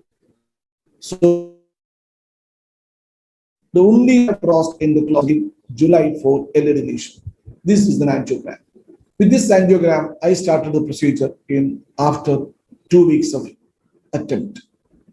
Angiogram showing a significant disease in LAD. Our aim of the lesion was LAD CTO. We thought it is a simple lesion. We tried with a Corsair. Earlier, they tried with a Caravel and not crossed. Now we tried with a Caravel with a Zyme Black. It's a 7 French EBU catheter. So what we thought, it would be simply crossed. We tried, actually the Caravel went down and Zyme Black was the wire tried. Could not cross and tried with the Finrex 3R. And you can see that the Caravel and the wire is totally subintimal. This is the picture. In the right side, you can see the picture. It is totally subintimal. We removed the Corsair. What actually happened, we tried crossing with a Gaia second wire. So we thought Gaia second is in the true lumen because the third wire is cyan black and then XPR, then next is Gaia second. But the picture is totally different. We are totally out of the lumen. We can see a diagonal branch coming up, and we thought we will be losing the LED, which was actually flowing earlier. So this is actually the picture now. So the wire is totally subintimal. So the options are leave and plan for another day. It is a third procedure. Refer to a better doctor. Cabbage may be an option. You can use a different wire or a different technique. We saw the patient in different angles. So I thought we will just go with a retrograde wiring. Plan for a retrograde wiring so that it will be out of the subintimal injection.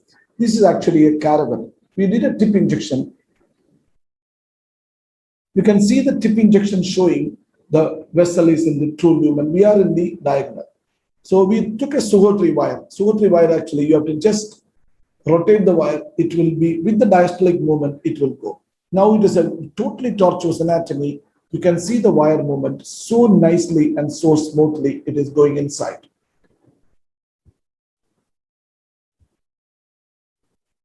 The wire is actually taken a lot of tortuosity and going into the LED, distal LED. That is actually happened. So we took the cyan black wire, we pushed the caravel, and finally, when we reached the top part, we removed the wire of Suho3 and the cyan black was pushed. Now we shifted over the cyan black because Suho3 is not a wire in the normal vessels. We tried pushing the cyan black wire. Once you push the cyan black wire, it was entered inside.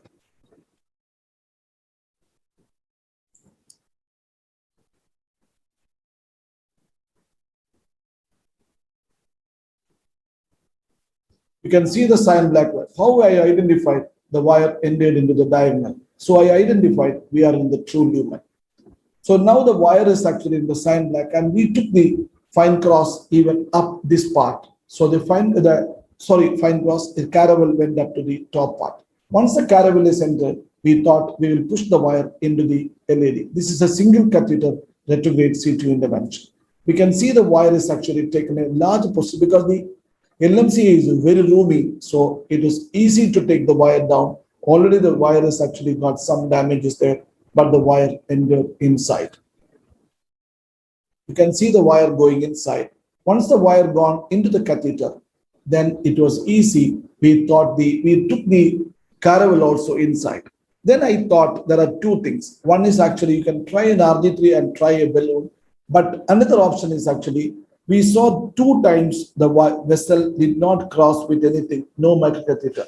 So I don't want to take a chance again with one. So can we try a rotawire? Rotawire, how do you take the rotawire? We took a hard end of the rotawire, and with the hard end of the rotawire, we actually removed and pushed into the catheter into this side. So actually what we did is actually, how do you take the rotawire? This is actually the rotawire insertion. Rotawire, we usually take the hard end actually from the behind and go, and the front only this one. We took the hard end back so that this is not the way to take. So we decided to take the retrograde microcatheter was there. Hard end of the rotawire was taken to the microcatheter and the hard end came out. So the hard end of the wire came out and the soft end came to the distal part of the vessel. So the soft end of the rotawire is here and the microcatheter in the retrograde pushed back into the diagonal.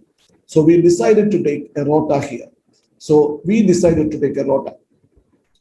So the rotawire is taken with now the soft end of the rotawire is in the distal vessel. We took a 1.25 rota at 180,000 RPM, carefully avoiding any complication. Here what happened actually, we decided to take the wire down. You can see that we are just crossing, touching and going.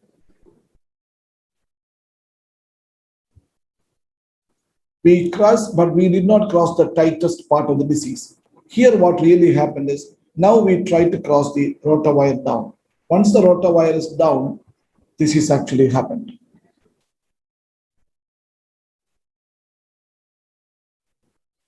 The rota got stuck.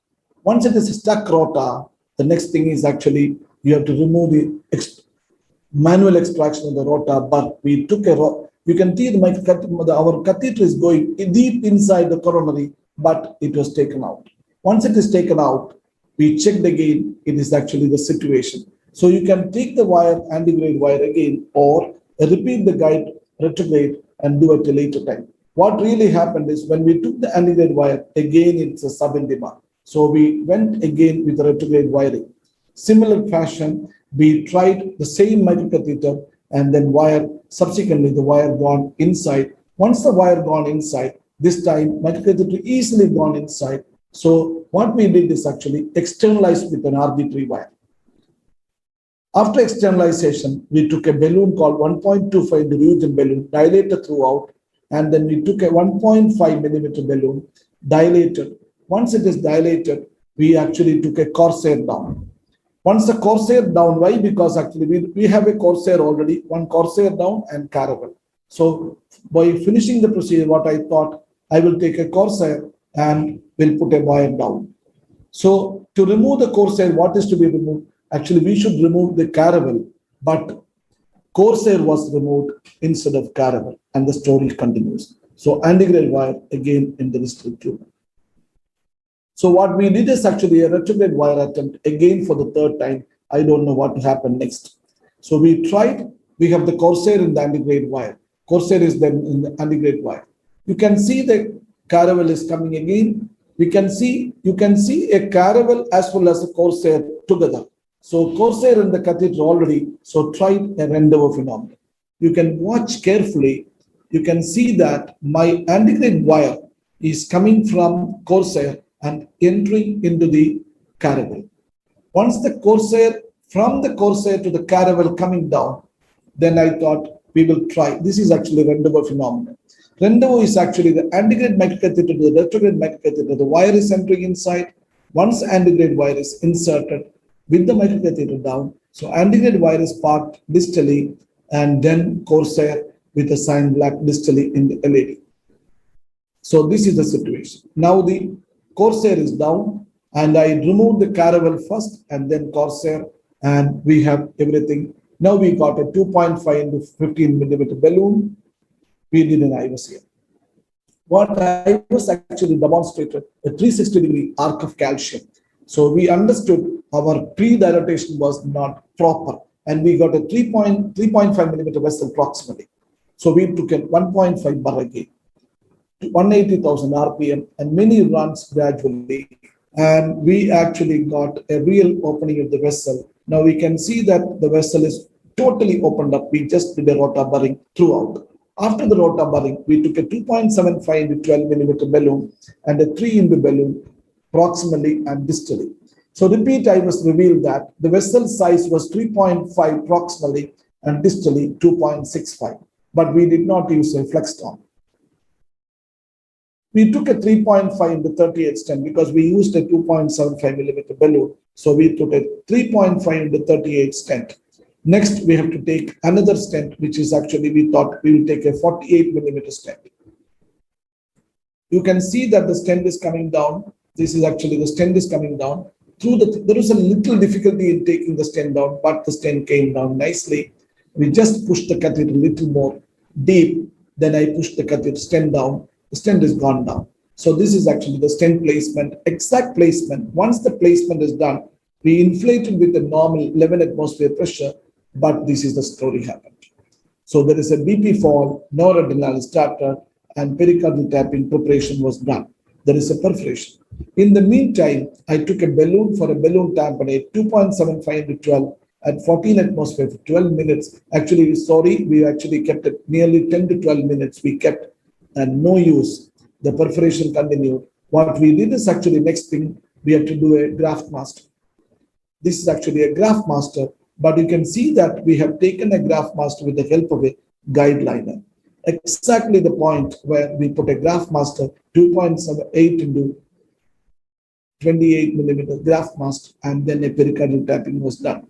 This is actually pericardial tapping was done, then final shot without everything was cleared, and the stent was put down.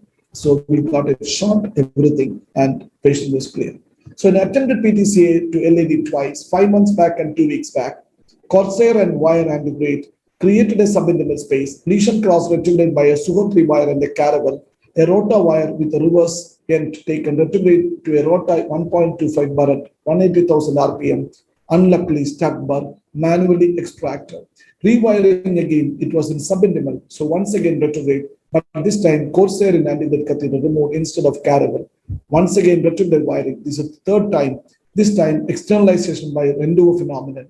I was revealed 360-degree calcium. We used a 1.5 bar, a balloon dilatation of 2.75 distally and 3 proximally, decided stenting without full opening of the vessel, the 3.5 into 38 stent proximally and 2.548 distally, a cardiac tamponade, perforation sealed by a 2.86 graft master when failed by a 2.75 balloon, prolonged dilatation and tapping down. Finally got a good result, but at the expense of 11 wires, 5 balloons, 3 stents, 2 rota bar, guide cylinder and pericardial tapping, a contrast dose of 300 ml and a procedure time of 3 hours 45 minutes with a fluoro time of 1 hour 39 minutes, radiation dose of 11 gray, and a totally tired patient and a doctor and technician and 10 cardiologists. Thank you very much. This got the best case award in GIM 2020. Thank you very much.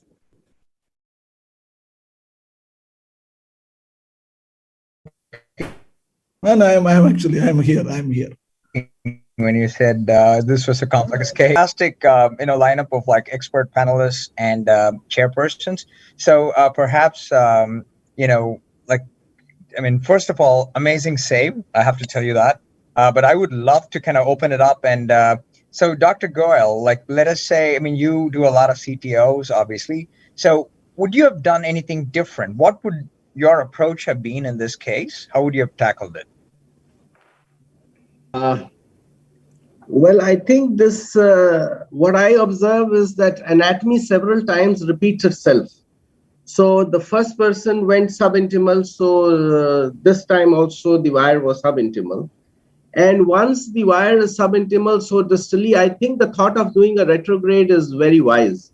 I would do a retrograde and get back. I just had a few observations. Well, I would do it with 2 guiding catheters. I know Pratap does it with 1. So 2 guiding catheters makes it much easier. That's one.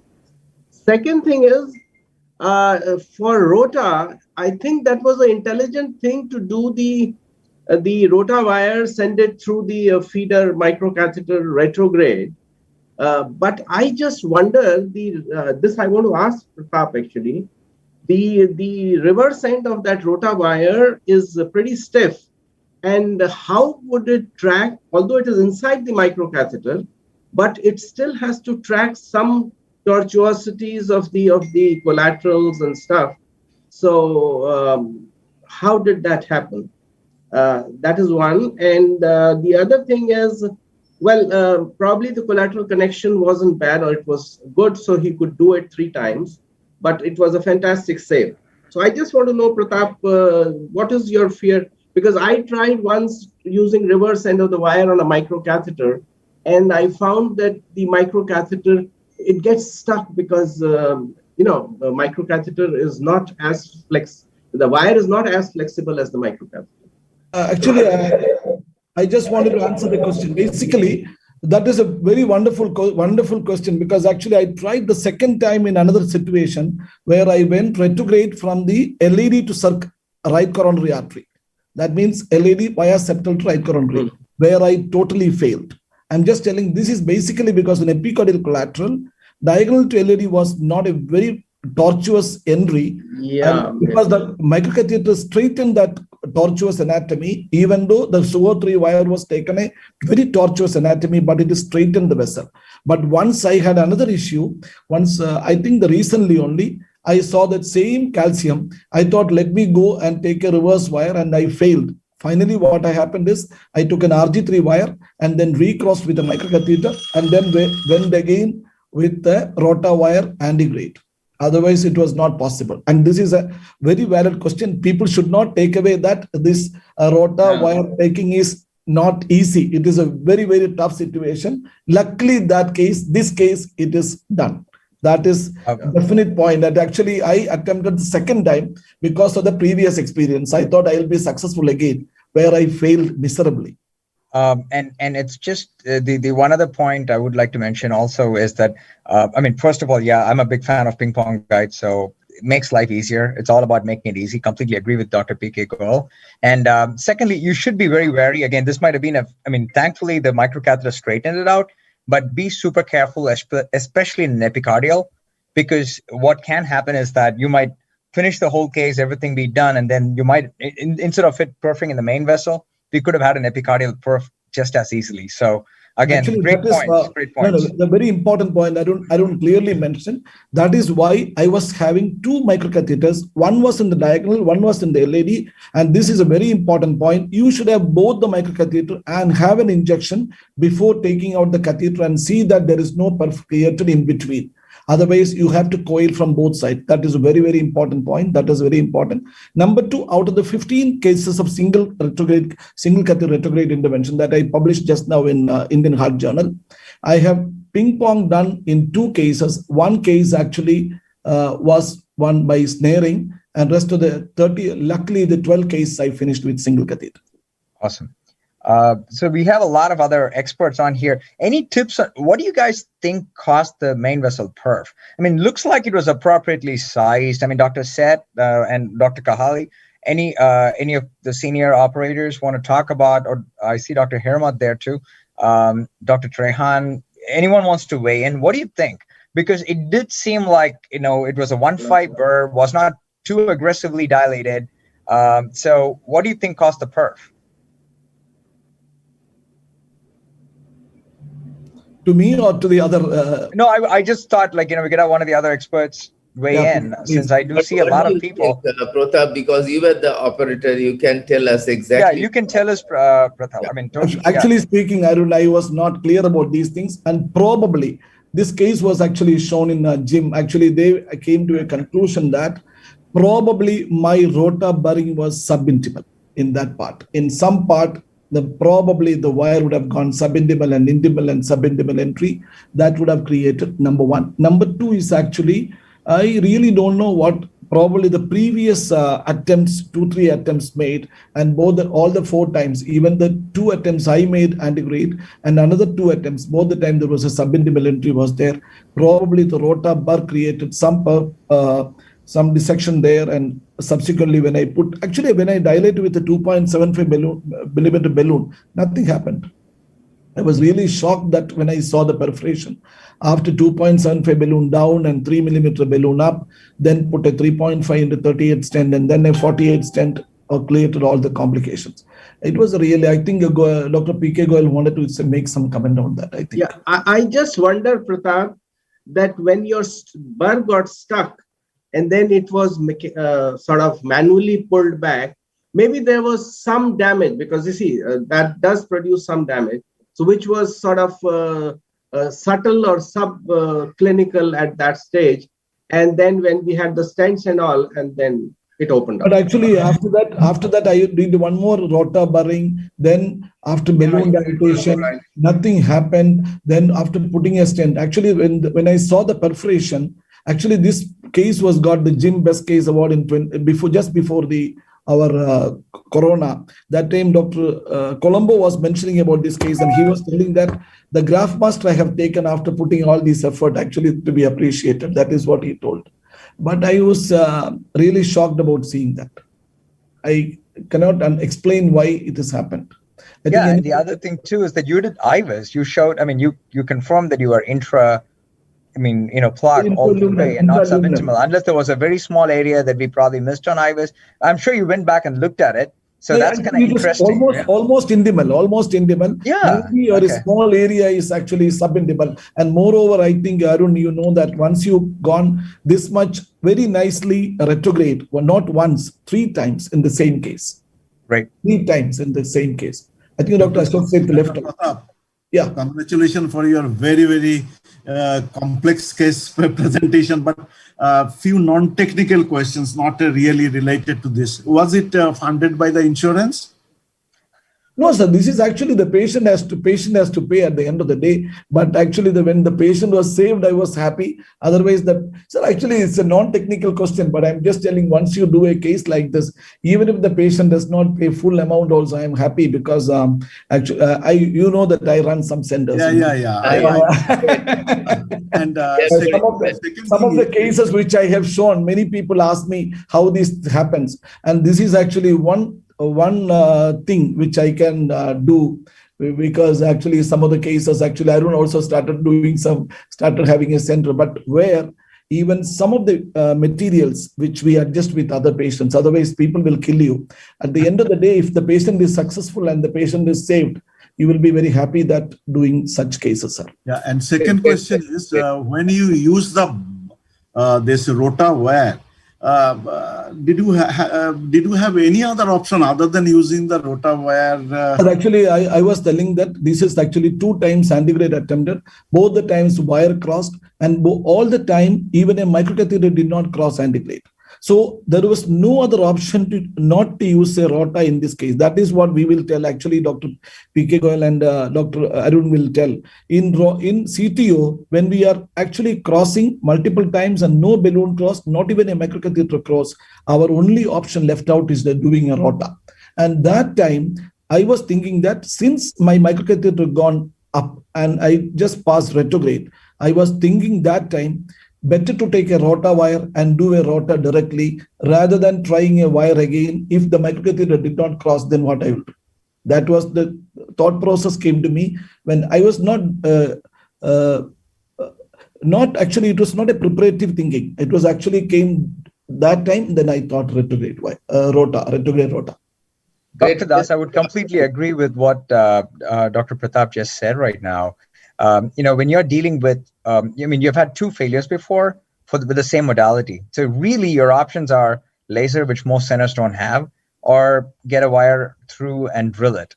So, and since he couldn't get an antegrade, he had to go backwards. But that would be exactly, I think most of us would have probably taken out the rota and then done it. Sorry, Dr. Kahali, I didn't mean to interrupt. Go ahead. So I just wanted to tell that it's a great case and a great safety. I have got great regards to all 3 of you. You are great operators in CTO lesions. And just I was seeing how beautifully he could save the patient. Great case, Pratap. Please accept all the regards. And I think we have to conclude now because the organizers are telling they have to start because they have some industry session. So in the morning, early morning before 2:35.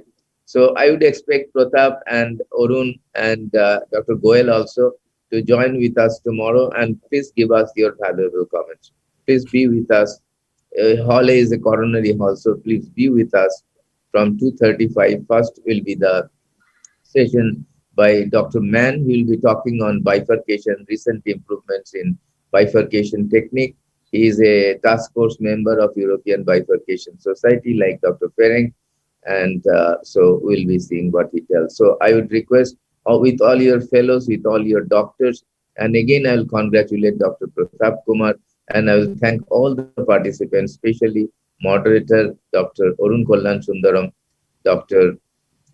P.K. Goyal, my good friend Professor Goyal, and all other participants for their beautiful comments and excellent case by Dr. Pratap Kumar. Salute to you, and I thanks everybody for participating. So I think I have to tell good night now and continue the session with the hope that all of us will be seeing tomorrow.